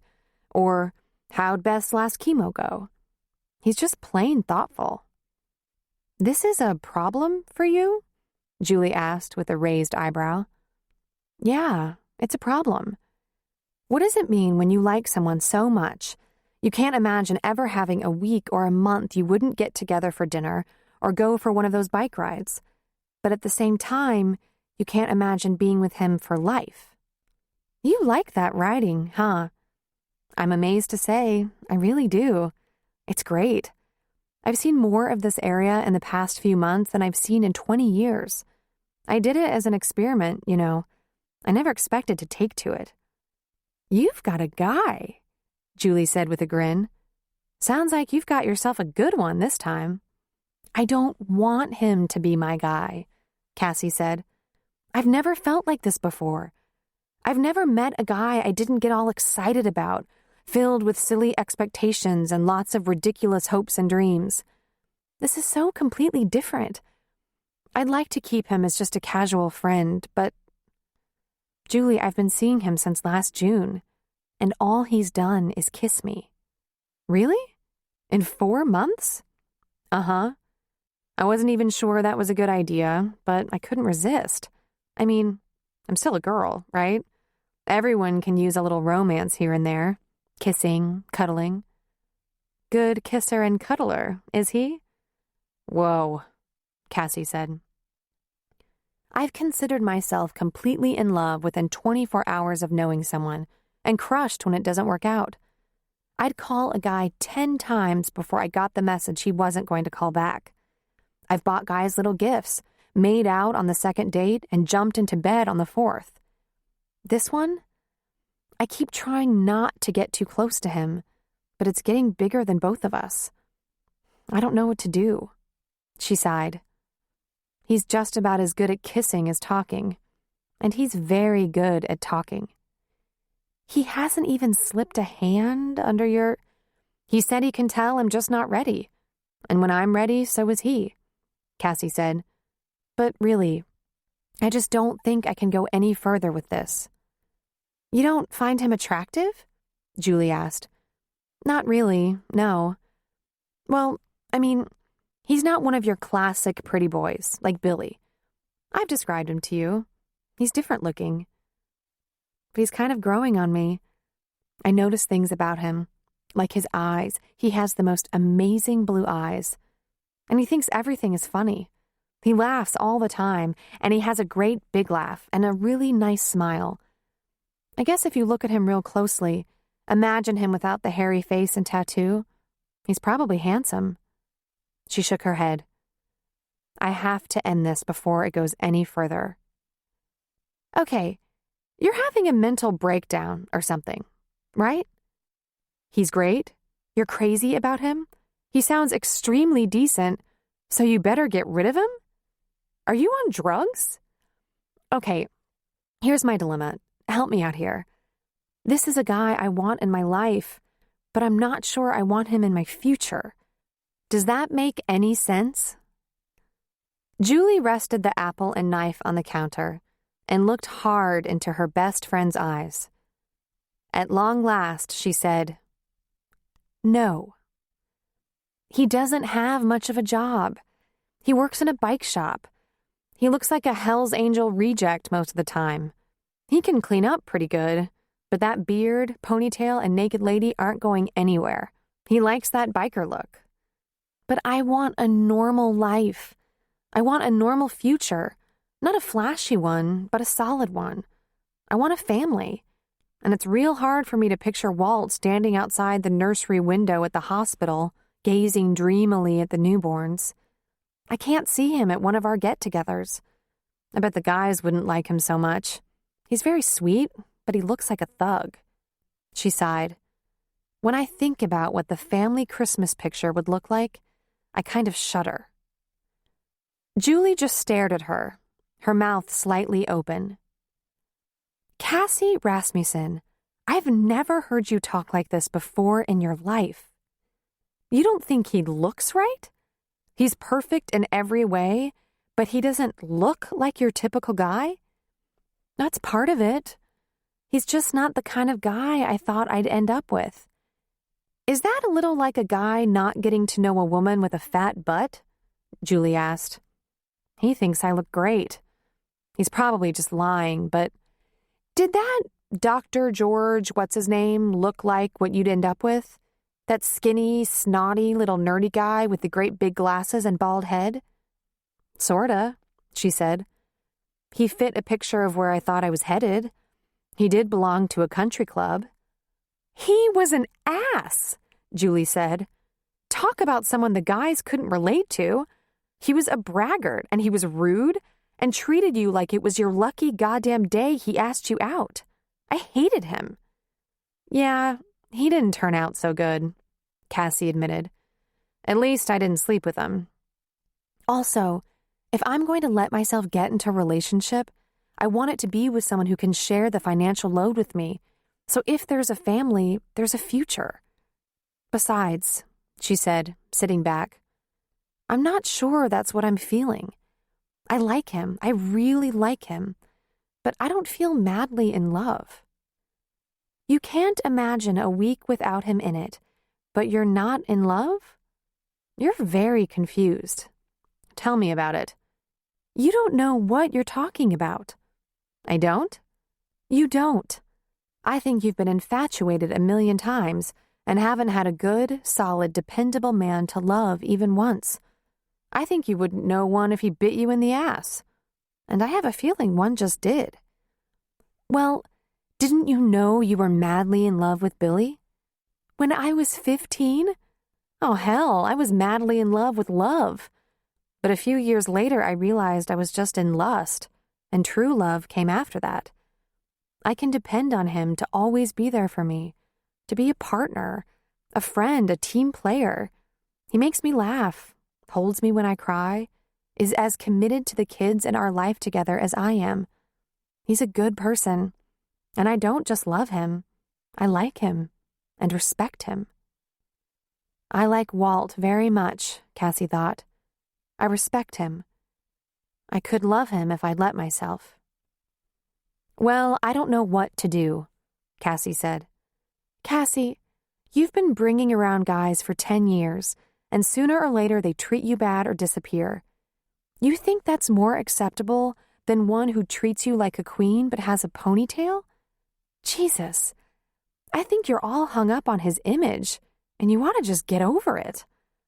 What would you be doing right now if he shaved, got a haircut, and had a stethoscope hanging around his neck? Cassie's eyes got a little round. Walt would sure look sexy with the haircut, wearing a white coat. I can't really be that shallow, can I? Sounds like it, Julie said. Oh man, this is very embarrassing. There was a shout from the backyard.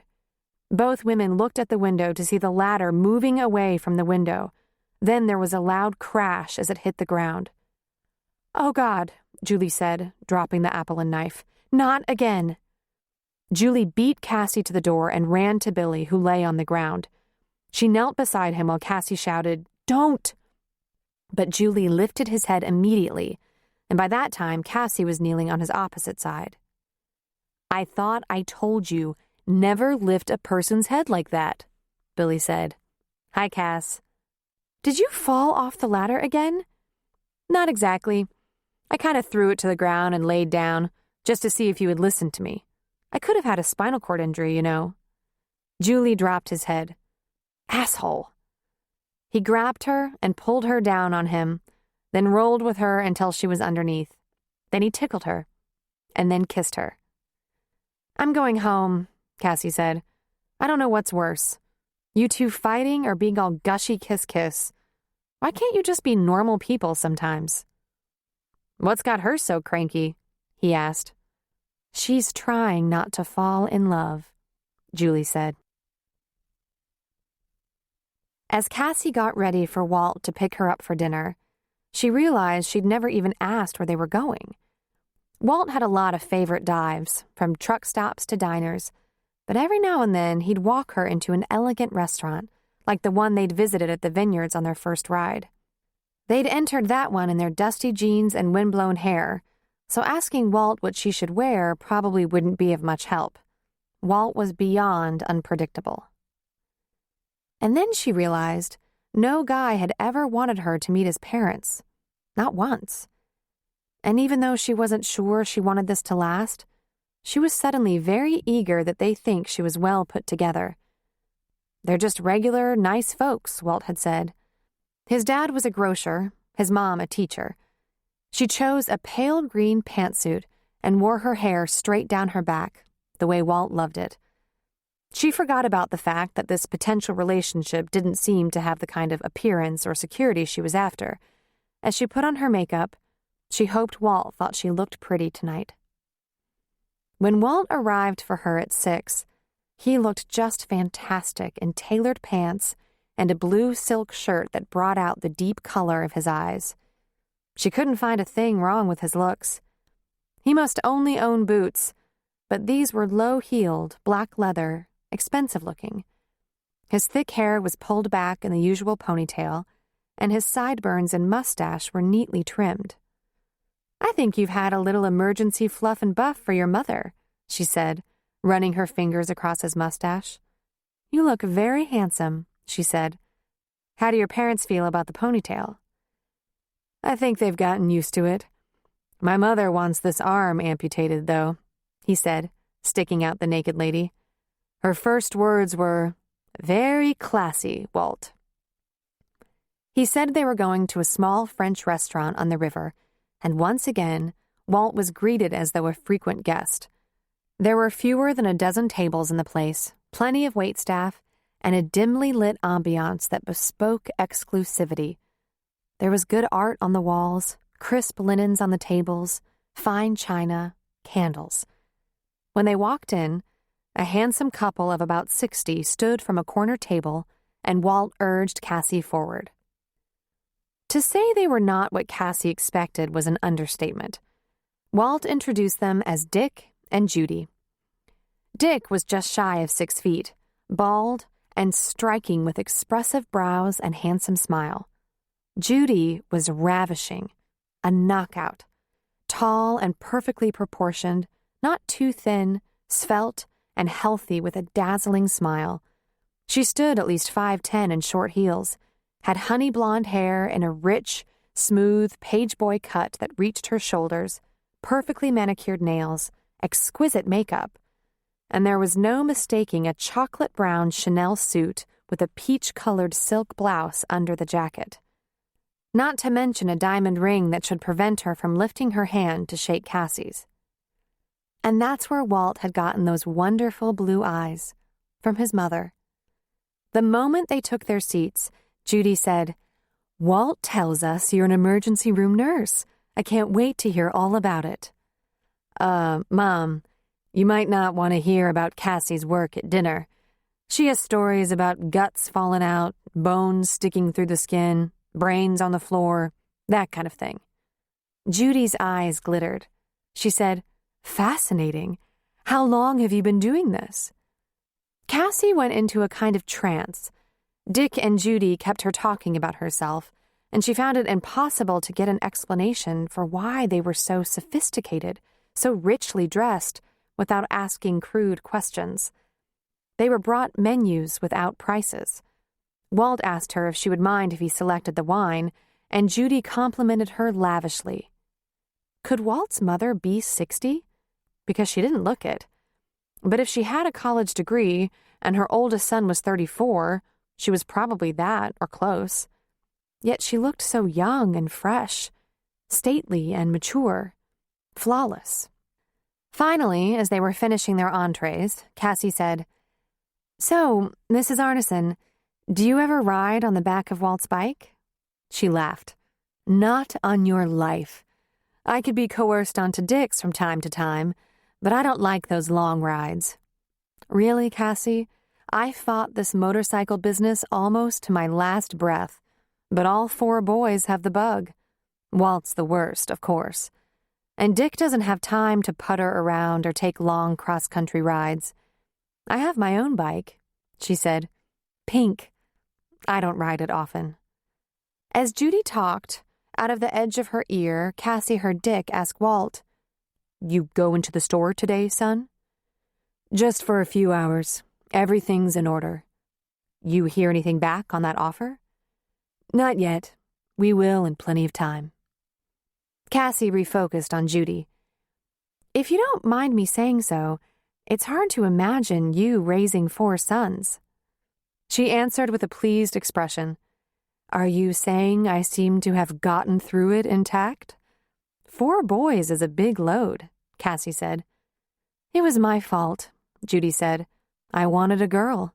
I just kept at it, but Kevin tipped me over the edge. I gave up. They were a handful, and I worked full-time till Kevin was 12. I finally had to quit working full-time and just subbed. I had 3 teenage boys at home trying to burn the house down and 1 in college. Someone had to stand guard." During dinner, Cassie had the fleeting thought that she almost wished they weren't so terrific. She kept looking for reasons not to get any further attached to Walt, and kept coming up empty. Even before Julie accused her of being superficial and worried only about his looks, he had started to become more beautiful every day, inside and out. And it was like he said, it gave her some peace of mind to find he had very nice, normal-looking parents. When dessert and coffee were finished, Dick said, "Well, I bet you young people have plans for the evening while these old folks are going home to watch TV." "I think we're just going back to Cassie's house," Walt said. Then he looked at Cassie and said, "But if there's somewhere you'd like to go." "I think dinner is my limit," she said. "It was wonderful, Walt. Mrs. Arneson, your son is better at finding great places to eat than anyone I've ever met. It's his hobby, I think." "Sweetheart," she laughed, Look at him. It takes a lot of fuel to keep him going. Everyone stood and said their goodnights. The Arnesons kissed her cheeks and carried on about how wonderful it was to finally meet her.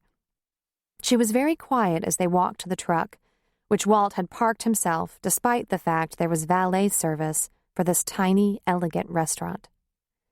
When they were underway, he asked, "Did you like my mom and dad?" She sighed.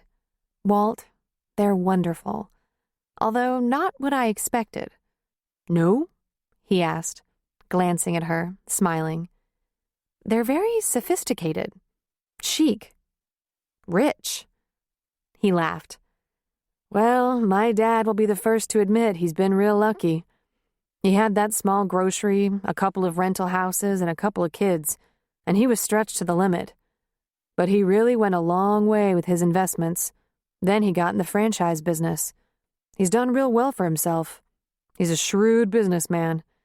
When I was a little kid, it was mac and cheese for dinner 3 nights a week, both parents working, everyone in hand-me-downs except me. I was always too big." "No one paid the bill tonight," she said. "I never saw a check come to the table." "It's my mom's favorite restaurant. They have my credit card imprint. Believe me, the bill's paid. I'll have a receipt by tomorrow morning." "Your dad's got a lot of money and he lets you buy dinner at a fancy restaurant like that?" He glanced at her, frowned. "Cassie, do you think I'm broke?" "You're a motorcycle mechanic," she said. "I mean, I'm sure you do all right, but I keep telling you, motorcycles are good business. People spend plenty of money on their bikes. I do just fine." She thought about that a minute. He was 32 and worked long hours, probably a lot of overtime. All he really did was work, take his parents to a fancy meal every week or so, and ride his bike. He got stuff from the store, probably parts for his bikes as well, which he was more than capable of taking care of himself, cost-free. For a low-maintenance man like Walt, it probably left a lot to spare. She realized something. "I've never been to your house." And she sincerely hoped it wasn't a terrible dump in a bad neighborhood, explaining his low expenses and ability to spoil his parents and her so lavishly. He laughed at her. "It's one of my dad's old houses, completely renovated. Small, but nice. Would you like to check it out?" Well, that explained something. Surely he got a terrific deal from his dad. Taking them out for a nice dinner, bringing them a couple of bottles of good wine, it was the least he could do. "I'll have you over.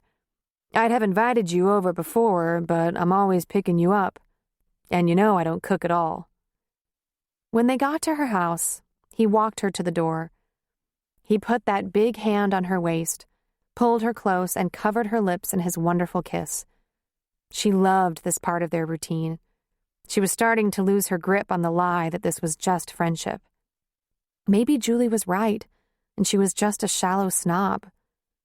What would happen, she wondered, if I just went with gut instinct?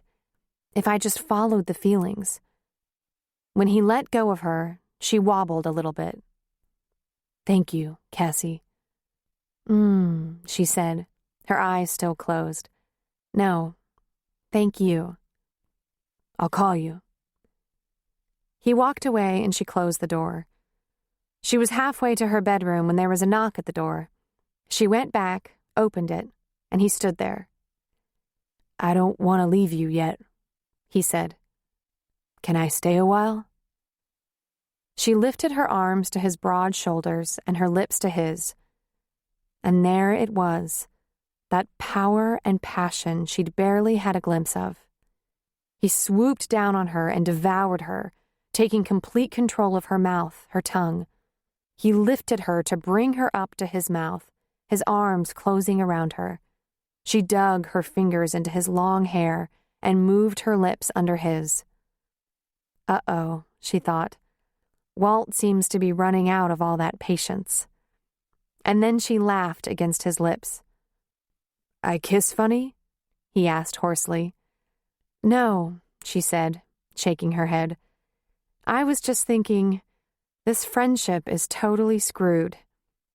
and I think maybe I'm next." "Maybe you are," he whispered. "How do you feel about that?" "The bedroom is that way," she said, pointing. Chapter 11. Walt might look like a bruiser, but he was not. What he was, instead, was perfect. Gentle but strong, confident, sensitive, skilled. He took Cassie to her bedroom and closed the door on poor Steve with an apology. Then he undressed her slowly, but his own clothes disappeared more quickly. His hands on her were very methodical. He'd never touched these places before, and he seemed wonderstruck, thrilled. He ran his hands from her shoulders down to her fingers, then from her neck down to her waist, over her hips and down her thighs. Between kisses, he whispered, "God, oh God, Cassie, Cassie."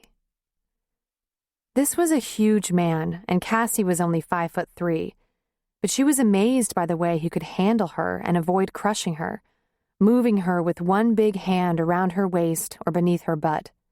He parted her legs with his hands, and, while he kissed her, he found her most tender, vulnerable spot with his fingers, gently massaging her there until she was writhing and moaning. And then he whispered to her, "Tell me when you're ready for me." "I think," she said breathlessly, "if you don't do something quick, it's going to be all over." And he chuckled low in his throat, and, holding himself over her, he found his way and was careful, slow, as if he knew he could be a lot to handle. She gasped when he was inside her, and he asked, "Did I hurt you?" "Oh, not at all." And then she began to move her hips beneath him. He rocked with her, steady and solid, holding the bulk of his weight off her, and they coupled like that for a while, listening to each other sigh, purr, moan. They softly stroked each other's backs and shoulders and sides. "Take your time," he whispered to her. "I'm waiting for you." "I don't want it to end," she said against his lips. And he laughed softly. "It can start again after it ends. It's okay. It's your first ride. We'll go at your pace." And she remembered that's exactly what he had said to her on that first bike ride. So she laughed at him. And shortly after, her laugh caught in her throat, and she threw him a climax so tight and hard and hot, he shuddered. She cried out, dug her nails into his shoulders. As she was coming down, he deftly took one of her nipples into his mouth and gently sucked as he pumped his hips and throbbed with his own pleasure. She panted beneath him, but he didn't leave her body. Instead, he stayed where he was and smoothed back her hair, sweetly kissing every part of her face, neck, and shoulder. When she had calmed and cooled, he said, "That was unbelievable." "It certainly was," she whispered. She thought maybe it was the best first time she'd ever experienced in her life. He gently rolled away from her, but pulled her against him. After a moment, he said, "We didn't use anything." "I was carried away," she said. "I was surprised," he said. "Well, I'm on the pill." "Have you been?" "Free and clear," he said. "No danger I'd give you anything." "I made a big assumption, honey. I thought, you being a nurse, you'd know exactly where you stand with all that. With birth control, etc." "Etc.?" "One of your best friends is a woman's doctor. I assumed you'd be protected and—" His voice trailed off. "Screened?" she asked, propping up on an elbow, looking down into those incredible blue eyes. "Geez, was that rude? Because I'm not worried. I only want to keep you safe." "Just out of curiosity, when was the last woman?" she asked him. "Couple of years, I guess. It didn't last very long. Before that, a couple of years again. Like I said, I don't date much. Never have. Walt, she said, I've dated a lot. You're right, though. I've been checked over and I'm also free and clear. But before you get any more involved with me, while there's still time for you to run for cover, you should know, I've been with a lot of men. They're not here tonight, are they? Then he smiled. I don't care what you've done in the past, Cassie. I'm only interested in what happens between us. And as far as I can tell, what happened between us worked pretty well. Don't you want to know how many? He stroked the hair at her temple. I'm not worried that it's a habit you'll have trouble breaking. Just out of curiosity, was it over 100? He asked with a smile. I don't care, Cassie. You are all I care about right now. I keep giving you chances to make a break for it. Nah, he said, grinning. I'm right where I want to be. He took her hand and gently pulled it, placing it on him. He was hard already, ready to go. Want to sleep for a while, or have more playtime? Playtime? She asked, laughing. Seems I can't get enough of you. He put a big hand around the back of her head and pulled her lips down to his. God, you feel so good, taste so good. And she let herself be drawn to him again, giving and taking, loving. When Cassie felt the first streaks of sun fall on her face and heard the sound of birds, she rolled over and looked dreamily at the man beside her. This giant looked awfully like a little boy in sleep, so peaceful and harmless. She had never had such a sweet, blissful night. Figures, she thought. For maybe the first time she had herself a man she was determined not to fall for, and she was a goner. He was an unbelievable man. He had almost everything. Walt was kind, intelligent, strong, confident. He looked pretty goofy by her standards, but she was getting past that real fast. You'd think a man his size would be a little clumsy in bed or rough. Not so. Walt had a tender but firm touch that made her feel worshipped, and every movement he made was calculated, certain, perfect. The sound of his deep voice was burned into her memory for all time. Is this okay? Like this? Tell me what you like. I'll do whatever makes you feel good. Oh, Cassie, you're incredible. She reached out and gently stroked one of his long sideburns, and his eyes came open a tiny bit. A slow smile spread across his lips, and he reached out, pulled her close, held her gently. She thought, can one live on love? Because if you can, I'm all set here. I have something on my mind that might make you uncomfortable, she said. Go ahead, he whispered, kissing her neck, taking a deep breath of her hair. We've never talked about anything like this, and I know men and women think differently, but from my perspective, after a night like last night, we're not just friends anymore. He pulled away from her, smiled into her eyes. That doesn't make me uncomfortable. I can live with that easy. He slipped a hand over her breast, gently kneading, and she looked down at it. How do you do what you do and keep your nails so clean and nice? He glanced at the hand. You promise not to laugh at me? I promise. When I work on a bike, I use a hand cream so the grease doesn't cling forever. And I get a manicure every week. She jerked back. A manicure? You? Yeah, he said, grinning. I have more secrets. Want them all at once, or do you want to discover me slowly? I want them, she said, smiling. Well, I'm a very hairy guy, he said. I can see that. Oh, you haven't seen the half of it. My mother says I was left on her doorstep, and I'm a direct descendant of the Yeti. She giggled. I get my back and shoulders waxed, and eyebrows.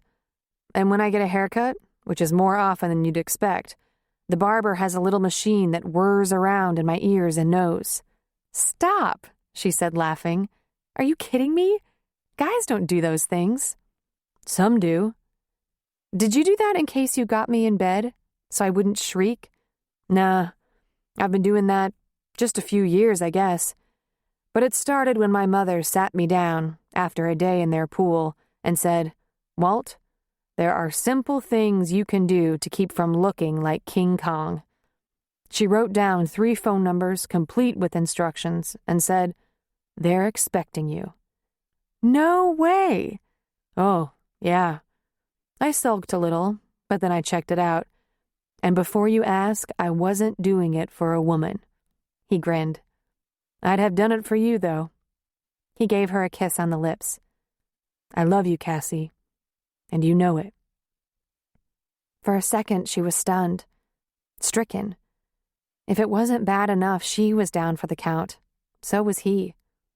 They were sunk now. You look upset, he said. No, she said, collecting herself. It's just that, well, I love you too. Isn't that a good thing? God, I don't know. I was trying not to love you. He laughed. I know. I'm not what you expected. You were thinking 3-piece suit, nice pension, regular haircut. How did you know that? If I were you, that's what I'd be expecting. Sorry. Well, no. I'm not sorry at all. Maybe pretty soon you'll get used to the idea of me and enjoy it. From my point of view, it feels very nice. And unless I'm completely mistaken, it feels nice to you too. Well, yes. It's a wonderful thing. It's just that, well, it carries some responsibility, that's all. I don't know if you see it that way, but I do. He lifted his eyebrows. What kind of responsibility? For starters, I won't be seeing anyone else. Period. That's good, he said, smiling. That could make me cranky. Is everything funny to you? She asked, smiling in spite of herself. Damn near, he grinned. I won't be seeing anyone else either. Not that you were in any danger of that. I haven't been serious with a woman since, well, there were icebergs in hell. You said a couple of years ago. That wasn't serious, and it wasn't that great, Cassie. I could have skipped it, and I wouldn't have missed much. Oh, stop. I bet lots of women have been interested in you. Not women who interested me. The pages are waiting, but right now, you're invited to enjoy a calm moment of music and reflection. This audiobook is completely free for you.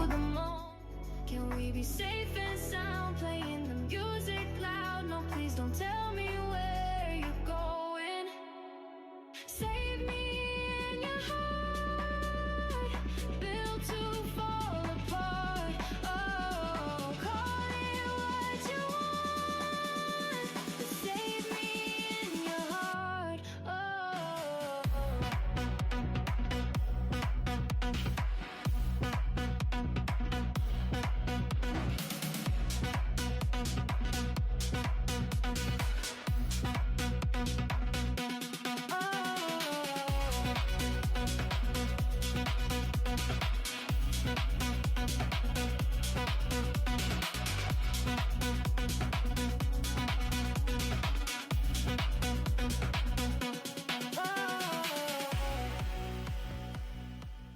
Said for starters.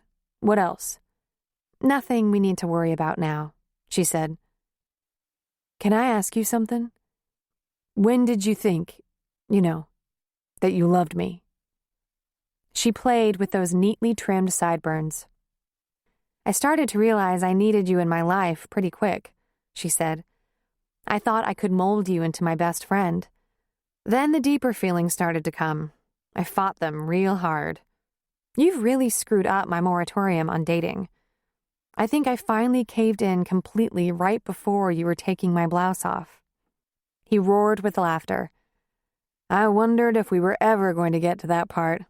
Boy, you make a guy work real hard for it. Not usually, she said with a little self-recrimination. Then I guess I'll be flattered. I assume that with me, you had to be sure. Oh, I'm sure. You better not screw this up, because I think you're stuck with me. Once I make up my mind...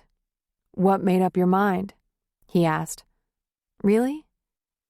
You're such a nice person. You're always nice to the waiter. I like that. I like that you think that. Walt, I feel so good when I'm with you, that's all. Maybe it won't be perfect, I don't know. But if I just listen to my feelings, it feels right. And for you? When did you know? Practically instantly. But you'd had a rough time with men, you said so right away. You had some major trust issues.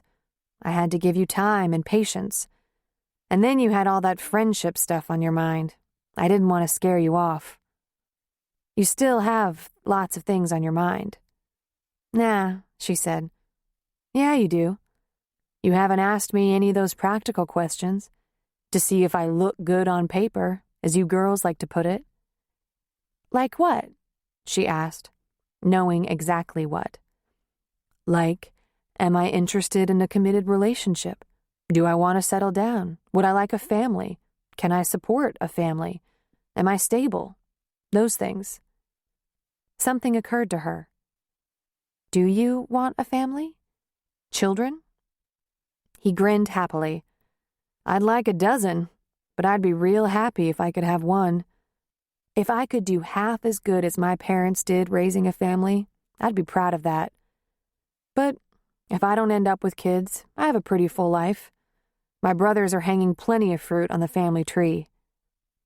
You haven't asked me those questions, she pointed out. I already know the answers, he said. You've told me everything I'll ever need to know. You look real good on paper, Cassie. Well, is it true that you haven't had a serious woman in your life for literally years? One you were with for a good while? Absolutely true? Maybe never. Makes me look like a loser, huh? Not in any way.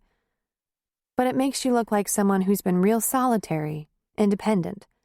There was no one to put demands on your time and space. No one else to spend money on before now, and you've been dropping a ton of it, too. I'm ready for a little less personal time and space, and more with you. And it feels good to spoil you a little bit. Well, I'll try to be patient about your time and space issues, in case you haven't really tested that yet. And you must stop spending such huge amounts of money. You'll be broke in no time, and I don't want that on my conscience. Are you worried about money, Cassie? She laughed. Walt, I've always had to worry about money. I told you how I grew up. I've been pretty much alone and self-supporting since I was 15. My girlfriend Julie worries about money all the time, too. But if she runs into an emergency, she can call her brother or her mom and dad. I don't have that. Just a stepdad I'm not at all close to, who doesn't have much anyway. I'm real careful with money. Always have been. He ran a big hand over her silky hair. I guess that explains why you're so frugal, so careful. You don't have to worry about my money, honey. I have plenty. She smiled at him. Well, you always have before, I guess. But I believe the important thing is having work you love. I know you love yours. And I'd really be lost without the ER. I'm hooked. Well, I make a good living. But for you, I'd get a second job if I ever had to, he said. I doubt it'll ever come to that. I thought nurses made a good salary. Well, good enough for me to afford a little house and a car, if I pinch. But there's also lots of overtime to be had at the hospital. I admit, I could work harder. He looked concerned. Cassie, I said I love you.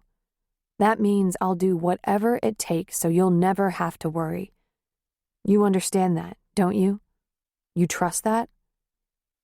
Oh, see how sweet you are? This is the wrong time to have this discussion. She kissed him. I'm sorry this came up now. We should be thinking about other things, like how nice it is waking up in the morning like this. Know what I'd like? I wish it was Sunday morning, he said, pulling her closer. Because I have to go to work. One of the things you're going to see for yourself when you want more of me is that I work some long hours sometimes." He kissed her and asked, "How long before I can see you again?" "You mean how long before we can have sex again?" "I wasn't going to ask that, but I sure like sleeping next to you." "Well, I'm off today, of course. How would you like to have dinner here tonight, since I'm off and have time to grocery shop?"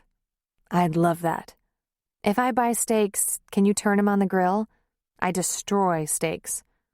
"I'm pretty good with the grill." "Big steaks, huh, Cass?" "Sure," she said. "Big steaks, potatoes, salad. And tomorrow morning I will be up and gone before the sun rises," she said. "But it's okay if we go to bed early, isn't it?" He grinned. "I can live with that. Yeah." While Marty was at work, she got a voicemail from Joe asking her if she'd like to go out to dinner that evening. It was Monday. He must be brain damaged. No way he would miss Monday Night Football to take her out to dinner. Then she realized he probably didn't really mean dinner. He meant some sports bar with a bunch of guys and a platter of wings. Whatever was going on, her schedule was too wild for her to respond. She never even called back. She was aware he'd been trying to please her, even if it did feel too little, too late. She'd occasionally come home to vacuum tracks and a semi-clean kitchen. His underwear was regularly hitting the hamper, and the towel was usually hung. But if he started dinner, he made a mess, and his efforts at straightening, picking up the newspapers, fluffing the couch pillows, taking care of a day's worth of dishes, were clumsy. The last time she looked, he hadn't taken care of all the hair that came off in the bathroom, or the toothpaste spit on the sink and mirror. Since she wasn't sharing a bathroom with him, she hadn't looked in a while. She knew him too well. He wasn't so good at spit-shining a house, but he sure could make an FD rig or a boat sparkle. He was regularly wearing newer, clean sweats or jeans and shaving. He was a little obvious. He wanted her in bed. His libido was a bit on the Mediterranean, hyperactive side. She walked in at 6, tired, so tired. There were those carpet tracks. He was trying to do the things she could see. And the TV was off. She dropped her purse, and by the time she was in the kitchen, he came from the back of the house. "Hey, babe," he said. "I never heard back. You feel like going out to dinner?" He was clean and dressed in a nice pair of slacks, a V-neck sweater with a light blue shirt underneath and opened at the neck. It was his 4 days off. A few weeks ago, he'd have been disgusting and stinky. But he looked nice. Crisp. She felt like the disgusting one, sweaty and covered with hair clippings after a long day. She glanced at his chest hair peeking out from his opened shirt collar. He had to shave all the way down his neck. There was a time she found that so masculine and sexy, until she had to start wiping it out of the shower and off the bathroom floor. "Where's Jason?" "I took him to your mom's. If you want to go out, we can pick him up on the way home. If you don't want to go out, I can go get us some takeout and pick him up then. It's up to you." "I'm pretty grungy," she said. "I'd need a shower, change clothes." "Whatever you feel like. You want a shower? We can go after you're done." "Yeah," she said. "But what about football? We going to sit in the bar and watch the game?" "Anywhere you feel like going, Marty. If you don't have any ideas, we could try that new fish place. And there's always Martinelli's. But no, I wasn't looking to watch the game." "Joe, are you all right? You never miss a game." "I thought it was more important to take you out to dinner than see a game tonight. Your Mondays at the shop are pretty tough, and I was off. I tried to clean up a little." Reluctantly, she had to give him some credit for remembering about her Mondays, which were brutal. It surprised her. She hadn't thought he ever noticed. "Thanks," she said, heading for her shower. "Give me half an hour. We can go wherever you want." Marty pinned up her hair and jumped in the shower. She'd quickly rinse off the grunge, fluff her hair, freshen her makeup, and pop out in 20 minutes, and catch him riveted to the game. Then it might take an hour or two before he decided on a sports bar for pizza or chicken strips as their dinner out. She knew without a doubt that she'd catch him just being himself. There were a few complications that kept Marty from making a decisive move. She'd been in her own room down the hall for a couple of months, and it had given her way too much time to think. She'd had too many nights without the warmth of a loving man in the bed beside her. She'd been angry with Joe for such a long time, and now she found herself hanging on to that anger with a vengeance despite his efforts. And she'd been fantasizing about Ryan. It had been at least 8 years since her last breakup with Ryan. During the years they'd been a couple, though on and off, she was just a girl. As relationships go, that one had been rife with pain and disappointment. But even considering that, she couldn't have asked for a more sensuous, experienced, and loving introduction into the ways of men and women. Ryan was a gifted seducer. He knew what to say, how to touch and tempt, and he could certainly deliver. But she'd spent at least as much time crying as she had sighing in contentment. Now, emotionally estranged from her husband, she found herself obsessed with wondering if, over the past 8 years, Ryan had learned. Could he have come to his senses, finally understanding what commitment meant and what the rewards were?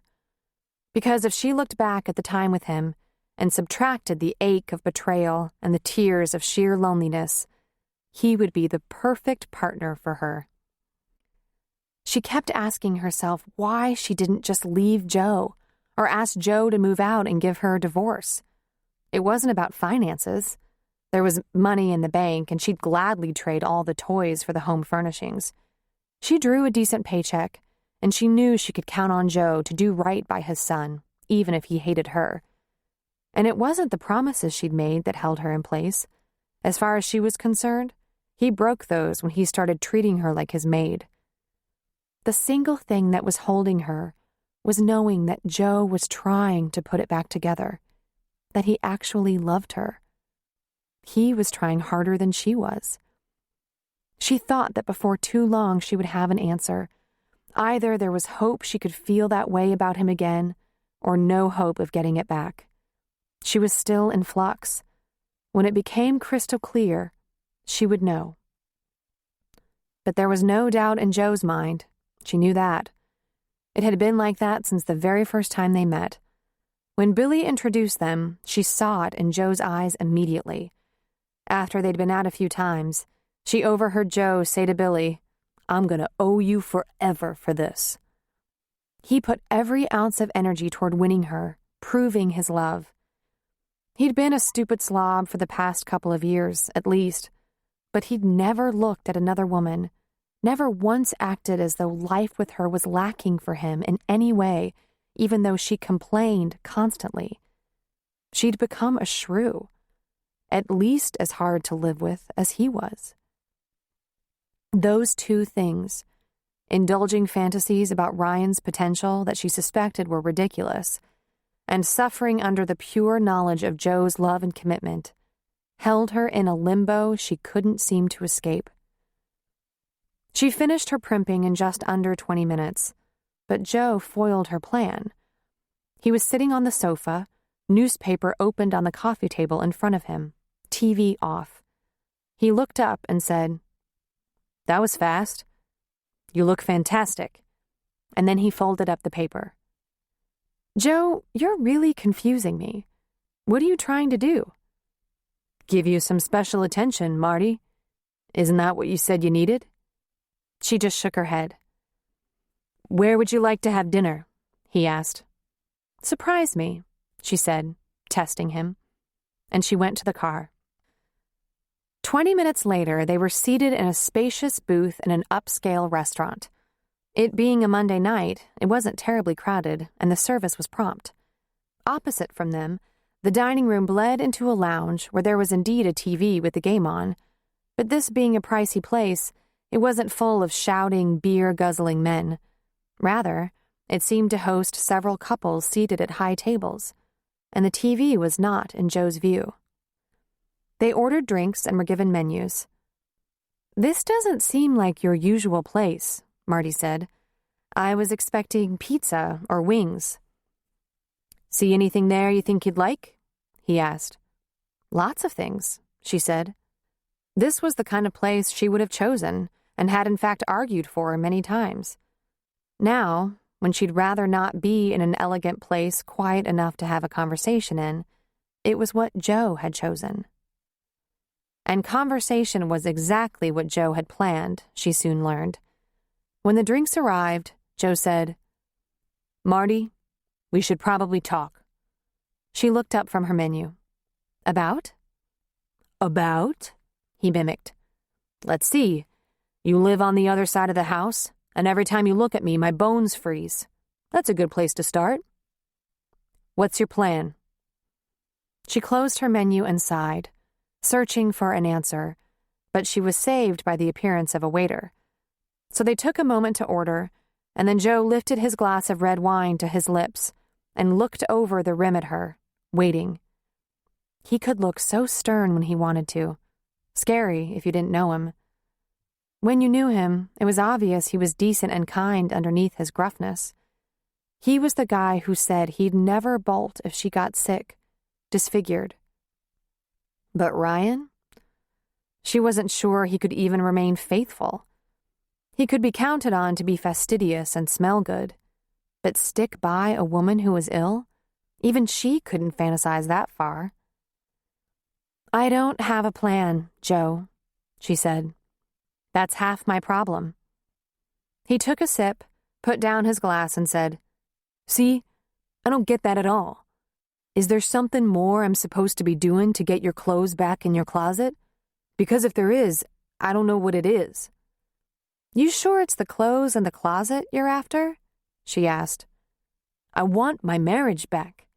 I want my wife back." "Are you planning a divorce? Are you doing it with someone on the side? Is that it? Is this going to last another week? A year? You seen a lawyer or a lover? Come on, Marty. I've been real patient with this. I deserve an answer of some kind." "I'm not seeing anyone, not a lover or a lawyer. I got out of our bedroom because I just couldn't take it anymore. I guess that's what it took to get your attention. But the sad thing is, now I'm scared to go back. I'm afraid everything goes back to the way it was, and I just can't live like that anymore. I can't face that kind of future." "You don't trust me? That I'll do my best?" "I need a little more time, Joe. I'm not ready yet." "Marty, do you still love me?" Oh, damn, she thought. What in the world do you do with a question like that? But she hesitated long enough that he looked down at the table in front of him, shook his head, and under his breath said, "Fuck." "What's your plan, Joe?" she asked, taking a sip of her own wine. "Well, that depends on a lot of things. I don't plan to keep living in separate bedrooms, that's for sure. In fact, if I'm living with a woman who can't stand the sight of me, I'm not hanging around. How's that for a plan? See, it was my plan to do whatever it took to get you back, and to keep doing it to keep you back. But if it's not going to make any difference, I don't know why I should stay. You want your house just perfect, which I can't seem to get right, and you're pretty goddamn happy in your own bedroom. That's not my idea of..." Her mouth dropped open as she listened to him. In all her complications and calculations, she had forgotten a couple of things. Like, Joe was a proud and pig-headed Italian. He was a real macho man.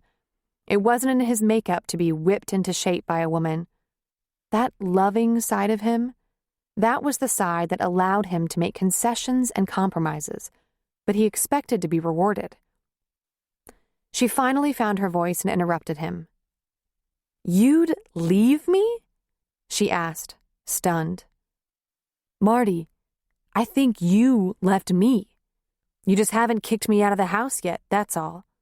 Wait a minute. Joe, I just took a little space, because I've felt hurt and unloved. I wasn't planning to. You're planning something. You just haven't cut me in on the deal yet. Are you saying that in the 2 months you've been holding down the fort in your own wing, you haven't thought about what you wanted to happen next? About a divorce? Because if there was anything in the wind that said you were getting over your tantrum here, I sure didn't hear it. Tantrum? Is that what you think happened? I had a tantrum? Okay, you had a point. I was an idiot and didn't know what kind of attention you needed. I realized I needed a kick in the ass. You got through to me. Now, I'm asking you, what's next? She was quiet for a moment that stretched out. Is that why you brought me out to dinner? She finally asked. To pin me down like this? No, he said, shaking his head. This was the last thing I thought would happen. I really thought when I asked that loaded question, do you still love me? The answer would be on your lips so fast I'd feel like a damn fool. I already felt like an idiot for not knowing how to take care of my own wife, and I've been trying like hell to make that up to you. But something else is going on here, and it's not me forgetting to hang up the goddamn towel. Feels like you're done with me, done with us. The waiter cheerfully brought salads, made small talk, served them freshly ground pepper, refilled water glasses. When he was finally gone, Marty said, I wish we didn't have to do this right now. Joe held his fork, but he didn't touch the salad. I don't want to be doing this at all. You have any idea how I feel about you? I'd do anything for you if I knew how, if I knew what. When I asked you to marry me, you think I was just looking for any warm body? He shook his head. I might not have been a whistling idiot every day of our marriage, and I admit, it got to me when you weren't happy. But Jesus, Marty, I never for 1 second thought I'd made a mistake. In fact, you scared me real good when you moved down the hall, but I still thought we'd get it back. I thought that because I've always been so damned in love with you. And I really thought you were in love with me, underneath all that anger. She felt the tears come into her eyes. I thought you barely cared about me at all. I mean, I knew you loved me, but listen to yourself, he said. You knew I loved you, but you didn't think I cared about you? When was the last time you let me know how much you cared about me? That you appreciated what I was willing to do for us? It's a damn nice paycheck, Marty. I ever once complained about what you felt like spending? You bitched about the toys, but you never complained when I detailed your car, painted the house, landscaped or laid brick. You're pissed I don't love to dance, but the wallpaper, leaded glass front doors, and hardwood floors didn't do a lot to blow my skirt up. It made you happy. Did I give you any trouble about deciding not to have those kids you'd originally said you wanted? Because since Jason, especially since Jason, who I think I do a decent job with, I wanted more kids. Or how about this? You have any trouble looking at the portfolio? It's got 2 names on it, yours and mine. I started that portfolio a long time before I met you, and it's gotten nice and fat. I've been known to walk into fires for that, Marty, and as far as I was concerned, it was all yours. Oh, fuck it, he said, stabbing a piece of lettuce and bringing it angrily to his mouth. Please, she said, a fat tear running down one cheek. I appreciate what you do. It just wasn't enough, was it? Well, I wanted to make it enough. I tried. I think, in the end, there was nothing I could do to make you happy, to make you love me. She looked away, and that's when she saw Ryan walk into the lounge with his arm around a woman's shoulders. The woman was Jill. Marty had met her a couple of years ago. They'd just moved in together. There was another couple with them, and they found a table, sitting up on high stools around it. They were laughing and having a good time, and Ryan couldn't keep his hands off her. He massaged her neck under her full, bouncy hair, kept a hand on her shoulder. She looked back at Joe, stabbing his salad. She sucked in a sob. "I have to go," she said very quietly. "I can't stay here. I can't eat." "Fine," he said, chewing and swallowing.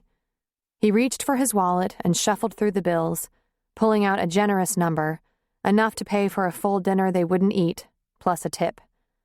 She slipped out of the booth and he followed. He put his hand on the small of her back, even though right now he probably hated her. The waiter stopped them. "Is everything all right, sir?" "With the restaurant? Great. Everything else just sucks tonight." He jerked his head back toward the table. "You're covered for the meal. Sorry to have to leave like this." While Joe made his amends with the waiter, Marty gravitated toward the lounge. She just couldn't stop herself. She walked right up to Ryan's table. She felt Joe come up behind her, and even though he must want to kill her right now, he still put a hand on her shoulder, claiming her. "Hi, Ryan. Jill," she said pleasantly, though there had to be red rims around her eyelids, maybe tear tracks. "Nice to see you. So glad to see you two are back together." Jill flashed a look at Ryan, her brows furrowed. "We were apart?" she asked, and Marty noticed a good-size engagement ring on her finger. "You remember about a year back," Ryan said with an uncomfortable laugh. "We had that little bit of trouble." "Little bit of trouble?" Marty asked. "When I ran into you a couple of months ago, you said you two broke up a year ago." She lifted a brow. "Could I have misunderstood that?" "Apparently you did," he said, scowling. Jill turned her narrowed eyes toward Ryan and said, "Is that so?" And Ryan squirmed visibly. "Have you ever met my husband, Joe? Joe, this is Ryan and Jill. Ryan and I went to high school together. God, that was a long time ago." Joe didn't extend his hand, which really wasn't like him at all. She could feel him frowning. "We have to get going. I just wanted to say hi. Nice seeing you both." Marty knew before she even spoke to Ryan. The second she saw him walk in tonight, she knew everything. There was no guy from work staying with him. He took her call on his cell phone and told Jill something, probably meeting one of the guys for a quick beer. He'd have left his fiancée at home and booked a hotel room with Marty, and he wouldn't have thought twice about it. If they'd started an affair, he would have eventually told her about Jill, and he would have said, "But you're married." That's what he was after, what he'd always been after. A lot of women. He just wasn't a one-woman man. Period. And he wouldn't have any trouble convincing Jill that Marty was just some nutcase, that he'd never said they'd split up. He was a master manipulator and liar. When they got to the car, Joe started the engine, but didn't drive. Looking straight ahead, he asked, "That him?" "Who?" she asked, turning to look at him. "The guy. The one who has you all fucked up and living down the hall?" She shook her head and laughed, though tears were actually smarting in her eyes. "He's just someone I knew in high school." He yanked the gear shift into drive, and she could tell he didn't believe that for a second. And Joe, so tall and strong and masculine, would wonder what a woman could see in a pretty boy like Ryan. And right now, tears streaming down her cheeks, she was asking herself the same question. I'm such a fool, she thought. Even worse, she had a husband problem she barely understood. She thought it was the messy house, the nasty gym shorts, but that was nothing. They didn't know anything about each other. He couldn't understand what she wanted until she moved out of the bedroom, and she had no idea how deep his feelings ran, how far he would go to make her happy. When had they stopped talking, stopped understanding each other? The other thing between them when they were dating, besides his courting and compromise, was that they knew each other. She wasn't sure which one of them entered the marriage with expectations set in stone that were never discussed or negotiated.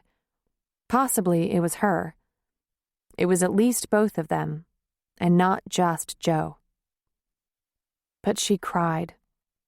All the way home she sniveled, and it was so hard to know if it was because Ryan let her down or because Joe wanted to give her everything and she had closed him out completely. Joe said nothing. He didn't even ask her what was wrong. He didn't try to comfort her. When they got to her mother's house, he said, "Stay here. I'll get Jason." A few minutes later, he carried their sleeping son to the car, slipping him into the car seat. When they were home, Joe lifted him out and took him to his bed. Marty went to her solitary bedroom, lay down in her clothes, and sobbed into the pillow. She left Joe to put Jason to bed, something he wouldn't mind doing at all, and of which he was completely capable. She wasn't surprised that he just left her alone there, though he knew she was all shook up and crying. He'd finally had enough. He knew he was fighting a losing battle and had given up on her. It was only 8:30 when they got home, but she cried for a couple of hours. Besides her tears over Beth, she hadn't cried at all since dividing their home into his and hers. During this whole time, she would have expected to hear the TV from the family room, the familiar backdrop of sports that seemed to punctuate her life with Joe. The house was eerily quiet for such an early hour. Finally, she got off the bed, washed her face and brushed her teeth, put on her robe, and left her room. All was dark and still. Marty walked down the hall to her old bedroom. She entered quietly, softly, and stood beside the bed looking down at him. After a long moment, he pulled the covers back and slid over, and she lay down next to him, her head on his arm, and cried a little bit more. He ran a hand through her hair, holding her. "Did you fuck him, Marty?" he asked her. She lifted her head and looked into his eyes. She shook her head and said, "I swear to God, Joe, no." She heard him let out a sigh of relief. Then he pulled her closer. "You want to try to make this work? Us? Or do we just admit we can't make each other happy and give it up before it gets even more nasty?" She put a hand against his cheek and said, "I want us to work on it, Joe. I think we need some help. I don't know why, but we just don't know each other. Didn't we used to know each other?" "I thought so." "I'll try if you will," she said with a sniff. "Joe, I think if I lost you now, I'd lose the best person I've ever had in my life. Don't leave me, Joe. Please." He kissed her forehead. "I made a promise," he said. "I meant it." Chapter 12. Beth told her girlfriends and coworkers that Dr. Patterson was taking very attentive care of her during her chemotherapy because they were colleagues who had become friends. That was as much as she wanted anyone to know. But after a few months, they were friends who had become much better friends. He called almost daily, just checking in, asking about her health first, but then quickly moving the conversation on to other things. The ordinary stuff a couple getting acquainted talked about. His practice, his daughters, and the mundane, from weather to sitting on the condo association board in his neighborhood. She had likewise been eased into relaxed conversation with him about the day's work, her girlfriends and their dramas, everything and anything. On the 2 appointments she'd kept with him in San Francisco, he'd taken her out for a bite to eat afterward, and, for what should have been a 3rd appointment, he came to Sacramento and took her out to dinner. He glanced at her lab work over the menu and said, "Good, good, and good. Just what I expected." "You're becoming very obvious," she told him. "Thank God," he said with a smile. "I thought you were going to string me along forever." "I'm not going to string you along at all. You've clearly lost your mind, or you have a demented attraction to sick people." "Funny. "I don't think of you as sick," he said. "I probably should. You're going through an awful lot for a healthy person. It was a dirty trick, and the joke was on me. The second I met you, I was attracted, and I tried reminding myself it would be unfair to put you in that position. But then I lost my head. It's very unprofessional." Depends on your perspective. If you weren't a patient, I wouldn't have wasted a minute getting to know you. And I did think about suggesting you see a different doctor, but you wanted me. I doubt another oncologist would change the course of treatment anyway. I think I'm being terrifically objective. What do you think? How many patients have you pursued, dated? None, he said. I was married a long time, for one thing. And the majority of my patients aren't young, beautiful physicians. He grinned. I've been a gentleman, I think. My hair is starting to fall out, she told him. It'll come back, he said. Beth, after what I've seen, you can't scare me off with cancer. What if I become dependent on you? She asked. I could probably find a way to deal with that. But to be honest, one of the things that attracted me most was your bull-headed insistence you wouldn't be dependent on anyone. You're going to be fine, you know.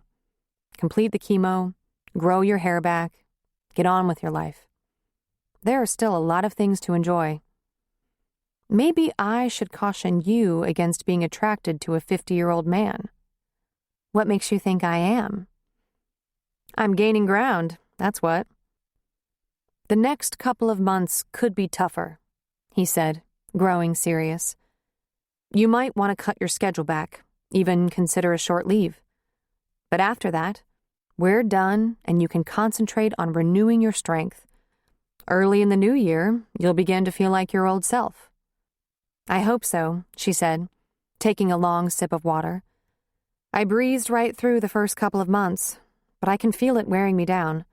I haven't been sick, but I've been so depleted, exhausted. I'm sorry about that. The hardest part for me, Beth, is I want to stop all of it and watch you flower. But that would be a mistake. We're going in the right direction. I really believe that. Maybe we should think about a trip in the spring. Something relaxing. A cruise or the Caribbean beaches. What do you think of that idea? She just shook her head. What are you getting yourself into? You wouldn't be thinking I'm getting the bad end of the deal, would you? You'd be wrong. You have a treatable condition, but I don't. What's your condition? I'm 50. When my hair goes, it's not coming back. And other things will follow suit. I haven't told anyone, you know. There's no getting around it. What we're doing could be considered dating. Could be? You're out of practice. This is dating. I don't care who knows. He shrugged. I've been wondering something. Has there been a serious relationship since your fiancé? No. I was reluctant to allow anyone close after that. He shook his head. Very curious to me that he could let you go. I wonder what was going through his head. He was young, she said. I'm sure he was scared. Afraid of committing to someone who'd be chronically ill, unable to have children, that sort of thing. Jared seemed to think about that for a moment. Maybe he thought he was being cautious. That can be very short-sighted in the end. You can end up with what appears to be a perfect specimen and lose her another way. Accidental death, divorce, a lot of variables. Well, he said, shaking his head, you don't have to protect me from anything. Unless, of course, you're planning to sue me, he added with a smile. I was thinking of letting you kiss me goodnight. My last goodnight kiss came from a very dull, unimaginative internist, and I'm still trying to get over it. I'll be happy to help you with that. And I was thinking, now here's where I'm going nuts. I was thinking of bringing you out of the closet. She smiled at his raised eyebrows. My girlfriends are having an intimate little party. My friend Cassie, the nurse, is going to finally spring her new guy on the group. She's been dating him quietly for months, keeping a tight lid on the whole thing. Why? Well, as she tells it, he's very different from what we're used to. He's some big, burly biker with tattoos. She's planning to toss him out and see if he sinks or swims. I thought it might be kind of shocking and fun to throw you into the mix. Yes, that's right. I'm having an illicit affair with my physician. He chuckled. It's not illicit. It's not an affair, and it's not even intimate. Yet. Not for a while yet. Not until you get some energy back. Your kiss proposition. That even surprises me. You aren't fantasizing about my flat, scarred chest and bald head, are you? It would be like making love to an alien. He smiled. I've been fantasizing about your shoulders, the small of your back, your long legs, and your butt. Oh, and your neck and lips. Other things, too. Like holding your hand on a beach somewhere, sailing with you, laughing. God, I love that you like to laugh, and you're such a smartass. Normally, I don't enjoy the company of other doctors that much. They can be so dull. But even our phone conversations are entertaining. I've never had any interest in OB until now. You make it sound fascinating. Is that just infatuation, or are you fascinating, Beth? She smiled at him. I'm fascinating, she said quickly. It's next weekend, Saturday night. Do you have daughter obligations? Everything's negotiable. I'll be here. Would you like my guest room? There won't be sex. There won't even be cuddling. That's very nice of you. I'll take you out to breakfast in return. As far as the evidence shows, we really are just friends, she said. Good friends. With lots of potential. It briefly crossed Cassie's mind to ask Walt to trim or dress up for his first appearance with her friends, but she was quick to dismiss the thought. I'm such a dope, she thought. I've been bringing around rude, insensitive jackasses for years, thinking that because they looked the part, they'd fit in. So when Walt asked her what he should wear, she just said, it's casual. And when he asked if she'd like to go on the bike or in the truck, she said, whatever you feel like. If you'd like to take the bike, I'll just drive over with my contributions to dinner a little earlier. Just let me know. What are you bringing? He asked. A big salad, bread, a 6-pack of good beer, and a bottle of wine. Can I bring something? Well, it's your party, honey, she said. You can just show up and be the star. I bet they'd like it if I brought something that'll save. We'll take the truck. For the first time in a very long time, they were meeting at Julie and Billy's for a real dinner. Things were going well enough for them to play host. They would provide the meat and dessert, and everyone else would pitch in for the rest. It wasn't just the prospect of meeting Walt that had Julie all keyed up.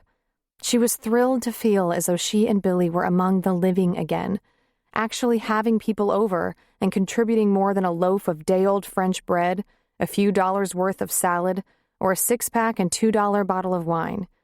She was able to spend $30 on meat and made 2 nice, thick, fattening cheesecakes. It wasn't that much, but it put Julie in a fever of excitement. We haven't had a good steak in ages, she had whispered to Cassie. Billy's thrilled. Walt picked Cassie up at 6, and she smiled as she observed he was looking just so much like himself. He had shaved around those sideburns and such, but that could have as much to do with not wanting to chafe her later. He was so wonderfully protective of her. He wore the leather vest, complete with some chains, and, of course, boots and jeans. His short sleeves ensured the naked lady was exposing herself. In the back seat of his extended cab truck was a very large basket in cellophane. What's that? Cassie asked. I took a run over to one of our favorite restaurants in Sonoma. I think it was our first one. They put together a basket for me. It's real nice. You think they'll like it?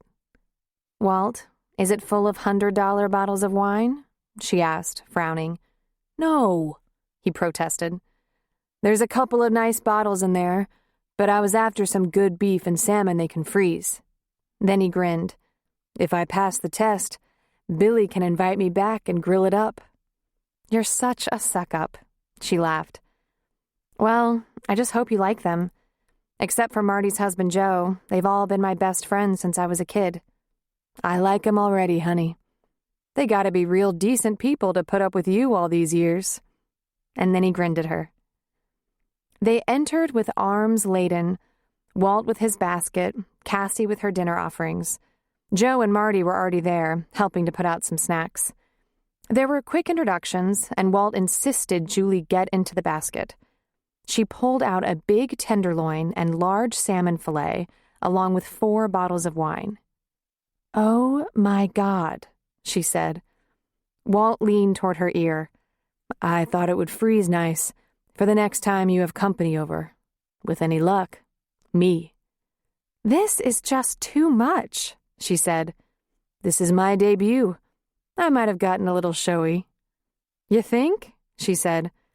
"Well, I like your style, but you can't keep that up with this crowd. We gather, we eat, and drink. You'll go broke in no time." "Sounds like a plan," he said. "Where are the kids?" he asked, looking around. "They're at my mom's for an overnight, so I can concentrate on grilling you." "Cassie said you were grilling steaks," he said with a smile. "Steaks and you," she said. "You're off to a very nice start." "That's what I wanted to hear." The men urged Walt outside, where Billy had put a Duraflame in a small patio fire pit. When they were out of earshot, Cassie said to Julie, "Tuck the wine away in a special place. He has a habit of buying really expensive stuff." Julie picked up a bottle and studied it, while Marty picked up another one, reading the label. "Shouldn't I serve it?" "You can if you want to, or you can save it for a special occasion. He's been bringing $100 bottles of wine to my house for months. I can't break him of it." "How can he do that?" "He hasn't had a serious girlfriend since 7th grade, she said with a shrug. "No one to spend his money on, I guess. It makes him happy. Makes me crazy. You know I have trouble with that kind of spending. I'd be so happy with a cheap little bottle." "We'll put it on the table," Julie said. "Walt hardly drinks," Cassie said. "Billy and Joe don't know the difference. Don't waste the good stuff." But then the front door opened, and Beth came in with a man in tow. "Hi," she said. "I'd like you to meet Jared Patterson, my doctor. And, I guess, my date." All their mouths dropped open in surprise, making both Beth and Jared laugh. After the hellos, Cassie whispered to Julie, "Okay, go ahead and pour some of the good stuff." As was typical of one of these get-togethers, the women stayed in the kitchen fixing food and gossiping, while the men stood around outside, each holding a beer. They were an odd lot, a couple of firefighters, a physician, and a biker, spanning 20 years in age. But what they had in common were their women. Walt and Jared particularly wanted to know what it was like growing up with them, something Billy knew only too well. Joe was able to chime in when it came to knowing all of them as adults. He'd been around them about 6 years and could speak to the bond that had never weakened for a moment. "They're thicker than thieves," he informed Walt and Jared. "They know things about us we don't know about each other. It's scary sometimes." But talking about women didn't hold their interest very long. They moved on to Billy and Joe being asked about their jobs. After some firefighting and paramedic stories, they talked about Walt's rides, including the one that lasted more than a year. That held them for a good long while. And finally, it was Walt who asked Jared about his work. "Very rewarding," Jared said. "Long hours and worth every second." "Isn't it a little on the depressing side?" Joe asked. "Not at all. It's true. There are people I can't help get well, but they're greatly outnumbered by the ones I can. It's good for the heart," he said. "A little like firefighting. I concentrate on the ones we can save." There was a drawn-out moment of silence before Billy asked, "How's Beth doing? Really?" Jared smiled. "As her doctor, I'd have to say very well. As her friend, I'd say she's got what it takes. She's going to beat this." Then he took a drink from his beer. "I have absolutely no doubt. I'm counting on many years." In the kitchen, Julie turned wide eyes to Beth and said, "You brought the doctor?" Beth laughed. "I did. He just won't go away quietly. I'm getting a little attached to him. I might keep him." "Is he very romantic?" Cassie asked. "He is," she confirmed. "But understand, I'm not very romantic. This chemo is wearing me down. I slept for 4 hours today so I could make it through dinner. He knows it's going to be a long time before I can even think about what to do with him. It's nice, though, to have someone to talk to. I mean, a man to talk to. And not just any man, but one who understands everything that's happening to me and isn't one bit scared of it." "Wow. How are you with the whole body image thing?" "Well, there won't be any surprises. When I told him it would be a long time before I'd take my shirt off for him, he reminded me that I already had. He's very safe for me. For a while, I wondered if half my attraction to him was for that reason." "Are you kidding me?" Marty said. "Look at him. He's gorgeous." "He is," Beth said. "So why not? He's smart, handsome, attentive, and if there's one thing I've earned by now, it's to feel safe." It worked. 4 odd couples, strung together by 4 women who'd been friends since they were girls, laughed and joked through lots of food and good wine, told tales about one another, and seemed to connect on many levels. Jared took Beth home right after the cheesecake, apologizing for not helping with the cleanup. Stamina was not her strong suit these days. Joe and Marty were pushed out the door not long after. They still had a child to pick up from Grandma's house. While Cassie and Julie finished up in the kitchen, Billy and Walt stood in the driveway and talked. Walt reached into the inside pocket of his vest and pulled out a couple of cigars. "What do you think?" he said. "Oh, man," Billy said. "You really know how to make a good presentation." "This probably isn't going to go over that well with the women," Walt said. "But what the hell, huh? Men have to bond too." He pulled a lighter out of his pocket, snipped the ends of both cigars, and handed one over. "Really, a rare thing for me. But special occasions call for stuff like this." So they talked for a little while about nothing in particular. Billy said something about how nice it was to have Julie so comfortable and happy with the way things were going financially. "Far as I can tell, we have only 2 potential problems, both sitting right behind you." Walt turned to look at their cars in the driveway. Billy continued. "I'm really good with wood, paint, minor electrical and plumbing problems, but I've always been challenged by engines, and I have to keep those cars running for 4 years, at least 4 years." "Good cars," Walt said. "So, what's the problem?" "Oh, just old age. Over 100,000 miles on them. They're good and solid, but old. It's hard enough keeping cars that old in tires and stuff. When something like brakes or transmission goes down, I'm pretty lost." Walt grinned around his cigar. "But I'm not," he said. "Bill, I'm a mechanic. That's my #1 skill. You got a problem with the car? Call me. I'm sure I can help." "Geez, I blew right by that. You're a mechanic. I guess I thought you just do bikes." "That's definitely my specialty, but I love engine grease. I hate to brag, but I'm good, and I can get parts at cost." "Damn, I just like you better all the time," he said. "You know, I've been meaning to say thanks for what you did for Cassie." "What I did for her?" Walt asked. "Yeah, that first time you met her. You got her out of something that could have been real bad. She came over here that night, told Julie and me all about it. She was shook up, and it got to me too. I mean, I think of her as a best friend, a sister. If you hadn't been there..." "But I was," Walt said. "It might have been a silly coincidence, but I was there in plenty of time. She wasn't hurt, just scared. Well, I told myself the first thing I was going to do when I met you was thank you for stepping in. And I want you to know, I looked all over Sacramento and the surrounding area for a Ken Baxter, and he definitely wasn't a firefighter. Ken Baxter? Walt asked. That's the guy who Cassie said her date was with. A guy named Ken Baxter who claimed to be a paramedic with FD. Only one turned up. A 50-year-old captain out of Northwest. Definitely not the guy. Walt puffed, swallowed, tried to stop himself, but then said, "It wasn't Ken Baxter, Billy. I got the make, model, and license plate of the car the guy was driving. I managed to find out who he is, and his name isn't Ken Baxter. I never asked Cassie his name. I just got someone to run the plates. His name is Ralph Perkins, and I know what firehouse he works out of."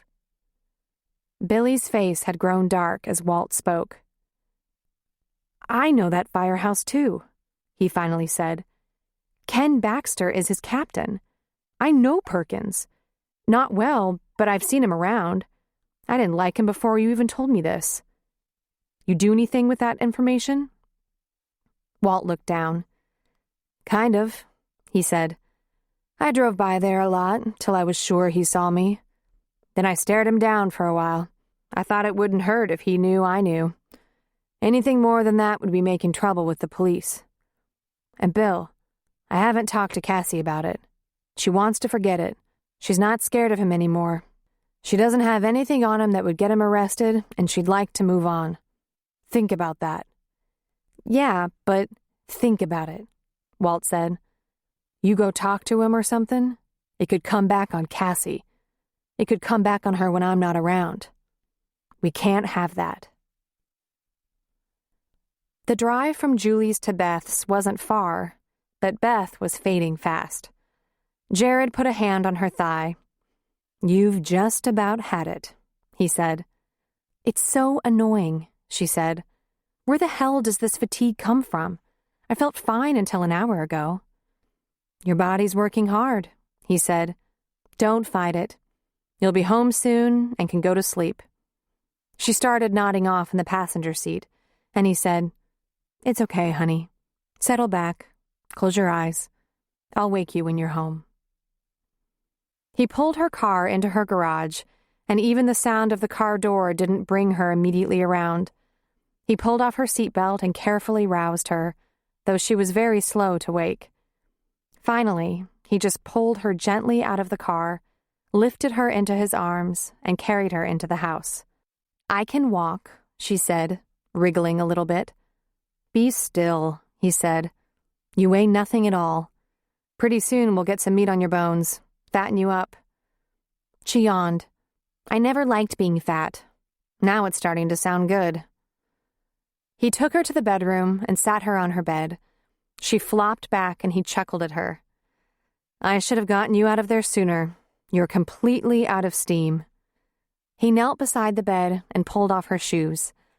"I'll help you get into bed. You have a nightgown or something?" "Just never mind. I'm fine in my clothes." "Don't be silly. You'll wake up uncomfortable. Where should I look?" She yawned deeply. "Closet. Hook." It was simple to find, a long brushed flannel with sleeves. She probably got cold at night, he thought, so thin, alone in the bed. He brought it back to her and helped her get off her sweater and unfasten her bra. The little prosthetic inserts fell out, and he scooped them up, keeping them with her clothes. These little babies were expensive. He pulled the gown over her head, and she slipped her arms in.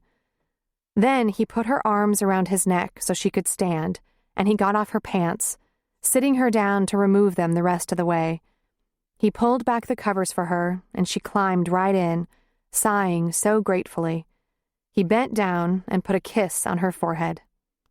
"Sleep well," he whispered.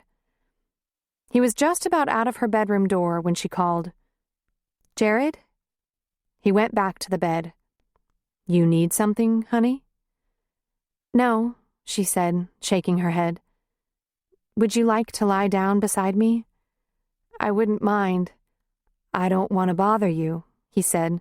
"You need your sleep." "I'll sleep," she said. "It would be okay." He brushed her hair back from her face, and a few strands came out in his hand. "I'll be right back," he said. "Let me take care of my nighttime rituals." "Mm-hmm," she hummed. He watched her as she gave up, let herself fall into an immediate deep sleep. Then he went to her guest bath, brushed his teeth, put away his clothes, and got some pajama bottoms out of his overnight bag. He went back to her room, pulled the covers aside, and got in beside her. Putting a hand on her hip, he whispered, "It's just me. I'm right here." She turned toward him with a soft moan and snuggled against him. "Don't wake up startled," he said. "It's just me." "I know," she said. "That's nice. Thank you." She snuggled closer. "There's nothing in it for you. Nothing." He pulled her into his arms and cradled her against his chest. "Yes, there is," he whispered. He kissed her brow. "More than you realize." Marty got Jason into bed, then got into her nightgown and settled herself in bed, in the master bedroom that she shared with her husband. She could hear the soft talking of the TV in the family room, so she turned on the light and picked up her book. It wasn't long before Joe turned off the TV and came to bed. She stared at the pages of her book, unable to read while he got down to his boxers and crawled in beside her. Her clothes were hung in her closet again. Her beauty essentials shared space in the master bath. But nothing else had happened between them yet. At first, he had kissed her goodnight and turned his back on her to sleep. Eventually, he had kissed her and faced her, but he still didn't touch her. Somewhere in the night, he occasionally pulled her closer, as if out of habit, but they hadn't resumed the life of husband and wife. There was still a brick between them, the heavy weight of their short estrangement. "Did you like him, Walt?" she asked when Joe was in bed. "Nice enough guy." "How about the doctor?" "Sure," he said. "How about that? Beth and her cancer doctor." "I have a feeling that might have happened anyway, even if she hadn't met him under these circumstances. They seem to have a nice chemistry." "I guess," he said. He leaned toward her and gave her a friendly peck on the lips. As he would have pulled away, she put her hands on his cheeks and held him there. For a second, he was just still, frozen, uncertain. And then he began to move over her lips, drinking her in. His hands found her waist, and the book slipped off her lap and fell to the floor. Slowly, holding on to him, she sank lower in the bed against the pillows until he was over her. His breath started to come harder, hotter, and he kissed her for a long time before breaking away. "Marty," he said, a little breathlessly. He looked into her eyes, and his were shining. "What's going on with you?" "I thought maybe you might be in the mood." He touched her lips briefly, softly. "Not until you're sure where you're going," he said, his voice husky. "I'm not going back to that again. I can't live that way every time you're a little pissed off. This is our marriage I'm talking about here. This is the rest of my life as far as I'm concerned." She sighed. "I feel like I almost made the biggest mistake of my life," she said. "Joe, we stopped trying to understand each other and took each other for granted. Let's keep working on us, huh? Not just me, not just you, us." "You sure?" "I'm sure." She ran a hand along the short hair at his temple. "I love you. I do. I was real mad at you for a while. I'm sorry I didn't know a way to handle it better." "What about that guy?" he asked. "I know who he is, you know. I'd like the truth about that." "The truth is, he's the old boyfriend I broke up with years before I met you. The one I told you about before we got engaged. And I've never been intimate with anyone but you since we met. I swear." "Where's he come in?" "There's a little more to it, I think." "Oh, there is," she said with a sad laugh. "Remember that night I left the house, all pissed off about the mess, and went to Martinelli's? You might not even remember. I spent half of the past 2 years pissed off about the mess. I remember. I drove around a while, and when I finally ended up at Martinelli's to order pizzas to bring home, I was having a glass of wine at the bar, licking my wounds, and I ran into him there. A pure accident. I must have looked like a bunny in the snare, all down in the dumps, pathetic and teary. The son of a bitch actually made a play for me.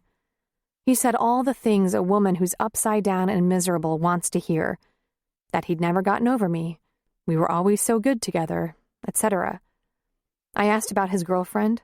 Last I heard, he was living with her. He said they'd broken up a year ago, and if I ever wanted to get together for any reason, if I needed to talk, "You should have been talking to me," he said. Our talking hadn't started yet. I was still here in this bedroom back then, but so angry. The only talking we did was to snap at each other and move farther apart. It was all the things you said to me at dinner a couple of months later that started to turn things around. I think you said those things before and I didn't hear you, just like you couldn't hear me. But you let me have it at dinner that night. You scared me, you know. You were pretty clear. If you couldn't have a real marriage, one with love, trust, and forgiveness, a marriage that focused on working things out instead of living in separate bedrooms, you weren't about to hang around. "Whew," she said, getting a little teary. I wasn't prepared for that. I thought I was calling all the shots. He brushed the hair back from her brow. "Did you call him, Marty?" I did. I asked him to meet me somewhere to dance. I wanted to have fun, feel like I was being courted or something. And, of course, he tried to get me to go to bed with him. But I didn't, Joe. I ran for my life. I mean, literally. I bolted. I got out of there as fast as I could, and I didn't call him again. I'm sorry. I shouldn't have even chanced it. It was so stupid. Not only stupid, it could have cost me the most important relationship in my life. She took a breath. I scared myself pretty good. I know you wouldn't be able to forgive that. "Oh, Marty," he said, hurt. "I never thought you'd do something like that." Neither did I. I'm pretty embarrassed about it. I didn't think I could be that big a fool. But Joe, I didn't call him after that. "But you were tempted. Weren't you tempted?" She smiled at him. "Did you see him walk into that bar with Jill, who was wearing a very large engagement ring? She could have answered the phone when I called. That would have served me right. That was good for me, to be in the same place at the same time with the two of you, the lying, cheating asshole I got rid of years ago, and the loving, committed partner I'm with now. It really put the spotlight on my life, showed me what I had and what I almost risked." She laughed a little. I shouldn't have even spoken to him, but I couldn't resist. I wanted her to know he's still just a manipulative, cheating liar, telling an old girlfriend he wasn't with his fiancée anymore. "When was the last time you slept with him? Tell me the truth so we can move on." She lifted her head to place a quick kiss on his lips. "Over 8 years ago," she said. "He might have stirred up some old memories when I was feeling down and out, but he didn't stir up anything else, Joe. I'm ashamed of myself for even thinking about him for 5 minutes." "You think you know how you feel now? What you want?" he asked her. "Yes.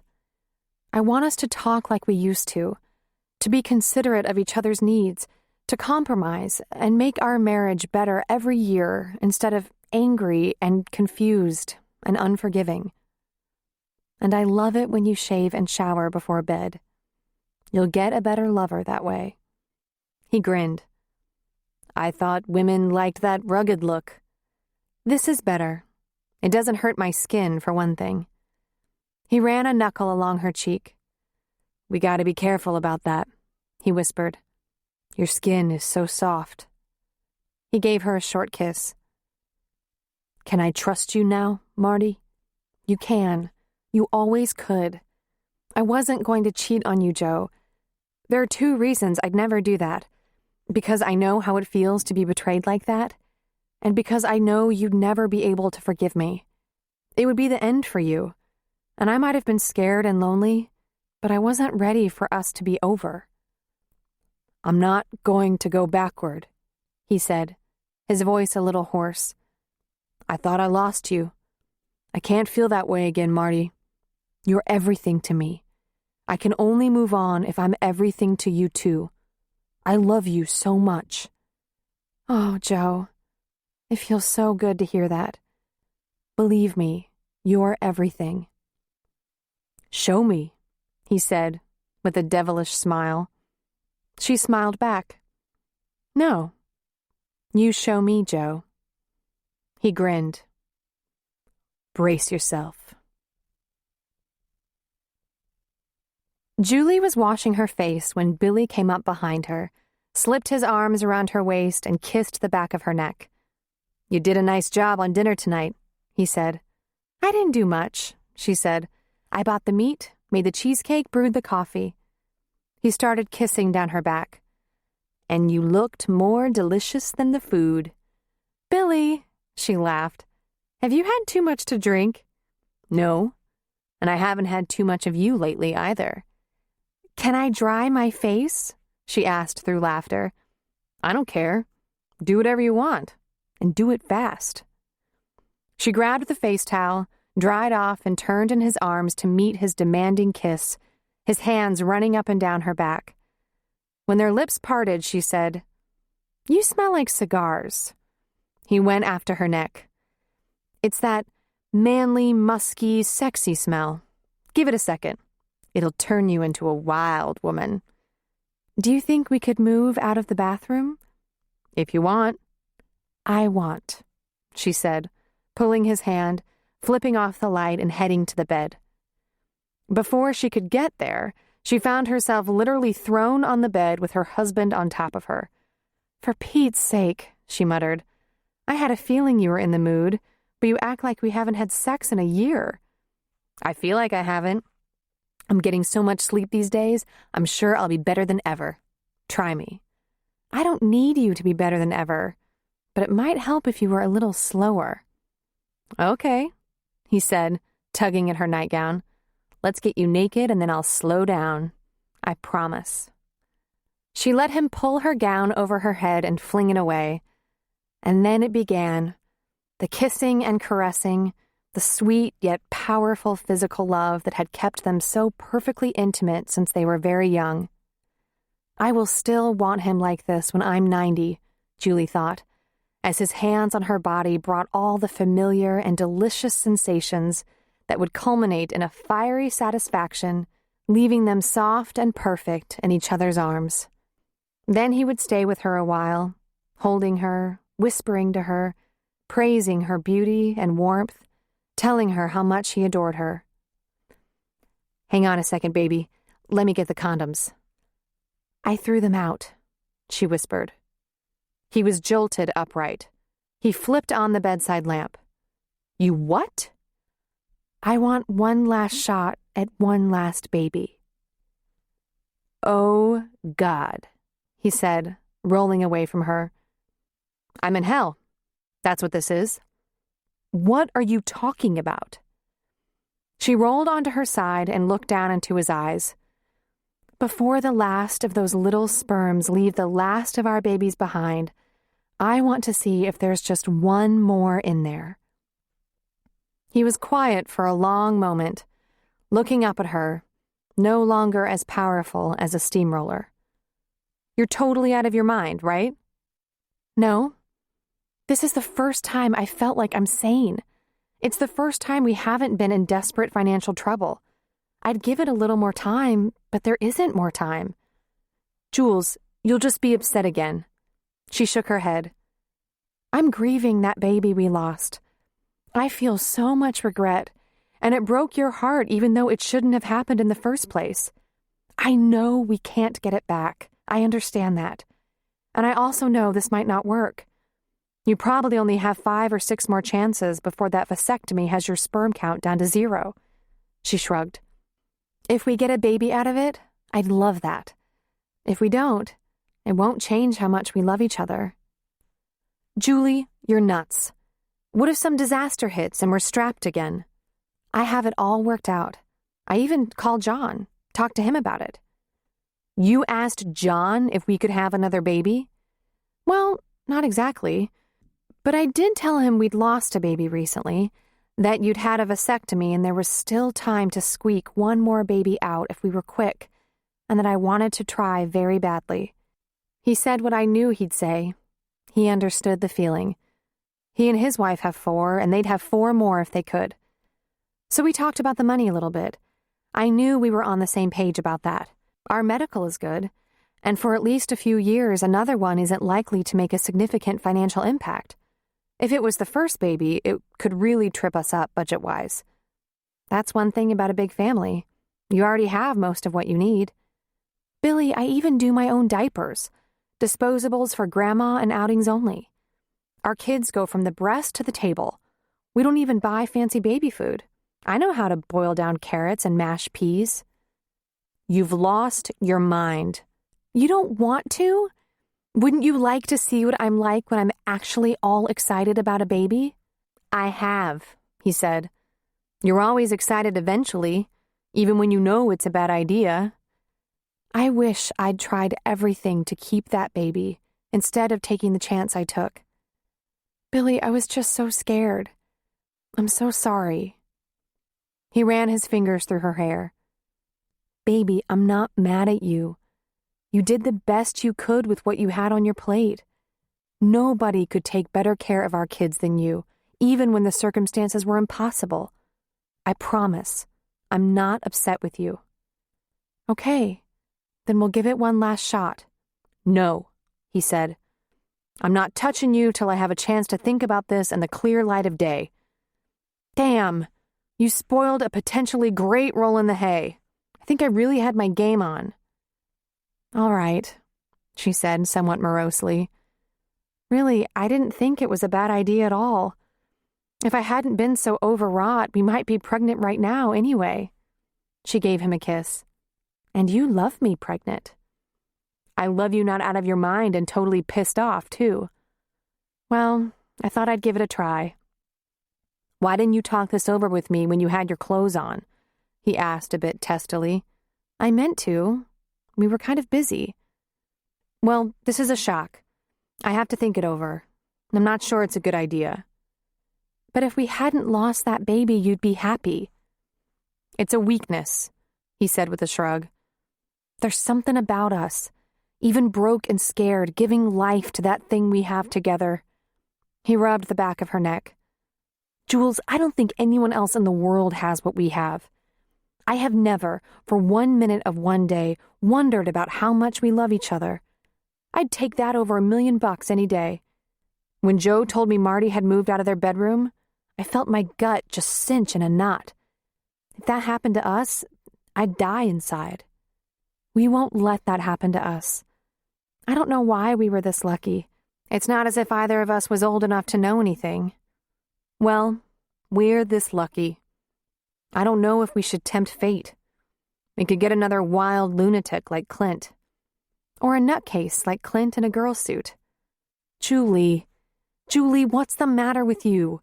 Right now, all I want in the world is just to love the hell out of you, and you're talking babies. Why are you so crazy? She shrugged. I never had that with you, she said. I never actually had a chance to make a baby on purpose. I'm hopeless. I love kids. I love growing huge, having them, nursing them, playing with them, cleaning their awful rooms. I thought I was supposed to be sick of it pretty soon, start wanting to go back to school or something. But I'd rather have another baby than a boat or a pool table. I admit, I hate being terrified the bank will take the house or PG&E will turn off the lights. But I never minded being careful, frugal. I'm kind of proud of how far I can stretch $1. You've been wanting a new couch real bad, he reminded her. I know. I'd like a new couch. But you only have 5 or 6 more ejaculations with viable sperm before it's over. And I can't save you until after we get a new couch. I like being a wife and mother. I think I'm pretty good at it. You're excellent at it. It's not that it's enough for me. I'm not accepting it as my lot in life. It's everything. 10 years with you, and it's still everything. You think our love life could be any better if we were trying to make a baby? He asked her. Nah, she said, shaking her head. If it gets any better, it might kill me. She smiled at him. I didn't throw them out, she said. They're right in the drawer. You need to finish what you started. If you change your mind later, we still have a couple of outside chances at sneaking in one more. His eyes got big for a second. He rolled over and checked the drawer. He pulled one out and put it on the bedside table. You didn't stick pins in these, did you? No, she laughed. Because my brakes are not what they used to be. I know. That's one of my favorite parts. He rolled her gently onto her back, found her lips, let his hands enjoy their magic, and, in no time at all, the steamroller mentality was back. For Billy, there was nothing in the world like the way Julie responded to him. Always, even if she didn't want to. He worshipped her. She idolized him. There was nothing in his life closer to perfection than this love affair. It was steamy and virtuous, wild and pure. There had never been anyone else for him, for her. How many people had something like that? Every time they made love, it was like a primal force that bonded them even more closely. He felt a little more alive each time he could bring her pleasure, each time she gave herself completely to his pleasure. Married love like ours, he often thought, is as close to heaven as a man can get. Ready, he reached for the little foil package. You tired of holding back, baby? He whispered. You ready for the payoff? Please, she whispered, her hands running over his chest, her lips on his neck. He started to tear the package open, then froze for a second. He stared down into her smoldering eyes, gave her a light kiss, and tossed the package away. He entered her sweetly, au naturel. This might not work, you know. It's never been up to us before, Billy, she whispered. It won't be up to us this time, either. Chapter 13. It hadn't been very long since Cassie realized she was in love with Walt, but it felt like forever. They were so comfortable together, so compatible. It was as if she'd known him since she was a girl. She kept asking herself if she'd ever felt this way before, this sure of her own feelings and his.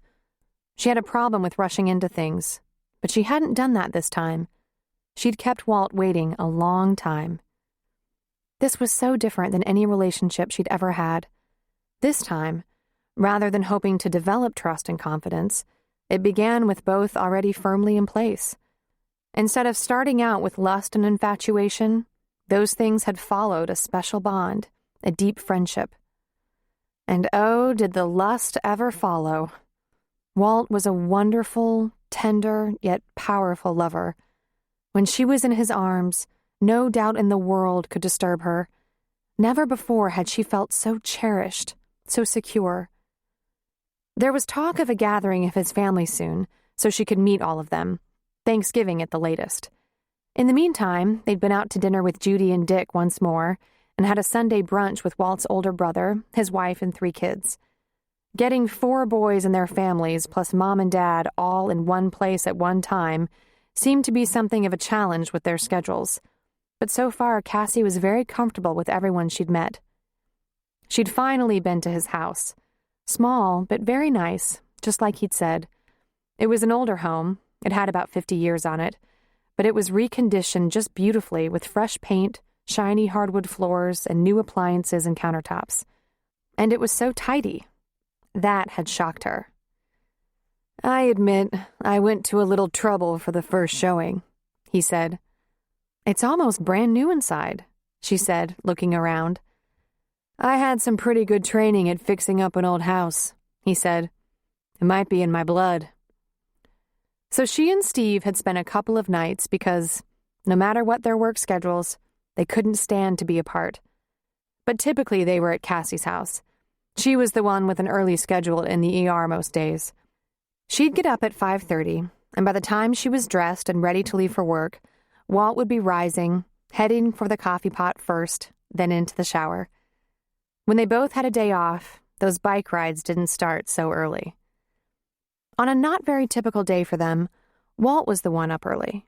Cassie had a day off, but Walt was needed at work first thing in the morning. He told her it could be a long day for him. It seemed there were quite a few things he had to finish up, but he promised he'd be caught up quickly so he could enjoy the weekend with her. So Cassie thought she'd do a little shopping. The holidays were approaching, and she always liked to buy a little at a time. It was the way she watched her spending carefully. She spent the morning at Target and got Julie's kids taken care of. By about 11, she was out of ideas. She'd like to get Walt something really special, but what do you buy a guy as simple and unpretentious as Walt? She had an impulsive idea. She could swing by the Roseville store and see if he was there. She hadn't done that in quite a while, and that's where he spent the majority of his time. If she could coax him away for a quick cup of coffee or even lunch, maybe she could eke out of him what would make him happy. Now that she'd taken the plunge into a relationship with him, she was learning that the bike dealership demanded a lot. This was a man who put in long hours. Seldom did a weekend go by that he didn't at least stop by to see if he was needed. That was good.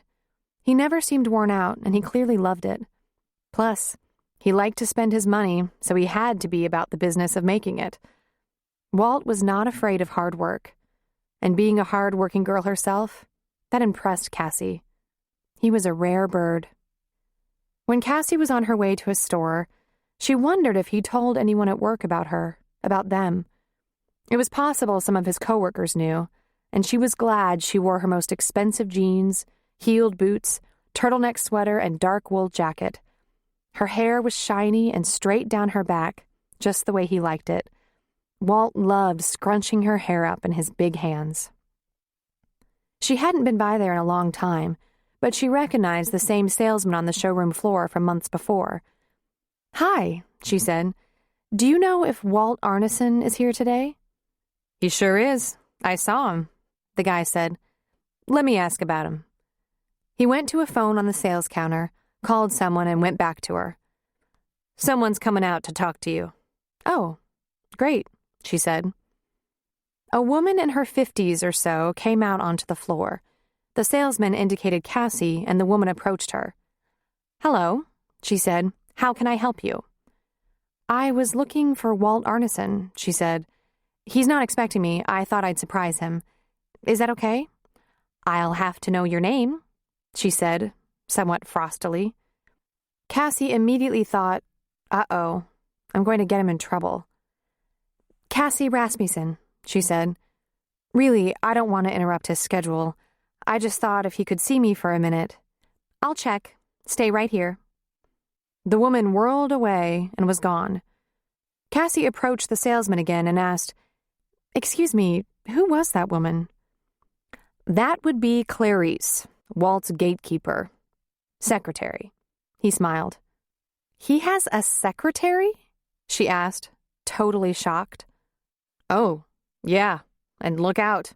She's a lioness. I don't think Walt loves it, but it works, you know. Everyone wants to talk to Walt personally, and he wants to talk to everyone personally, even if he doesn't have the time." She remembered about the cell phone number he didn't give out too much. People liked to get his expertise over the phone, save themselves a trip into the shop. "Is that so?" she said. "You looking for a bike? I'd be glad to help." "No, thanks. I was just looking for Walt, but I didn't call ahead, so if he's tied up, I guess I'll have to... I could just leave," she said reluctantly. "Want to sit on a couple new models while you wait?" he asked, grinning. "Yeah, why not?" So the salesman propped her up on several bikes in the showroom, showed her a very entertaining Harley-Davidson video, gave her some statistics, and when he started talking about their financing programs, she looked at her watch and saw that 45 minutes had lapsed. "Thanks, but if I need any advice about Harley financing, I'll just ask Walt. I guess he can't break away. I'll let you get back to... Cassie, she heard Walt say. He came around the counter and approached her, and she nearly fainted. It was Walt, all right. Ponytail, long sideburns, mustache and all. But he was also wearing a starched, long-sleeved shirt and a tie with his pleated slacks and dress boots. He walked right up to her, put his hands on her shoulders, and leaned down to kiss her briefly on the lips. Is anything wrong, honey? No. I thought I'd surprise you and take you out to coffee or even lunch, but... She lifted the tie off his chest. You weren't wearing this when you left this morning. I swung by the house and changed. I had to be a little more formal today. I think I caught you in the middle of things. This is odd. He looked a bit uncomfortable. He fidgeted, then took her elbow and said, Come with me, honey. Come on, he said. He pulled her through the break in the counter, back into an area that seemed to be made up of small offices. He stopped in front of Clarice. She scowled up at him unhappily. Clarice, he said, this is Cassie, my girlfriend. She never waits, all right? Never. Got that? Got it, Clarice said. You have board members in the... Get them lunch. Order in and tell them I'll be right back. Come here, honey, he said, pulling her into another office. It was small but classy. Lots of models, pictures of Harleys, trophies and awards decorated the shelves and walls. The desk was huge, cluttered with paperwork, stacks of files, and there was a window into a boardroom, a long table around which mostly middle-aged and older men sat, all wearing ties. What's up, Cassie? He asked. What's up? She repeated, looking through the window. I should ask you that. Board meeting. I'm sorry, I had no idea you'd be stopping by today. I'm locked into this. It's important. Walt, she said, confused. Why in the world? Honey, I didn't mean to tell you this way, but here it is. This is my store. It's my company. We're going to buy a store in Reno. They're board members and financiers, bankers. It's going to be a long day. I'm sorry, I don't think I can get away. She swallowed. Your company? Yeah. Well, I have investors. She looked through the glass again and saw Walt's father, Dick. Dick smiled and waved at her. She waved back weakly. He didn't buy it for me, Walt said quickly. It was like I said. I went to work for a store, did what I could do, but then the owners wanted to sell. So I rounded up some investors, was in hock for a little while, got myself out of debt, and bought another store, and... Just like my dad did with the grocery stores. I had good training. I work on bikes, Cassie. I sell them. I take care of customers. I do a little of everything. Cassie caught her breath. You own this store? Well, it's a franchise. There are 4 stores. Reno would be the 5th. But, yeah, I own them. And they own me. Do you have a title? What's your title? Titles, he said. They don't really mean any... What? She insisted. Chairman of the Board of Riders, Inc., CEO and President. It's a Harley franchise, a Riders, Inc. chain. It's a nice little business. Walt, it doesn't sound little. It's doing great, he admitted. Why didn't you tell me? She demanded. You were talking about how you'd work as hard as you had to, and... Why didn't you tell me? Cassie, I kept telling you I had plenty of money. I'm sorry, honey. It was weird. Right away you started talking about how I was just a mechanic, just a bike mechanic who shouldn't be spending his money. Honey, if we were going to fall in love, I wanted you to fall for Walt the bike mechanic, not Walt the... The what? The guy who owned a company. Now, come on. Nothing's different except you don't have to worry so much about me spending money on you. That's all that's different. But you misled me, she said quietly, disbelievingly, shaking her head. No, I really didn't. I'm still this, he said, his hands on his chest. I like to work on bikes, take long rides, visit with the customers. I have a ponytail, a naked lady on my arm, and I dress funny. That's the guy I am, Cassie, and even if I had 10 stores, I'm still gonna be this guy. I don't care about the other stuff. I care about the store, the people, the ones who come here to shop or for maintenance, and the ones who work for me. I like motorcycles. I don't want to shave or cut my hair. I thought it was worth the gamble. His eyes sparkled. Was it worth the gamble? Walt, you should have told me. At first, I just didn't want to make myself, I don't know, more acceptable, more presentable. I wanted you to go for me the way I am. Then I decided I'd save the details for when we were sure of each other, had talked about the future a little. I'm sorry. Maybe that wasn't a good idea, but you held me off a long time. Was your family in on it? Did everyone know I thought you were a dirt-poor motorcycle wrench and plot with you to keep the truth from me? No, he insisted. No, I never said anything about anything. It's just between you and me, ironing out the details. What if it had come up? What if your dad asked you about the company when I was around? Well, he did, a couple of times, but I don't think you even noticed. So did my brother when we were with them. If it had come up sooner, if you had questions, I wouldn't have lied about it. But you had this idea about me. Yeah, she said in a breath. You must have thought it was pretty funny. Me going on about how we might have to tighten up, about how I could work more overtime if I needed to. No, honey, that wasn't funny. It was sweet. I wasn't making fun of you.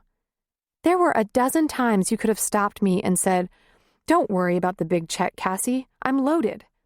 How about that first ride, the $700 jacket? She shook her head and tears came into her eyes. You have no idea how much I worried I was going to sweat in it or get makeup on it. She swallowed convulsively. You could have said right then it was your jacket, that the whole thing is yours. Cassie, listen. I thought when I laid it out for you, it would be good news. Walt, tell me the truth now. Are you a millionaire? He shrugged. Maybe on paper. Just on paper? Okay, probably. I'm not strapped for cash, all right? I'm pretty much set. Were you afraid if I found out you're rich, I'd fall in love with your money? Is that it? And then you'd never be sure? Ah, Cassie, no, he said, reaching for her. And what if I had? She asked herself. She skittered out of his reach. What a hoot, she said, her voice shaky. I trusted you a lot quicker than you trusted me. That's not... Yeah, it's true. For months, I've been worrying about how you're getting by, whether taking me out so much was going to put a strain on your paycheck since you wouldn't even split the cost of a meal. A while back, I even thought about not seeing you anymore if you were going to spend so much of your hard-earned money on things like that. Things that didn't matter that much. Like wine that cost $100. She shook her head. Do you know how many hours I have to work for something like that? She asked, a tear spilling down her cheek. This is all wrong, he said. This wasn't supposed to happen like this. I knew you worried about things like that, but then I thought you'd be relieved to know that I'm not... Not what, Walt? Not honest? Honey. Cassie, I never meant for this to hurt you. I wanted it to make you feel better about things. It made me feel so proud that you couldn't stop from loving me even when you thought I didn't have a pot to piss in. It wasn't to keep you from falling in love with the money. I don't care about that. It was more about not changing who I am to fit some idea of what you'd find most acceptable. It's the same as not shaving so your friends would like me better. Sure, she said quietly, Listen, you're tied up. Go back to your meeting. We'll connect later, okay? She smiled, tremulously.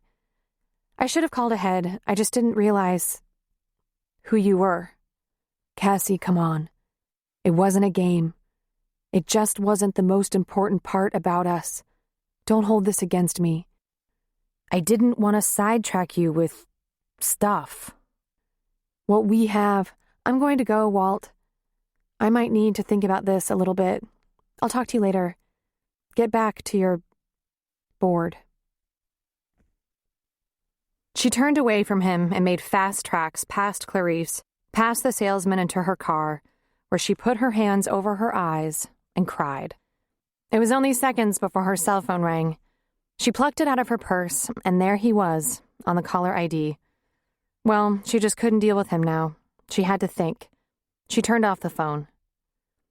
Cassie drove to the river where she liked to walk Steve. She parked and cried.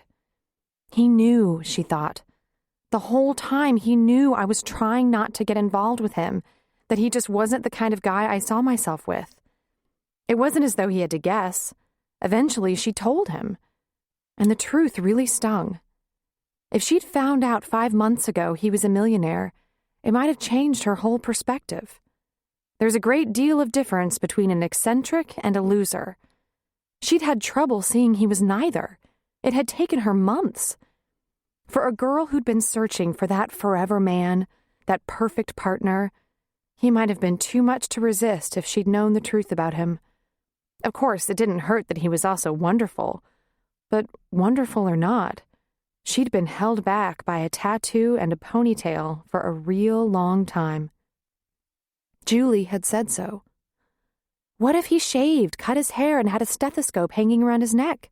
Would you worry about us meeting him then? Of course she wouldn't. This biker dude's presentation was weird and extreme, at least in the circle she moved in. She remembered her absolute surprise to find he was delightful, and that almost everyone seemed to like him. She wasn't sure what was harder. The thought that he'd found her resistance funny, knowing he could snag her quickly with the bottom line? Or was it the fact that poor, simple, penny-pinching Cassie worried about his spending on her, giving her things she'd never be able to afford to give herself? Or maybe it amused him just observing her, the way she slowly had to come to terms with her feelings, lowering her standards to accept an undereducated, low-paid bike mechanic. She felt humiliated. And then something occurred to her as she drove home. Of course, the message light was flashing wildly. He was going to try to make this little mistake of not revealing himself sooner just go away. She ignored it, not listening to the messages. Instead, she got on the computer, researching Richard Arneson. And oh, my Lord. Of course, it wasn't just Walt who'd made good. It was first his father. The Arnesons were wealthy. They gave money to more charities than she knew existed. He knew. They probably all knew. In the back of her mind, she was thinking he wasn't good enough for her, when it was she, the poor girl who'd been on her own since the age of 14, who probably wasn't good enough for him. The phone rang, and she looked at the caller ID before picking up. It was Jules. She answered tearfully. Thank God! I've been looking for you. You haven't answered any phones. I had a little problem. Well, your problem can wait. We're at Beth's. She collapsed at work. I brought her home and Marty came over. She's bad, Cassie. I don't know what's wrong. She sniffed back tears. I'm on my way. Cassie tapped quietly at Beth's front door, and Julie let her in, a finger to her lips. She's sleeping, on the couch. What happened? Cassie said, coming inside. I'm not sure, Julie said.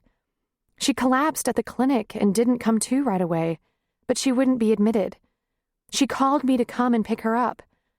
Cassie, she couldn't walk to the car.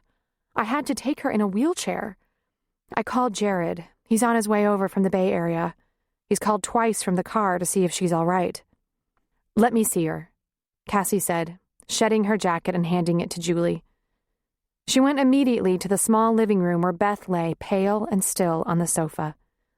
She knelt beside her, touched her brow, took her pulse, which was weak and kind of thready. Beth turned her head, looked at Cassie, and said, "I'm just weak from the chemo," she said. "I just need to rest, nothing to get excited about." "You shouldn't be this weak," Cassie said. "I just wanted some attention," Beth said with a small smile. "Oh, you'll get plenty. Julie called Jared and he's on his way." Oh, God, she shouldn't have done that. He has patience. He's 2 hours away. Be still. You know he'd expect to be called. "Do you have any pain? Anywhere?" "No. I'm just bone tired, that's all. And lightheaded. The fatigue can be unbelievable." "Your breathing is okay?" "It's not an embolism," Beth said. "Just fatigue and weakness. Close your eyes. Rest. We'll be right in the kitchen." Cassie rose and herded Marty and Julie out of the room. "Let's let her sleep. How long before Jared gets here?" Julie looked at her watch. "Within a half hour, I would think.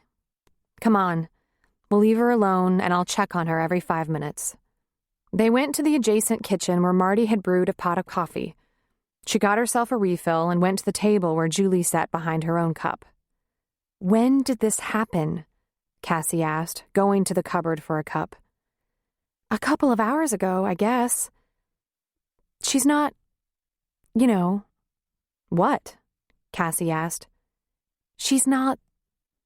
Julie mouthed the word dying. "Dying?" Cassie whispered. "Oh, God, no. I mean, she's gotten real thin and her pulse is kind of weak, but she's been sleeping." Cassie joined them at the table. "Jared will know what to do. I bet he puts her right in the hospital." "Where were you?" Julie whispered furiously. "I couldn't find you. I was scared to death. I didn't know what to do with her." "Sorry," she said. "I turned off my phone. Walt's been calling and calling." "Why didn't you answer? Are you fighting or something?" "No. Yes. I don't know." She put her forehead in her hand. "It's a mess. I found out he's been lying to me. I was pretty upset till you trumped him with Beth." "Lying to you?" Marty whispered, scooting forward a little. "About what?" "He's not a bike mechanic. He let me think that for months. The whole time he was trying to win me over, just ever so patiently, giving me all the time in the world to fall for a complete fraud." "Oh, God," Marty said, sitting back. "He's a Hell's Angel." "Shh," Cassie shushed. "He's not a Hell's Angel. He's a millionaire." Complete silence answered her. Finally, Julie said, "Well, bummer. Wait a minute. He's a millionaire? Pretending to be a biker?" "No, he's a biker. Sort of. I mean, he doesn't just work at the bike shop. He owns it. He owns 4 of them and is in the middle of buying a 5th one. He let me think he was this dirt-poor grease monkey. He teased me about being afraid of how my friends would take to someone like him. He looks like such a hood." Again, there was silence. Cass, you're not happy to find out he's not just a biker? What's up with that?" "Don't you get it? He was holding out on me, probably to be sure I wouldn't fall for the money, the title." "What title?" "Chairman of the board, CEO, president, all of them, I guess." "Well, I mean, that's very nice," Julie said. "But isn't it a small company? Are you sure he's a millionaire?" "Oh, yeah. I asked. He admitted it. I don't know how big his company is, but I went home and researched his family. His parents, they're richer than God, invested in everything. Arneson Limited, Arneson Family Holdings, Arneson this, Arneson that. And here I was, afraid of sweating in the leather jacket he let me use on rides. He can probably afford to wipe his butt with leather jackets. He must have been laughing behind his fist the whole time. But he finally told you the truth? No, I caught him. I went by the store to entice him out to lunch. I was going to get out of him what he'd like for Christmas. She laughed a little, and her eyes welled up with tears. I thought I'd go crazy, spend $100 on him, maybe $200. I found him in a shirt and tie in the middle of a board meeting. A shirt and tie? Jesus! What did he say? She sighed, and a big tear rolled out. He said that he thought I'd take it as good news. Why can't something like that ever happen to me? Julie asked wearily. I'd be a much better sport about it. Don't you get it? Cassie said. I've been holding back for months. I liked him right off, but I didn't want to get hooked up with some loser biker who'd never make anything of himself. The whole time I was thinking he wasn't quite good enough for me, he was making sure I was good enough for him. There was sound from the living room, and all three women jumped up and hurried there. Beth had propped herself up on the couch pillows a little bit and was laughing softly, weakly. You're better than vitamin B12. Bring that gossip in here. You should be resting, Cassie said, sitting on the end of the sofa. Through this? She said, amused. He's a millionaire? Did I hear that right? Man, do you have good ears. We were whispering. I have cancer. I'm not deaf. Besides, I'm more likely to strain to hear whispering. Cassie sighed. How's your stomach? Any nausea? Not anymore. I'm past that and on to fatigue. I'm sorry for all the trouble. You're less trouble than some people, Cassie said. I'm getting you a glass of orange juice. When she came back from the kitchen with a full glass in her hand, Julie was helping Beth sit up a little more. Beth took a sip and said, Really, you're the only person I know who'd be upset to find out her boyfriend is stinking rich. Don't you ever get tired of being so screwed up?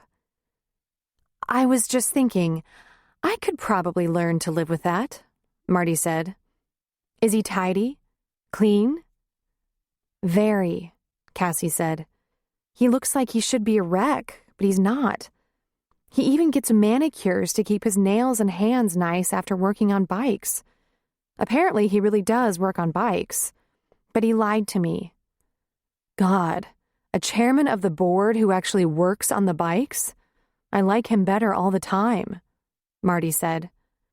But I feel like a fool, Cassie said. It's humiliating. Now, why would you feel that way? It's not your fault he didn't tell you. Because he was right. I had to be strung along like that. I'm always looking for the wrong things in men. That's why I never find the real good ones. I look at the car and not the driver, which is how I find these jerks who look like they have potential, but they're worthless. I think he knew that about me. I think I told him that about me. So, to be sure I was seeing the man without seeing the fat wallet, he just let me believe he was a big nobody. She sniffed and wiped at her nose. He's not a loser, though, and I don't mean the money. I mean, as a man. He's an exceptional man. Well, there's the real bottom line, Julie said. Lucky you, Beth said. No more jerks and losers. If you can just find a way to suffer under the strain of having money for a change, you should be able to soldier on. The doorbell rang, and Julie jumped up. Jared hurried into the room carrying his medical bag, closely followed by a uniformed messenger. He knelt beside Beth, kissed her forehead, and opened his bag, pulling out a stethoscope. Miss me? He asked. I'm sorry about this, she said. It was an overreaction. It's completely unnecessary. I doubt that, he said, listening to her heart. He sat her up and listened to her back. Deep breath. Nice. Once more. Then he let her lie back down. I'm going to get some blood work. I'm having it delivered to the lab by messenger with a stat order. I don't think I have any to spare, she said. This is probably just normal, though I don't remember fatigue and weakness this intense the last time. The treatment this time is more aggressive, he said, getting out his blood draw supplies. He slipped a full tube into an envelope, handed it to the messenger, then pulled out an IV setup. Oh, you are going way overboard. Are you milking this cow? He asked. I thought I was the doctor and you were the patient. He got the IV started. You should be in the hospital. I doubt it, she said. It would have saved me a messenger and I could get the results faster. It would have been more convenient. I see you gathered the troops. I was just looking for a ride. That's so? He asked. You're done working now, until you complete your treatment and get a little stronger. I'll stay with you tonight, then I'll take you back to San Francisco. I'm turning you over to my partner. I'm sure you'll like him fine. I doubt he'll change anything. You'll stay with me where I can keep an eye on you. My parents will have a fit about that. Right. But you didn't want them trying to take care of you anyway. They just get anxious and create more havoc than help. They're well suited for having a fit. Besides, it's time I met them, don't you think? I don't want you to take care of me, she said. It'll ruin our relationship. You being so far away from me while you're going through this is more likely to ruin our relationship. Don't argue. I'm good at this. I'm going to get you through this so we can have a life. She put a hand against his cheek and said, How did I find you? He smiled and put his hand over hers. The hard way. Walt pulled up to Billy and Julie's in his truck. His shirt sleeves were rolled up, collar open, and the tie lay on the front seat. Billy was in the driveway, looking under the hood of one of the cars when he saw Walt walk toward him. Got a problem there, Bill? Yeah, I hope it's the battery, but it won't jump. Could be many things. Want me to have a look? You seem to be a little dressed up there, Walt. Nah, here, let me. I was hoping to find Cassie here, but I don't see her car. They're all over at Beth's. She passed out at work and Julie went to pick her up, take her home. Oh, man, he said. She all right? Yeah, Julie called. She said Jared came right away, did some blood work, checked her over, started an IV. She's coming around. Jared says it's side effects from the chemo, and he's bringing her home with him, where he can take care of her. The girls are probably just getting in the way by now. Damn, Walt said. Cassie's having a real bad day. He bent to look through Billy's toolbox, then he went to the back of his truck and got his own. He opened it up on the driveway, selected a wrench, and got back under the hood. I'm glad you stopped by. I was going to try to find you at work. I have to tell you something. What's that? Walt asked from under the hood. Me and Joe. We went to see Ken Baxter, captain over at that Northwest firehouse. I told him. Walt lifted his head and glared at Billy through narrowed eyes. I thought he should know one of his boys used his name to pick up a girl, then attacked her. I gave him the details. He was pretty pissed. Walt stared him down for a long moment, then got back under the hood. Then we ran into Perkins on the way out. I asked him if he remembered Cassie, and he played dumb. Couldn't place her, he said. So I said, you know, front seat of your car, rescued by a big biker, broken window, etc. He didn't respond at all, but he got it. And I told him she'd been one of my best friends for about 15 years, and he should know we're all watching him real close. No one knows what kind of creep he is, but I bet he doesn't use his captain's name to pick up girls anymore. Walt dug around a little bit more under the hood, then said, Try to start the engine, would you? Sure. Billy got in his car, but it wouldn't turn over. He got back out. Walt put the hood down and picked up a rag to wipe his hands on. You tell him about me? I didn't name you, if you're worried about that. Why would I worry? He should come looking for me. That would be fun. Billy laughed. I told him we'd gotten real cozy with the biker who broke his window. He went a little pale. The important thing is it won't come back on Cassie, not with a witness, with a bunch of FD knowing what he did. He wouldn't dare. The police also know. I gave them all the information. Did I mention my brother is a cop? Geez, Walt, you're just full of surprises, Billy said. Yeah, you don't know the half of it. So, my brother, he said they were looking into this guy. If anyone else had reported him or someone who fits his description for something like that, it should have turned up by now. I told my brother if they ever need witnesses, I'd be there for him, and I was pretty sure Cassie would be too. I guess it doesn't hurt that people know about him. He'll either straighten up or get caught. Either way, he's not getting away with it. He handed Billy the rag. It's the starter. I'll get a new one, bring it out tomorrow or the next day. I get parts practically free. You need a car?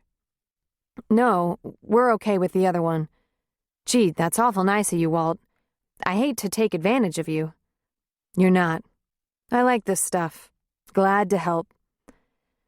I have to find Cassie. He started to walk away. Then he turned back. Listen, I got in a little trouble with Cassie, and I don't want to be in the same place with you. What I told you, I work on bikes and do a lot of other things at the stores. That's true. But one of the other roles I play is owner. I'm the owner. Of the bike store? Billy asked. You own a Harley franchise? 5 of them, he said. Almost. Number 5 won't close for 2 months. Well, holy shit, Walt. Didn't you think that was important? To tell the truth, I didn't, he said. It has a funny effect on some people. It had a real strange effect on Cassie, as a matter of fact. She wants to kill me right now. She thinks I was tricking her. I wasn't. I wasn't real smart about it, though. I guess I should have told her a lot sooner than I did. He put his hands in his pockets. Do I need to apologize to you too? Hell no, Billy laughed. Good for you, man. Does that mean I have the manager putting in a starter for me? No, he said. The chairman, president. I have 8 managers, 3 directors, and 200 employees, give or take. Billy grinned and shook his head. Unreal. Walt? You got a little grease on your good shirt there. Walt looked down. It's okay. I have another one. While Marty and Julie went home to their families, Cassie stayed at Beth's for a long time. She and Jared put together a light supper and visited while Beth slept. It was the first time they'd ever had a long conversation, just the two of them, and he convinced her that no matter how it appeared at the moment, barring unforeseeable complications, Beth was going to pull through this with an excellent prognosis. Cassie knew what those complications were. Embolisms, allergic reactions, aplastic anemia, all unusual, all best watched for in the hands of a physician. The lab called Jared's cell phone and gave him the results of Beth's blood workup. She was severely anemic, a combination of the chemotherapy's power to destroy healthy blood cells and her loss of appetite. He was going to take care of that right away, but it explained Beth's intense fatigue. They talked a little while about Walt's surprise as well. Jared didn't show as much humor about it as the girls had, but neither was he shocked. I wondered if there was a little more to him than met the eye. Very sharp fellow. I can't get over the feeling he set me up, tricked me. You think that? Jared asked. Maybe it's no more fun being judged as a financial success than it is to be judged as an ordinary biker with few prospects. He shouldn't have kept it from me, though. Perhaps not, Jared said. But try to keep this in perspective, Cassie. You mean, remember that he didn't conceal a prison record, but rather a huge success as a businessman? No, that's not what I meant at all. Neither one of you is sick. Please, if you care about each other, give yourselves a break. It could be so much worse. God, Cassie said, for a smart woman, I have been really stupid lately. Jared put a gentle hand against her cheek. Cassie, you're just trying to figure out who you love and why. It's okay to be a little confused. But please, now that you've had a chance to see it all, weigh it all, remember your perspective. The plus side of all this is heavy. Yeah, she said in a whisper. When Cassie pulled up to her small house, it was all dark.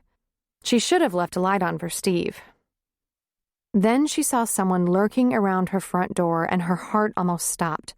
She quickly locked her car doors as the shadowy figure stood.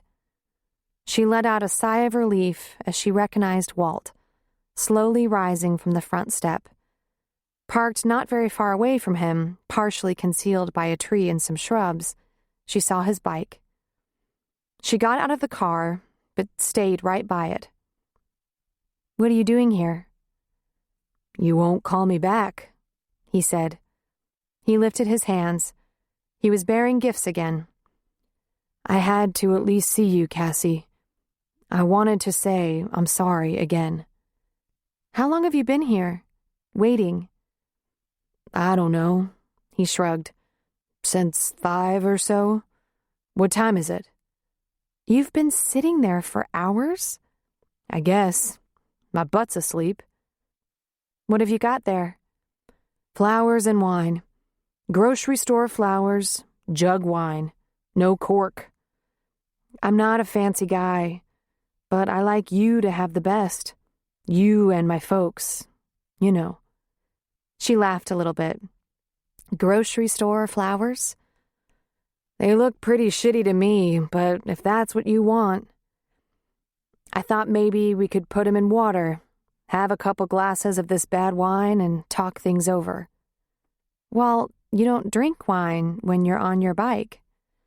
I could, if I stayed a while. She slammed the car door closed and walked toward him.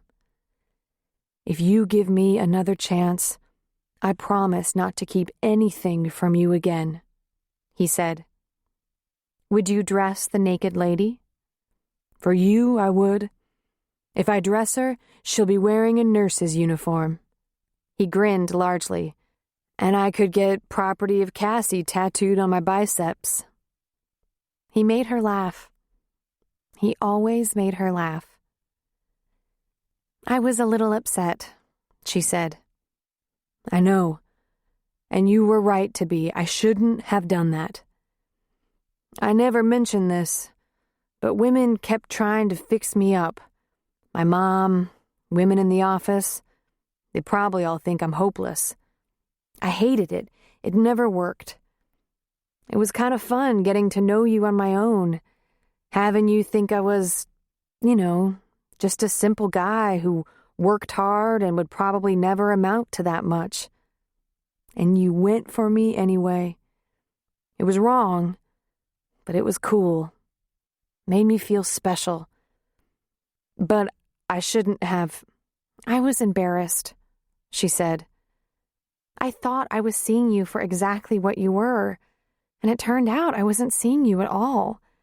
You must be brilliant to turn a job at a bike shop into 4 stores. But I didn't even see that. 5, he said. I got the store in Reno. Congratulations. I'm not brilliant, Cassie. I'm smart enough, but I have smarter people all around me, and the smartest thing about me is I know they're smart and I listen. Cassie, honey, I hated having you mad at me. I was just being stubborn, she said.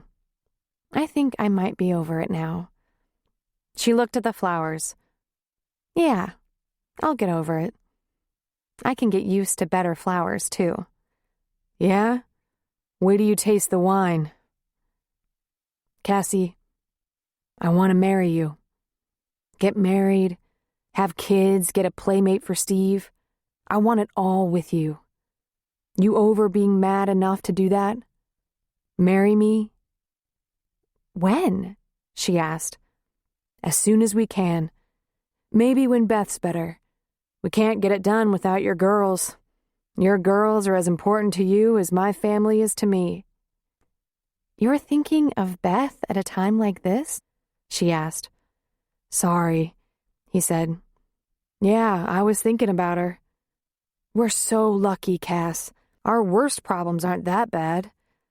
Jared says she's going to be just fine, and I believe him, but it's going to take a while for her to get on her feet. That's okay, isn't it? I mean, it's not like we're saving ourselves for marriage. Walt, she said, shaking her head at him and laughing. That's wonderful that you considered her. My girls, they are my family. So, will you do it? Marry me? Have a dozen kids?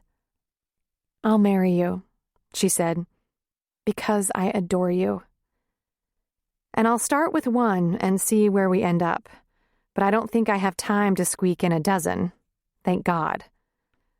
He pulled her close, still holding the cheap flowers and bad wine. I love you so much, he said. I never thought I'd get to feel like this. I was afraid I'd never get to either, she said. And to think, I could have missed you. It would have happened somehow, he said. The important thing to me is you never tried to change me. God, do you have any idea how beautiful that is? She smiled up into his gorgeous blue eyes and said, But if I marry you, if I have children with you, I am completely and entirely in charge of when the little ones get around a motorcycle. Completely in charge. You have to agree to that.